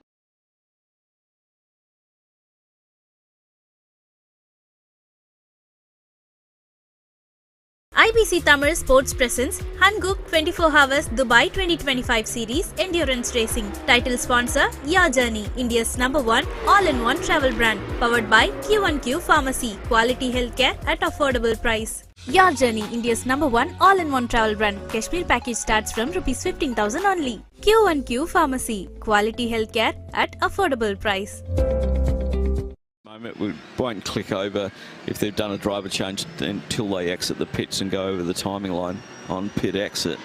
We'll keep an eye on those two Seats, and one's a Cupra Cup car, the other one is one of the Seat Leon races, which was the racing series before the TCRs were developed. I'm familiar with it. There was a British Championship. Oh, okay. In the mid-2000s, yeah. Harry Volkard was the B-class champion, who we then took on to drive a touring car. Yeah. So yeah, it must be the oldest car in the field then. I think that is maybe after 2010. Okay. I think the car changed shape, but it's got the paddle shift gears. Yeah. I think it was a DSG box. I never ran one. I'm not that familiar with them, other than sort of being on the sidelines watching their series. But it was a very popular series because it had a massive support system from Seat Sport. Okay. Massive. In a very similar way to Renault Sport. Okay. Yeah, I'm with you. Their Renault, so Formula Renault Clio Cup. Yep. Seat were exactly the same with their national series, and it was absolutely huge in Spain. Oh, actually. Yeah. Great cars, though. Very robust. Very, as race cars go, they were very easy to maintain, and they weren't demanding as some cars that I've been familiar with. Oof. Oh no, that was brave. That was a Daniel Ricciardo lick at the end of that one. Roman Mavlenov in the car collection Porsche. 3 wide into turn 10. Into turn 10, and you know what, Phil? That for Mavlenov was he was committed. He was very committed, but he was also very confident. He was indeed. That the driver that was overtaking the other driver was aware that he was also being overtaken. Yes. At this time of the morning, what is it here? It's around about 6:06. Sunrise in exactly 1 hour at 7:06. But yeah, I took an intake. That was why I took an intake of breath when I saw that one. I heard you. I just went, oh. That kind of pulled your shoulders in as well, man. Yeah, I just went, oh. I was just watching that car on the left to see if he's going to start to turn in, because there's not many places you can go when you're that far up the inside down at turn 10. And like I say, the driver overtaking the car. He's doing a lot of overtaking this. The car in the middle was focused on the car on his left. Yes. Monitoring him, he would have been, he'd have checked his right-hand mirror and then forgot about it. And then Mavlenov came from literally nowhere. But that was a decisive move through the traffic. Currently 25th. He's got his traffic management up. Oh boy, the AMG had a big tank slapper in front of him. That was this battle's been going on for a little while. And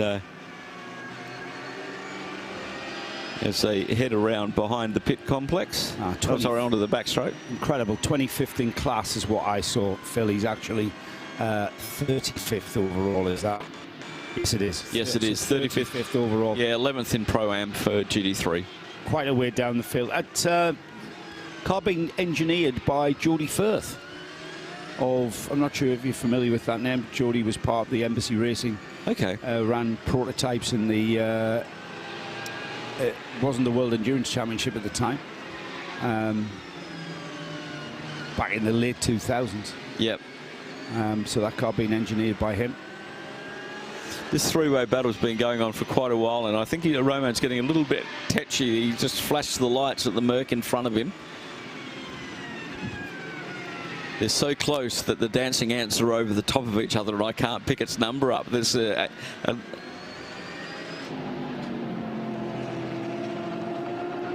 You'll have to explain to the viewer what you mean by the dancing ants there, Phil. The dancing ant, well, we have it on the tracker, you mean? Yeah, on the tracker, on the live timing, getraceresults.com /24H series.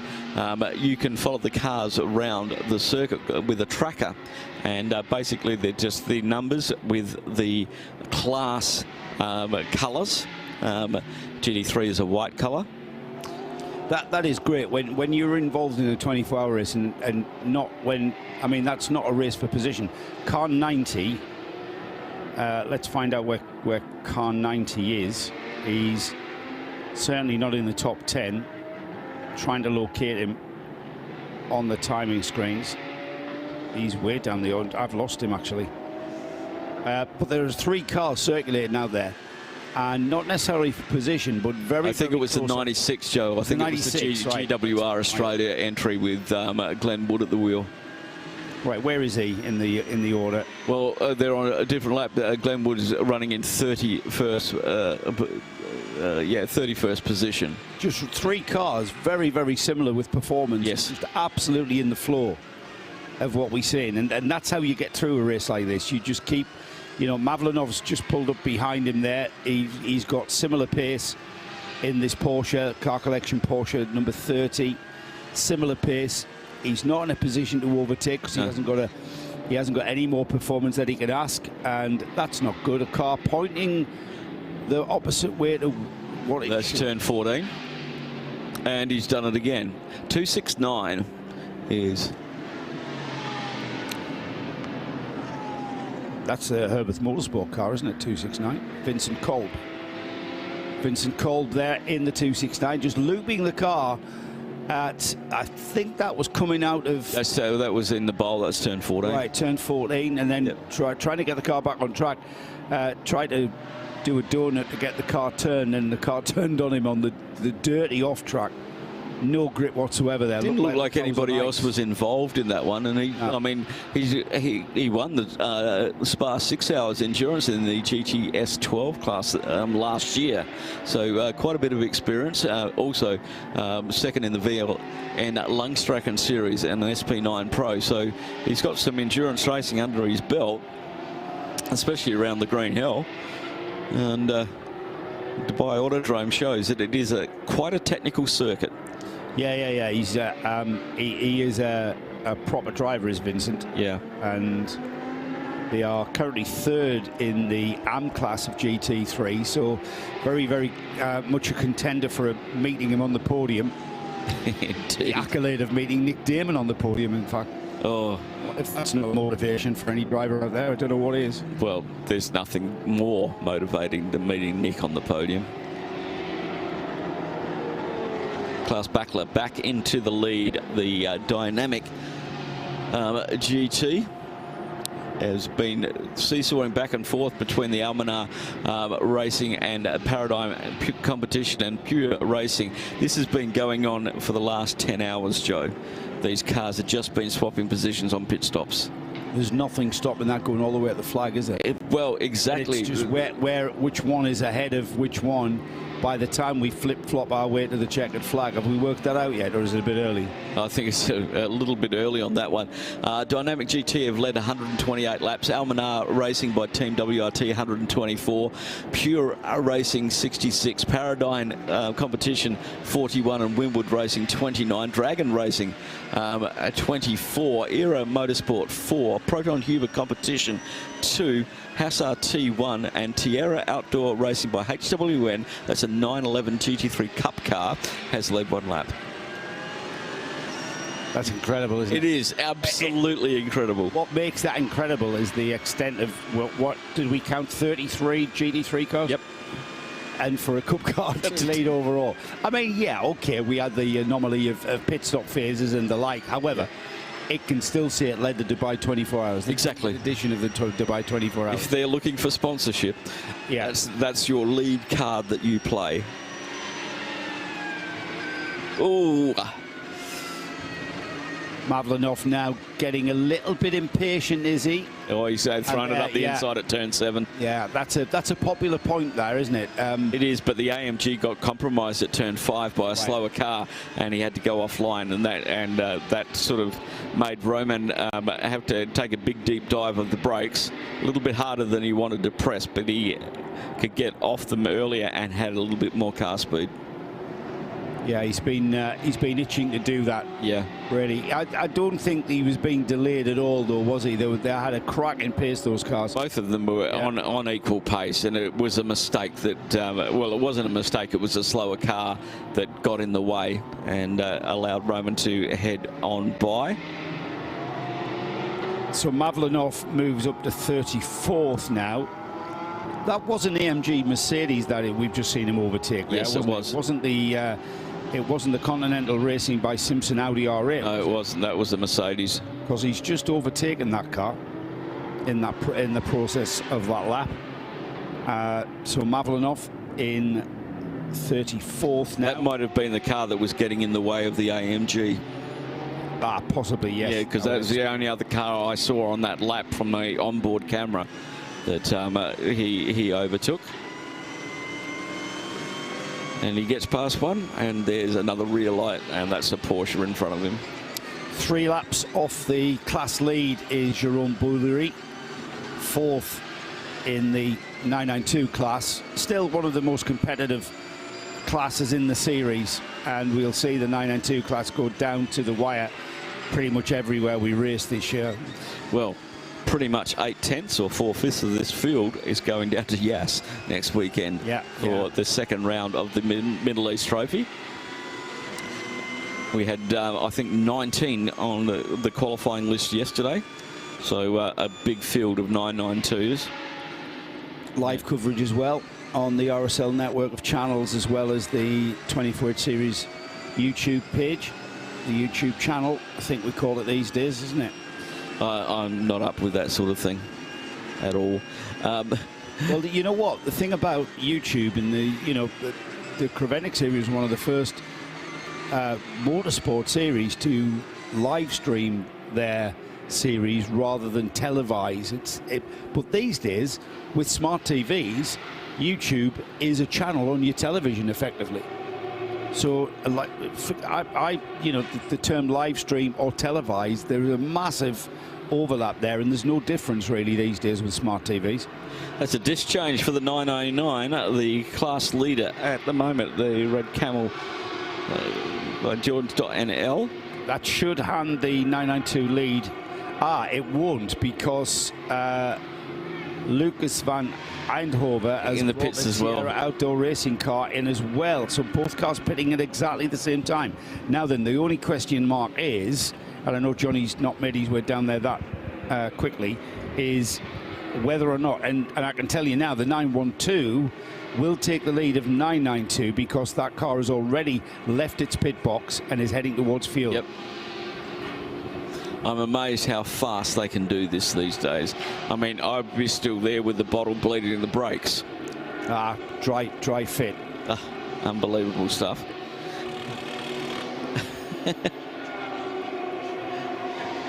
Johnny is there. Johnny, Johnny Palmer, welcome to the pit lane on the 20th edition of the Dubai 24 Hours. Breathe in that brake dust, my friend. Oh, too right. This is the bit you don't get from the commentary box, of course, is an ability to smell the race, to smell the motor racing. What I'm waiting for is to have a quick word with Ivo, because he got out of the car and then he was transfixed on precisely what was going on, mainly on that left side. I was just trying to detect whether he thought there was a problem with the car, whether he'd been nursing something over the last hour or so. I'll give him a moment to take his semi-open face helmet off, but he's still chatting to the mechanics down here, making sure that maybe something was done correctly, or that they were checking what he had reported on the radio. Ivo's effectively team principal, isn't he, at Red Camels? He's the man behind putting the Red Camel Jordan team together.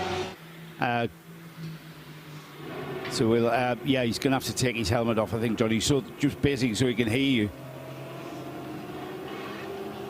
Yeah, it got very animated there with the flapping of the hand suggested to me that there was a brake issue. Yeah, they need to pump the brakes. Yeah, pump the brakes. So yeah, just shout up, Johnny, when you've got Evo, and we'll hand it straight to you. The IRC leaving the pit lane as well. Have you seen that up close? Yes, I had a look at it on Wednesday. I am a massive fan. I was a massive fan of the Mark Cars V8. Yep. I'm a massive fan of those tube frame cars. That silhouette cars, yes. Silhouette cars, that's the word. They sound phenomenal. They look phenomenal. It looks like it's doing 120 miles an hour when it starts. Exactly. What's that car modelled on? Is it a Camaro or something? I'm not really. I've tried to figure it out. It's sort of like it's sort of between a Mustang and a Camaro. Yeah, it is. It has. It's like the when we had the Mark car, the Mark GT here. And Bruce Jones said that was the best sounding car he ever heard. And he stands up on the top of the hill at Goodwood when everything runs up there. But they run on a Coyote engine. This is an LS3. We've had that leader change then in the 992 division, and Ivo Breukers, I was trying to work out precisely what you were looking at in that pit stop. You seem to be glued to the work going on. Has there been a bit of a problem over the last stint for that car? Yeah, I felt some vibration, but I have a really awful stint. I have contact lenses, and all the time there was something in my eye. So basically I was driving in one eye, and I had a vibration in the brakes, and I thought that was maybe the brake pads. But looking at that now, we could have gone a little bit further as well. But anyway, we have new ones on, so now we can go to the end. Could you have gone very much further, though, considering you're just peering out of one eye at this stage? Sorry? Could you have gone much further into that stint, considering you can only see through one eye at the moment, Ivo? Yes, I could have. I came on a little bit earlier, also because of the strategy and looking to the end. But this was from the beginning, so it's really awful. So they were coaching me a little bit, telling me who's behind, what kind of cars were behind, like a spotter kind of thing. So that helped me a lot, but I was so much in pain, and it was awful. I won't keep you for too much longer with that in mind, but thinking about the car that you're mainly up against at the moment, which is the 912, full of other Dutch guys, so you must know those guys out of the car, but it's fiercely competitive between your two cars at the moment. No, it's extremely competitive in this class. The level is very, very high. It comes down to the last seconds, not only in driving, but also in the strategy, fueling, and all these kind of things. But that makes it very attractive. The level is really very high. If you look at all the teams, and to be honest, I'm not sure we can stay on top. Go and get those eyes soaked in saline or whatever it needs, and hopefully some relief. Thank you, Ivo. I will. Thank you. Really good stint, considering, like I said, he could barely see a thing. It's dark, and he's only got one contact lens. You could really see his right eye was very bloodshot there. Another car that's come into contention with the flip-flop aspect of the pit stop in the 992 class is, of course, I didn't consider the 901. That's Cameron McLeod in the Ajith Kumar Racing with Baz Kooten. That car has taken the lead and gone a lap ahead of both the 911 and the 909. The 912 has stayed behind what looks like on their outlap. I think that'll change. I think the 912 will go ahead of the 909 and go into third in the class. Second in the class, just a lap off the leading Cameron McLeod car, that's 901, is the 911 Jerome Bourgerie in the TFT Racing. So, as Ivo said, this is a very, very tight class, and by, if we're going to get this flip-flop effect all the way for the next 6 hours, 6 hours and 22 to be precise, that's what's left. I don't know where I would put my money, Phil. Either do I. Now, I was a betting man, that is. During the break, I spoke to one of the HRT drivers in the 929 car, Alex Renner, the name you should remember from the karting. I was saying that was Alex at the wheel in the when we were doing the Clio Cup. Alex Aurelius Renner is his son. They both have the same name. That's why the Aurelius is there. Right, I see. That's okay. So he's normally driving that car, but he decided not to, as the 496 has a little moment in the bowl. Now that is the Supra from Continental Racing by TTR. And is he going to try and make it into pit lane, moving to the right-hand side of the road? Gabardellin at the wheel of that, and he's staying out of the pit lane. Got a bit hanging off that left-hand side there, Joe. Yeah, I mean, I'm a fan of what that car looks like. A little bit of bodywork there, hanging off the left-hand side. It's going to be heading towards Johnny Palmer any moment there. He kept well out of the way, didn't he? And he's now onto pit road with whatever problems. The problem wasn't just aesthetic, though, Phil. It had actually slowed the car down because he was creeping into the pit lane at that point. Currently running third in the GT4 category, 47th overall. And we'll keep an eye on that as it comes into the pit lane. Local-based team here in the UAE. They run in the National Championship, the Pro Car Championship.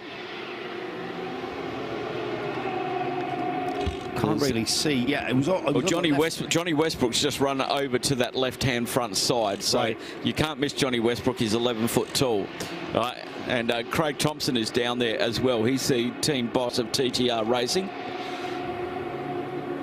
5-stud wheels on these GT4 cars. So he's completed 370 laps. The 4th place car is on 309.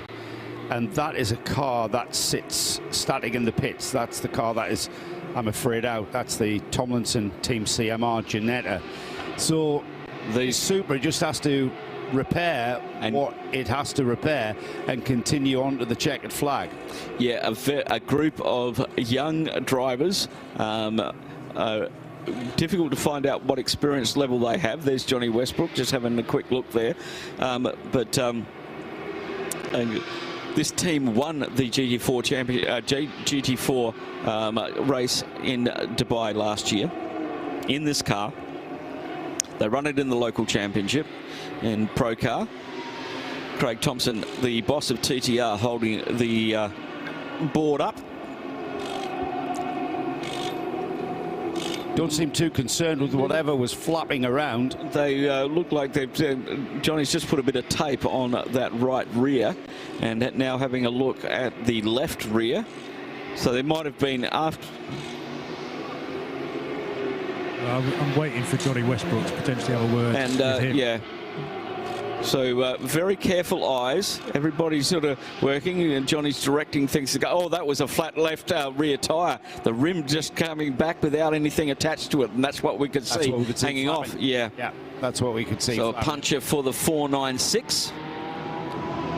So the job of the driver is to get that car back to the pits without that tyre coming apart too much and start destroying bodywork. And what a good job he did. I think so. Yeah, I think so. He was managing his speed incredibly well. Yeah, it's the other side of the car that the puncture has been. There's a lot of tape being issued there, both white and black varieties. Yeah, now I like that because the car is red and black with white. Now, as long as they put the black tape on the black bits and the red tape on the red tape, I'm happy. Yeah, exactly. But a beautiful paint job on that Supra. It does look really, really nice. But when you pick up the stuff underneath it, there's a lot of BMW signage. Yeah, coming off the jacks now. So yeah, that car's back out and into 3rd place and maintains that 3rd place in GT4. Down to the fueling station for them. Johnny Palmer is down there, and he is loitering with intent to get a word with the team and just clarify that that is all it was. But that's great to see that. I've got one of my friends, friend of Nick and I's, Gaz Bury, who, if he is still watching, I've got to ask why, because it's late. But he refuses to call that a Supra. Why? Because it's a BMW underneath, he says. It is. Well, I saw all the BMW stuff underneath. He's a massive Supra geek. Let's head down to Johnny Palmer, who can fill us into exactly what the story is. Remaining in Toyota Supra land. Johnny, who have you got? Yeah, Johnny Westbrook speaking to Johnny Palmer, because it was an impromptu pit stop, we think, for the Toyota, and quite clearly I can see a puncture now. This is from the the left side rear, correct? Yeah, correct. Yeah, that's left side rear. Lost it halfway through the lap, and maybe he came in a little bit quick, and obviously it's all gone. So is this a common problem or a first major puncture of the race for the Toyota? First puncture. Any idea on the cause there? Tires have been really good so far. Really happy with them. Obviously trying to run a double stint. I don't know if it's cause or effect with that tyre, but no, I'm done. A little bit of flapping bodywork, but it's all good. Is this basically the main portion of the race where you can start to double stint tyres? Because we've had the conversation many times in the booth. A lot of teams learning this brand new Michelin tyre and how far you can push it. So the best experiment was overnight when temperatures are cooler. Yeah, totally. And it's nice and cool now. It's kind of perfect time. Get loads of green sectors. But no, also there's when you've got a limitation on your tyre budget, you don't want to run out of tyres. So yeah, we chose to double stint in there. I don't know if that's gone because of life or just because it's picked up a puncture somewhere. But no harm done. We're all happy, and the tyres have been mint. We're really happy with them. We love a bit of variety in motor racing. The fans are loving the fact that you've brought a Toyota to this race. Do you have history with the brand? Who told you that? It's a genuine question. Yeah, we really like the Gazoo car. It's owned by Vasily, who's racing the Audi, and we ran it here last year. Got on the podium. It's built by WRT. It's a really, really nice car, beautifully built. And I don't really like GT4 cars, I'm not going to lie. They're always a bit half-baked, but this is a proper thing, so we love it. A lot of people say it's not a proper Toyota. There's a lot of BMW to it, isn't there? But it doesn't look anything like a BMW. When you stand back, it's very striking. Yeah, it looks loads better than a Beamer. I would agree. Supra. I love the Supra. No, yeah, it's a BMW engine, but the car's built by WRT. It's got a nice Toyota badge on it. It's mint. We love it. We'll let you crack on. Thank you, Johnny Westbrook, for the update. A wave to the fans as well. And I'm sure that's become a bit of a favourite, chaps. And let's hope that's their only major puncture, because they've made it this far with only one so Johnny far. Westbrook, great history. We see him a lot at Goodwood. He runs some classic Audis, builds the old touring cars, him and his dad. Emanuele Pirro drives him. Yeah, the Frank Bieler. Yeah. Johnny Bincliffe. Yep. So Johnny is, you always see him on the Goodwood TV because he's 11'6". Yeah. But he's Emanuele Pirro driver. He's always got cars under construction, and they're all old Super Tourers and stuff like that. Right. And they do a great job, and they're always racing at Goodwood at the festival there and at the Historics. Yeah, and I think I was the one who said earlier, wasn't it? It's just great to have a Toyota Supra because forget. I mean, how many crossovers have we had with car manufacturers and OEMs sort of sharing floor pans and the like? It's like, that's a Toyota Supra. Yeah. I'm sorry, Gaz, back home. Right now, it's a Toyota Supra because it looks different. Yeah. You can take that argument up with Johnny if you like. It's a great looking car. Garage. It is. It's a stunning looking car, and they've done a great job there, and they did win the GT4 title last year as well. And most of the guys who were driving last year have gone to up to the Audi this year, the Continental Racing Audi. So running 2 cars, but that one's not run by TTR. The sun is coming up, Philip. Well, the camera sort of accentuates it. I don't mind that scene. I can see that from over there, and I know where I'm looking, and it's not quite there.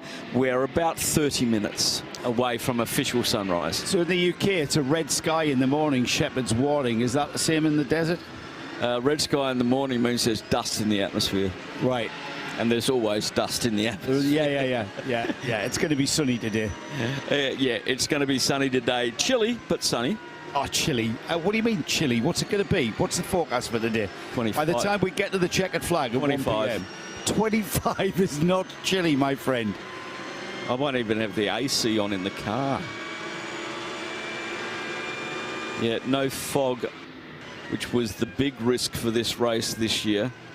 was the possibility of some fog earlier on. 11.9 degrees down in the pit lane for Johnny at the moment. But it was good to hear him talk about the tyres and how that car is really shining on those tyres. They really do like them. I spoke with Johnny yesterday in qualifying at night practice. And I asked him, why, what are you doing now? He said, we're just going to run these as long as we can to see what we can do with them and double stint them. Yeah. Because they do have a tyre budget.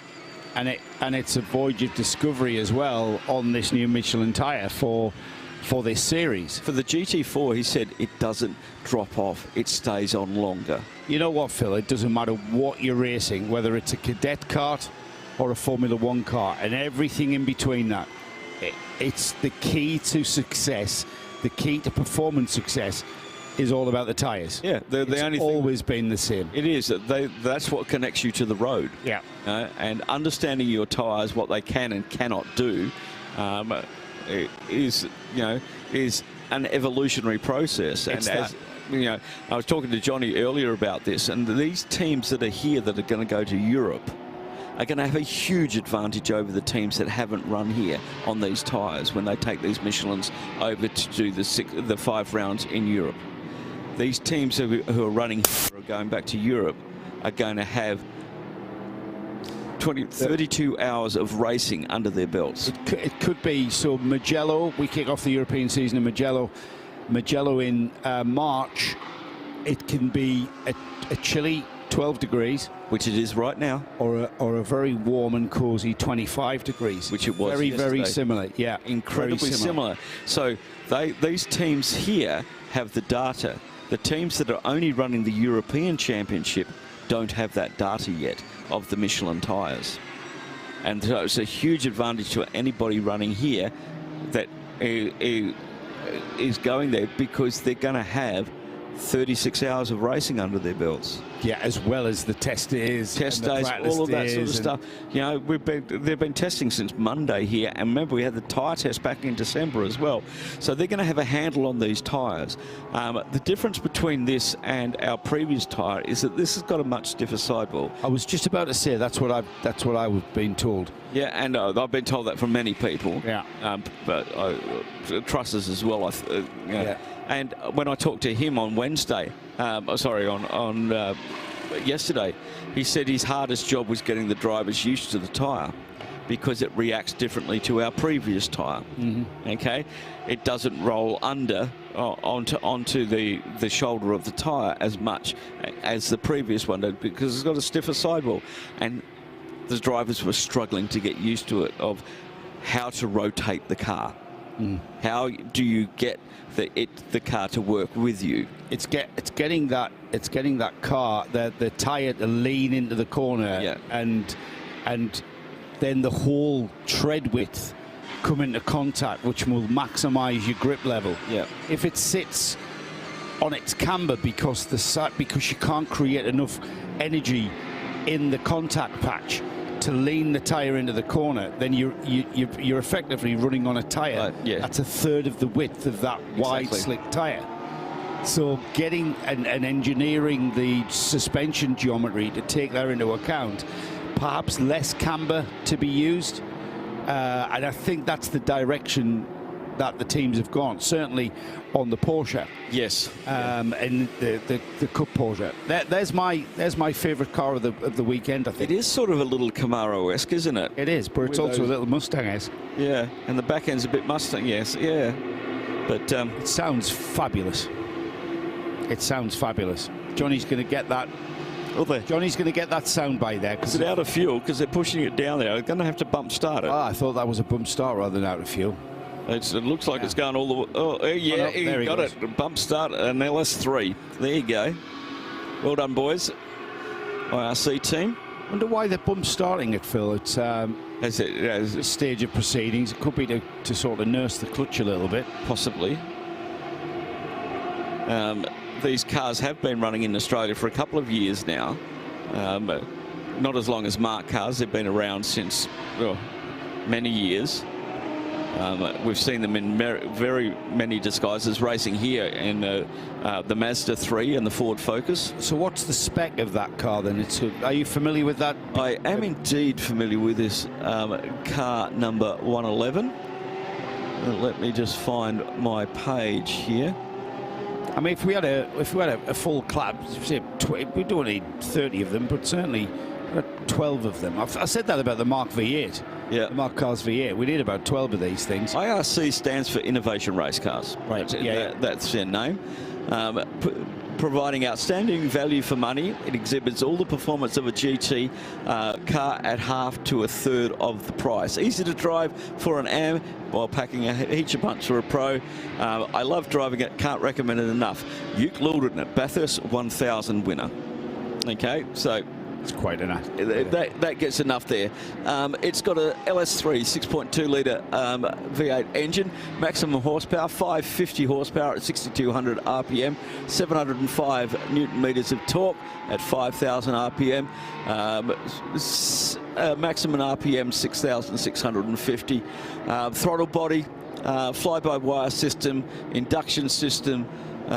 It is a Hollinger MFT 6-speed sequential transaxle, so it's running a full transaxle down to the back end. You can get different spec on it, so it's all FAA compliant, obviously.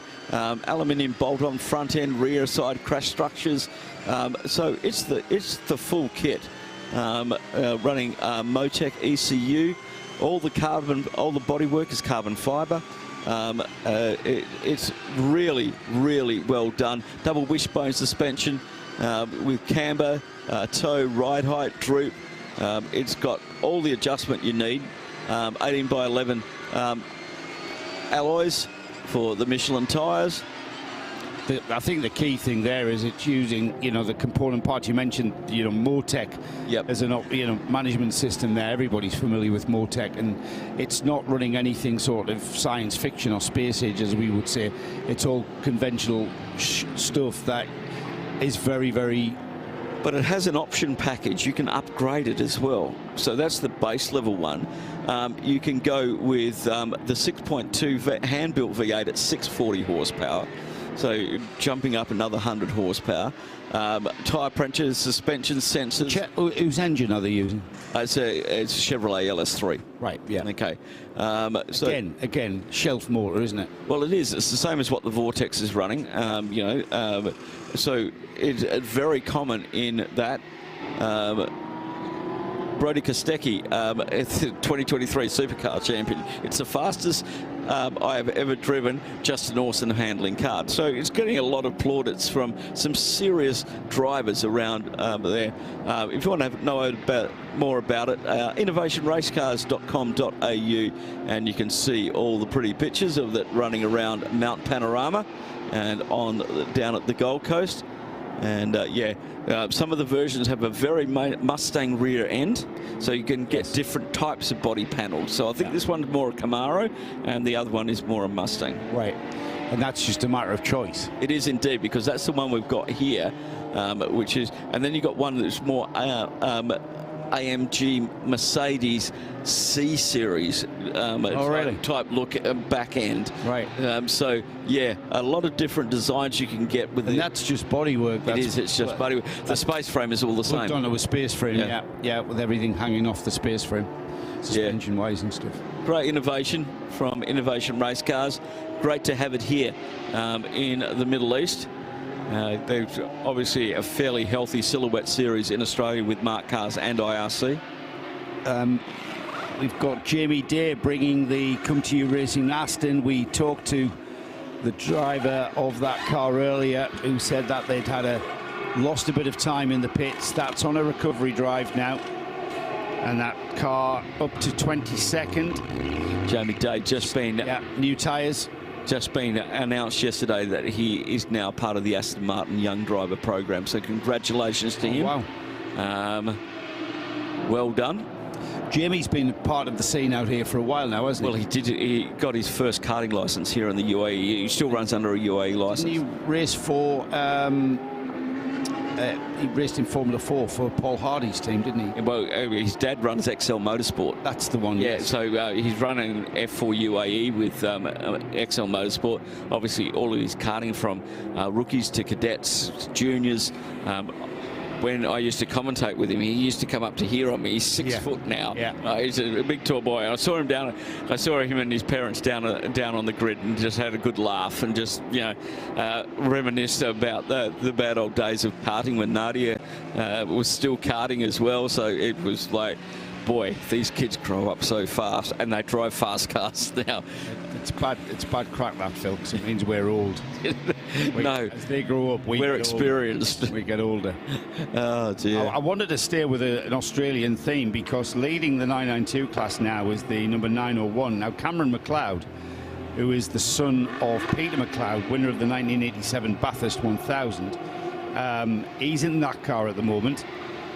They've completed 420 laps and are a lap ahead of the second place car, and that's the number 912, who has made its way up into second, and following them through in third on their tail, pretty much, I say on their tail, they're about 36 seconds behind, is the Rick Breukers Red Camel car. Now, Rick taking over the 909.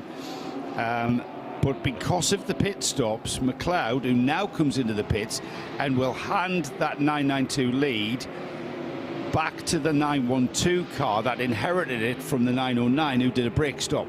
Well, so that's how tight 992 is at the moment. Indeed. Now, Cameron McLeod comes out of the V8 Super 2 series, which are the older V8 supercars in Australia, and did race last year in the Bathurst 1000 with Premier Racing Camaro, which is the current spec car.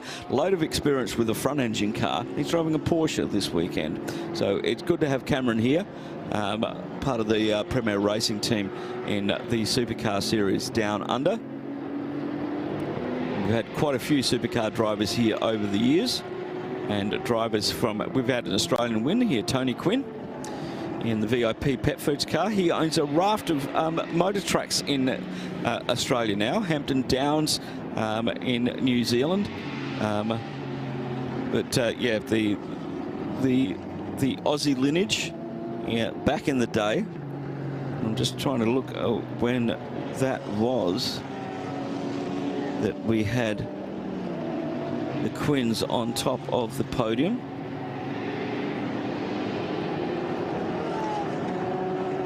It was 2008 VIP Pet Foods in a 997 GT3R. Craig Baird, Clark Quinn, Tony Quinn, and Jonathan Webb. So some big names there back in those days. But Tony Quinn has done a thing in Australia and New Zealand by purchasing a lot of motorsport tracks.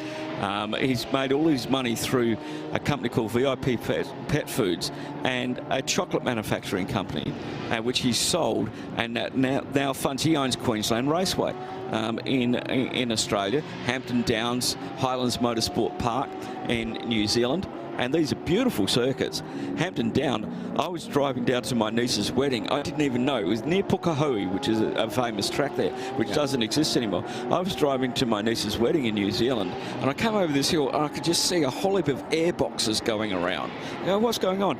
It was the New Zealand Festival of Formula 5000. Oh, my goodness. Celebrating Denny Hume. I'm pretty sure you heard that before you saw it. And I just had to pull in $10, got my thing, and there was 22 Formula 5000s there. There was 9 McLaren Can-Am cars that Denny Hume had driven.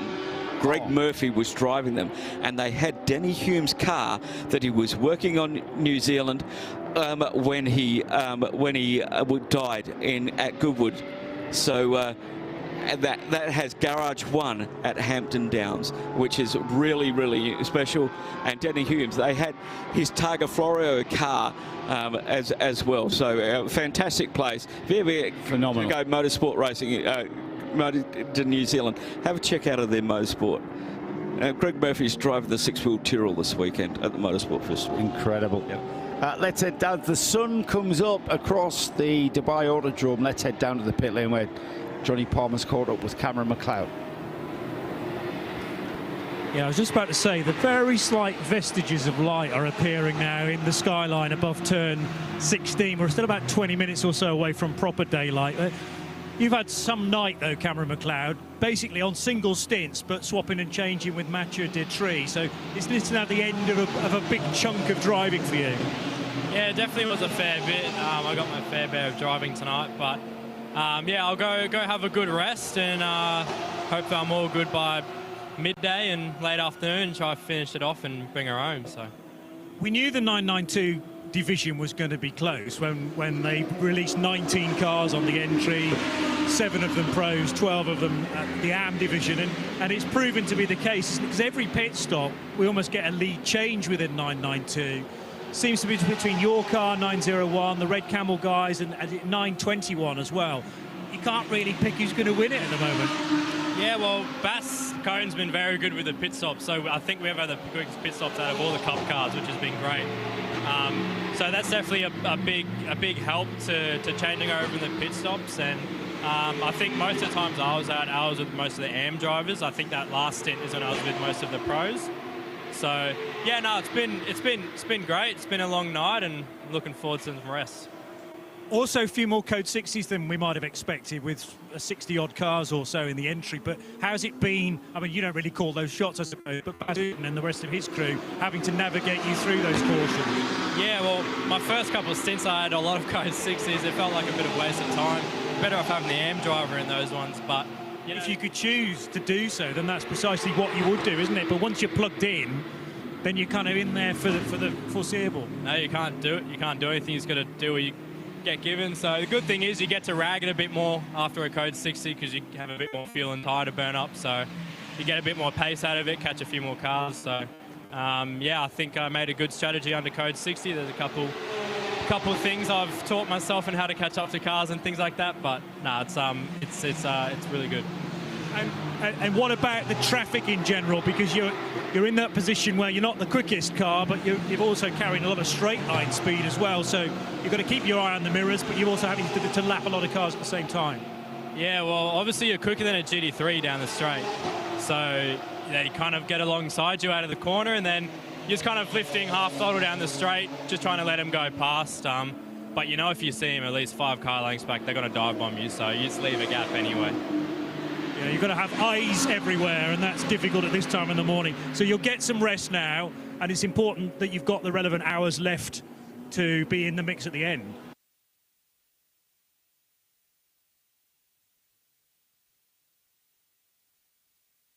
Quite clearly, so it's going to be fascinating to watch. We'll allow you some rest period now. Thank you, Cameron, for the time you've taken to have a chat. I think we missed maybe the very end of that interview, but he basically summed things up nicely. Do you want to tell us what he said, Johnny? Because we lost you. We were talking about how many hours he'd still has to go in the race, and it's all about making sure he's got the rest period in the bank so that he and probably Mathieu Detry will be cycled through, because he's part of the semi-pro lineup. But there are a couple of AMs though that need to do their drive time as well, and now the sun's coming up, there's ample opportunity for them to do that. I tell you what, Phil, I loved Cameron's use of that technical term, rag it a little bit more. Yes. That is a pure technical term. It's an Australian technical term, by the way. Yeah. Other terms used of a similar vein. Push it. Push it. Exactly. Yeah, great young driver, great young talent. I think we'll see him in the major league of supercars in the not too distant future. Yeah, you think that's where he's destined? Yeah, supercars? most definitely. He's running Super 2s at the moment, which are the old version of the V8 supercar. And are they detuned for? You know, they're exactly the same car. They're the same car, basically. Wow. And they run them on a controlled tyre. Yeah, because we've changed from the Commodore and the Falcon to the Camaro and the Mustang, and then we had sort of a half Camaro or a half Commodore, which was actually an Opel, a 2-door Opel, and then we had a Mustang that had a bulging roof to make the aero back to the Opel. It looked a bit, now it's full on because we don't have any vehicle manufacturing in Australia anymore since General Motors and Ford shut down. So there's no localised because in Australia, you were either Ford or Holden. Yeah. That was it. I grew up in a town which only had a Holden dealership. So we were Holden people. We were red, Ford were blue. You go to the mountain, same thing.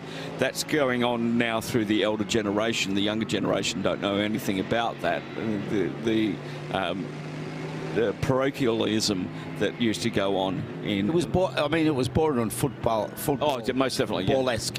Oh, yeah. Partisan sort of support, wasn't it? It was, and we had our heroes. We had Peter Brock, Dick Johnson, you know, back in those days when there was no chase at Bathurst. You just went straight down to Murray's Corner and had to pull it up. Otherwise, you'd end up in Bathurst. It was an amazing place. John will be at Bathurst in 3 weekends' time for the Maguire's 12-hour. But yeah, it's a place I've got to visit, to be honest. Yeah, did a bike race around there once. No, I don't think I want to think about that, Phil. That's before the chase was in there as well. But yeah, great to see Cameron McLeod here and some people from the Southern Hemisphere. It's summer down there at the moment, so just the edge of, isn't it? Yeah, so you know, seeing Earl Bamber here, but obviously he's on his way to the US for the Raw at Daytona in Cadillac next weekend, and he'll leave his team here to contest the Michelin 6 hours of RBW. Cameron McLeod, just by coming into the pits, has handed the lead of the 992 class back to the 912 numbered car of Huub van Eindhoven. The Tierra Outdoor Racing car has got a 35 second lead and is lapping ever so slightly quicker than the Red Camel Jordan car. Now then, their last time they came through, 2 minutes 3.787 to 2 minutes 3.976. I mean, all right, we're talking about a couple of tenths here and there, but I think, you know, overall those two cars are very, very equally matched. Yeah. And Rick Breukers arguably is still their superstar driver. He's still the quickest driver of the field, even though Luke Breukers, his younger brother, is on occasion getting towards his lap times. Rick is still the you put the time bomb in there and set it away. So that car is optimized, and it's Rick. Yeah, we'll keep an eye on the lap times, we'll keep an eye on the gap, but basically the difference is 35 seconds. And that's quite a chunk of time. It can all disappear in the blink of an eye, of course. Of course it can. However, but if that continues, it's going to be very, very hard to make that overtake on track. Yellow flag out at turn number 7. It's bright enough for me to look across there now. We've got a car stopped up on the driver's right on the exit of turn 7. I can see the lights flashing on and off. As they may be doing the control or delete. It's well off the circuit by the look of it. It's on the runoff on the right-hand side of the road. It's the 69 car. It's one of the Audis that is parked there just off the road. Can't tell which Audi it is quite. It's 69. 69. There it is. And it's the Continental Racing by Simpson Motorsport, another UAE entry. This is the sister car to the Supra. Tale of war, really. Down in 24th in GT3, 33rd overall. The tale of war continues, I'm afraid, and that car's going to drop down the order even more so. Now, Andrei Solokovstev at the wheel at the moment.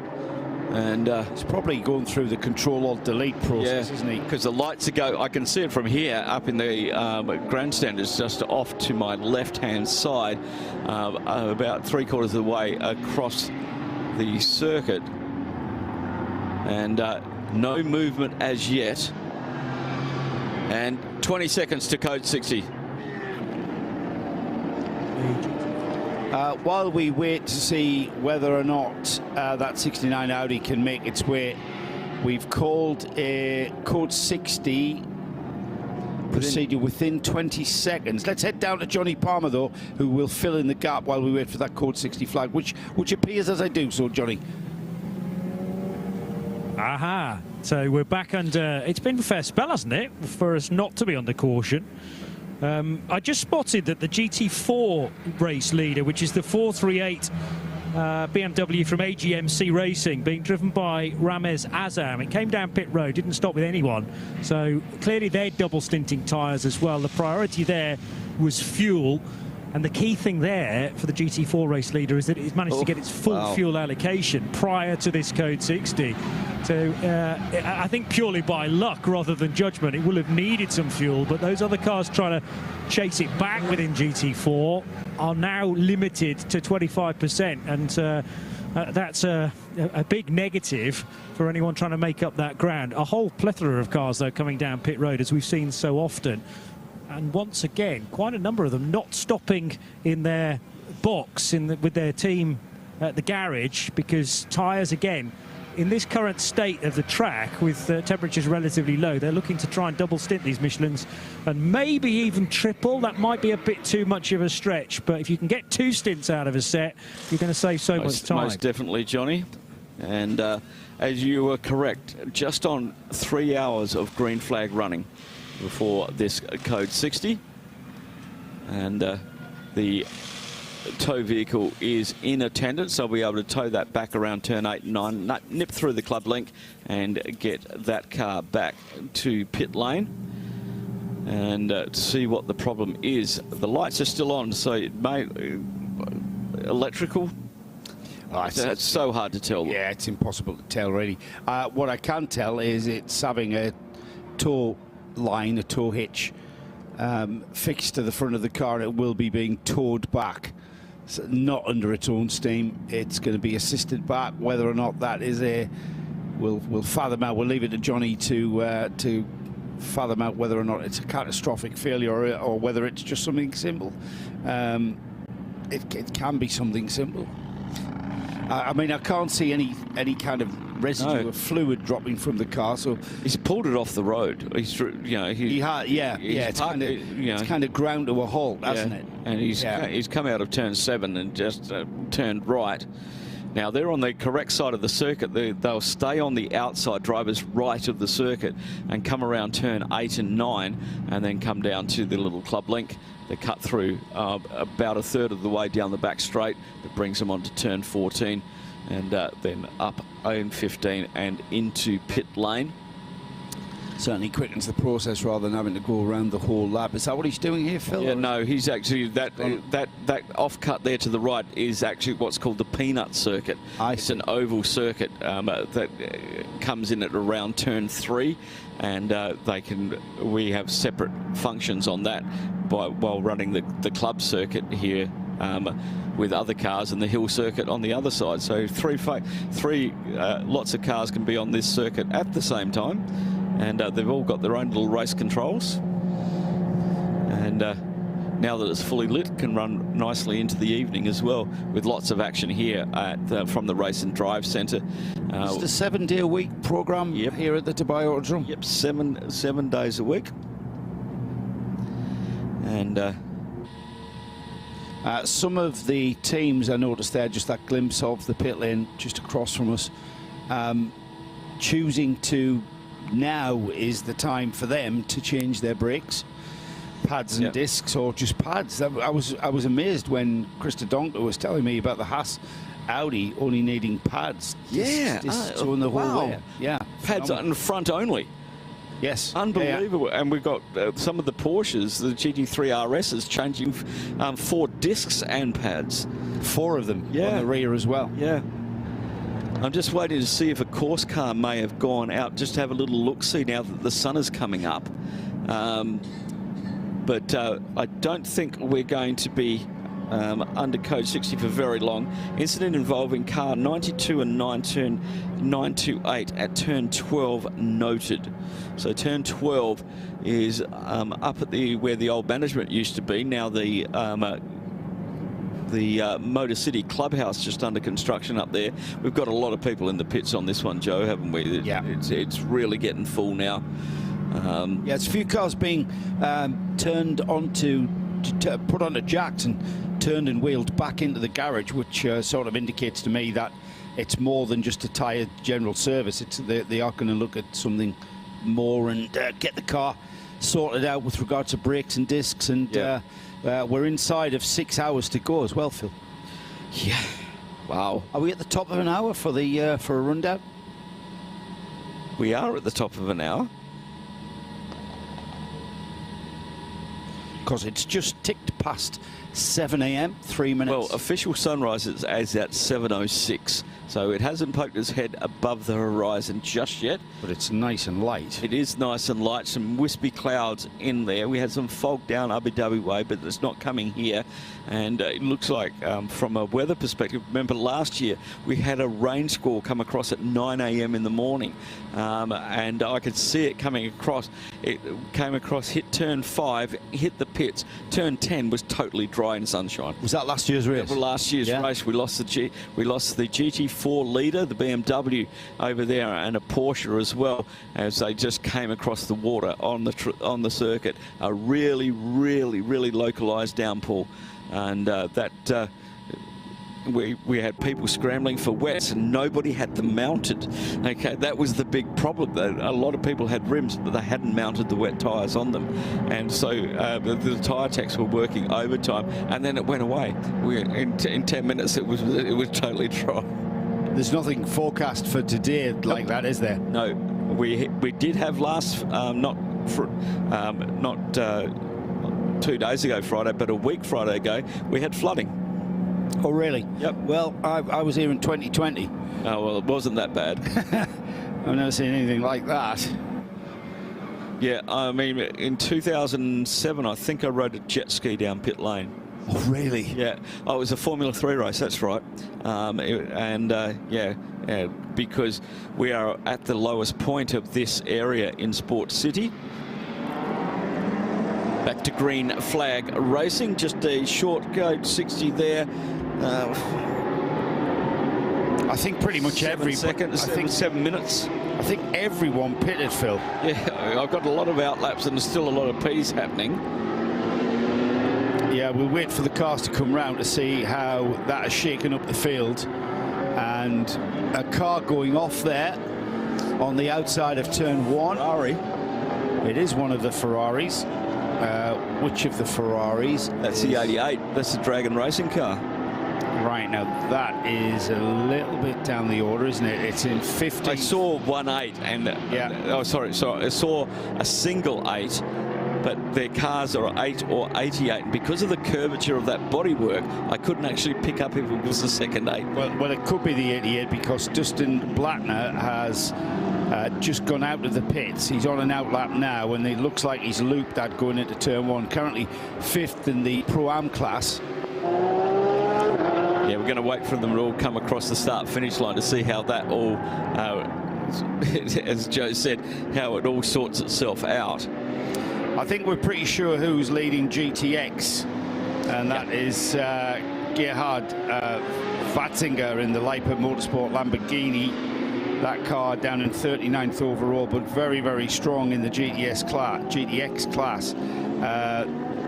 It's the IRC GT that's running second in that class, but quite a few laps back of one another. So that's a pretty solid GTX class lead for the Leipzig Lamborghini. And that car has aged. That car has barely aged. It's still looking. It still looks like a UFO to me, that Lamborghini. It does indeed. It's beautiful. I love the Huracan. They've led the GTX category since lap 1. Since lap 1, yeah. I mean, it's one of our smaller categories, of course, but just shows how solid the Huracan has become. It's a super trofeo car, isn't it? Yeah. So races single days. Yeah. So the GTX category is for cars of more of a GT2 spec, in between. Well, funnily enough, GT2 is in between GT3 and GT4. Yeah, I've never understood. Oh, so either have I. I'm old enough to remember. I thought it was a typo. I'm old enough to remember GT2 when it was bigger and faster than GT3. Yes. Just underneath GT1. I'm disappearing up my backside here. Gonna stop. Oh dear. some of the cars on fresh tyres with the fresh Sun Heart of Racing by SBS. Ian James at the wheel, fastest middle sector for that team.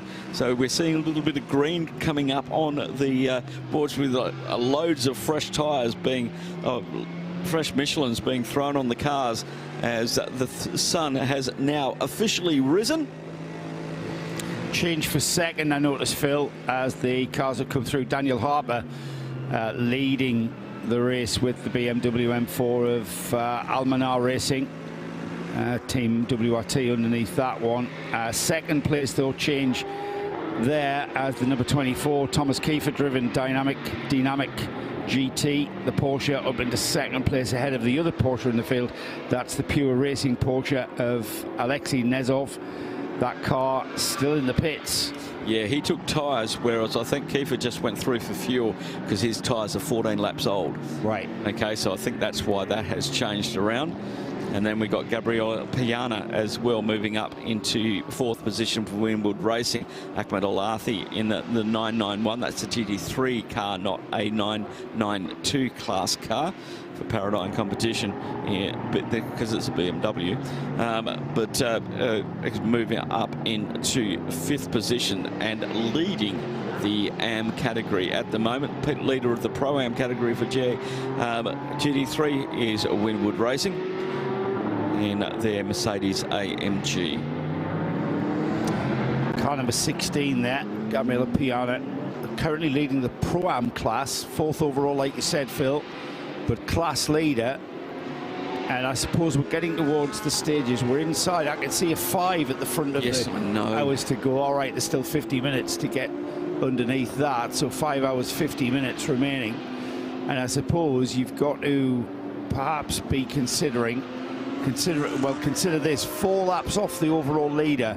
However, a class lead of 1.1 seconds is keeping that car honest, as Ahmed Al-Hadi in the Paradigm competition BMW chases the car down. We'll get an idea of how they are comparing with regards to lap times. Very, very close indeed. Yeah, it is. One of those battles where it's only like a 10th here, a 10th there. They gain, they lose. But fundamentally they stay together on track, and they've just gone through there, and the gap is the gap's gone out. Actually, it's gone out to 3 seconds. So Piana has got a grip of that one, and he's consolidating that position. Yeah, 58.2 versus a 2-minute flat. So, but what I was going to say, because I didn't finish my thought, Phil, was they're in a very strong position for with regards to the class lead. They've completed 442 laps. The next car in the Pro-Am class is down in 8th place overall. Kay Van Berlo in the Herbert Motorsport car 91.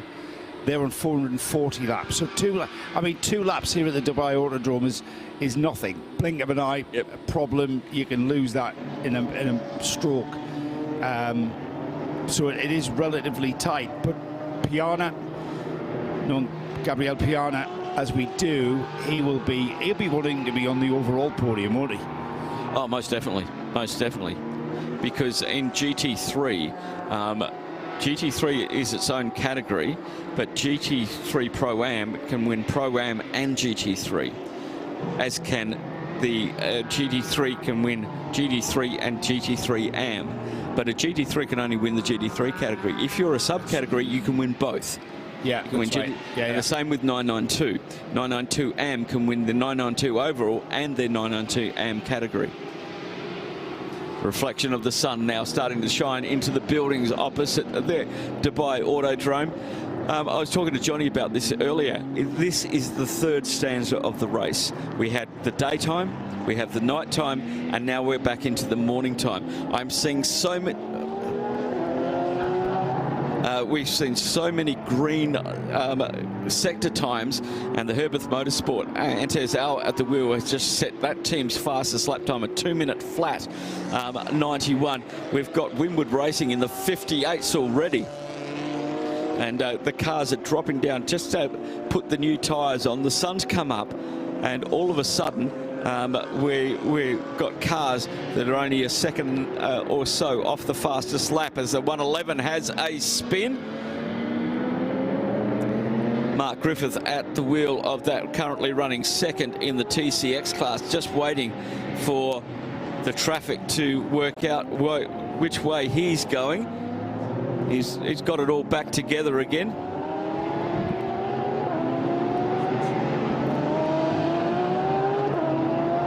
And we'll keep an eye on where that was, but the 111's back again after rotating around. Let's have a look at the class leaders. GT3, the 777, leading that one. 912 is leading the 992. The 710, GTX, GT4, 438, and TCE, the 101. As the 111 makes its way around. I think he got away with that, Phil. I think he did. It looked like he was nestled up to the barrier, but looking at the back of that car out on track, there's no signs of any major damage, is there? Well, yeah, that would be the big concern, because they're leaps and bounds ahead of the Vortex, and that's a big ask for the Vortex to come back. But they have had that car into the garage a couple of times with some issues. And that's not done with yet. But as I was saying before, we're getting some really quick laps now, because we're in the third stanza of this race. Yeah. It's, everybody's got that second wind now. The night time is finished. We can see where we're going. We can see what we're doing. We've got fresh tyres on. Let's go. You get the feeling when the sun comes up, like we're seeing now, it's like, oh, the checkered flag's just around the corner. Exactly. It's not just around the corner, though. Yeah, just over. There's a long way to go, and you've got to keep that discipline. You've got to keep that, from being in the driver's seat to being in the pit lane, to being on the pit wall, I should say, metaphorically these days, because it's all orchestrated from the garages. We used to call it the pit perch, didn't we? It's not a pit perch at all. It's a pit desk. These days, that's the modern way. But yeah, you've got to keep your discipline. You can't be complacent. You've got to keep with that program that you've kept with, and just focus on your fuel stints, focus on your tyres, focus on your tyre management if you're behind the wheel. What have you found? Linwood Racing have just done a 57.798. Wow, what was that saying about Piana? Oh, he's already had the lap record this weekend, and a 57.777. So he's just off of that. So 57.798, his best and the fastest lap of this race and of the series is a 57.7. So he's 2/100ths off the fastest lap of the race. 2/100ths at this stage. At this stage, you have Piana, 5-lap-old tyres on that one. Unbelievable stuff from that team. He wants to get back on that lead lap. He's on 444 laps. The leader's on 448. But Gabriel Piana is currently leading the Pro-Am class and 4th position overall. But the top 3 spots filled with the GT3 pros. 488 laps for Almanar Racing Team, 447 for Dynamic Racing, 445 for Pure Racing. Now that's going to change more on I think, yeah, as I said before, I think Thomas Kafer just came in and took fuel in that code 60, didn't change tyres. He's got 18-lap-old tyres. This stanza down to 5th or 6th position just keeps on changing. It's phenomenal, isn't it? Unbelievable. It really is, considering how long we've been running here, and to think that, again, if I was a betting man, I would not have a clue as to who I would choose to be. I wouldn't bet. No, I wouldn't. I'm not allowed to in this country, but no. It's very, very open, Phil. It's been a very, very competitive race. Yep. I mean, all right, we've got 33 cars in the GT3 field, the primary field, the primary class, I should say. Yep. But there isn't just quantity there, there's quality as well. And that's not just been said by you, it's been said by Sam, it's been said by a lot of people up and down the pit lane, and you've been interviewing them. It's the depth of quality in this field. And that means you've got to be on your game there to get success this weekend, and I'm pretty sure everybody who were in contention for an overall win would have been thinking, or even a class win. It goes without saying, the 992 class, we take for granted now how close the 992 class is going to be. whatever the distance of race, whether it's 6, 12 or 24-hour race, and the 992 class is going to be a sequence of sprints across that 6, 12 or 24 hours. The GT3 class, yes, we get that, but to get that with the amount of cars that we have here this weekend is totally phenomenal, and we've got a fabulous race ahead of us to the flag. Indeed, 1 o'clock this afternoon is when that flag will drop the main gantry. New position for the podium this year in the Apex Garden on the big stage. Nick Damon will be down there doing the duties, as everybody will be pleased to meet him. There's a rumour that Nick is travelling across there on the back of a camel. It is a rumour. It's an unfounded rumour. Yeah, it is. It's an unfounded rumour. I think there was also a rumour that he bought a camel to do it with. I'm not sure that's. I tried to broker the deal. Unfortunately. How much is a camel, by the way? Well, here we have camel beauty contests and camel racing. Well, there's some good-looking camels, I've got to say. Yeah, there is. Camel racing, they buy the camels from Australia. Do they really? Because they're the most pure camels, because we don't have camels in Australia. So when the Afghan traders went to Australia, that's what they used. So we have wild camels in Australia. And to get those purebred camels here, they can't, because there's too many different variants of them. Right. So they buy the Australian camels. So the camels in Australia are from, like, what, 16th century? Well, no, because the Afghan traders came there in they trade with 1800s. The native Australians? No, this was when Australia was building up. I see, right, Sydney, okay. Melbourne and everything. This was all for the inland stuff, Alice Springs to Darwin and stuff like that. So this was in the 1800s, in Burke and Will's time. But because Australia's a big sandy desert in the middle, yes, camels are the best thing to do. So how much are they? Very expensive. You couldn't afford one. Well, that's not a high benchmark, my friend. Rough ballpark. Are we talking about 10 grand? Are we talking about 100,000? We're talking about the same price as thoroughbred racehorses. Oh, really? It can be like that? Yep. Is that for a thoroughbred camel racer, though? If I just wanted to buy a camel for a circus or to parade, you can't. You can't. No. You would have thought so. No, they're. I would have thought the Arabian desert would be awash with camels. Well, they are, but you don't want to hit one in your car because it'll come through the windscreen. Well, absolutely, mate. It'd be like hitting the house. And there are camel warning signs on the roads leading out into the empty quarter, but it's all part of where we live. We have deer. Well, we have deer here as well. We have sand deer here. Well. Yeah, we've got sand deer here. We've got a massive conservation park out the back, the Al Najum Conservation Park, which is about 20 kilometres that way. It's got lakes and everything, and it's got birds and the bustard, which is a native bird here. And so it's about 30 kilometres long, 20 kilometres deep. You can go and visit there, have picnics and all that sort of stuff. I ride my bike out there, and at night, and you've got to be careful because the sand deer stand on the bitumen track that we run on because it's warmer.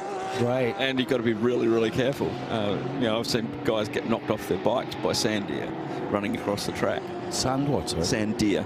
Oh, sand deer, sorry. Yeah. So yeah, lots of interesting things here that the government of Dubai have put massive cycle tracks around Dubai. Right. There's a cycle track now going between Dubai and Abu Dhabi.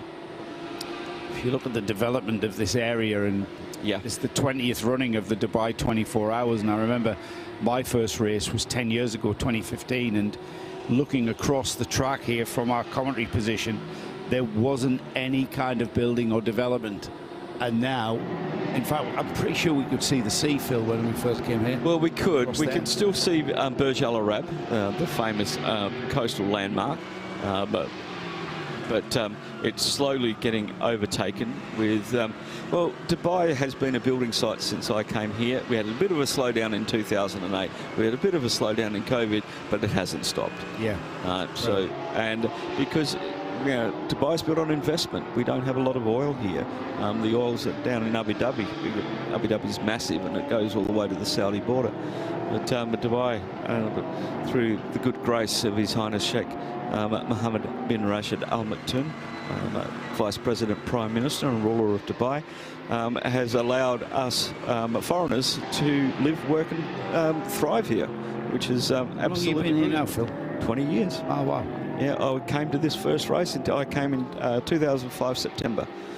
So my first 24 hours was the first 24 hours here. Right, yeah. Back to the race, 27, the number 27, that's the Heart of Racing Mercedes. We're familiar with the Heart of Racing organisation running Aston Martins, but here they are in the Creventic Series running the Mercedes, and running currently in 11th spot. They are 4th, just off the AM class podium there in 4th. Ian James, the man behind Heart of Racing. Underneath Heart of Racing here this weekend, of course, is SPS, who are a very, very familiar competitor with this event. Now Ian just managing to pick his way through the traffic there. Very, very busy track out there. The sun very much above the horizon, and not only do we have better light, Phil, but it'll be warming up considerably. The chilly overnight temperature this morning, as you said there, 12 degrees, 11 degrees. Yep. Everybody having to put their jacket on, perhaps a couple of layers. They'll be now discarding those layers as the heat begins to build. But what will also affect, that will affect not just people taking their coats off, but will affect how the teams address how the tyres will work towards the checkered flag. Well, we've got a couple of situations at the moment where the drivers have the sun in their eyes because it's very, very low in the sky. So down towards turn 10, you've got the sun in your eyes. Coming out of 14 up to 15, the sun's in your eyes. And as you exit the parabolica out of turn 9, the sun's right in your eyes. It's going to take another 45-50 minutes until that gets out of that really bad traffic. Like when the sun sets, the same thing happened last night. You can't see coming down towards 13 and 14 because the sun is right in front of you, right in the eye. And they don't have flags on that far side. They have lights because you can't see the colour of the flag. It's just a silhouette. Right. So with the sun being so low in the sky at the moment, the drivers will be struggling with that a little bit because their eyes are calibrated to the night. You know. Yeah. And you have to readapt. Well, when the sun is low and as bright as it is here in Dubai, it's going to be very. And plus, you've got a lot of dirt on windscreens. Yes. And that can just make the windscreen opaque and impossible to see. And you won't be able to change that until you get to the pit stop and use a rip-off. But we don't use wipers here. Wipers can just exacerbate the situation and make the windscreen even worse. So we have rip-offs. But exactly like if you're new to this kind of racing, it's exactly like a visor, a helmet visor rip-off. A big sheet of cellophane, basically, isn't it? Exactly. Big piece of clear plastic that goes on the windscreen. You pull that off at a pit stop, and then you've got a brand new windscreen effectively until you start picking up dirt and detritus from the track. You know what the worst thing about them? When you take all of them off the first. Oh, you take them all off. Yeah. I've done that with tear-offs on my visor in bike racing. Ian James doing a lovely job there in the Mercedes of just picking his way through the 992 traffic and others, and he's cleared that chunk of traffic there, and he will continue on his way. He's in 11th, as I said, and he is chasing down with a gap of 24 seconds to make up to the car ahead of him, and that is also a car for class. And if Ian James can catch the car ahead of him, which is the Antares Owl driven Herbert Motorsport Porsche Car 80, we will see him on the podium for the podium ceremony. But it's a big ask that let me just confirm the gap for you. 45 seconds that Ian has got to make up, and right now he's not lapping quite as fast as O is in the Herbert car. Yeah, once again, swings and roundabouts with the lap times where they get traffic and where they have to roll out of it, but still a good chance there. Gabriel Piana has used the done his couple of quick laps. We've been, after Winwood Racing set that lap record early on lap 5 and led the race for a while, they've been hovering up and down, really haven't been part of the battle, which is a thing that Johnny brought up, was the Mercedes for that first half of the race were running outside the top 10. You know, they just didn't have something about what they were doing, or more importantly, the other teams, what they were doing, Mercedes weren't. So it's going to be really interesting to see how this pans out, because Gabriel Piana is going to try and get that car up. He's a lap behind Alexei Nisov at the moment for the Pure Racing Porsche. That's just cleared out. He's only 41 seconds behind, but they're almost matching lap times. And so Thomas Kiefer has now taken the lead in the dynamic GT Porsche.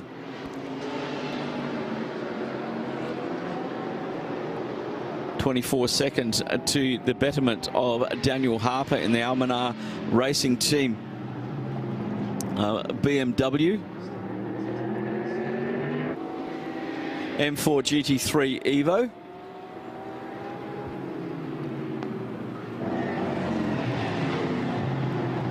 And then 2 laps back to Alexei Nisov and the Pure Racing Porsche as well. So yeah, that's starting to get pretty interesting up the front. 24.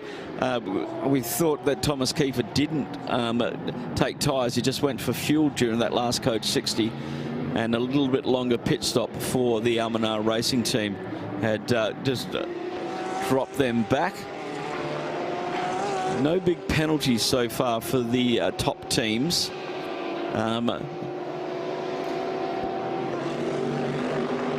Just a 10-second penalty for Winwood Racing, Gabriel Piana. This is interesting, isn't it? 2 Mercedes going head-to-head. Piana making his way by. Ian James not an easy driver to get past, because Ian James has got pace, quite frankly. Yeah.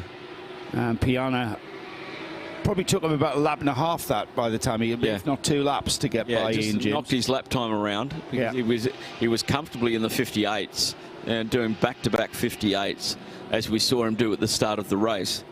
So he is Winwood Racing, one of their guns that has been performing right the way through, as he heads off down the start-finish straight.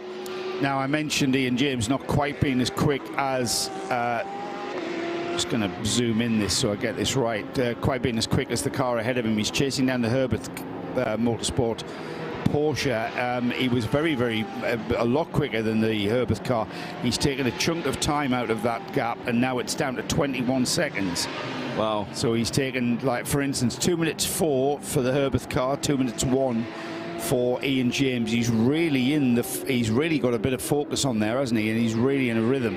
Yeah. And he's taking chunks of time out of that gap, and that's a gap for a class position there. He was 2.5 seconds a lap. He was 2.5 seconds a lap quicker than Antez Al on that last lap. Yeah, he's catching him. He's catching him, and that will be a podium. That will be for a podium there in the AM class.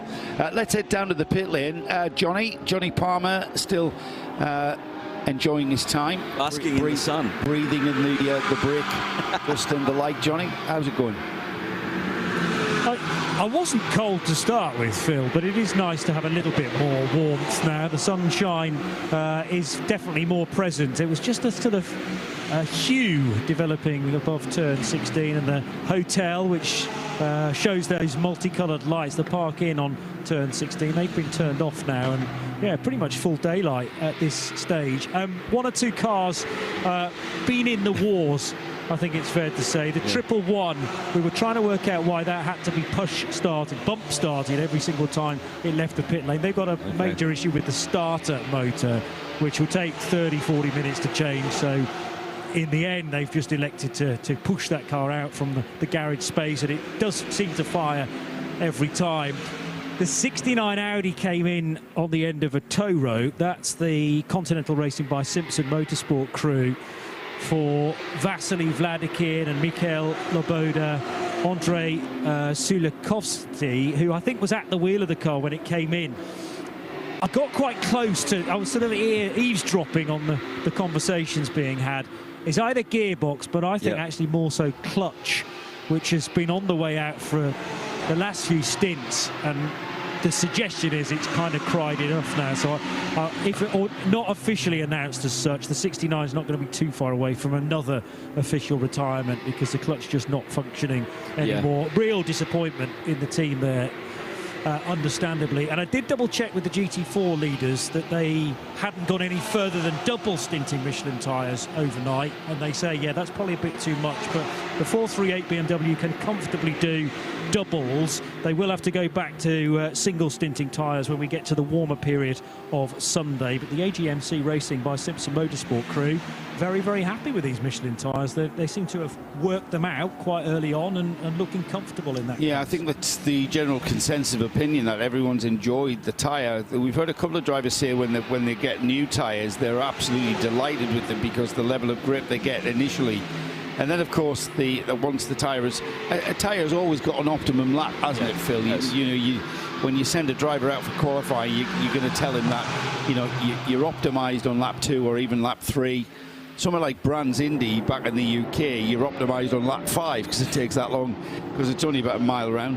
But yeah, so they're very, very happy, and I think even more importantly, in an endurance racing series, they like the way the tyre degrades. They like the way the tyre, it doesn't sort of go off a cliff. It wears out gradually, and it sends drivers messages telling it it's beginning to wear.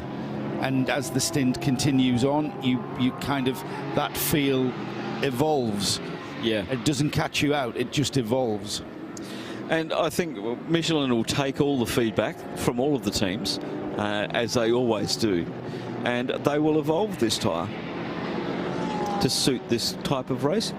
Yeah, I think I mean, I haven't heard any kind of adverse comment about, it's way off, it's not what we need. Everybody seems, the fact that it's very rarely mentioned other than in a context of performance is a good sign. Yes. We haven't got any kind of issues that have been reported from anyone. But once again, as you said earlier on, setup for these tyres is a learning process for all of the teams. Some may not have got it quite right yet. Some, say Dynamic GT, have got it right from the get-go. And so a learning process, an evolution, and they'll by the time that we get to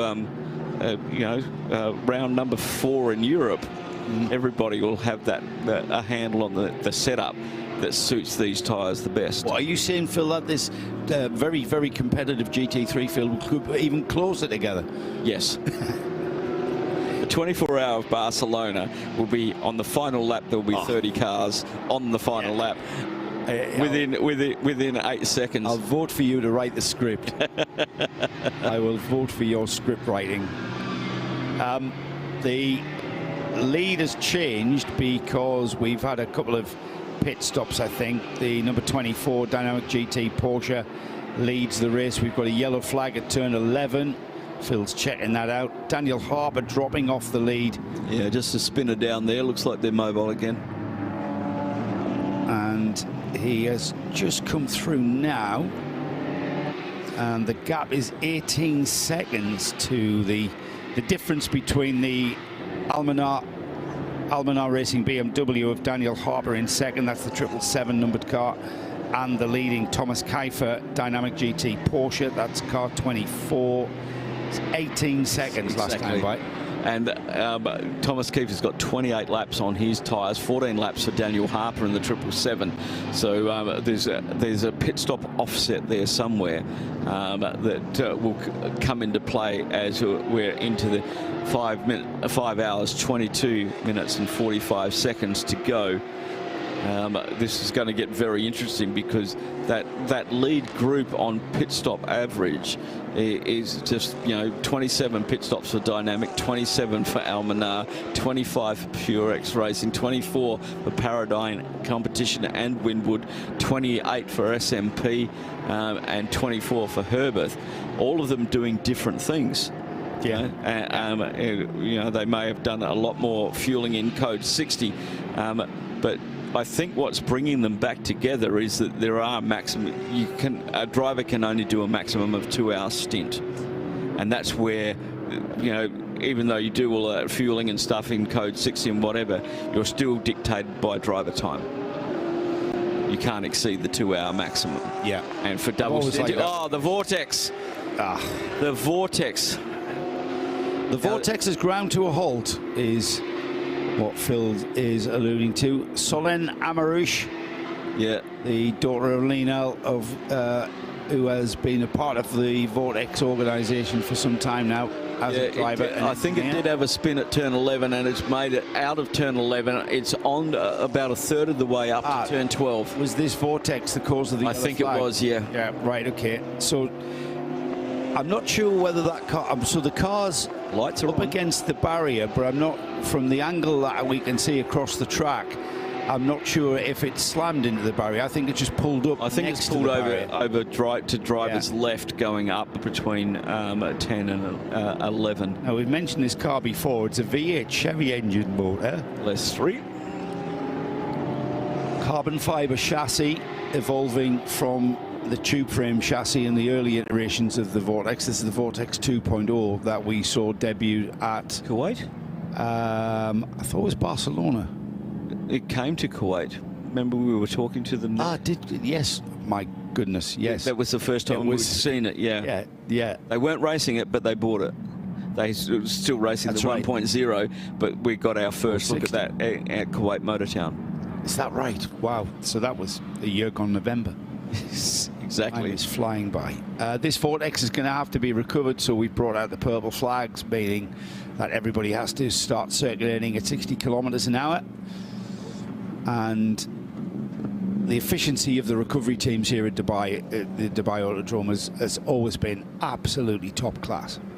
I think the nature of the track helps as well. It does, because we've got roads all the way around.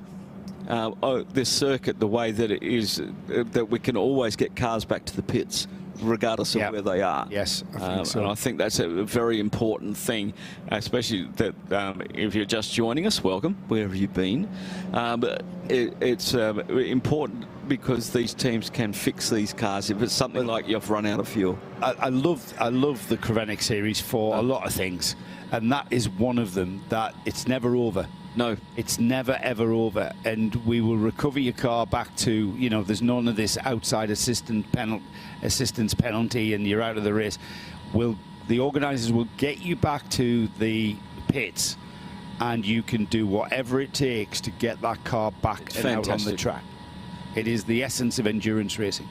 Well, they understand that all of these teams have paid their entry fee for a 24-hour race. Track time, and and they, under any Creventic series, gets a wealth of track time. Yes.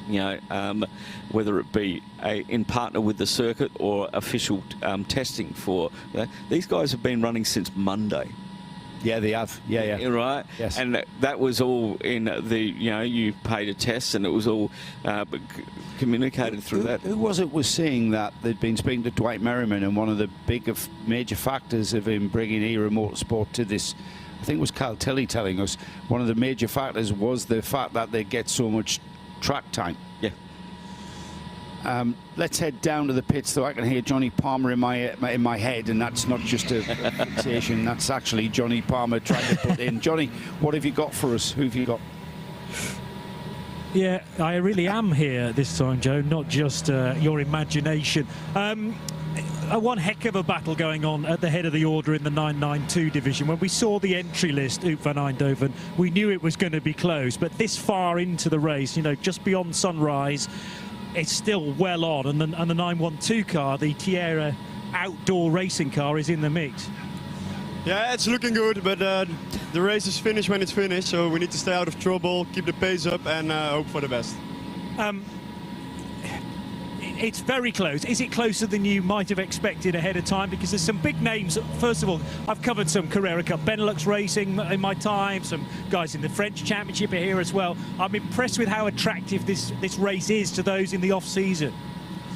Yeah, some guys are competitive. Like, yeah, I expected it. So it's good. It's always nice to have a nice battle here. So, yeah, look forward how it ends. And it's been a tricky race with so much stoppage as well. We're into one now where the guys on the pit wall, your engineers are having to make some quick calls, and you only get a small amount of your fuel that you would normally get in green. So it's very difficult to navigate this race. Yeah, it's difficult, but when the Code 60 you can box, it's always nice to save some time on the driver change, and then after it, you look what to do, react to what happens, and just make the decision in the moment. We've spoken a lot in our broadcast about the fact that we're now powered by Michelin in 2025. Did you race on the old tyre manufacturer last year in this championship? And is it nice to now be on a tyre that you all know very well? Yes, I did. Actually, the past 2 years I drove on the previous tyre. This time, for the first time on the Michelin. But it's a different compound than we are used in Super Cup and in Carrera Cup. So it's new for everyone. It's a nice challenge. So we know now conclusively. We've had different messages about whether it's a cup tyre or not for the 992s. It is a different compound. It's a different compound, and yeah, you can feel it immediately. This is really an endurance tyre, and the tyre we use in Super Cup, you really feel like it's a sprint tyre. So it's designed for 45 minutes or so, whereas this needs to do a lot longer. I mean, you've been doing double stints, haven't you, on the tyre through the night? Yeah, exactly. The tyre in Super Cup is made for qualifying and for sprint racing for half-an-hour races. And this tyre is made to last very long, so yeah, it's quite different. Tell us about the team, because this is certainly a new sponsorship name to the series, I think. So Thierry Outdoor, what do they specialise in? They specialise in outdoor furniture, and the company is owned by Rolf Poppelaars, my teammate. And he set up his own team, and his ambitions are high, so we're aiming for the win here. Good stuff. I'm going to let you go because I know you've been doing single stints, but have you been doing most of the night, in fact, as long as you get the right rest period? Yeah, I am at 6 hours driving time now and 2 stints sprint, so gonna have some sleep. You need some sleep. We'll let you do that. Let's hope you can find a dark room somewhere because that sun is very, very bright. Yes, I'm gonna search for a nice bed. Thank you. Good man. Huub van Eindhoven, thank you very much for taking the time to give us that catch-up. And, well, I think I've heard about 3 different theories about these tyres now, but there is a man who very definitely will know. So we're on an endurance tyre in the 99 Cup, in the 992 Cup division. Number 30 just had a spin coming out of that Code 60 around turn 16 and turned it all around and got it back together again. Yeah, he caught out. We went green, and I think he just gassed it a little bit too early there, didn't he? Coming in, looping the car, and that's the car collection Porsche, the number 30. Damir Salatov at the wheel of that. Now, what we've seen, that wasn't a long Code 60. It was 5 minutes long. But talking to some of the drivers down in the pits, I was asking them about what do you have to do after we had some early long Code 60s, 25 old minutes. I said, what did you have to do? They said, you have to get some heat back into those tyres quickly. I'd never seen in Creventic racing the amount of weaving that was going on down the straights with the 992 cars and the GT3 cars to get the tyres back up to temperature. And, that caused one of the incidents in qualifying where the guys were weaving over the track, and we lost the Audi because of that. It's prevalent here, and it's going to carry on throughout Europe as well. It's just the way that you have to introduce heat into these tyres to reactivate the grip. Well, it's getting the car to be balanced as well, because the front tyres will stay hotter. They're doing a lot of the work with steering, so you can keep heat into the steering. You can even, if you're good enough, spin up the rears to keep the heat into them. But that's perhaps what happened to the car collection car. Damir Saitov there just looping the car around, and it's easily done, isn't it, when you go green and the red mist comes down. We've had a driver change in the 2 leading 992 cars. We heard Johnny's interview there. That car being taken over by Job Verappange, now in the Tierra Outdoor Racing. Still in the lead, but it's Fabian Dance now in the red camel car. So it's down to Fabian chasing down Job for the lead of the 992 class, and these two have hung on to this class lead. We did see the Ajith Kumar racing with Bas Kooten Porsche have a little bit of a spell at the lead of the class when we last had that pit stop phase. That hasn't happened this time, Phil. Yeah. Those two have stayed at the top. 912, 909, currently 21st, 22nd overall, and it's now a 50-second gap between those two at the front of the 992 lot. It's going to go down to the wire. I don't know. Well, when we were talking regarding the 909 Red Camels Jordan, it's going to be what driver goes up against what driver.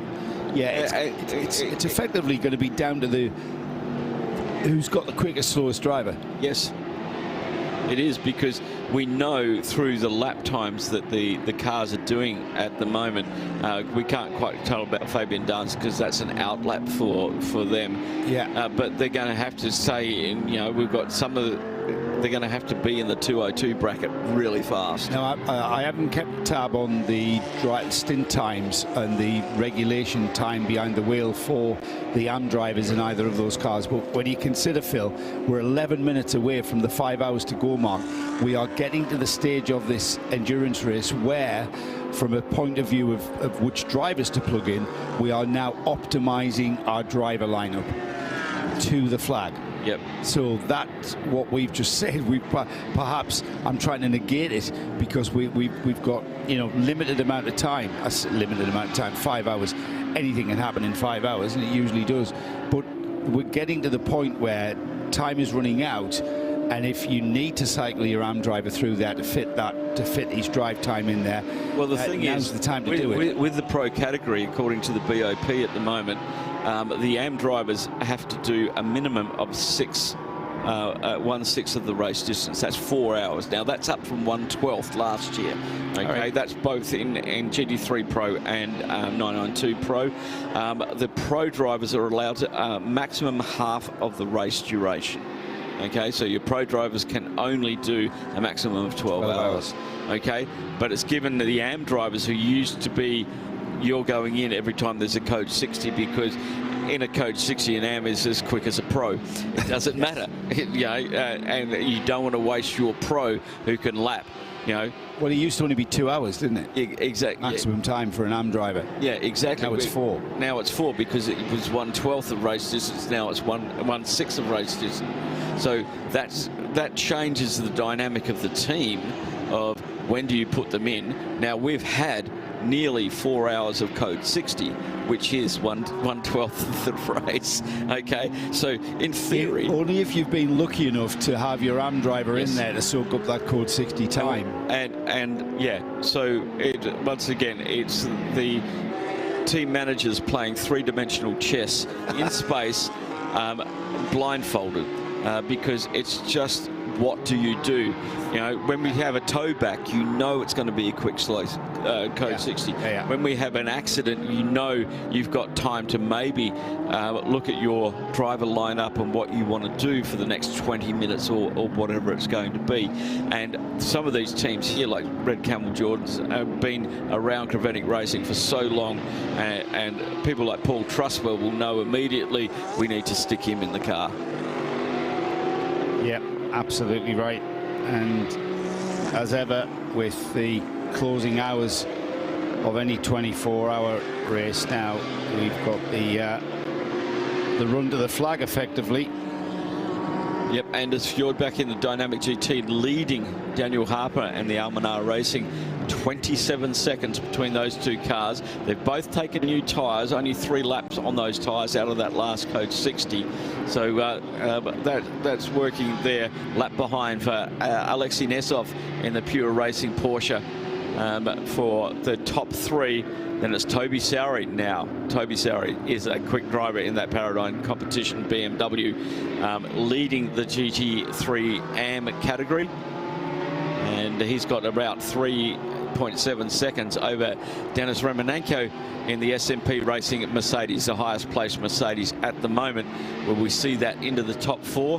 But Toby Sowry in the 991 car, it's not a 992 Cup car, it is a GT3 BMW, new M4 GT3. He's already down to the 59s. Alexei Nisov already into the 58s. And Kay Van Berlo, you did say this, 58.695 on that last lap. The 91 Herbeth Motorsport car currently in Pro-Am second position, 11th in GT3. Yeah, and it was the car that was chasing that one down, wasn't it? It was Florence Ian James. Yeah, Ian James is now in front of that in the heart of SBS Mercedes. A remarkable story of the race. They didn't pit. They may have taken fuel, but they didn't take tyres. Got 22 laps on that one. So that's where the overtake took. Staying with the Pro-Am class, Phil, remarkable that the Era Motorsport Ferrari is now on the Pro-Am podium at the moment. Unbelievable. Yeah. Before the start, they were in the pits with a puncher on the starting lap, which didn't even get counted as a pit stop because it was before the start. Yeah. Okay. Right. And they started on the back foot, didn't they? They started. Then he came in on lap 10 as well for tyres and fuel. And so 2 early stops for the 81 car. And what a fantastic drive from that team to really get back up amongst it. And on a podium already, Ollie Bryant at the wheel of the Aero Motorsport Ferrari, 455 laps. They've got a bit of work to do to get up to Pro-Am number 2, because that's Kay Van Berlo, who's just done that team's fastest lap of the race of 58.695, and they're a few laps shy. We always think, as we've been saying, Joe, that with 5 hours to go, it's a sprint to the finish. As you know, when we look at GT3 racing now, especially in this championship, I remember when the cars had to be nursed all the way around. You had to look after the tyres, you had to look after the engine and the mechanical side of things. These GT3 cars now are running so bulletproof that they sprint literally between each of the stops. It's no longer car preservation as part of the mantra. You can drive these AMG GT3s as hard as you like. They're difficult to break. And it's quite an interesting conundrum back from the 2010 and 2005 days, where it was all about preserving your car and getting it to the end of the race. These days, you don't have to worry about that. It's basically push the car as hard as you can and drive to the tyres. Daniel Harper with a 1:59.9, 2:03.1 for fuel back in the lead.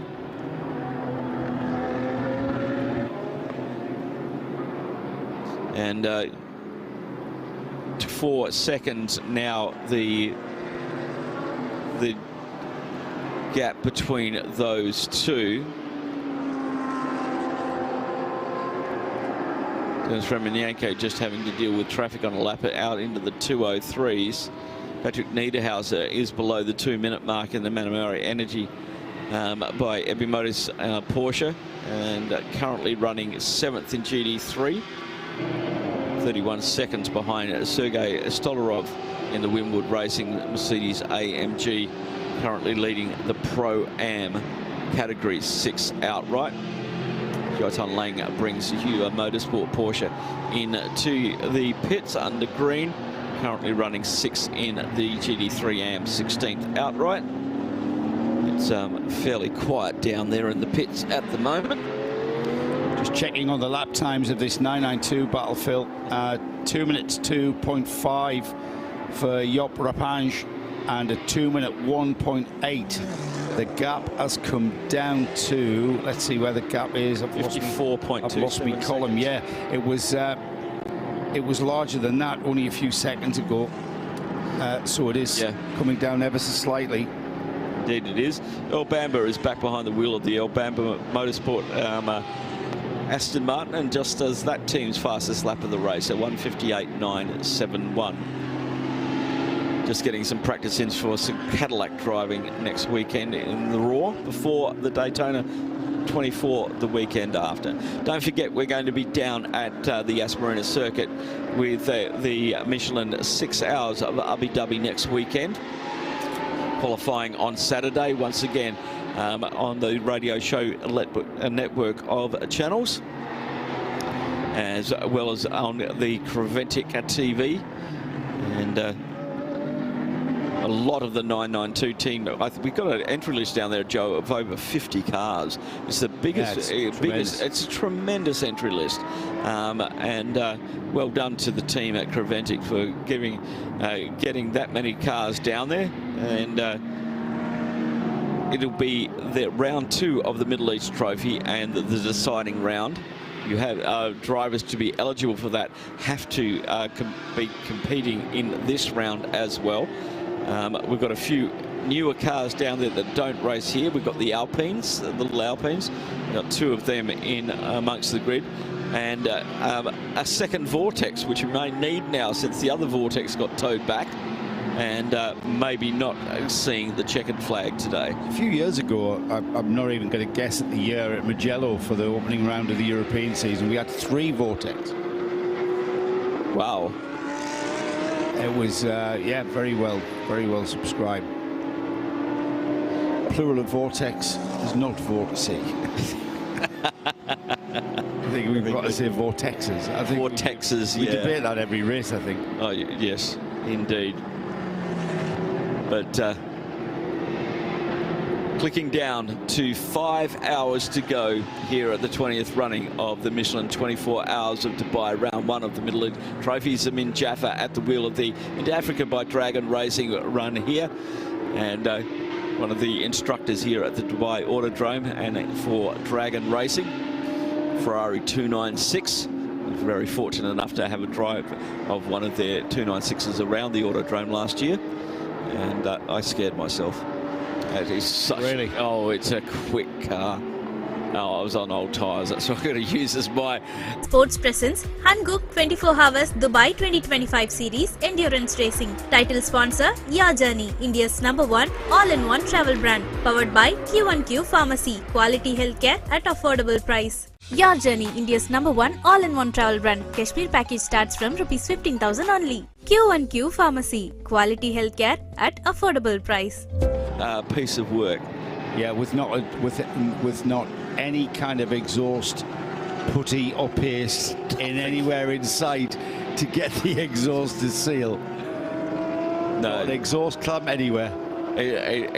Well, it's Ferrari beautiful magic, isn't it? It's absolutely. Oh, it is. It's stunning engineering. I've got to tell you something. That it was Simon Hill, Jake Hill's dad, in the Era Garage, was telling me that the cars are connected to Maranello. Really? Yeah. Wow. By using GPS or whatever. And Maranello can advise on what is needed. Like, for instance, your gearbox temperature's getting too high. You're going to need to do X, Y, Z. And so, I mean, talk about customer service. We're really lucky that the OEM manufacturers that run these championships, we know we've got the Audi transporter down there for the Audi customer racing. We've already heard stories about Porsche supporting the team when the Cayman went into the wall. The backing that they give race teams these days is just growing it's growing a lot in regards to, well, one thing, and I want to get your opinion on this, Joe. In regards to GT3 racing globally, we've seen the biggest GT3 field we've ever had here. IMSA are starting another GT3 championship because they can't fit any more cars in GTD. So you've got China, you've got Asia, you've got Australia. Why do you think there's a resurgence of GT3 racing, or an uplift in GT3 racing? I will answer that one after Johnny Palmer brings us an interview with Ollie Bryant, who is out of that Era car that I've just been talking about. Johnny. Yeah, my icebreaker to Ollie was, have we actually spoken to you yet this weekend? He says, no, I was wondering where you got to. This Ferrari, first of all, looks great. Era Motorsports, a team I know from elsewhere in motor racing. I don't think they've ever attacked the Dubai 24 hours before, but there are some names to be reckoned with in the driver lineup, and you are one of them. Yeah, it's been a fantastic opportunity to come and drive with Era and the 296. It's a new car to the team, so this whole week's been a learning experience for us, and a lot of the other Ferraris have been with the teams for many years, so we're still getting on top of it, and every session we're learning. But yeah, it's been running faultlessly so far. Dwight's got some more driver time to do today, so just want to make sure he's comfortable. We got through the night and got the more difficult bit out of the way, so he can go and finish his minimum driver time. But yeah, it's been fantastic. I mean, I've not driven a GT3 car for 10 years, so they've certainly come on a bit. I think overall sort of performance, lap times, maybe not that different, but certainly the way they do it and all the systems in the car, the driver aids, you know, they've really made a step on. So it's really interesting having a go in it, and delighted that Kyle from Era allowed me to come along and have a go. Yeah, you've got Kyle Tilley, who obviously is massively experienced in GT3s. Ryan Dalton done a bit as well, but you've also got the current British Touring Car champion in there, and Dwight Merriman, who's very fast in prototypes, but I think his GT experience is limited. Yeah, certainly. I think this is probably the first time he's been in a GT3 car. So first thing was, could he get through the door aperture? You know, but if he can fit in a P2 car, then we knew he'd be able to fit in this as well. So you know, he's been doing a great job, just taking it all in his stride, really. You know, it's not an easy circuit. You know, there's not much rest time. You know, there's lots going on, difficult conditions with the pickup offline. And I had the stint this morning with the low sun in my eyes, so I got your visor down half the lap and then up the other half the lap. So no, it's been good, and certainly Kyle, we won the 2 Litre Cup Championship together, which is a historic 911s where you're on sort of a 4-inch tyre, so it's very different to slicks like this. So it's taken me a bit of time to get a bit used to the level of performance that the cars have, you know, because they really are phenomenal. And certainly there's more to find in the car, but certainly a lot more to find in me as well. Often with a driver lineup, there's a very obvious sort of coacher and then the student, but I would imagine all 5 of you are just a melting pot of knowledge. Yeah, I mean, Ryan's done a lot with, he's raced this car in SRO in America in 2023, so he's got the most experience with the car. He's raced here before, so's Kyle. Jake's raced here in Historic, so I'm the only person who's not driven the car. You've not done this event before? I've not been to the circuit either. I'd missed that, okay. Yeah, so I've never been to the event before, and yeah, so learning the car and the circuit. So it's been a week of learning, and yeah, fantastic, really exciting, and hopefully come back and do it again. So you're an immediate fan of the Dubai 24 Hours?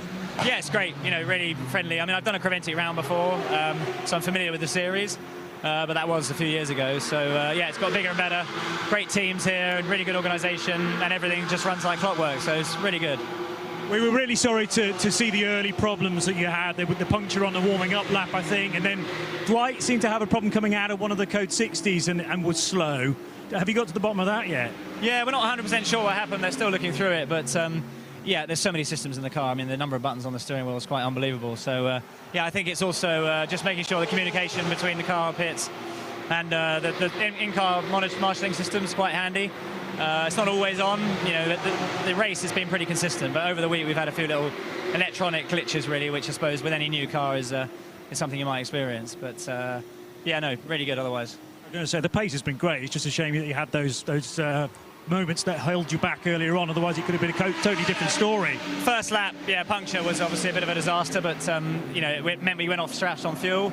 So we're sort of mixing it with E3, 4, 5 in Pro-Am at the moment. So how that'll shake out as it runs to the flag, we don't really know. But as I say, we got another stint for Dwight. Just get that out without issue, and I think it's predominantly Brian, Jake, and Kyle to the end now. I've done all my stints through the night, so good way to learn the track with no daylight.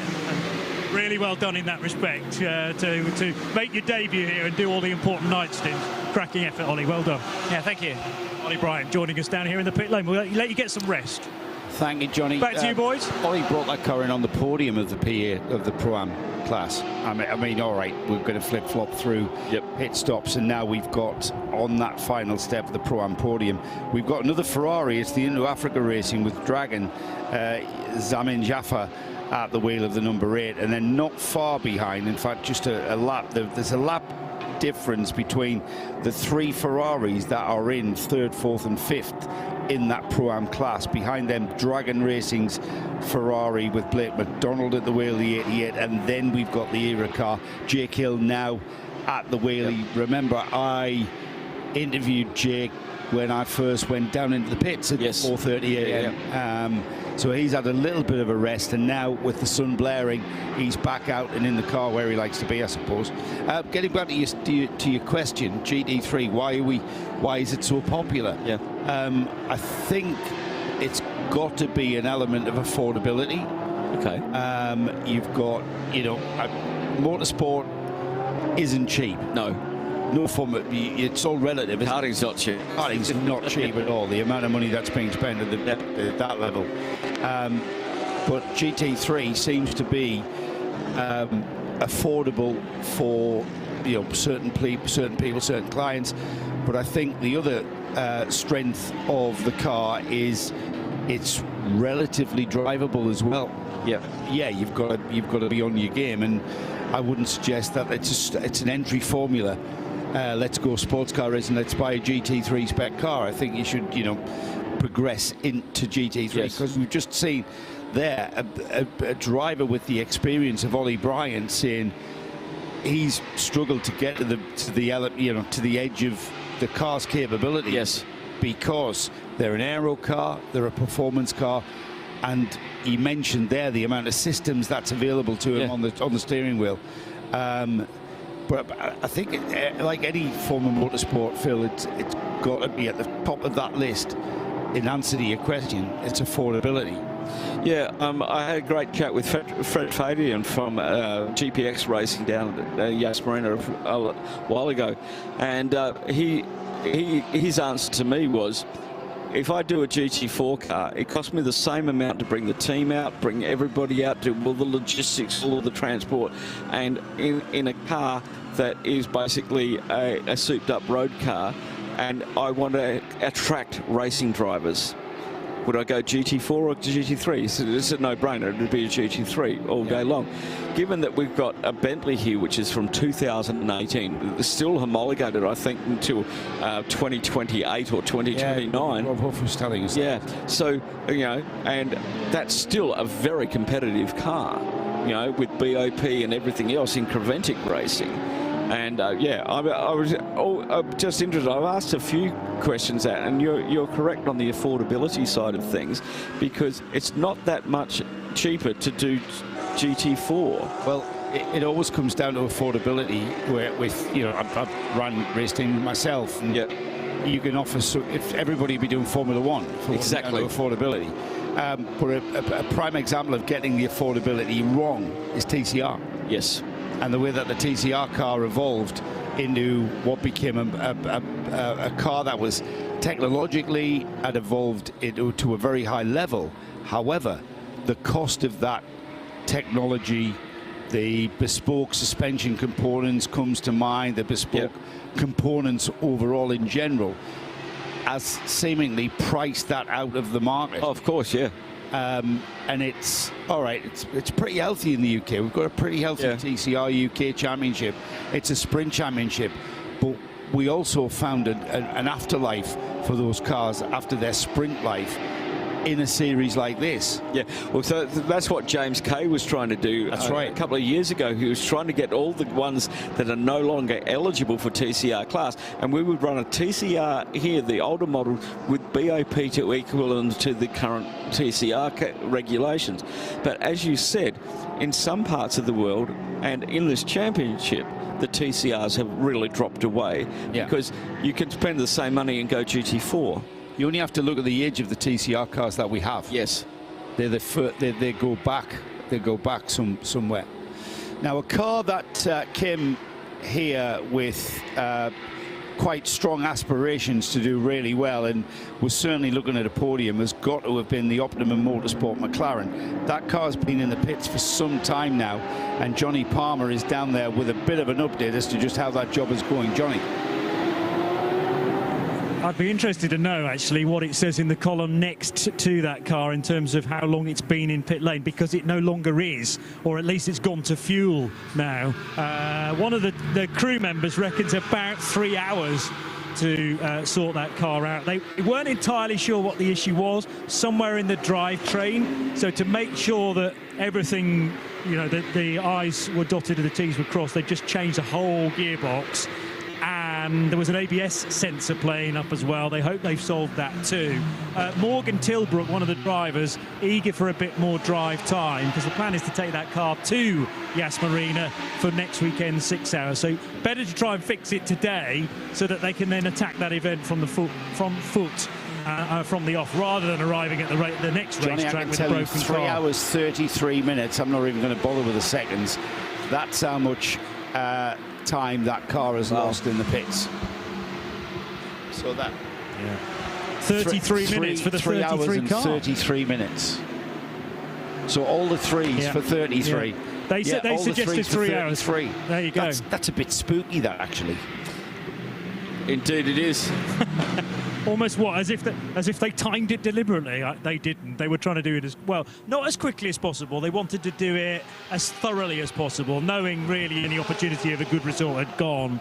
But there's still an awful lot of the race that you can now. Yeah, they're going to give it a 4 hours 46 minute shakedown, aren't they, for Abu Dhabi? Thank you, Johnny. What you got, Phil? 928 has just had a spin down at turn 10. Jerome Da Costa at the wheel of the HRT Performance gets that car back and mobile again.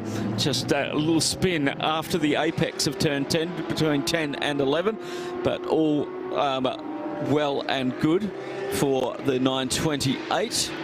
Running currently in 6 in 992 AM and 36 overall. Things happen when you get towards the end of your stint. He's recovered well, and he's very much up to speed. 13th in his class is Jerome Da Costa, and I'm not sure if the 928 was on an outlap or anything. Let me have a look. No, he was not. No, he's got 24 laps on those Michelins. He was. Where's his stint time? Yeah, he's almost an hour into his stint as Jerome. Just a momentary lap of reason and concentration. Well, it's easy to do. It is. We really do take for granted that these drivers are getting it right, and they'll go round and round and brake and turn. But you know what? We forget the human element that are making those decisions of where to lift the throttle, where to press the brake, right here through turn 1.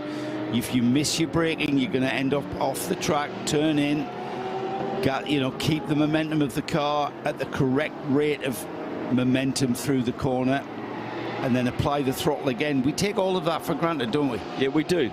And these guys are busy out there. This 5.38 kilometre circuit. You only get 2 rest breaks, down the start and finish straight and down the back straight. Everywhere else you're turning or you're setting the car up to do something else, dealing with traffic at the same time. And it's the sort of track, Phil, I've done a few laps here, and I've seen your times, impressive. It's the sort of lap, Phil, where you have to not necessarily take what be a textbook line for this corner, because you're thinking about 2 corners ahead. That's the combination of 3, 4 and 5. That because you don't take the apex of 3, you stay wide, clip in at 4 and then throw it over to the right hand side to take the left hander at 5. If you try and take that first apex, you're all the way on the left hand side of the track going into a left hander. It's the wrong place to be. And so this is that's what saps concentration. Yeah, it is. And that's what saps the energy, when you have to keep thinking about not the corner that you're at, but I need to be here, because, and it feels wrong, but I know it's going to bear fruit in a couple of corners time, and that section of track really does come to mind. Yeah, it does. And remember that these drivers, as we just heard, have some things to do on the steering wheel these days, and on a long straight, that's where you get all that work done. But at close to 300 kilometres an hour, that corner comes up real quick. I mean, the sort of things, Ollie Bryant alluded to the amount of systems that he has, but I mean, the thing that comes to mind is traction control, brake balance, front to rear. They may have a diff bias in that car as well. I was about to say, diff settings, and if we're changing those things between corners to give you so you've got a different characteristic of diff at, say, turn 12. then you need at turn 14, and well, you've got turn 13 to negotiate as you are changing that setting. Yeah, exactly. The TCR getting a little bit of work there. I noticed that panel was sticking out when we were following a couple of GT3 cars out of the left-hand front wheel well. It's the 102 car. Just a little bit of gaffer tape on there, don't we? A little bit of tank tape. You can put flapping around. You can put staples in that. Henrik Sendell at the wheel of that one at the moment. This is the car that is second in class as well. It is the leader of TCE, is the sister car to this one. And that's the older car as well. Yeah, both cars are in the pits at the moment, according to this, Phil. Yeah.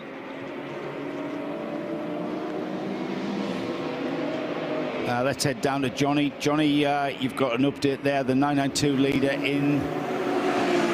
And yeah, Yacht Rapanga, who's driving the 912 car from Tierra Outdoor. We had a good chat with Oot van Eindhoven, who I'm a big fan of because he does some magic stuff in Carrera Cup sprint racing, but Yacht Rapanga's no slouch either, and they're just trying to save as much time as possible. So he didn't even think about stopping with the team, straight past the garage, all the way down to fuel. So they're still double stinting now into the daylight. Thank you, Johnny. We'll keep an eye on that lead changing. It's bound to change. However, Fabian Dance, if Rapanga has come in for fuel only, it's down to the Red Camel Jordan's team to react to that one. We've got Earl Bamber in the Aston Martin, the EBM Aston Martin, just splitting them up on the road. And now he moves ahead of Rapanga as Rapanga sits static in the fueling area. Fabian Dance had a gap of 55 seconds. He will come by the next time by in the lead of 992. However, his stint time is only 34 minutes, Fabian Dance. So I'm not really sure why or if indeed the 912 was out of sequence, Phil. Yeah, it's straight. Out of sequence for fuel. For fuel, yeah. I'm just having a quick look to see if I can find out whence and why. Can't really track it at the moment. So an incident involving the 999 and 928 at turn 10 has been noted. Okay. Race direction still have their hands full with just under 4 hours and 40 minutes remaining before we see the checkered flag. And that was the incident involving the Red Camel Jordans and HRT Performance. Not Red Camel Jordans one at the moment. Fabian Dance at the wheel have now taken that lead back from Tierra Outdoor as Jock Rapang is in the fuel bay. So they're going a little bit off strategy at the moment. Yeah, Red Camel's the gap between first and second in the 992 class gone out to a lap, of course. He's put a lap on him as Fabian Dance. That will all settle back down when Dance will need a pit stop, but he's quite a way off. He's only done 36 minutes in the car. And Rapanga, I'm pretty sure they pitted at the same time, yeah, Phil. So, well, Rapanga's in the fuel bay at the moment. Yeah, that's what I mean. Yeah, but the Dance and Rapanga, they're both of those cars, the 909 and the 912, they pitted at exactly the same time. Rapanga now on his outlap, he leaves the fueling area. But I'm surprised to see after just 35 minutes, Rapanga coming into the pits. Yeah, interesting. For fuel only. Yeah, under green. Maybe. Well, I didn't see how many laps he did. Maybe he's just doing fuel on double sending tyres. You know what? Car 912, Johnny Palmer, that's your next mission, probably the last mission of the morning. 9 minutes left of your session in the pits. The 912 team, the Tierra Outdoor Racing, I know you spoke to his teammate when he gave the car to Yop, but I just wanted to confirm whether or not he is out of sequence for that fuel area, Johnny. I know you can hear that. So we'll wait to see what Johnny finds out with the car that was the erstwhile leader. Now, having handed that to Fabian Dance, we'll keep an eye on that one to see how it pans out. And as fuel back from the lead in the fuel bag for the Dynamic GT, he may well lose that lead to Daniel Harper in the Almanar. Yeah, he will. Racing by, well, it's happened. It's happened. Only 12 seconds. It's happened every time, hasn't it? It's happened now. It just won't appear on the timing screen until they come back through. Alexei Nesov in the Pure Racing Porsche, about a lap behind at the moment. The number 92 car there in Sector 2 of the circuit. Then our leader in the GT3 AM, the 991 car of Paradine Competition, Toby Sowry at the wheel. And there you go, Daniel Harper goes to the lead and just forward back down into second position. Let's head down to the pits for that answer to that speculation. Johnny Palmer. Yeah, considering how close the 992 division is, fair play to Tierra Outdoor Racing, very forthcoming with precisely the facts, and they needed fuel when the last code 60 was out, as in a full fuel tank allocation, and you can't get that. You only get a quarter of it. So they had to kind of suck that up, really, fill the car to the maximum permitted amount, 25%, then go round for 35 minutes, I think you said, and then they just needed to come in for fuel. So that explains to me why they didn't stop with the team. I wonder whether they would have liked to have taken tyres, but it was only really a half stint. So take as much fuel as possible, live with that tyre for the next probably hour, and we'll see that 912 car back in again. But it'll be interesting to see how that affects the order in 992. Indeed, it will, very much. We've just had a spinner at turn 14. It's the 901, Fabien Defoe at the wheel of the Ajith Kumar Racing by BKG, and he's just trying to get that car turned around. Luckily, there is a lot of overrun there, and he's got it moving again. Just a local yellow flag at turn 14. As the 901 was third in the class, and that spin may not. And let's say we 461. They got a lap clear of the next 992 category car, which is an AM car, which is Julian Hans's at the wheel at the QMMF by HRT Porsche, and leading the AM category, our champions from the 992 AM category in the 23-24 Middle East Trophy, which is held over 3 rounds. But Fabian's got that car pointing back in the right direction. The indicator's still on, which means his hands might have been doing a little bit more work than he wanted to do as he was just doing his spin. If it's really bad, the windscreen wiper will be on. Yeah, you did mention this though. The last Porsche that we saw spin. Yeah. Do you think it's beginning to, fitness is beginning to make a poke its head above the parapet, so to speak? Well, we're 4.5 hours to go, which means 20. Cars are tired as well. Cars are tired, and the Optimum and McLaren. Yeah, that's again. I think Sean Goff and the rest of the Optimum team have perhaps decided to put that car back together and give it a bit of a 4-hour shakedown.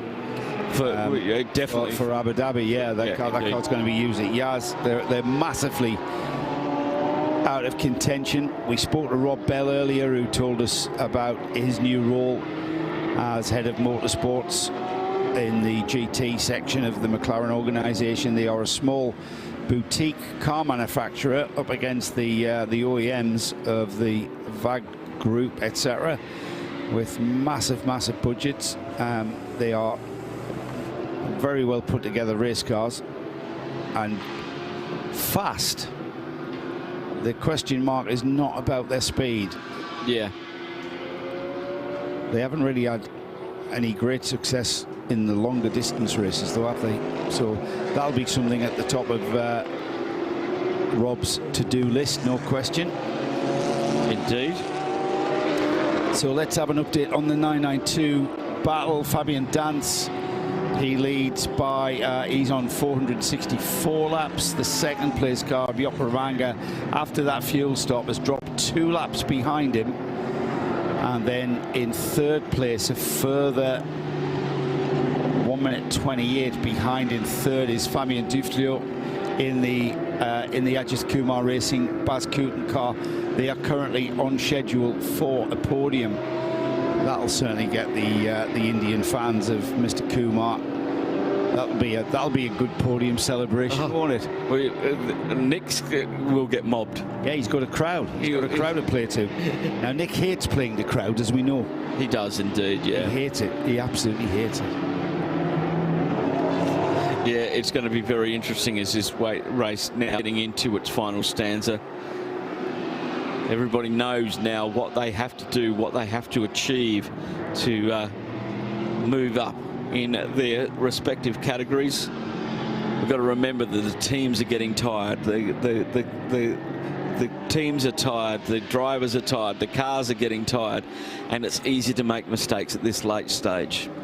Yeah, they are. That we talk about the driver element, and drivers getting towards the end of their stint as well. The sun's in their eyes, the focus, the concentration. It's not an easy job out there. I'm going to mention this again. We tend to take the human element for granted a little, and it's not. It's hard. I mean, they're going down the inside there of the 16 Mercedes. There is the number 1 car. That's our winner from last year. Is that a move for position? No, I think it was just an overtake there. I'm just looking. Yeah, it was a move for position. Yeah. Up into 6th has gone the Manamari Energy car. Patrick Niederhauser ahead of Sergei Stolarov in the Winwood car, and that was a move, and it was a kind of quite a tentative overtake there, wasn't it? Here we go on the back straight, just moving on the inside, and Stolarov was really put off there by the Porsche, the 992 Porsche ahead of him, and the number 1 car taking advantage of the hesitancy, I think, of the Mercedes driver, and absolutely being decisive and making that stick very, very well. And he comes into the pits straight away, so that's kind of negated that one. Into the pits, Patrick Niederhauser, 22 laps on those Michelin tyres. And it looks like a full service for him in the number 1 Manamari Energy by Ebby Motors, carrying that number 1 as our GT3 champions for the 23-24 Middle East Trophy.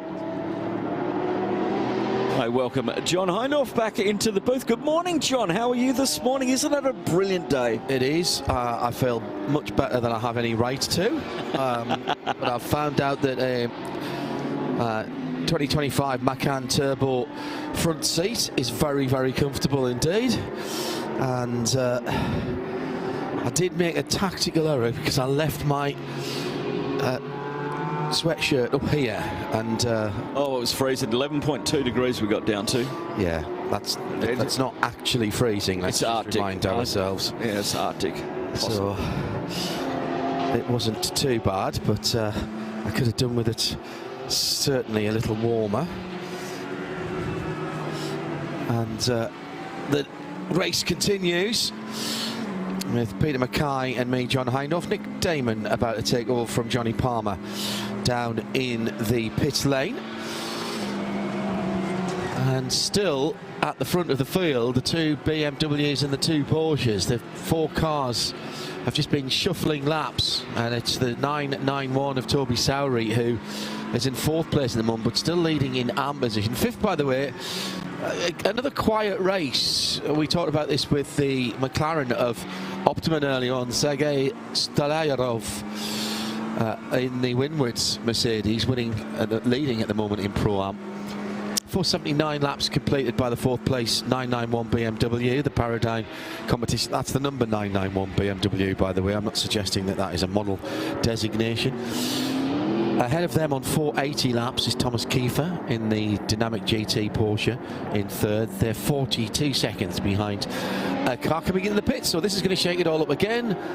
Alexei Nezov for Pure Racing and the Porsche on 481, and Dan Harper back at the front of the field in the 777 Almanar Racing. And Nick Damon, who has, even as I said it, he has teleported himself into the pit lane and is watching that second place car make its pit stop. It's making a full service as well, so that's interesting. They have changed the tyres, they're getting the driver out the car, drops it down, and away we go. And out of the car has gone Alexei, and that was an absolutely clean start in all its entirety. Excellent, Nick Damon. In the classes, we've given you the Am and the Pro-Am leaders in GT3. And Fabi Dans has just pitted in the Red Camel Jordan NL.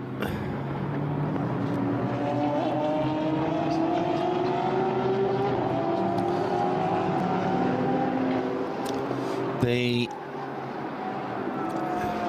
leader in 992 is Red Camel Jordan in 21st. In Am in that class, oh, this could be another big story here, Peter. QMMF race, QMMF by HRT. Julian Hanses in the 974, now in 24th position, reprising their excellent run in the 12 hours at Spa, the all Porsche Cup 12-hour race last year. In GTX, hang on, I'll just push this button over here. GTX leader is Leipert Motorsport in their Lamborghini Super Trofeo. Well, it's not a stock record. It's just been that way the entire race. They've been flawless. Absolutely incredible. Yeah, really. The way they've gone about their pit stops, I saw a couple of their pit stops whilst I was down in the pit lane overnight, and no muss, no fuss. I mean, it's Leipert. It's not always been the most fashionable of cars to have in GTX. This is it's not even the Evo version, I don't think, of the it is Super Trophy. Yes, it is. Even as I said that, I realised it had the changed air intake on the top, which is one of the reasons. I saw you reaching for the handbrake.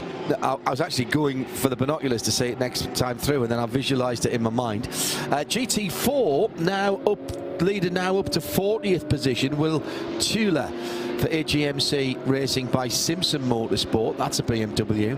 And in TCE, the Asbest Seat Leon Cup car is back in the lead of that class by a considerable margin after a gearbox change for the Cupra from the same team. And the SRS Team Zorg Rennsport Porsche, which had led the class. All three of those cars have led that class. The Zorg Rennsport car didn't look like it was going very much further, and I'm not sure it's come out since I returned. Yeah, there's a few that may return from seeming doom, but yeah, there's been some miraculous repair jobs. I honestly thought the 414 Razzoon Modern Racing Porsche GT4 RS was done for after a brake failure and going into the wall very, very hard. They got that out in almost double quick time, and much to the delight of the huge number of fans here. Oh, yes. Many are here to support Ajith Kumar in his return to racing after many, many years away from the track, and he's got big ambitions for this year's 24H series, and we'll see him racing in Europe when we head to our European season in the springtime.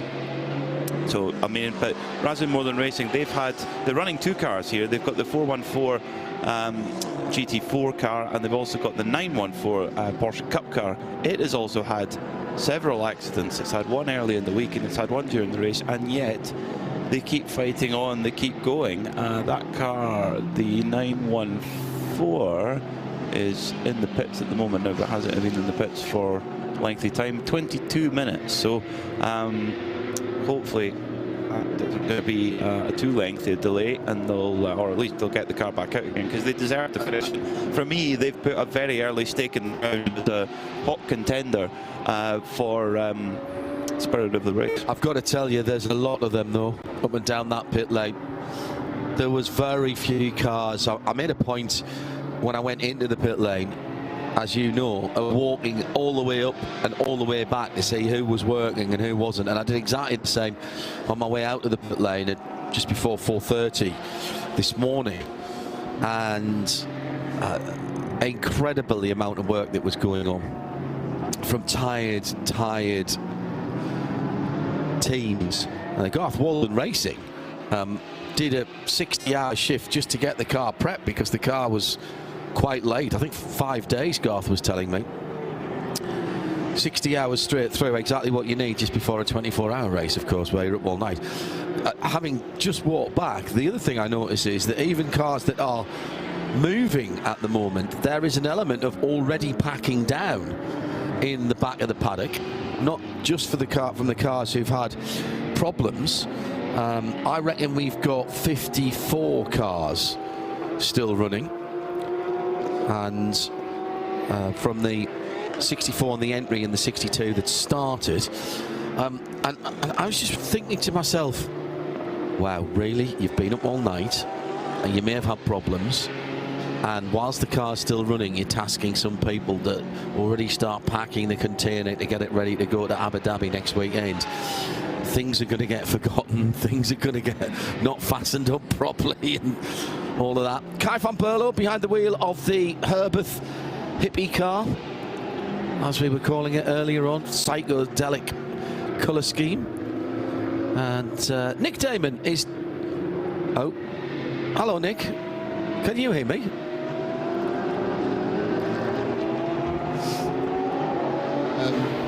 Well, I'd say there's water in the system, and there's no water in the desert. Dust, yeah, the 914, dust, there's plenty of that. So the 914 Azul Modern Racing Porsche 911 GT3 Cup, the car that you were talking about just a few seconds ago, that has rejoined the race with a emboldened 52 on the front of the windscreen. So they've got that car back in again.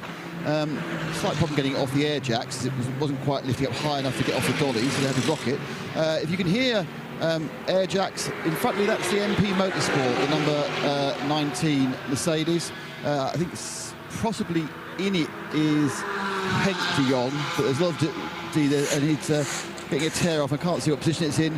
Car looks battle-worn, battle-scarred as far as dirt and filth is concerned, but interestingly sort of untouched as far as contact's concerned. So they're probably quite pleased with how that's gone so far, John. I mean, it's just relentless, no-quit attitude from Razzoon Modern Racing. What they've been able to do to keep repairing cars, keep sending them back out onto track. Because the thing is that in the series, yes, we've got former Formula One drivers, we've got factory GT drivers, and we've got World Rally champions and all sorts. But we also have people like you and I, dear listener, that enjoy a bit of weekend recreation. For me, it's golf, or maybe a game of curling, or driving on the simulator. But for many people in this field, it's going out and taking part in a 24-hour race. Yeah. And they are part of a team of 4 or 5. They might not know any of their teammates prior to the weekend, and you know, they have to make a financial contribution to the team to be able to compete. Yeah. You know, tires and fuel and cars don't come for nothing. So therefore, the teams sometimes are under maybe a little bit of pressure to actually get the car out, so that that person can get their time on track. That's the way that that it works. So the teams, the hard-working mechanics, I mean, doff our cap. If we could give the spirit of the race collectively to the mechanics, we would. They'll just have to elect a representative. Totally agree. I'll give a shout out as well for track services and the marshals here, who have been stunning, and the recovery guys. There was one little snafu when I was in the pit lane when delivering a broken Aston Martin back to its pit. Oh no, was it the Ginetta? It might have been that. No, it was the Ginetta.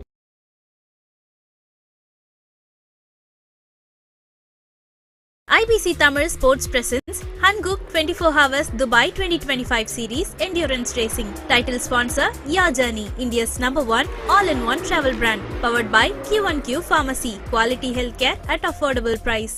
Ya Journey, India's #1 all-in-one travel brand. Kashmir package starts from ₹15,000 only. Q1Q Pharmacy. Quality healthcare at affordable price.